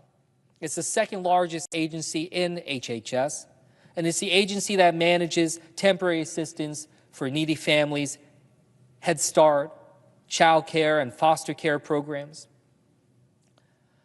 I wanted to outline all of this because I want you to understand the enormity of the task ahead of the next HHS secretary. This is not just someone who can walk in and just say, we need to be healthy again. This is someone who will be tasked with operating programs on a day-to-day basis that mean the very life and death of over a third of all Americans. So when I say that trust is important, it's not just a buzzword. Who do you trust with your health? Who do you trust with your children's health? Who do you trust with your parents' health as they age and face challenges of physical and cognitive decline? Let's look at some of the things that show why we should not trust Mr. Kennedy. One of the first things that many parents have to deal with, vaccines. A lot of us have had to hold our kids through those vaccines. When we talk to our pediatricians, people we trust, and they talk to us about the importance of making sure that our kids are protected. Mr. Kennedy has used his stature to push lawsuits that he personally stands to profit from, including over a common vaccine given to children. And throughout all of this, Mr. Kennedy has claimed that he is, quote, not anti-vaccine. While it's clear we cannot trust him, what's even more clear is that his deception has had a real impact on the lives of people. Mr. Kennedy pushed to sow distrust in Samoa in 2019, helped lead to a measles epidemic that claimed the lives of 83 people, mostly children under the age of 5. And while Kennedy said in his hearing that, quote, we don't know what was killing them, the Samoan Director General of Health, Dr. Alec Ekeroma, called his words, quote, a total fabrication. The doctor said that if Mr. Kennedy is confirmed, he would be, quote, a danger to us, a danger to everyone. That is not someone we can trust. Mr. Kennedy, in his speech on the Senate floor in the 1960s, then Senator John F. Kennedy said that, quote, the treatment of its older citizens is said by anthropologists to be one of the most basic tests of how civilized a society or nation has become. I would broaden that test to be our most vulnerable, our neighbors who are targeted simply because of who they are. And when Mr. Kennedy spreads false claims like the COVID-19 virus was engineered to spare Jewish Americans and Asians, he used the trust that he has been given to divide and spread anti-Semitism and anti-Asian hate. And when Mr. Kennedy, in response to the questions asked of him by members of this body, refused to acknowledge the importance of taking common sense steps in our foster care system to protect trans youth, he said that the trust he has been given to divide, he uses the trust he has been given to divide and spread hate and fear. That is not someone we can trust. Mr. President, my reasons for opposing Mr. Kennedy's nomination doesn't just come from the concerns I have for my children. It comes from an understanding I have from my parents. A little over 50 years ago, my parents came to America from South Korea to start a better life.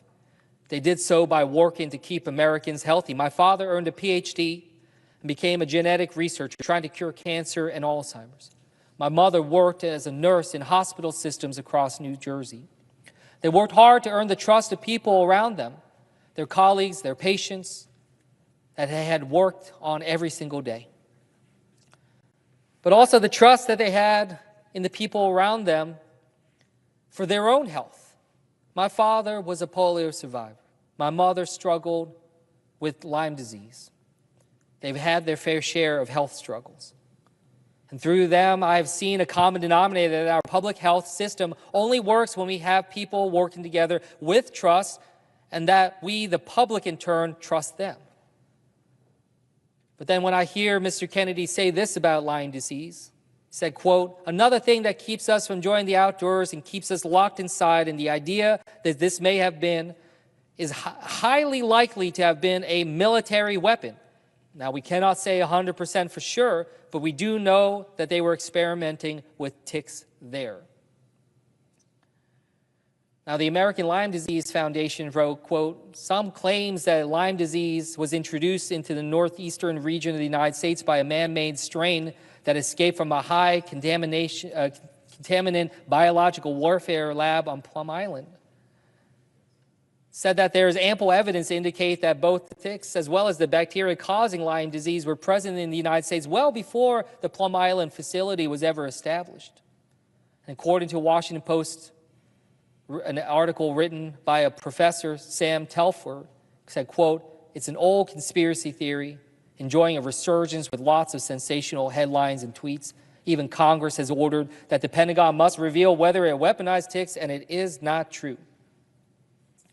When it came to the disease of polio that disabled my father since he was a baby, Mr. Kennedy had this to say about the vaccine that nearly eradicated polio from the face of this planet. He said the vaccine, for a period of time, may have led to cancers due to a contamination with the virus that, quote, "killed many, many, many, many, many more people than polio ever did." So with the polio vaccine, he said, did it cause more deaths than it averted? I would say, I don't know. And he said this just a year and a half ago, where a large study was published that concluded that polio vaccine under concern was not associated with increased rates of cancer. Another study showed that the virus of concern was killed by the same process used to inactivate the polio virus. And in that same podcast, Mr. Kennedy said, quote, "There is no vaccine that is safe and effective." Again, this was just a year and a half ago. Now he's coming to us and saying, quote, "I'm all for the polio vaccine." What are the American people left to believe? Again, our health in our nation is founded on trust. That is part of the compact we have as Americans for generations. We want trust for our families. As I said, I'm a father of 2 little boys. All I want for them is to be healthy and happy. They are the reason that I am here in the United States Senate to take actions to be able to give them the best type of lives, to give other kids and their other grandkids the kind of lives they deserve. And I worry about the foods that they eat, and I support efforts to address ultra-processed foods in America, to try to make sure we can have Americans eating healthier. But I also want someone who is not going to shoot from the hip and spread disinformation. Our healthcare is far from perfect. And we do need major reforms to get it in a place where it can better serve the American people. We do need massive changes in the way our healthcare, childcare, elder care, and nutrition systems are run, but not without trust. We need research, more and more research to understand safety and to power the innovation that will come up with the cures and the medicine of the future. But this week we see efforts to undertake massive cuts at NIH, cuts that would set back the very research we need to keep improving our health. As I conclude here, these efforts to cut and slash our research at NIH and elsewhere would continue under the leadership of Mr. Kennedy. HHS Secretary is a big job. We can't just hand it to someone we can't trust. Not for my kids or for my parents, for yours. I encourage my colleagues again, reject this nomination so that every parent in America can go to sleep having trust in a person tasked with ensuring that our children will be healthy in the morning. Thank you, Mr. President. I yield back.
Mr. President.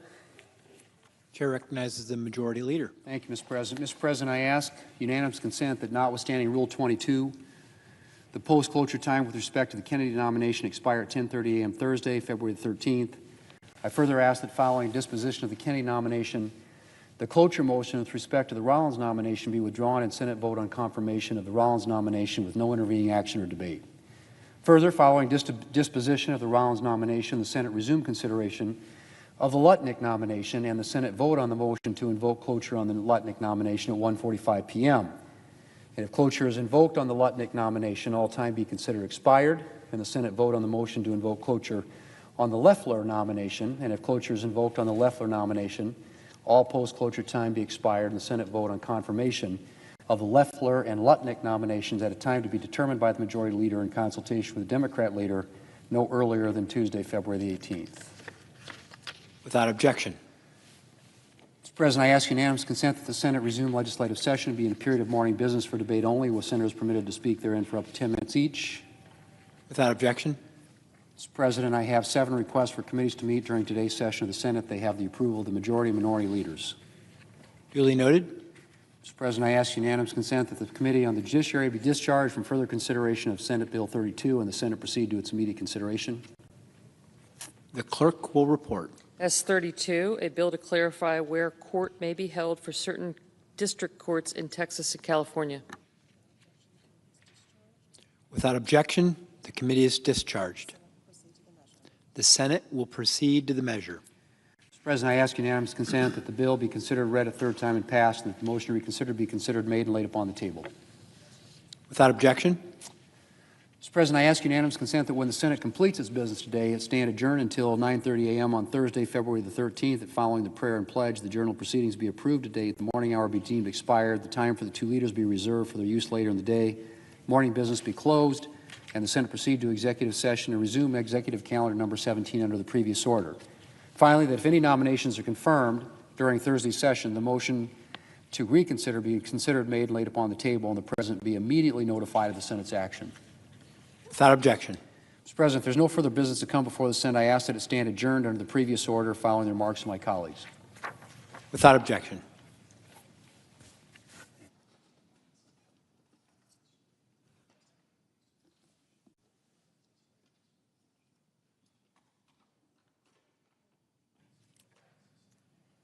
Mr. President. Chair recognizes the senator from Delaware. Thank you, Mr. President. On the eve of the vote for the nominee for the Department of Health and Social Services, I stand before you acknowledging that I will vote no on the confirmation of Mr. Robert F. Kennedy. I stand before you tonight after looking at his abilities, his background and qualifications, and his character.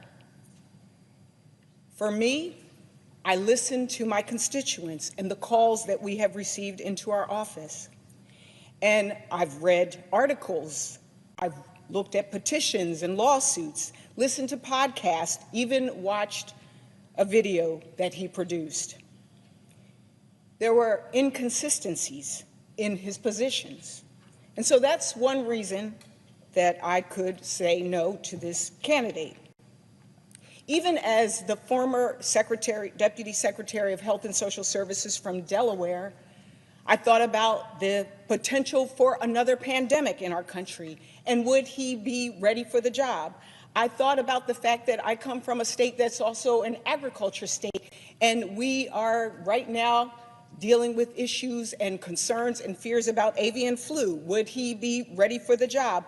I thought about senior citizens in my state who are on Medicare, and children with special needs who may be on Medicaid, and the fact that in our hearing and also in my one-on-one conversation with him, he confused the two.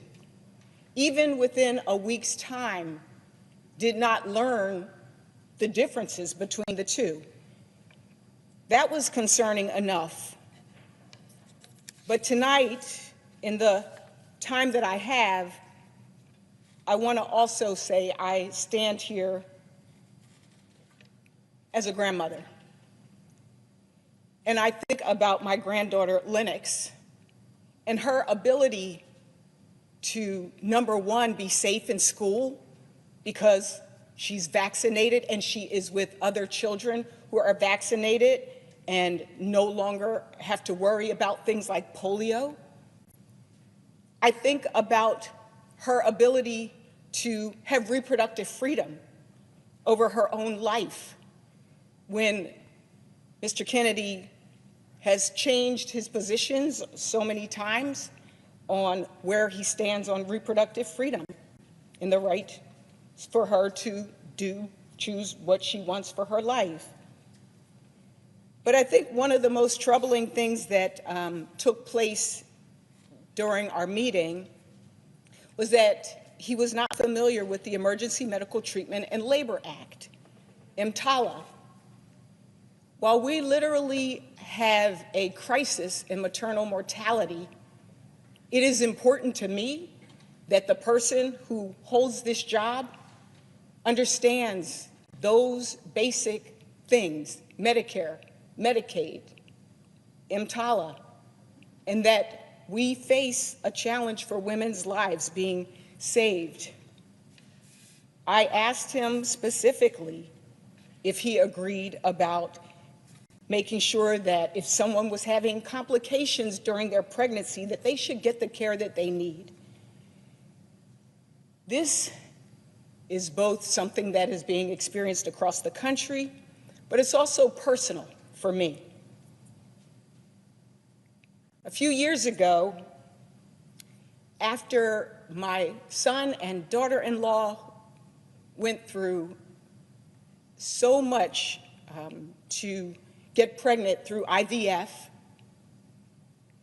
Christmas morning, I remember beginning to make the family dinner. And I got a call from my daughter-in-law saying, "Mom, something's wrong. My water broke." She was only about 5 months pregnant, and she went to a hospital. And I got to that hospital, and because I knew from my former jobs of the statistics, particularly for Black women and maternal deaths, I saw her sitting in a wheelchair in the waiting room, not being attended. The hospital ended up telling her she needed to go home and just basically waited out. For that whole month afterwards, my son and my daughter-in-law stayed in my house. They slept in my bed. We supported each other. But because of the miracle of IVF, they were able to conceive again.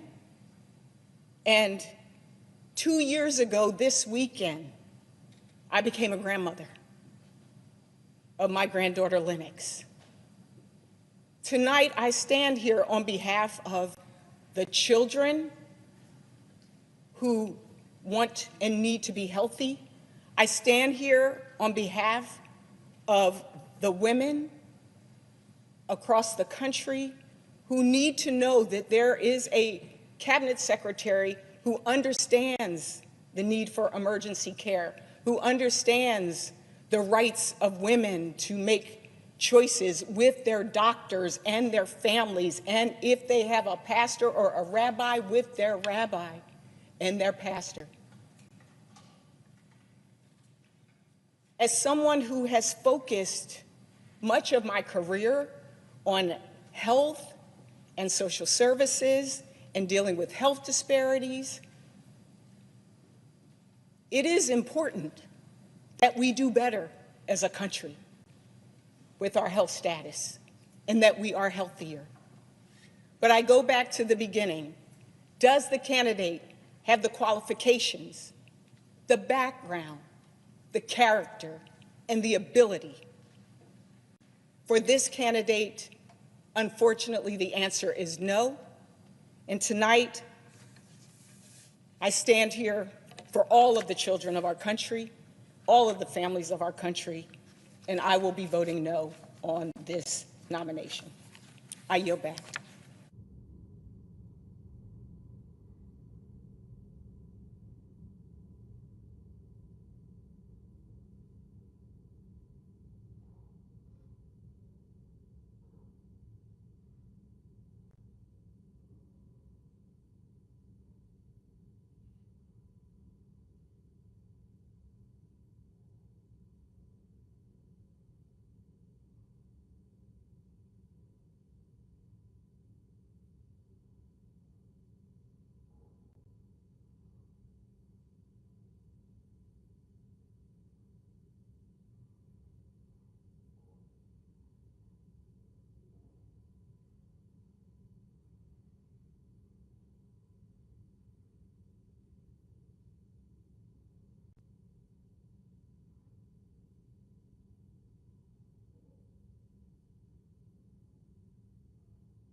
Mr. President, Chair recognizes the senator from Nevada.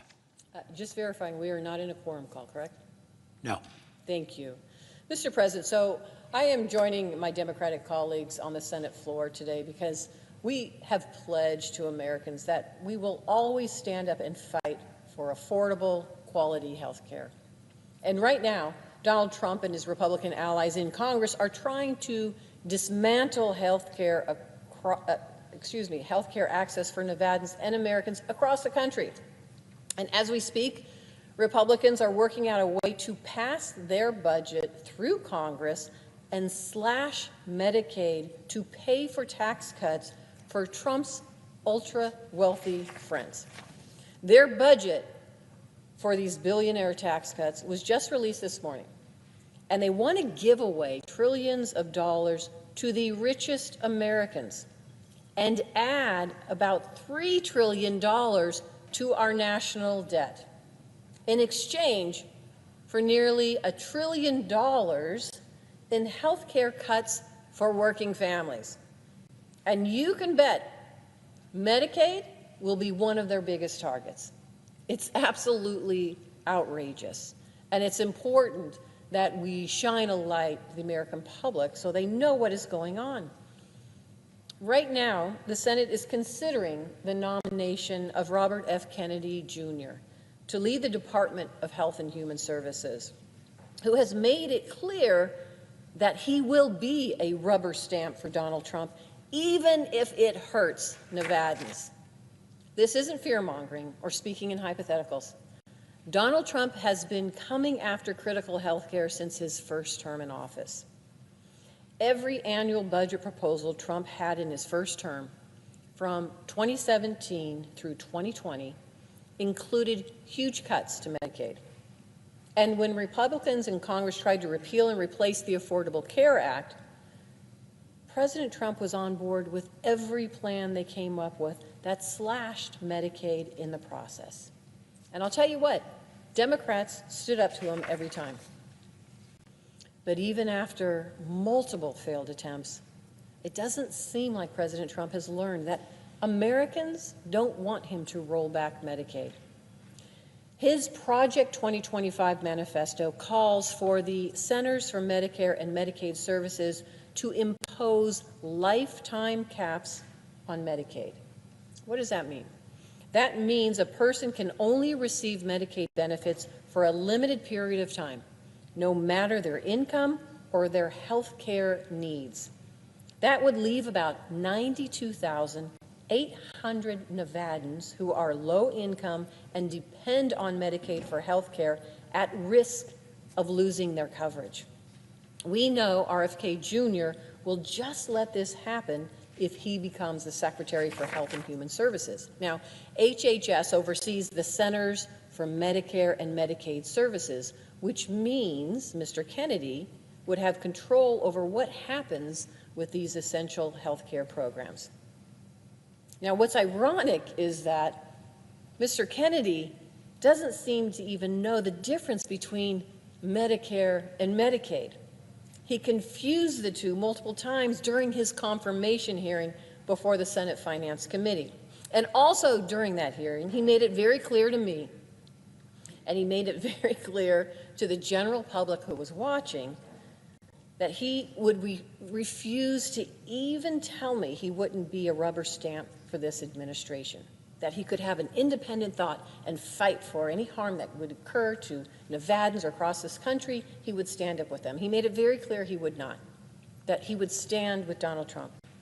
Now, I cannot support someone who would let Donald Trump give his billionaire friends tax cuts at the expense of Nevadans' health care.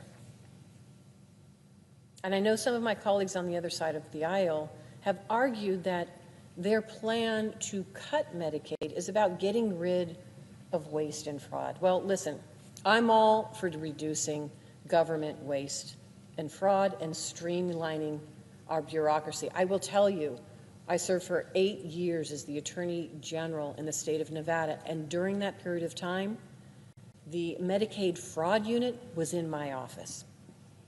And we prosecuted and we went after individuals and we held people accountable for that waste and fraud in the Medicaid program. So I am all about addressing waste and fraud.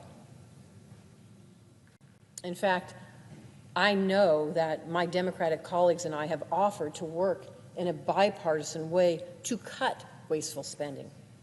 Instead, however, Trump and Republican leadership want to gut Medicaid, which millions of Americans depend on to access health care. And it's just wrong. But let me talk about why. Let me tell you a little bit about the history of this. Medicaid was created in 1965 as a way for the federal and state governments to provide health care coverage to low-income people who need it. That includes children, pregnant women, seniors, people with disabilities, and adults across the United States. It helps veterans, new moms and their babies, rural hospitals, primary care providers, mental health care workers, and more. And as of June 2024, 788,481 Nevadans were enrolled in Medicaid and its initiatives like the Children's Health Insurance Program, or CHIP. And nearly 800,000 people in Nevada, and that's just Nevada, depend on Medicaid to keep themselves and their families healthy. This includes 1 in 6 adults, 3 out of 8 children, 4 in 7 nursing home residents, and 1/3 of people with disabilities. 43% of our births are covered by Medicaid. But here's the deal, 66% of adults in Nevada who benefit from Medicaid work for a living. So I cannot say enough about this program and its impact in my state and how important it is.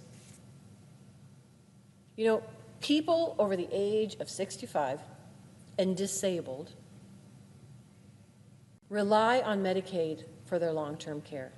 And people with disabilities rely on Medicaid for their long-term care. Let me say, there are seniors who helped build this country and make America what it is today. They worked hard, they raised their families, and they contributed to our economy. And some are veterans of our armed forces. And now, in their senior years, they have chronic illnesses. And they aren't able to move around the house like they used to. But they cannot take care of themselves alone. That is what Medicaid is for. In Nevada, 17,600 Medicaid enrollees used home and community-based services and long-term services to support themselves. That means nursing facility care, adult daycare programs, home health aid services, personal care services, transportation, and supported employment. It is a common misconception that Medicaid and Medicare, and private insurance covers long-term nursing facility care or home care. They just don't. That's Medicaid. And that's what Donald Trump and Republican leadership and RFK Jr. want to cut. To thank our seniors for everything they've done for our country, they want to roll back the health care benefits that are giving them the dignity that they deserve in their retirement. But that's not all. Medicaid also supports low-income children and working families, including pregnant women and children with disabilities. Nearly 40% of all children in Nevada are covered by Medicaid and CHIP. This is a crucial program for Nevada's kids, making sure that they get their annual checkups, their vaccines, the hospital emergency care, dental and vision care, and the medications that they need. All of this is key to ensuring that our kids grow and they develop at a healthy rate. Now, Medicaid also covers more than 40% of all births in Nevada. In 2023, that was 13,206 babies and their mothers who had access to essential health care that they wouldn't have been able to afford otherwise. These are the children, babies, mothers who are now being targeted by Donald Trump so he can pay for tax cuts for the ultra-rich. Another key component of Medicaid coverage includes people with mental health challenges and substance use disorders. Nevada Medicaid provides screening and early intervention, outpatient and community services, crisis and emergency response, and residential and inpatient treatment to children and adults.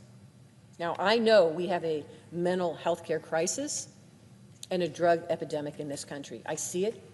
I hear about it from Nevadans every single day. I think both Democrats and Republicans agree that we are just not dedicating enough resources towards Americans' mental health. And when there's a shooting at a school or a place of worship or a music festival, the first thing I hear is that we need to invest more in mental health. And families in both red and blue states are being torn apart by fentanyl and other dangerous drugs. So why do my Republican colleagues want to do Donald Trump's bidding and slash Medicaid, making this crisis even worse? They are working right now to pass a budget through Congress that guts these critical programs. And they want to confirm Mr. Kennedy, who we know is going to go along with every one of Trump's plans. If they succeed, what's going to happen is Nevada's working families, our seniors, our veterans, and our children, what will happen to them if Medicaid is slashed? Well, let me just tell you what's going to happen. In Nevada, we rely on federal funding for the vast majority of our Medicaid program. Without it, policymakers in my state will be forced to cut coverage and leave hundreds of thousands of Nevadans uninsured without access to affordable, quality health care. I've said it before, nearly 800,000 Nevadans will be in danger now, who have Medicaid now, will be in danger of being kicked off their health insurance. 17,600 seniors and disabled people in Nevada will be at risk of losing their coverage, leaving even more families with nowhere to turn to take care of their elderly loved ones. When Nevadans lose their coverage, the already expensive cost of health care shoots up. Now, Nevada HealthLink has a list of costs for people without health insurance. Let me tell you what that looks like now if they were no longer to have the benefit of Medicaid. Mammograms will cost $212 now. Brain MRIs have a copay of $20 to $100 with insurance, but it will become $1,000 to $5,000 without insurance. A visit to the emergency room will cost Nevadans who are insured a $50 or $150 copay, but Nevadans who don't have insurance could pay as much as $3,000. A baby's visit to the doctor for a wellness checkup costs $10 to $30 if they have insurance. But without insurance, it costs about $95 per visit. These are the kinds of costs the average Nevada family cannot afford to pay. But Donald Trump is threatening to make this a reality. If Donald Trump cuts health insurance in Nevada, even more healthcare providers may be forced to close up shop because their patients can't pay for their care. And let me just stress this even more. Nevada's rural hospitals rely heavily on Medicaid.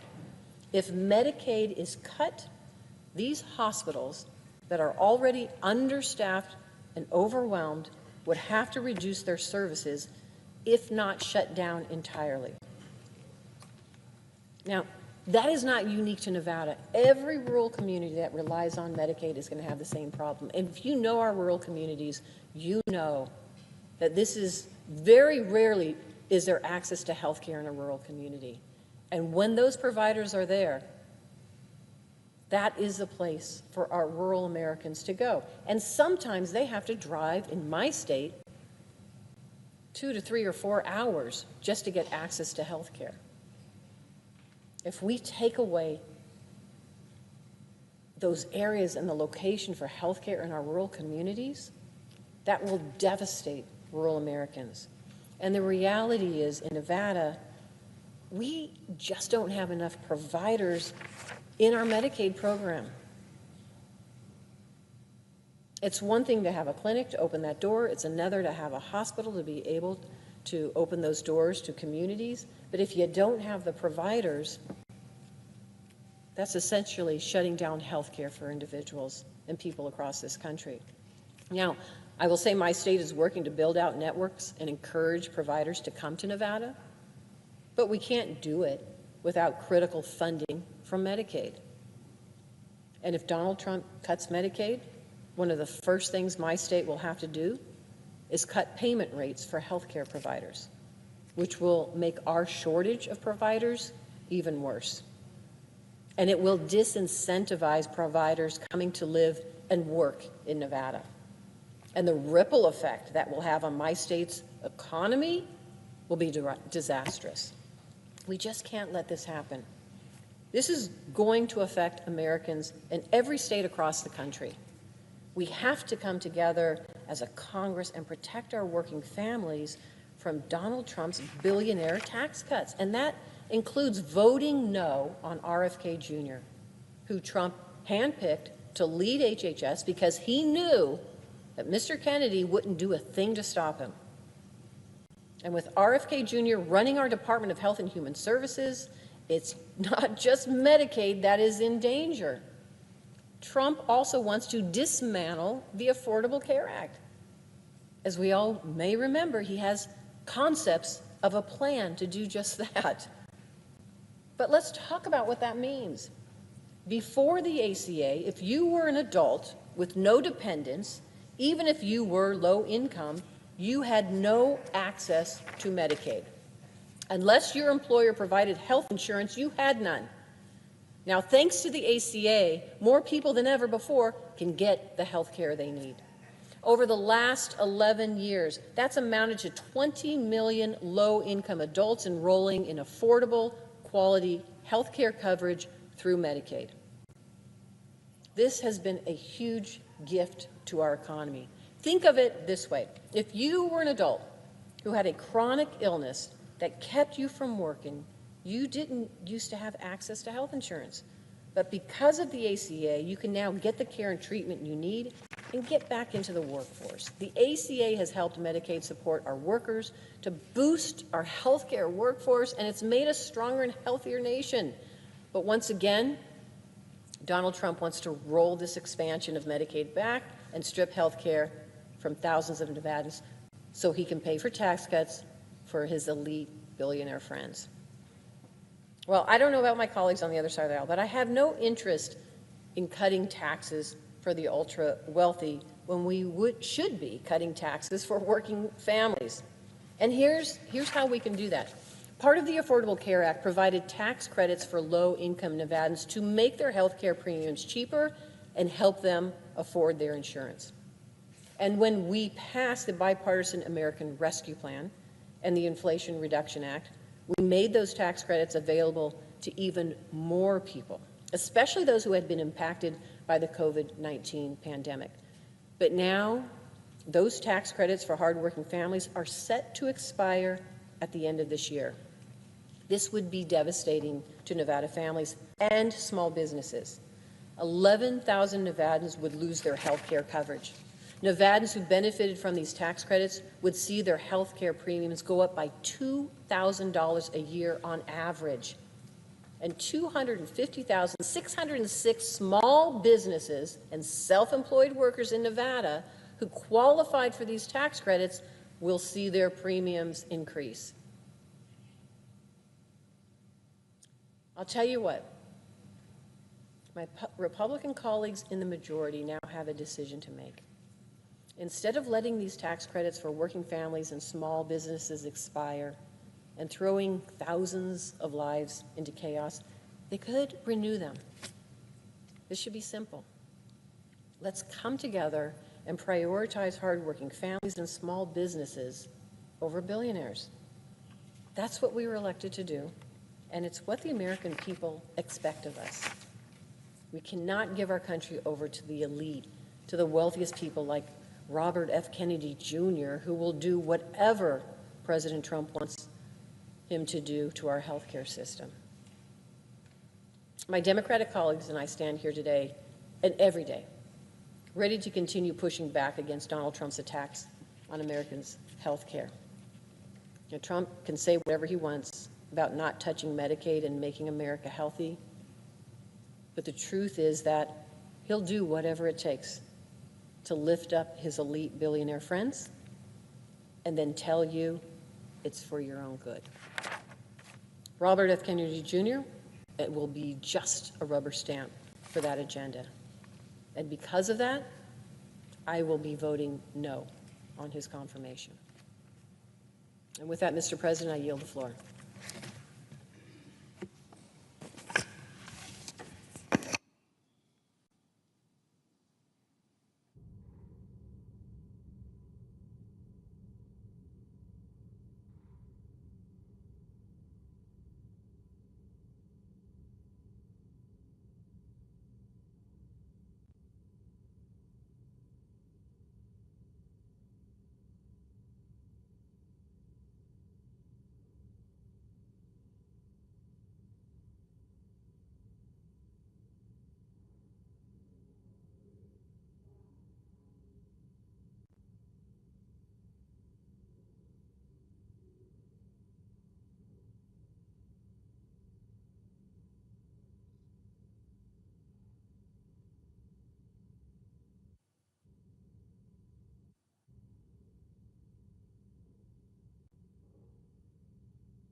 Mr. President. Minority Leader. Mr. President, unfortunately and sadly, we are witnessing an alarming abdication of duty from Republicans here in the Senate. The job of the Senate, when it comes to nominees, is very simple. When a nominee is obviously qualified and experienced, we should consider them seriously, even if we don't agree with their political views or ultimately vote for them. But when a nominee comes before the Senate who is obviously unqualified, who is obviously fringe, whose views are obviously detrimental to the well-being of the American people, well, senators have a duty to reject them and to tell the president to send someone better. We were faced with one such nominee earlier today in Tulsi Gabbard, and now we are faced with another such nominee right now. Robert F. Kennedy Jr. is not remotely qualified to become the next Secretary of Health and Human Services. In fact, I might go further. Robert F. Kennedy might be one of the least qualified people the president could have chosen for the job. It's almost as if Mr. Kennedy's beliefs, history, and background were tailor-made to be the exact opposite of what the job demands. A few weeks ago, it seemed like maybe Senate Republicans would have drawn the line on nominees like Robert F. Kennedy Jr. and Tulsi Gabbard. But the past few days have been a stunning capitulation by Senate Republicans. At this point, they're just rubber stamping people, no matter how fringe they are. If the Senate had a secret ballot, I bet you that Robert F. Kennedy Jr. would never have come close to confirmation. His unfitness for the job are simply too obvious and too glaring. HHS is an agency that depends on science, on evidence, and impartiality to ensure the well-being of over 330 million Americans. HHS ensures we eat safe food, purchase reliable medications, oversee Medicare benefits, and approve the use of life-saving vaccines. Most importantly, a good HHS secretary makes sure the American people have access to affordable, high-quality health care. Mr. Kennedy, unfortunately, is not qualified to oversee any of these things. He is neither a doctor, nor a scientist, nor a public health expert, nor a policy expert of any kind. If Mr. Kennedy is confirmed, given that lack of background, it's my deep fear that he will rubber stamp Donald Trump's war against health care, meaning we will see more of the disastrous funding cuts of the past few weeks, meaning that more people will lose health coverage, meaning that the interests of for-profit corporations and big pharma will come before the needs of working Americans. Now, when I saw Mr. Kennedy and asked him certain views, like on abortion, he said, well, I'm going to defer to the president on something as personal, as heartfelt, as talked over within ourselves even, as abortion. He will follow the whims, the wishes of the president. Well, then how do we know he won't do it on everything else? Even in the places where he might try to tell someone in an interview he's different than the president, how do we know he won't just follow the president, given that he said that on one of the most fundamental views a person can hold? So, Mr. President, I'm so troubled by this nomination. Already, as we have seen, community health centers across the country have been locked out of the funding they need to serve patients. And I fear it will get worse under RFK Jr.'s watch. Already, the CDC has gutted valuable personal health care data from its websites before the courts stepped in. As we speak, DOJ has basically hacked into the payment data of the Centers for Medicare and Medicaid Services, which tens of millions of people rely on for secure benefits. I fear all of that will get worse under RFK Jr.'s watch. Now, it would be bad enough that a vote to confirm RFK Jr. is a vote to weaken America's health care system. But it gets even worse when you remember that a vote for RFK Jr. is also a vote to elevate a conspiracy theorist to the top health care job in the country. Mr. Kennedy has made a living not by promoting public health, but in his later years by actively fighting it. RFK is the face of the modern anti-vaccine movement. He has spent decades profiting off vaccine misinformation, undermining public trust in a medical practice that has saved tens of millions of lives, if not hundreds of millions or more, for more than a century. We need to take a moment to truly reckon with the dangers of putting a vaccine skeptic in charge of HHS. Simply put, weakening vaccine standards could mean more people will die. More people will die. A vaccine skeptic in charge of HHS could defund vaccine awareness campaigns that are led by organizations like the CDC. A vaccine skeptic in charge of HHS could reshape the CDC's Vaccine Advisory Board and alter which kinds of vaccines are required to be covered by insurance companies. A vaccine skeptic in charge of HHS would make our schools less safe. If fewer kids are required to be vaccinated against things like measles, the results will be sicker classrooms across America. A vaccine skeptic in charge of HHS could weaken protections for vaccine and drug makers from frivolous lawsuits. These are just some of the dangers that come with putting a vaccine skeptic in charge of America's health care policy. It will set American health care back dramatically. Of course, during his hearings, RFK Jr. tried to run away from his fringe views. We heard the usual excuses you might expect from a nominee forced to answer for a terrible record. He suggested perhaps he was misquoted here and there, or that he had been misunderstood, or that he never meant to come across as anti-vaccine of all, and that, of course, he would follow the science. Well, give me a break. Are senators supposed to believe that someone who has spent decades writing books and giving speeches and making trips around the world undermining vaccines has suddenly had this epiphany and come around on vaccines? That suddenly, now that he's been nominated to lead HHS, he is fully on board with vaccines and that we have nothing to worry about when it comes to his views? How convenient. Again, give me a break. We should look less at RFK Jr.'s 11th hour conversion and instead examine the things he has said again and again, going back decades. We should look at the way RFK Jr. has used his powerful platform to spread misinformation for years.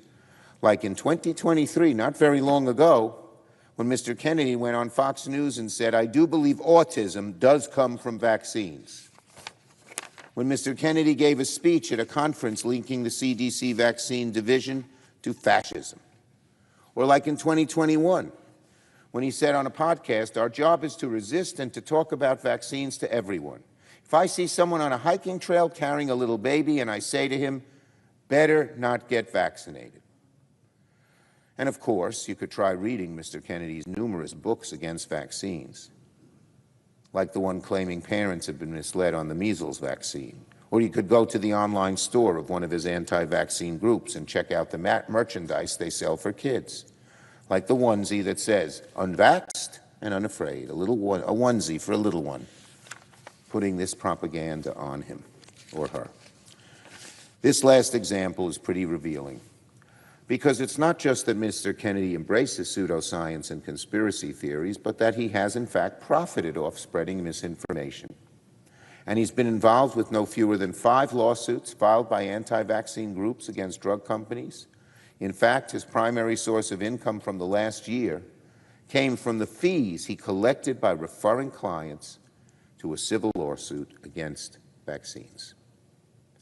And by the way, he didn't originally disclose those connections to ethics officials. Worse, he refused to give up his financial stake in any settlement agreement that comes from one of these lawsuits. That, Mr. President, is stunning. That means right now Republicans are on the brink of confirming a nominee to HHS who will be in charge of vaccine regulations in America and who at the same time stands to benefit from lawsuits against vaccines, financially benefit.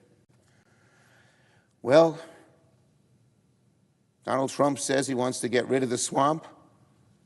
This is a textbook definition of the swamp. To benefit from lawsuits against vaccines while you're HHS secretary and have power over what vaccines are, which vaccines are needed and how they are distributed and talked about to the American people. Now let me repeat what I said a few weeks earlier. It just fills me with such sadness, as well as a great deal of frustration and even anger. A few weeks ago, it seemed like Senate Republicans would have drawn the line on nominees like Robert Kennedy and Tulsi Gabbard. But a few weeks ago, yes indeed, it did seem like Senate Republicans maybe would have drawn the line on R.F. Kennedy Jr. and Tulsi Gabbard. But unfortunately, and again sadly, the past few days have been a stunning capitulation by Senate Republicans. If the Senate had a secret ballot, I'll bet you that Tulsi Gabbard would have gotten fewer than 10 votes, and Robert Kennedy would not have come close to confirmation. My guess is a majority of the party on the other side would have voted against him as well, as are all of us. But instead, Donald Trump is tightening his vice grip even further on Senate Republicans. What we are witnessing is leadership from one branch of government withering under pressure from another, even to the point of confirming dangerously unfit individuals to positions of immense responsibility. My Republican colleagues should think very carefully before they roll the dice on Mr. Kennedy. There's a very serious risk that if confirmed, Mr. Kennedy will take steps that severely undermine public health, and then sooner or later public backlash is going to build, and Republicans will have wished they didn't sign their names to this troubling nominee. So, I implore my Republican colleagues, reject the nomination of Robert F. Kennedy to be Secretary of HHS. There are certainly better individuals for the job, even if many of our side may not agree with them politically. But a vote to confirm Mr. Kennedy is a vote to make America sicker. A vote to confirm Mr. Kennedy is a vote to make America sicker. It's a vote to let pseudoscience dictate health care policy. It's a vote that will endanger the lives of the American people. And it is a vote, I truly believe, many, many Republicans will eventually deeply regret. I yield the floor. Good job.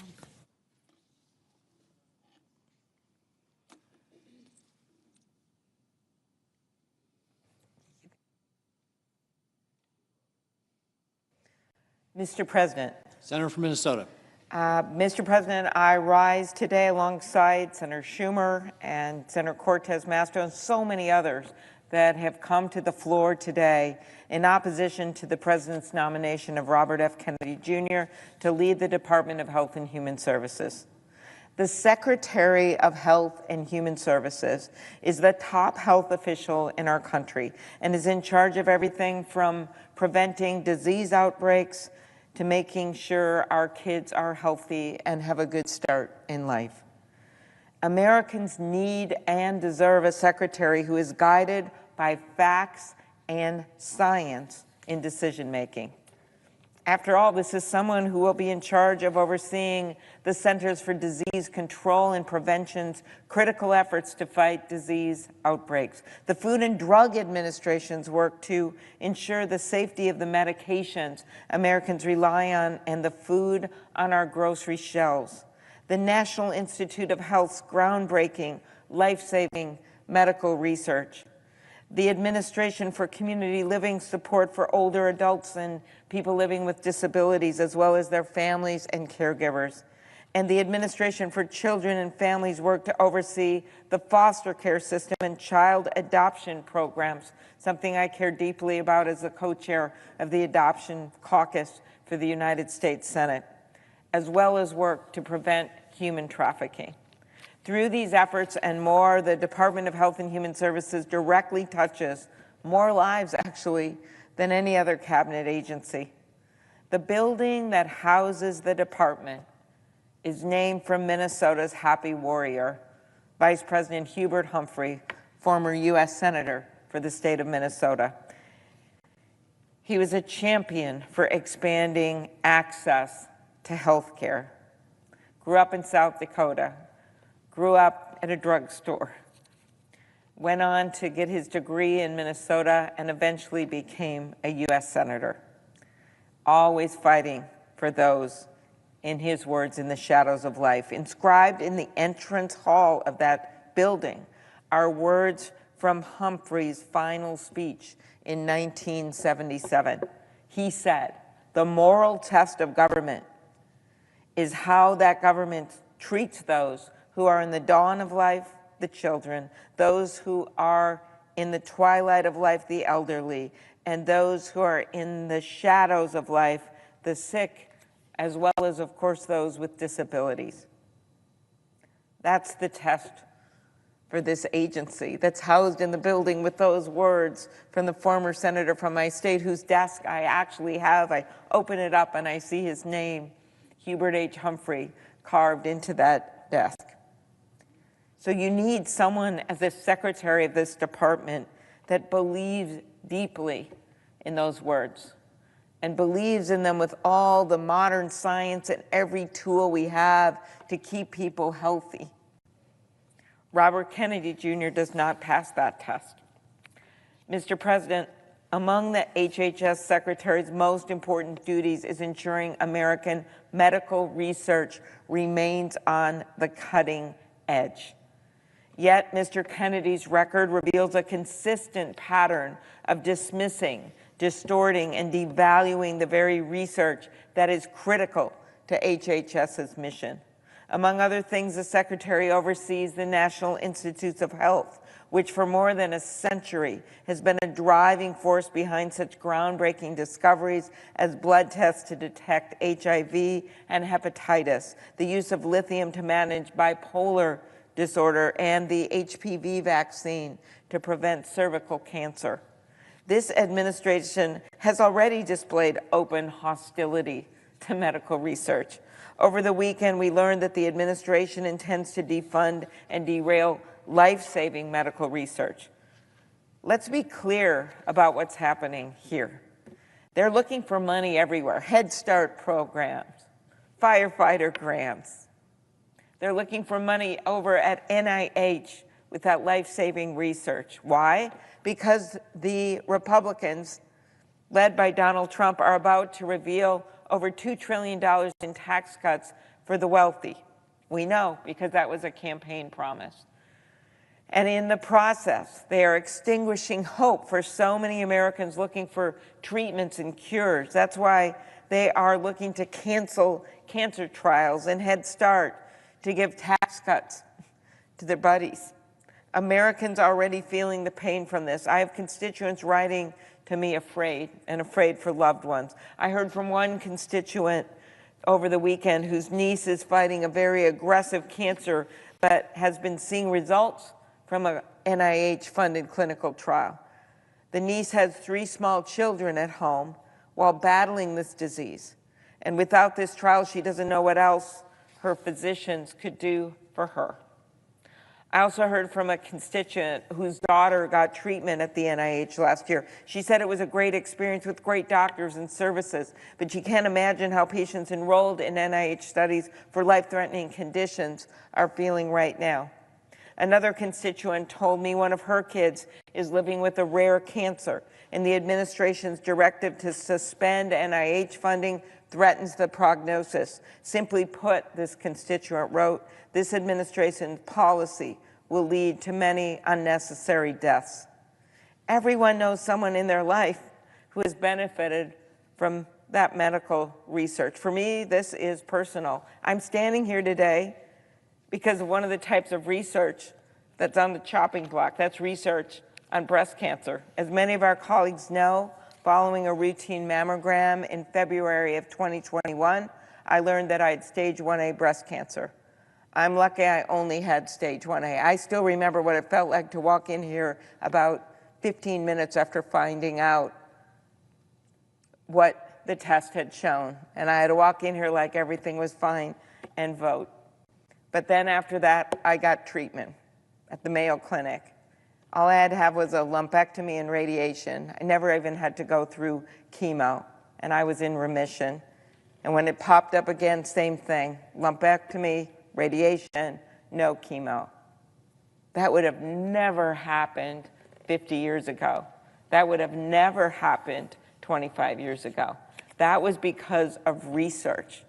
There are many in this chamber who either themselves or had loved ones that have had cancer that have gotten through it successfully because of the research that occurred years and years back.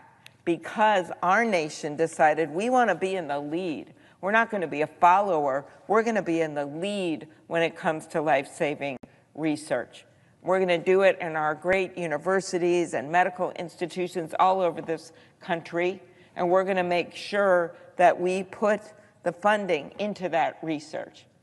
Not just Democrats said this, no, quite the contrary. All of these moves to invest in NIH and to understand how that research just can't occur in one place with a famous name, but has to occur all over the country. That was bipartisan work under presidents that have been both Democratic and Republican.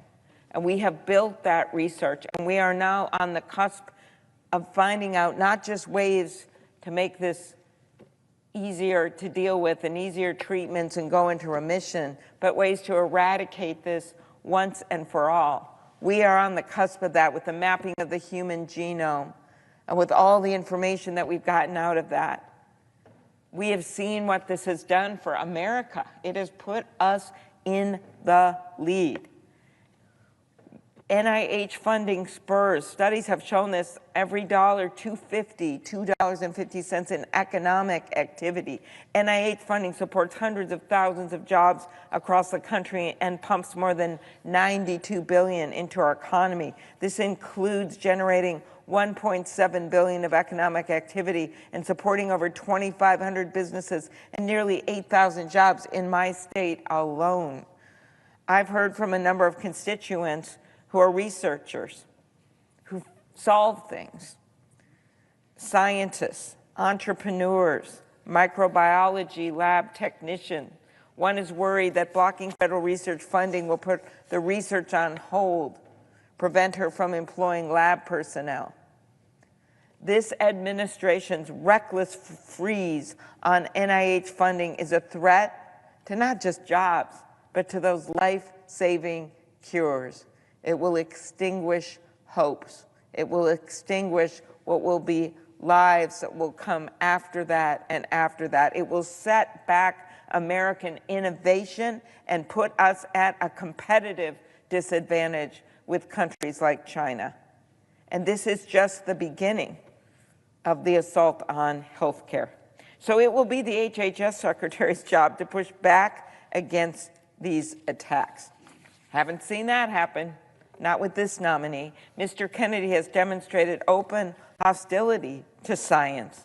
At an event in Arizona days before the president nominated him, Mr. Kennedy said that 600 people are going to, this are his quote, are going to walk into offices at NIH and 600 people are going to leave. On top of his desire to deprive our government of the great work done every day by the men and women who keep Americans healthy, Mr. Kennedy has expressed his intent to roll back the agency's focus on combating infectious diseases and remove funding that improves our understanding of how, why, and where diseases are spreading. Don't take my word for this if you want. Just take his. These are quotes. I'm going to say to NIH scientists, he said, we're going to give infectious disease a break for about 8 years. That's his plan for overseeing the NIH, give infectious disease a break. Well, Mr. President, measles doesn't take a break. Tuberculosis doesn't take a break. Polio doesn't take a break. And the reason we have largely eliminated those diseases in the country is because medical research can never take a break. Unfortunately, Mr. Kennedy's animosity toward the NIH does not come to us in a vacuum.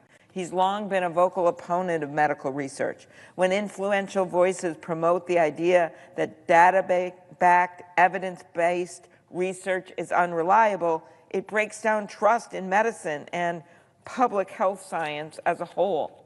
To place Mr. Kennedy atop our nation's largest public health agency is to provide this voice of constantly questioning science and telling parents they shouldn't get their kids vaccinated. It gives that voice a megaphone. People are welcome to their opinions. Certainly they are in this chamber and walking down the street, and that's fine. This is America. But it is giving this voice that is not based in science a megaphone. For generations, America has led the way on medical research and global health. Our nation's scientists gave the world penicillin, anesthesia, the pacemaker, and more. Mr. Kennedy's nomination puts decades worth of scientific advancement at risk. So much so, in fact, that the Wall Street Journal editorial board, not exactly a bastion of liberalism, called it a threat to American medical innovation. Of course, Mr. Kennedy's opposition to science is hardly a secret. Over the years, he has repeatedly chosen to ignore scientific evidence in favor of conspiracy theories, most notably those involving vaccines. Let me be absolutely clear on this. Vaccines are among the greatest achievement of modern science, and the evidence supporting their safety is overwhelming. Vaccines have saved 154 million lives over the last half-century. That's about 6 lives every minute, and each life saved gains an average of 66 years of health. In spite of that, Mr. Kennedy has long promoted baseless theories about vaccines, including most notably during the pandemic. During a period in our nation and world history when trust in science was more important than ever, Mr. Kennedy instead chose to stir up doubts about life-saving vaccines. Mr. Kennedy actively sought to halt the rollout of the vaccines just 6 months after President Trump, the same president who has now nominated him to oversee healthcare in our country, declared the vaccines a miracle. That's from President Trump. You all remember those days when we were trying to get the vaccines out as soon as possible. In May 2021, Mr. Kennedy filed a petition with the FDA demanding that the agency end authorization for the vaccines and avoid approving any future COVID vaccine. Mr. Kennedy's denial of basic science goes beyond his opinions on vaccines. He has on numerous occasions spread misinformation about the origins of diseases, claiming without evidence that humans rather than bacteria or viruses cause infectious diseases. For example, he has claimed that Lyme disease, which is spread by ticks, big deal in Minnesota, he claims it was created by the U.S. military in a lab on Long Island in the 1950s. The fact is that the bacteria that causes Lyme disease has been around for at least 60,000 years, and the ticks that spread the disease have been around for at least 99 million years. I also want to bring attention to Mr. Kennedy's denial of avian flu, key for me on the Agriculture Committee. Last year, Mr. Kennedy said the World Health Organization, quote, fabricated the 2006 bird flu outbreak, which of course never happened. This is what he said. Now, my state is the largest producer of turkeys, and Minnesota turkey farmers will tell you that avian flu isn't fabricated. It is all too real. I remember hugging a turkey producer who had just had to eradicate all of his birds. He was so proud of the operation he had. He was a small turkey producer. And just like that, because of the avian flu, he had to eradicate and kill those birds. I've heard from one constituent who teaches farm business management at a rural Minnesota community college. Several of his students are turkey farmers, and they've seen firsthand the devastating impact of that bird flu virus when it comes in. Turkey dies, they know it's trouble, they get it tested, they know it's going to go to the whole flock and beyond, and they have to take immediate action. Part of the result of that is, of course, higher prices at the grocery store. When my constituent met with his students to complete their 2025 cash flow projections, he said it was devastating to see the results, and I have great concerns that this virus may cause bankruptcy for turkey farmers. We all know that those young farmers are not alone. For 3 years now, poultry farmers in my state and across the country have been fighting a new outbreak of avian flu, which has affected 156 million birds and counting. Following the 2015 avian flu outbreak, our colleague Senator Cornyn and I worked to establish an animal vaccine bank and disease response program as part of the 2018 Farm Bill.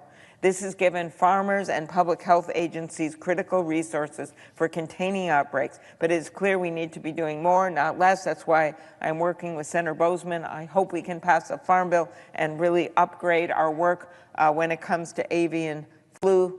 But to do all that and the potential of having vaccines here for various animals, We're going to need people in the government that believe in science. Placing Mr. Kennedy in charge of public health in our country could unravel that progress and more. He has already said he didn't believe in the avian flu, that it was somehow manufactured. What more evidence do you need, I say to my colleagues across the aisle? Facts are the foundation of medical science, and our next HHS secretary must commit to making decisions based on facts, not personal beliefs. I also have concerns that Mr. Kennedy will be a rubber stamp for the administration's plans to undo the progress that we've made on bringing down the sky-high cost of prescription drugs. For decades, big pharma companies had a sweetheart deal written into law that allowed them to charge our seniors whatever they wanted for life-saving prescription drugs. That was unacceptable, and along with my colleagues, we successfully led the legislation to end it. Taking on the big drug companies wasn't easy. I did it for years and years and years. They had 3 lobbyists for every member of Congress and spent hundreds of millions of dollars. I'm sure many watching tonight have seen those ads trying to stop us. That was a great deal they got written into law. I don't know how they got it, but they got it. And then we said, wait a minute, why are these drugs in other industrialized nations, why are they half the price of the drugs that we have in America? Especially when we paid for a lot of the research with our taxpayer money. And then we found out, well, for the biggest drug buying group in the country for prescription drugs, our seniors, they get locked in profits on that. Not like the VA where they can actually negotiate for our brave veterans. But when it comes to all the seniors, no negotiation was allowed. The power of over 50 million American seniors negotiating, that's a pretty strong block. And finally, our constituents finally said enough is enough. Major issues when people were running for office, and together we ended Big Pharma's sweetheart deal, Democrats only, in the Inflation Reduction Act, and gave Medicare the power to negotiate better prices for prescription drugs. So what was the result of that? Well, already the last administration negotiated the first 10 drugs, blockbuster drugs, Eliquis, Xarelto, Januvia, Jardiance, negotiated prices that they negotiated with Big Pharma, because if Big Pharma didn't negotiate with them, they were going to then not be able to sell their drugs through Medicare. Do you know what prices they got? Big Pharma's still suing. They've lost every single lawsuit saying that we in this body didn't have the power, to stop the sweetheart deal that Congress had given them. Of course we had the power. But you know what happened with those negotiated prices for seniors? They went down on those, just the first 10 blockbuster drugs, 60, 70%. And no one has questioned the statistic that in 1 year, when this takes effect in about a year, 9 million seniors across the country in 1 year, just 1 year, will save $1.5 billion in out-of-pocket costs. That's billion. That's not all we did, because the next drugs are coming down the pike for negotiations. I'll mention that in a minute. And the next ones after that, and the next ones after that. The torch has been passed on to this administration. It's their turn to negotiate and get those 60%, 70%, 80% reductions that Secretary Becerra and the Biden administration were able to get, because they were organized, because they knew what they were doing, and they stood tall and they negotiated those prices after we passed the law. What else did we do? Well, the legislation passed under the last administration capped monthly insulin costs for seniors at $35, capped total out-of-pocket drug costs for seniors at $2,000 a year starting this year, and these savings are just the beginning. Last month, the previous administration announced the next 15 drugs Medicare must negotiate. These are more blockbusters: diabetes, weight loss drugs like Ozempic, Rybelsus, Wegovy, which 2.3 million Medicare Part D enrollees take, including thousands of seniors in my state. For these seniors, getting those lower prices, you know how much those drugs cost right now, make a huge difference. Finally, seniors in America, and by the way, it helps non-seniors as well. We already see the insulin prices lowered by the companies, even though the law, I would have liked to pass a law for non-seniors. Our colleagues wouldn't join us in doing that. But the market worked, and they're also getting that $35 per month cap. Think about what these next drugs will mean, though. Minnesotans like Brian. Brian has been paying more than $100 a month for Breo Ellipta, one of the asthma medications covered in last month's announcement for the drugs of the Trump administration. It's now on their plate to negotiate. Brian's been taking that for 20 years. After all that up, $24,000 spent on just one medication. Think about if that was reduced 60 to 70%. That's what they can do if they've got the right HHS secretary. Or Judith, who pays $1,100 a month for Otezla, an arthritis drug also covered in last month's announcement. That's 2/3 of her Social Security check.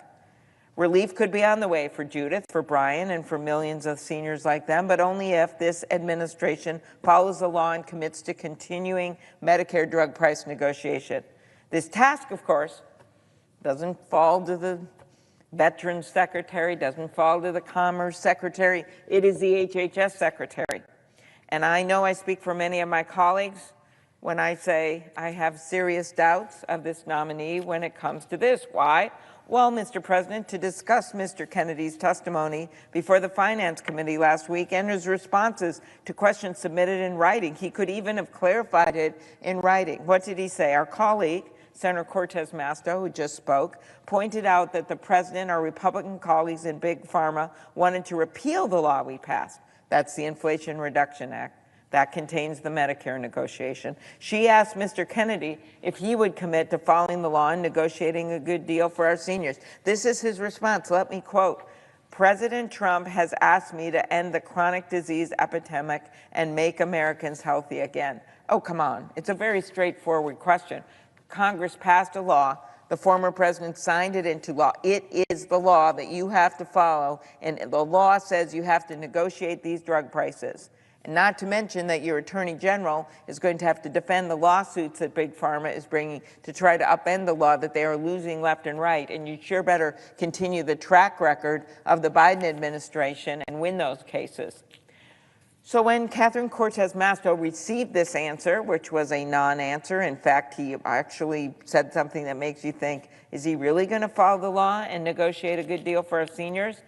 So she asked him to clarify his comments. His response, President Trump asked me to end that. End what? I don't know. Mr. President, that is not leadership. He should have known all about the prescription drug program and Medicare Part D. He is taking over a major agency that does this work for 50 million seniors under Medicare. 50 million seniors. Out-of-pocket savings, $1.5 billion in just 1 year on only the first 10 drugs. Then there's going to be 15 more and 15 more and 15 more.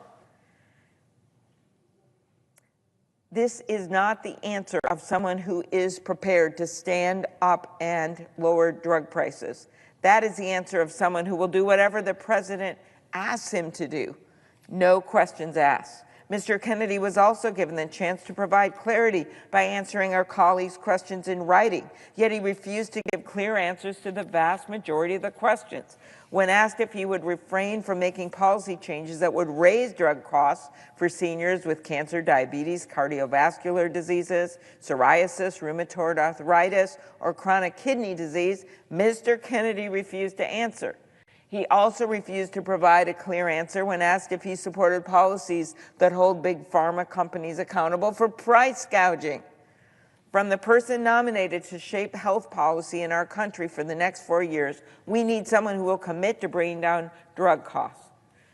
This is particularly important after the actions the administration has taken in the last few weeks. On his first day in office, the president signed an executive order that cut Affordable Care Act enrollment periods short and reversed policies that make it affordable for parents to add their kids to their health insurance. He's also making it harder for 24 million people to keep coverage year to year by revoking automatic re-enrollment in affordable health care plans. The Affordable Care Act is the law of the land, whether the president likes it or not, and the Secretary of Health and Human Services must follow the law, because guess what? The American people like this law. But when Mr. Kennedy was asked about the Affordable Care Act, he attacked it, saying Americans don't like it, instead of promising to uphold the law. The president's efforts to overturn the ACA are only the beginning. He's also taking away new initiatives that are lowering prescription drug prices, including one that offers seniors a flat $2 copay for drugs that treat common chronic conditions. In less than a month, this administration has made clear that it intends to do Big Pharma's bidding, instead of sticking to common sense policies that have brought down healthcare costs. Reversing them won't bring down prices. It will raise them. We have problems with healthcare, access, costs, and the like. So we need someone at the HHS who is actually going to work with us to take this down. Whether it is the denial of care of way too many patients under insurance policies, or whether it is the expense of these prescription drugs, where still more work needs to be done on patents and some of the reforms on a bipartisan basis that we've gotten out of judiciary. But we need an HHS secretary that supports reform. And reform, I mean bringing down prices.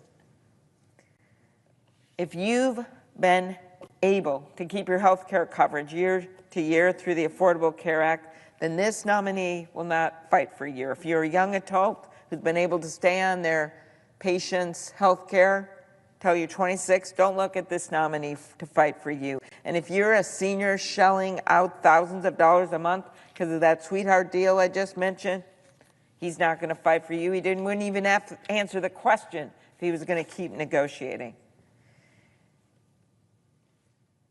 None of this that he has talked about in these hearings, from my perspective, whether it is a rubber stamp for withdrawing the United States from the World Health Organization, whether it is upending the work of the Interagency Autism Coordinating Committee, whether it is what I've just spoken about tonight about not believing in vaccines or in not carrying on the work of negotiating prescription drugs, none of this will bring down healthcare costs. None of this will make Americans healthier. President Eisenhower, who established the agency that is now HHS, President Eisenhower, trusted Republican president, said in his 1954 State of the Union address that the department symbolized the government's permanent concern with the human problems of our citizens. The person at the helm of this department must, above all, share that concern that President Eisenhower put out there so clearly. He must prioritize the well-being of his fellow Americans, must be guided by facts and science, not politics or personal opinions. That's why 17,000 doctors have sounded the alarm about Mr. Kennedy's nomination. It's why more than 700 public health experts called his nomination dangerous. And it's why, for the first time in living memory, more than 70 Nobel Prize winners across the fields of medicine, chemistry, physics, and economics came together in public opposition to this cabinet pick. Mr. President, I believe in listening to experts. I trust doctors. I trust public health researchers. I trust Nobel Prize winners. That is why, on behalf of every senior who relies on medications to live and age with dignity, every child who deserves the promise of a future free from preventable diseases, and every American whose health and safety depend on sound scientific guidance, I will be voting no on his nomination, and I urge my colleagues to do what they know is the right thing and vote no as well. Thank you, Mr. President. I yield the floor. Mr. President. Senator from Minnesota? Oh, Wisconsin, sorry. Mr. President, I rise today in opposition to Robert F. Kennedy Jr.'s nomination to lead the Department of Health and Human Services. Healthcare is not just a policy to me. It is deeply personal. I got into public service because of my own healthcare journey. When I was 9, I was hospitalized with a serious childhood illness. It was similar to spinal meningitis. That wasn't the exact diagnosis, but similar. While I fought to survive and then ultimately to get better and fully recover, my grandparents who raised me, they struggled to figure out how to pay for the life-saving care that I needed and received. In total, I spent 3 months in the hospital in Madison, Wisconsin. When I talk about health care, I don't just speak as a United States Senator or as a Wisconsinite. I'm speaking as a person who knows what it was like to spend months in a hospital bed. I'm speaking as someone who knows the emotional toll and the financial stress that it put on my loved ones. I'm speaking as someone who knows firsthand how important it is to protect our children from serious illness and the dire consequences when our children do get sick.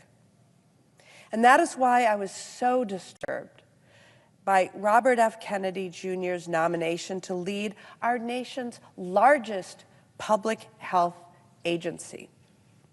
As a member of the Health, Education, Labor, and Pensions Committee, I was able to question Mr. Kennedy at one of his nomination hearings. I watched as he over and over again parroted the same answer when pressed about his anti-vaccine views. Show me the data, he would say. When asked if he still believes that vaccines cause autism, he would not commit. He again said, show me the data. Well, Mr. Kennedy has had every opportunity to review the overwhelming consensus of doctors, researchers, and experts that vaccines are safe and effective. He certainly had the opportunity to do so not just before his confirmation hearing, but before spending a decade peddling misinformation and conspiracy theories about vaccines. Apparently, he didn't look at the research before traveling to Samoa to rail against the measles vaccine. Perhaps if he had, the 83 people, primarily infants and children, who died from a subsequent outbreak of measles would still be with us. I think it's clear that he also didn't bother to review the research before spreading misinformation online. With one study finding that among verified Twitter accounts, Mr. Kennedy was by far the top purveyor of vaccine misinformation, garnering more than 3 times as much engagement as the second most retweeted account. Now, we're supposed to believe that if we simply show Mr. Kennedy the research, he'll change his tune. Well, I believe someone applying to be the top health official in this country shouldn't have to be convinced to follow the science. We shouldn't have to hold their feet to the fire on whether they would be willing to protect our children from polio or measles. They should already be an expert in the field, not an expert at evading responsibility and spreading conspiracy theories. Americans deserve a leading health official who believes in science, not in conspiracies. If Mr. Kennedy is not willing to believe or even review the overwhelming data on vaccines before spreading dangerous lies about their safety, then I highly doubt that he will change his tune when leading the Department of Health and Human Services. And it's not just his statements like, no vaccine is safe and effective. And by the way, he really did make that statement. I've seen it on a podcast. But he's repeatedly made claims with no evidence. He said Wi-Fi causes cancer. He said antidepressants cause school shootings. He questioned whether HIV does in fact cause AIDS. And time and again, he is showing us who he is. By his own admission, he is not interested in the research. He has no time for the data. And these claims may seem outlandish, they may seem harmless, but they all point to a fundamental truth about Mr. Kennedy. He not only does not believe the science, but he's willing to actively undermine it. He spreads dangerous conspiracy theories, and he puts families' health and safety at risk. RFK Jr. will put Americans in harm's way. Kids will be at risk of getting preventable diseases like measles and mumps. Women will have essential health care ripped away. Families will be further away, not closer, to having cures to diseases like cancer. And sadly, the list goes on and on. So I urge my colleagues, especially those who understand how dangerous vaccine skepticism is, to ask themselves a simple question.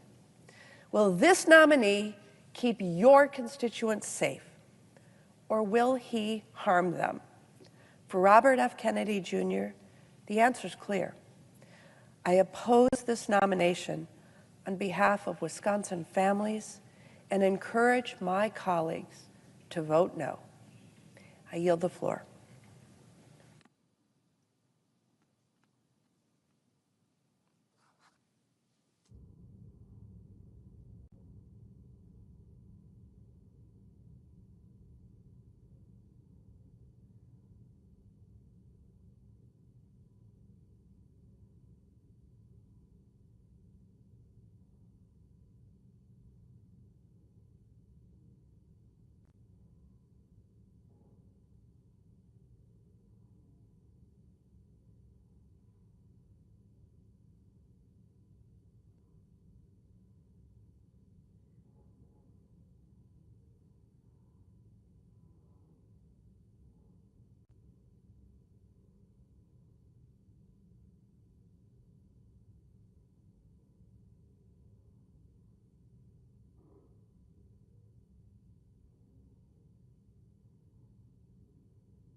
President.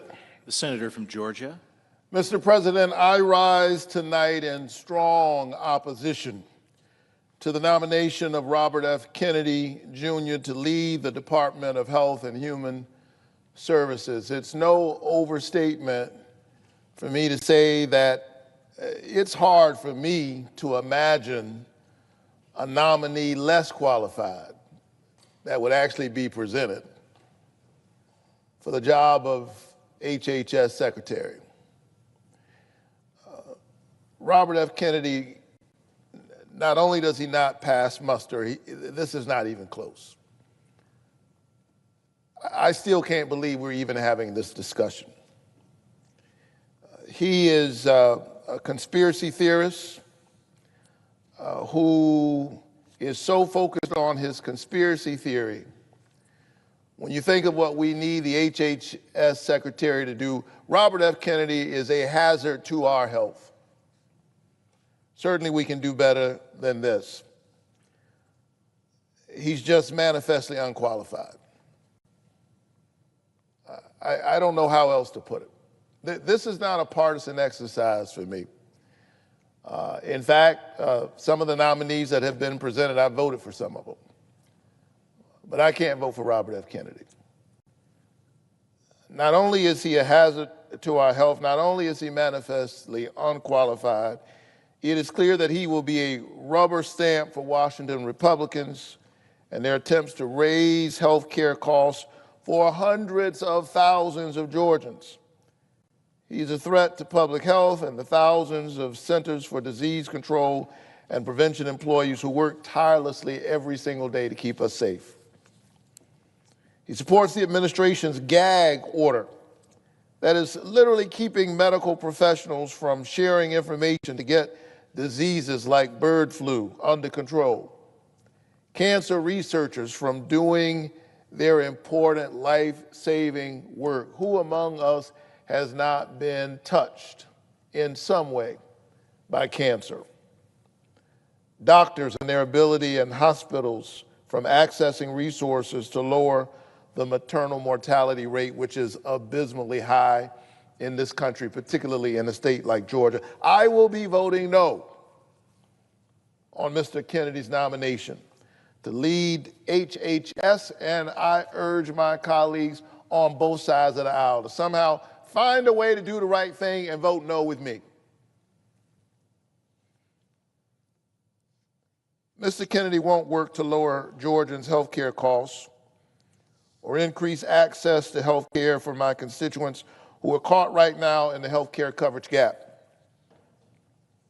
I was so proud that in my first few months in the Senate, I was able to play a critical role in passing the American Rescue Plan, which, among other things, lowered Georgians' health care premiums by hundreds of thousands of dollars on average. It is quite frankly the kind of thing that makes this job worth it for me, being able to help ordinary folks. That tax cut literally helped bring health care into reach for tens of thousands of Georgians and millions of Americans.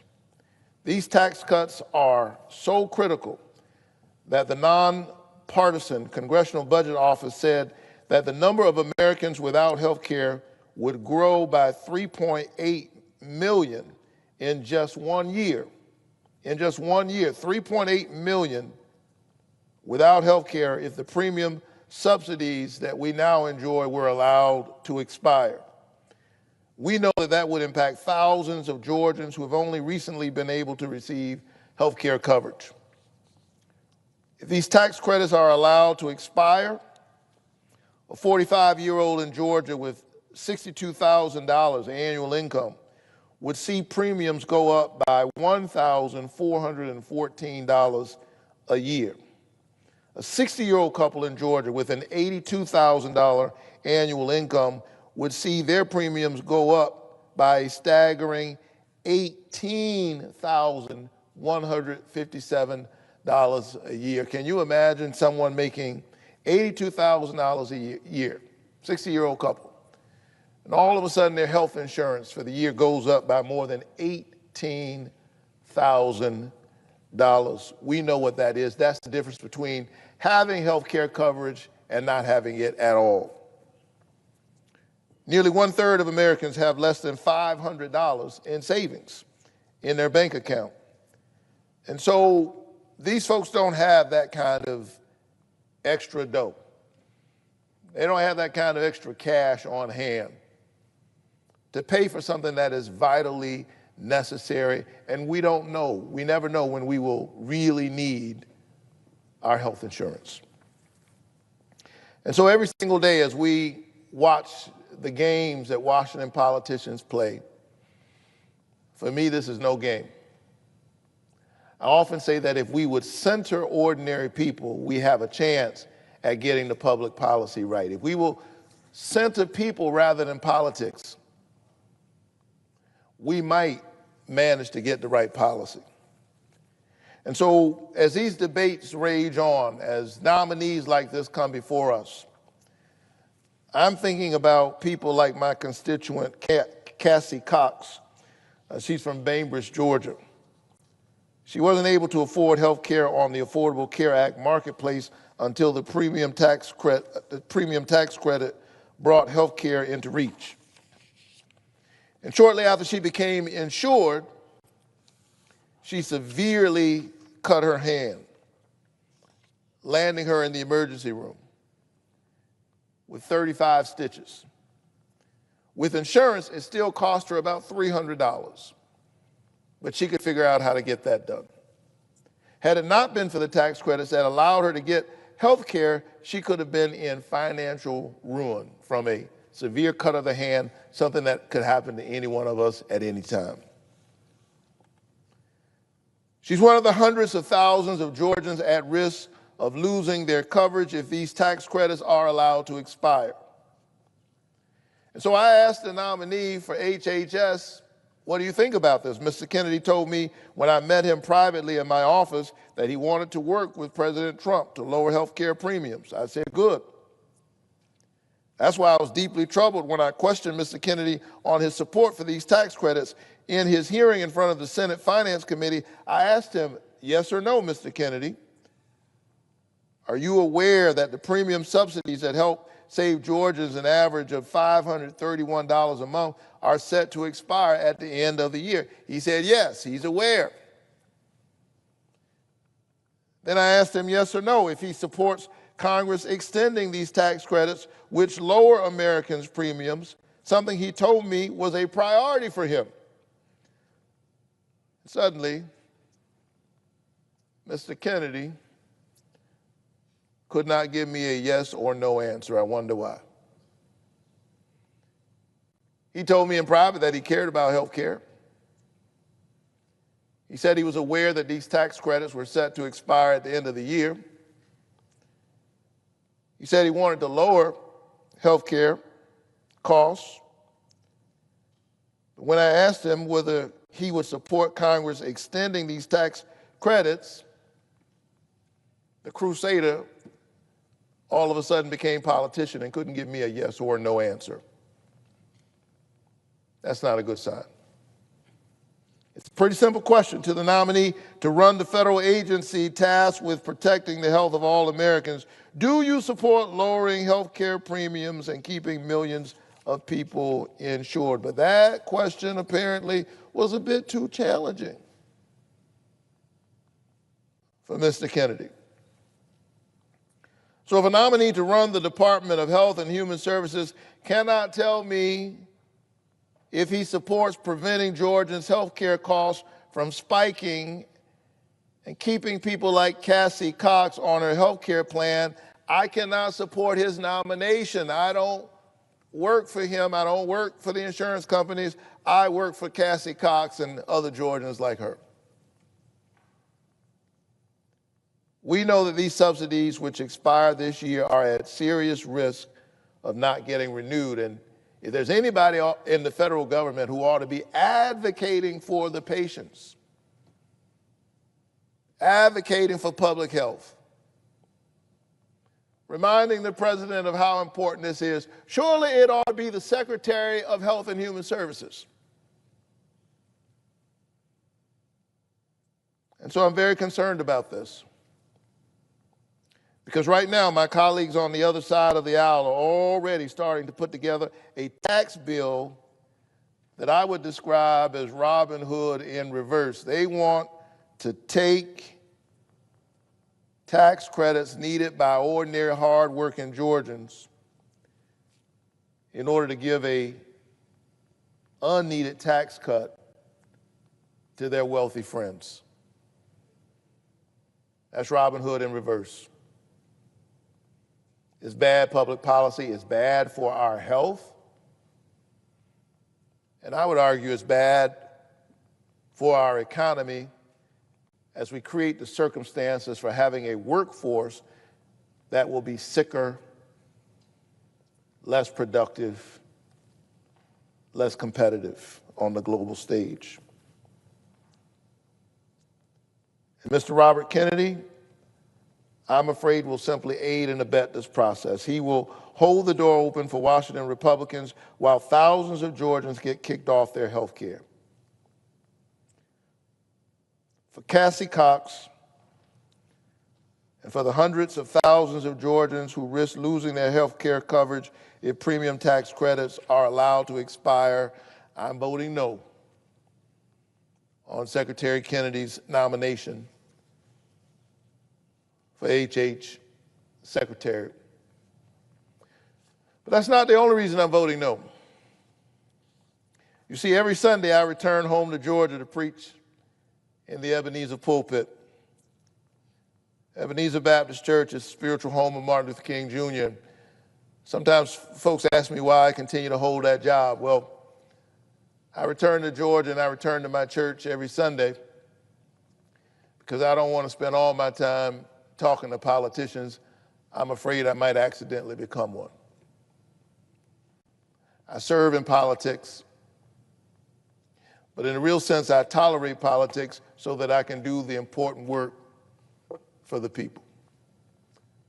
Work that I've tried to do long before I came to the Senate. It was Martin Luther King Jr., after all, the co-pastor of our church, who said that of all the injustices, Dr. King said, of all the injustices, inequality in health care is the most shocking and the most inhumane. And it was that conviction that inspired me in 2014, years before I decided to run for elected office, to protest state politicians in Georgia as they were refusing to expand Medicaid and close the health care coverage gap, which would improve health care access for over 640,000 Georgians. We had just passed the Affordable Care Act. We were caught up in the throes of the debate around that policy. Georgia refused to expand Medicaid, leaving 640,000 Georgians in the health care coverage gap. And because I preach every Sunday morning in honor of one who spent much of his ministry, according to the Gospels, healing the sick, even those with pre-existing conditions. That's what leprosy was, a pre-existing condition. I could not preach the gospel that I try to preach every Sunday and then allow Georgia politicians to leave hardworking Georgians in the cold when we literally had a prescription that could provide healing. And so I and members of my pastoral staff and other volunteers, other activists, went to the office of the then governor of Georgia. And we staged a sit-in in the governor's office. And when we were arrested and taken to the Fulton County Jail, another wave of protesters came in and sat down and took our place. I was here in the Senate again in 2017, protesting the fact that Washington Republicans were getting ready to pass a $2 trillion tax cut for the wealthiest Americans while cutting needed resources from the children's health care program, while refusing to accept the necessary levels of support for those facing food insecurity in the Farm Bill. And so I was arrested in an act of civil disobedience that day also, because I believe that health care is a human right. But it is also one of the reasons I decided to go and run for office myself, to move from agitator to legislator, to translate my protests into public policy.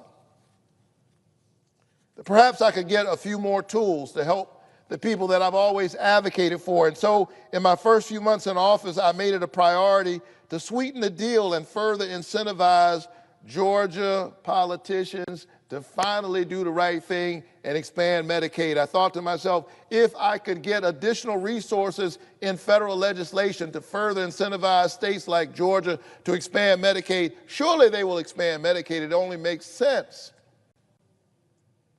Not only is it the right thing to do, it'd be the smart thing to do. And I remember standing up to Democrats. many of whom, unlike me, represent blue states. I'm from Georgia, purple state. Georgia that had not elected Democrat senators in years. I think they sent me and my friend John Ossoff to represent them in the Senate because they understand we're not focused on partisan politics. We're focused on the people we were sent here to represent. And I remember standing up to Democrats in the Democratic caucus, talking to many of my colleagues who represent blue states. And I began to make the case for Georgia, and they responded to me. They said, why should we put more federal dollars towards states who don't want to help their own constituents? Why should we reward Georgia for digging in its heels? And I reminded them that the people of Georgia were literally being held hostage by their legislature. It was standing between them and access to health care.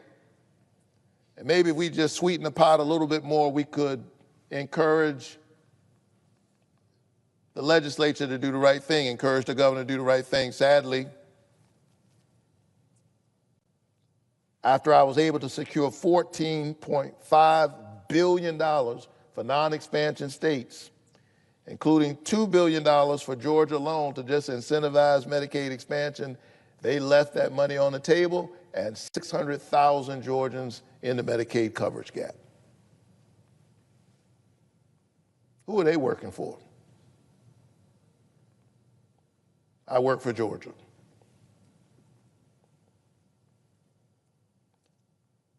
Thankfully, there are some folks who heard it, who heard the call, who responded. The incentives I secured led to North Carolina, for example, recently expanding Medicaid. Even the staunchest opponents of President Obama's signature law could not justify the overwhelming financial incentive to finally close the coverage gap. But Georgia politicians continue to dig in their heels more than a decade after the Affordable Care Act has become settled law.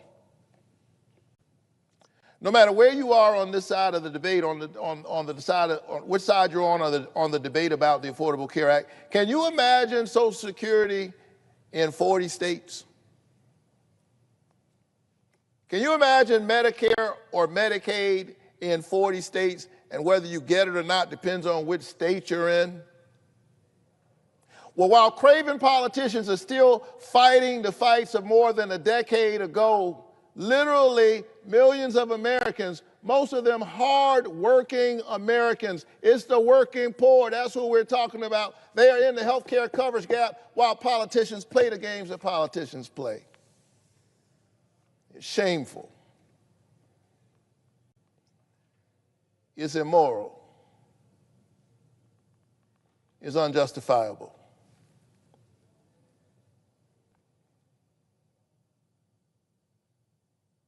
When I think about this, I often think about a woman that I met while doing my work named Heather Payne. I think of Heather from Dalton, Georgia often because here's a woman in the health care coverage gap, and guess what she does for a living? She's a traveling nurse. Think about that. She's committed her whole life to making sure that other people have the health care coverage that they need. Her job is health care. She worked throughout COVID as an ER and labor and delivery nurse, yet she often did not have health care coverage herself because she fell into the health care coverage gap. That's who we're talking about, Heather the nurse.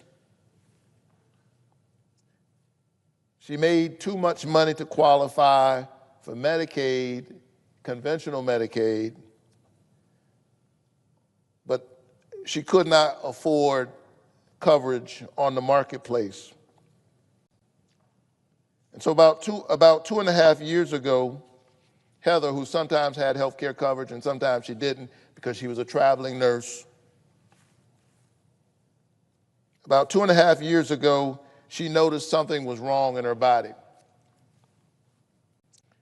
And even though she noticed that something was wrong and she was in pain and discomfort, she couldn't go immediately to see a doctor. She literally had to keep working through her pain, working through her discomfort, working through her uncertainty until she could save enough money out of pocket for a visit to a neurologist. And by the time she got to a neurologist months later, the neurologist told her that she had already had a series of small strokes. Now, with the knowledge of what had happened to her, Heather had to continue putting off serious medical procedures because she could not work as an ER nurse anymore, and yet she was still waiting to get approval for disability so she could get Medicaid coverage. Ways in which our system is broken and needs to be reformed. But think about that. Heather, despite spending her career providing life-saving care to others, is not able to access health care herself because she cannot meet Georgia's work requirements rules.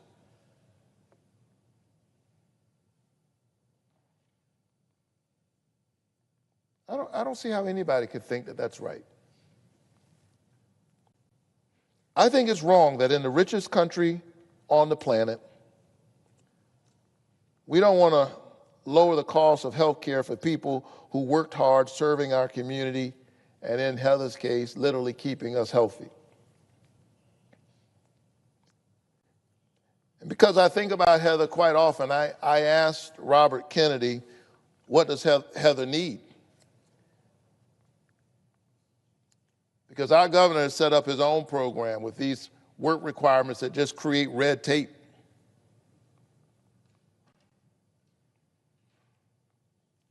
I said, does Heather need monthly bureaucratic paperwork requirements to prove she's working when she's sick? Or does she need access to health care so she can finally get healthy and get back to work? Mr. Kennedy told me that she needed health care, not work requirements. Right answer. But I found his answer interesting because this administration is not working to get Heather health care. In fact, they want to continue to allow Georgia to waste taxpayer dollars right now, implementing an expensive and flawed system of bureaucracy and red tape to put more obstacles between Georgians and the health care they desperately need. We've got a program in Georgia right now that the governor set up rather than expanding Medicaid, and most of the money that they've gotten from the federal government, about 80% of it is spent on administrative costs, and 18 months later, only a few thousand Georgians are signed up while hundreds of thousands of Georgians are in the health care coverage gap. It's not right. It's not smart. I believe in hard work.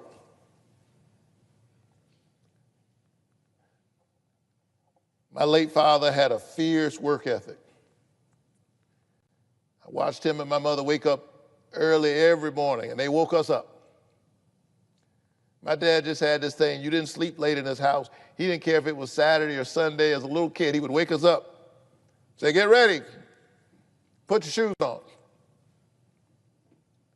I said, get ready for what? He said, I don't know, just get up and get ready. Be ready for whatever. I believe in hard work. It was drilled in me.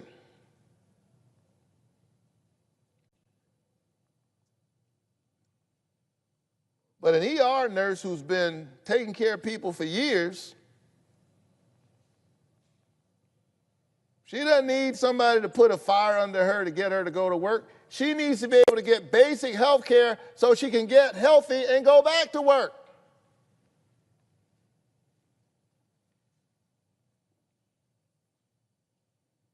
And so I was deeply disturbed when I kept asking Mr. Kennedy about this, and he kept changing his answer, kept flip-flopping.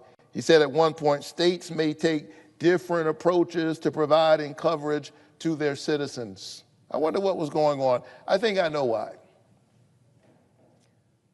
I think already he's trying his best to navigate the politics of the folks in the administration who are not committed to the Heathers of this world. And so if Mr. Kennedy can't decide if the ER nurse from Dalton, Georgia, who spent years saving other people's lives and now needs health care insurance to save her own life, deserves health care, if he can't decide that, then how in the world am I supposed to vote yes on him being the HH secretary?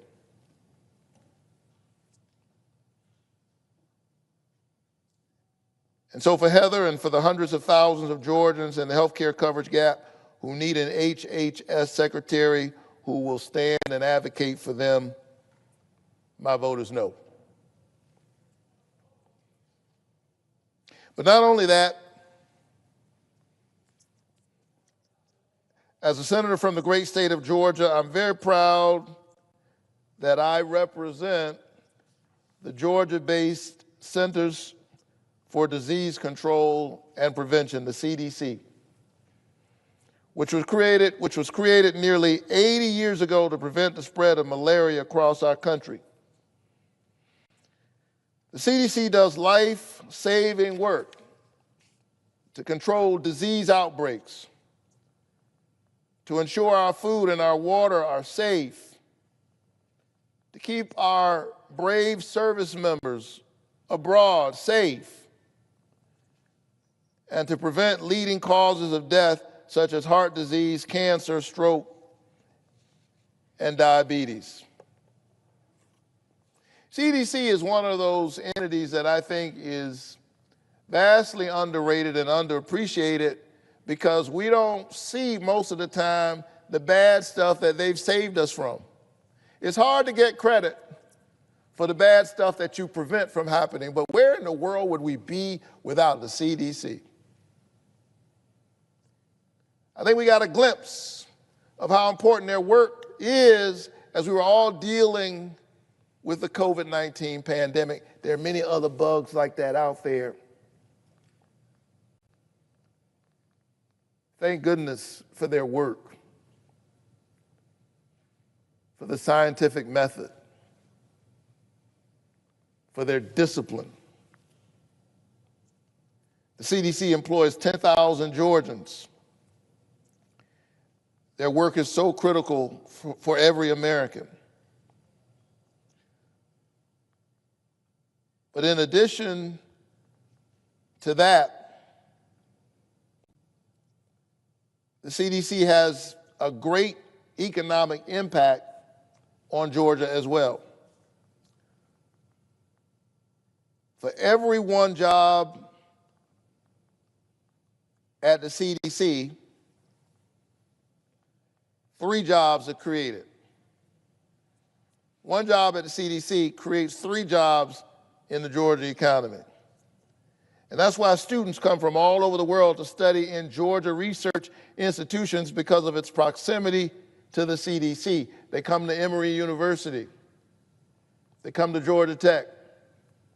They come to Morehouse College because it's near CDC, the Morehouse School of Medicine. The center hosts over 125,000 visitors on its campus every year. The CDC invests hundreds of millions of dollars into Georgia organizations and institutions to partner on research. In fact, for every dollar the CDC spends, the Georgia economy sees $2 in growth. Healthy people, healthy economy. If the CDC were a business, it'd be the 7th largest business in my state. And so last June, I visited the CDC, carrying on the spirit of my predecessor in my seat, my friend, the late Republican Senator Johnny Isakson. Johnny Isakson was a good man. We didn't agree on everything, but he was just a good human being. And he was a fierce advocate for the CDC. And I'm honored to carry on that tradition in his memory because he understood, as do I, that the CDC, again, is saving us from so many bad things that we don't even see.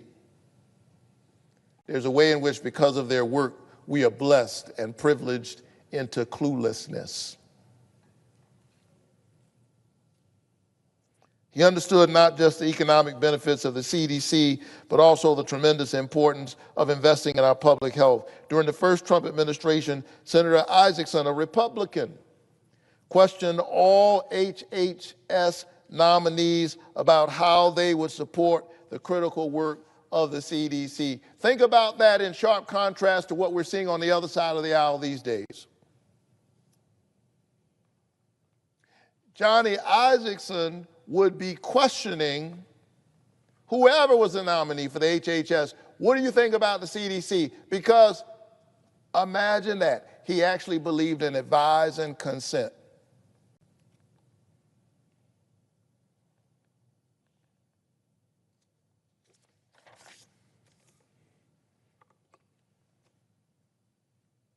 I don't know what we're witnessing in this moment, but we're hard-pressed to call this advise and consent between two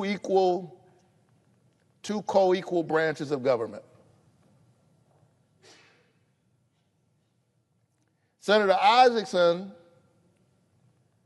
Republican senator from Georgia, fought for the CDC to expand its scope of research into areas like preventing mass violence and mass shootings, pandemics. And because the CDC was equipped to expand its research, it turned federal investments into cures and treatments and lives that are saved. Not Republican lives, not Democratic lives, human lives.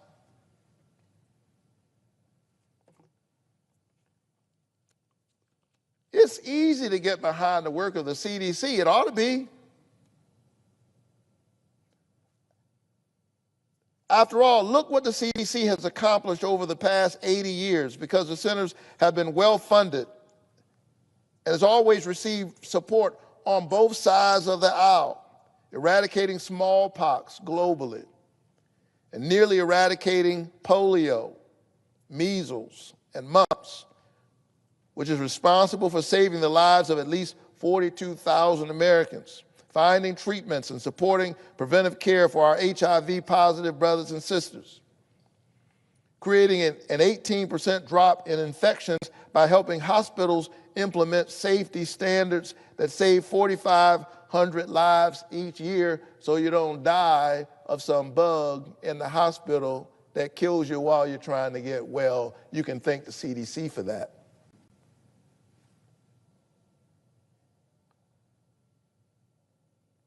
And this is because the CDC has always been supported by both sides of the aisle.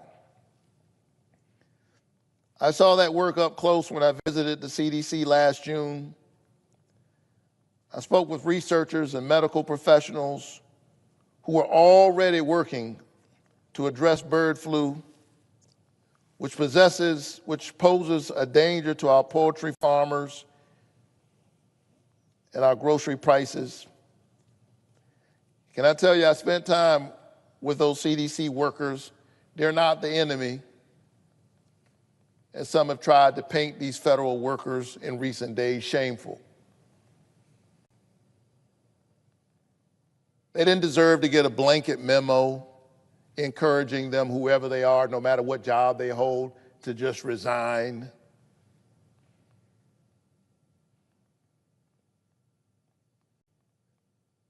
They're the wall. They've been protecting us. They're the reason why we're able to go to sleep at night and not even think about certain things. It's hard to get credit for saving people from the bad stuff they don't even see. I visited the insectary, where the CDC was testing thousands of mosquitoes for malaria to help prevent malaria deaths globally. protect Americans traveling abroad, and keep the disease from spreading to the United States. And so it's concerning for anyone who cares about stopping the spread of deadly diseases to the United States to hear some of the past comments about the CDC from the nominee to lead the Department of Health and Human Services, Mr. Kennedy, who would manage a budget, listen, of nearly $2 trillion, $2 trillion, including the CDC's budget, has compared the CDC's work to Nazi death camps and sexual abusers in the Catholic Church. He said that many of them belong in jail. And so I asked Mr. Kennedy if he retracted those statements, and he denied making them at all. He said, no, I didn't say that. So I read him the transcripts of his remarks at the Autism One conference in 2013 and 2019, where he made these comments. In 2019, Mr. Kennedy said, it's the same reason we had a pedophile scandal in the Catholic Church. It's because people were able to convince themselves that the institution of the church was more important than these little boys and girls who were being raped. And everybody kept their mouths shut, the press, prosecutors, the priests, the bishops, the monsignors, the Vatican. And even the parents of the kids just didn't want to believe it was happening or believe so much in the church they were unwilling to criticize it. And you know, that is the perfect metaphor, he said, for what's happening to us.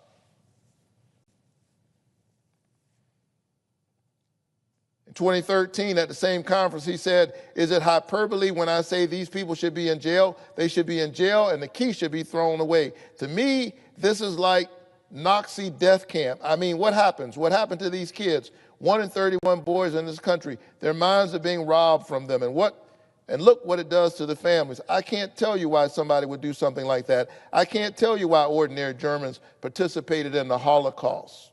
He's talking about the CDC.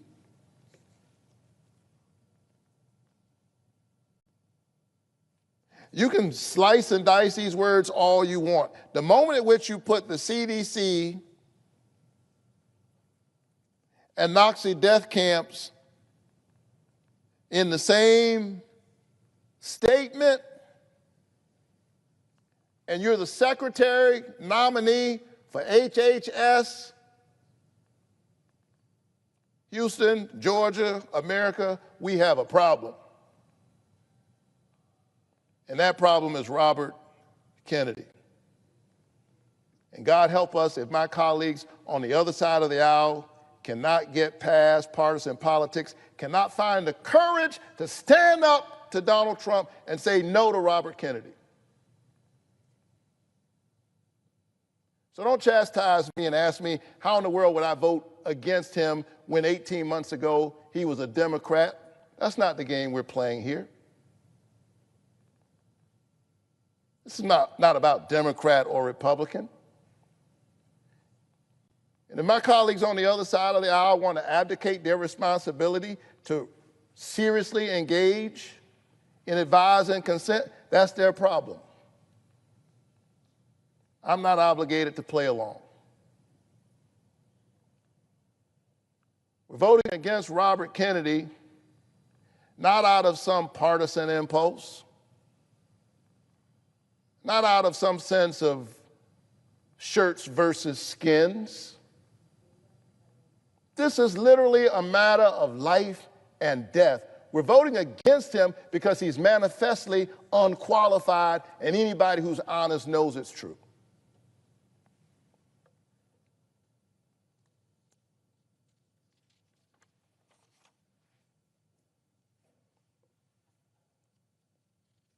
These are serious times.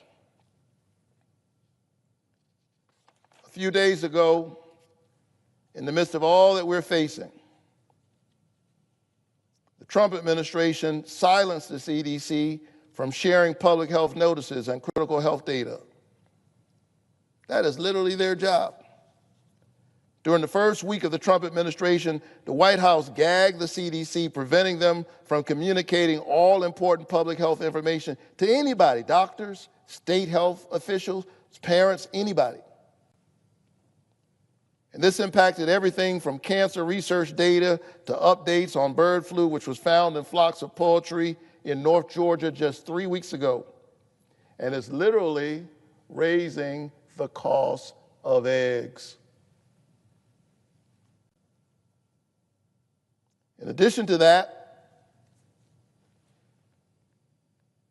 this order crippled their ability to combat maternal mortality. The American Cancer Society, an organization whose work we can all support, called on the Trump administration to, quote, restore access to comprehensive data, refrain from changes that would lead to incomplete future data collection, and commit to ensure evidence-based science can proceed without additional bureaucracy or red tape.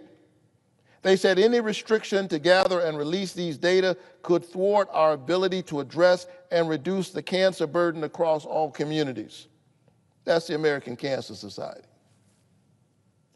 The Trump administration removed vast amounts of government data sets, resources, and web pages across the CDC to comply with the administration's short-sighted DEI executive orders. How is an organization like CDC supposed to address the social determinants of health?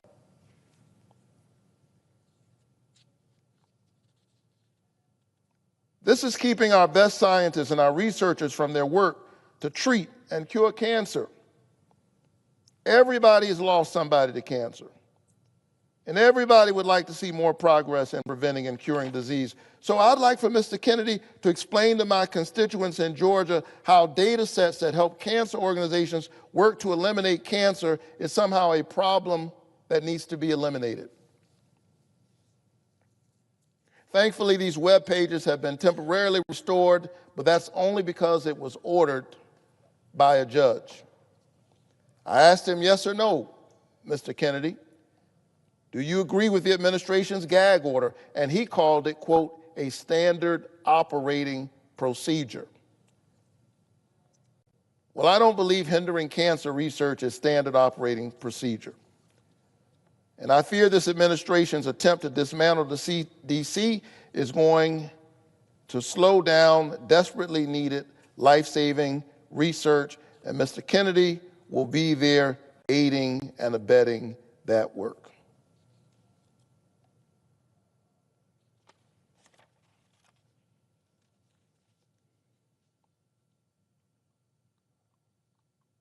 We've got to address this issue of maternal mortality. And this weekly update around issues that pertain to our health is a critical resource for researchers, for doctors and public health professionals looking to combat our country's shamefully high maternal mortality rate.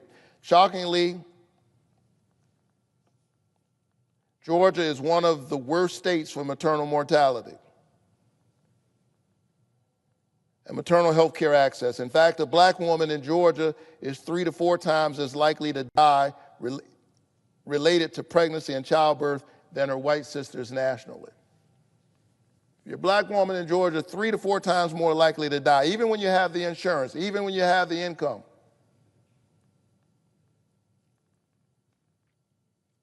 Now, what happens if you have a federal government that doesn't even allow you to report those disparities? How do you address them?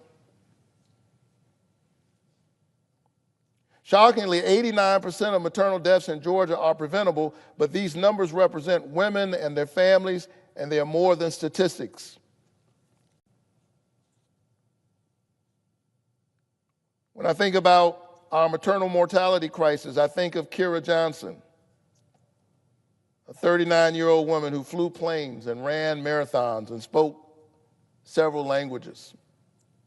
More importantly, she was a human being. And on April 12, 2016, Kira Johnson checked into a hospital with her husband, Charles, to give birth to their second child, Langston. Kira never returned home alive. She was literally lying in a hospital bed, begging for care. She died from a hemorrhage approximately 12 hours after delivering Langston. Kira deserved better, and so did Amber Thurman and Candy Miller. So do the mothers across the United States who are dying at disproportionately higher rates than other developed nations. Yet this administration is working to make a preventable crisis worse by gagging the agencies tasked with helping medical professionals keep mothers alive. And so for Georgia's incredibly dedicated scientists, researchers, and medical professionals, for Kira Johnson, for Amber Thurman, for Candy Miller and their grieving families, for the thousands of women who died preventable deaths surrounding their pregnancy, I'm voting no to Mr. Kennedy's nomination for HH Secretary. Finally, and nobody believes a preacher when he says finally,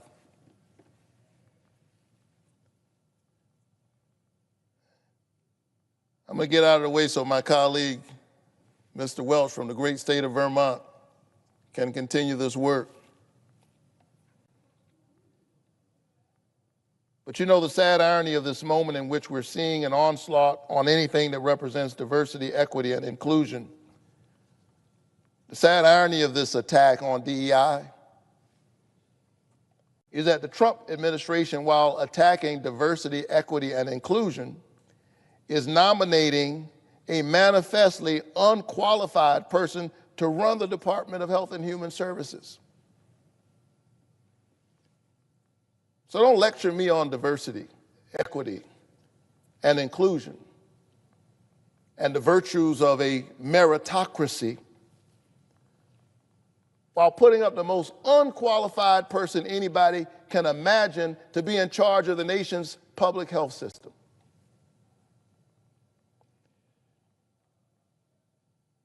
At the end of the day, Mr. Kennedy is a hazard to our health. He's a rubber stamp for the agenda to raise your health care costs so that they can line the pockets of their wealthy friends. He's busy chasing conspiracy theories that he'll spend no time chasing solutions to lower our health care costs. He apparently sees no problem gagging the CDC, even at the risk of raising egg costs, slowing cancer research, and exacerbating our shameful maternal mortality rates. So for Cassie Cox, for Heather Payne, for Atlanta's CDC employees, in memory of Kira Johnson and thousands of women who've died preventable maternal deaths, I'm voting no on Robert F. Kennedy's nomination to lead the Department of Health and Human Services. And I call on all my colleagues to join me in saying yes to our constituents and no to Robert Kennedy. I yield the floor.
Madam President.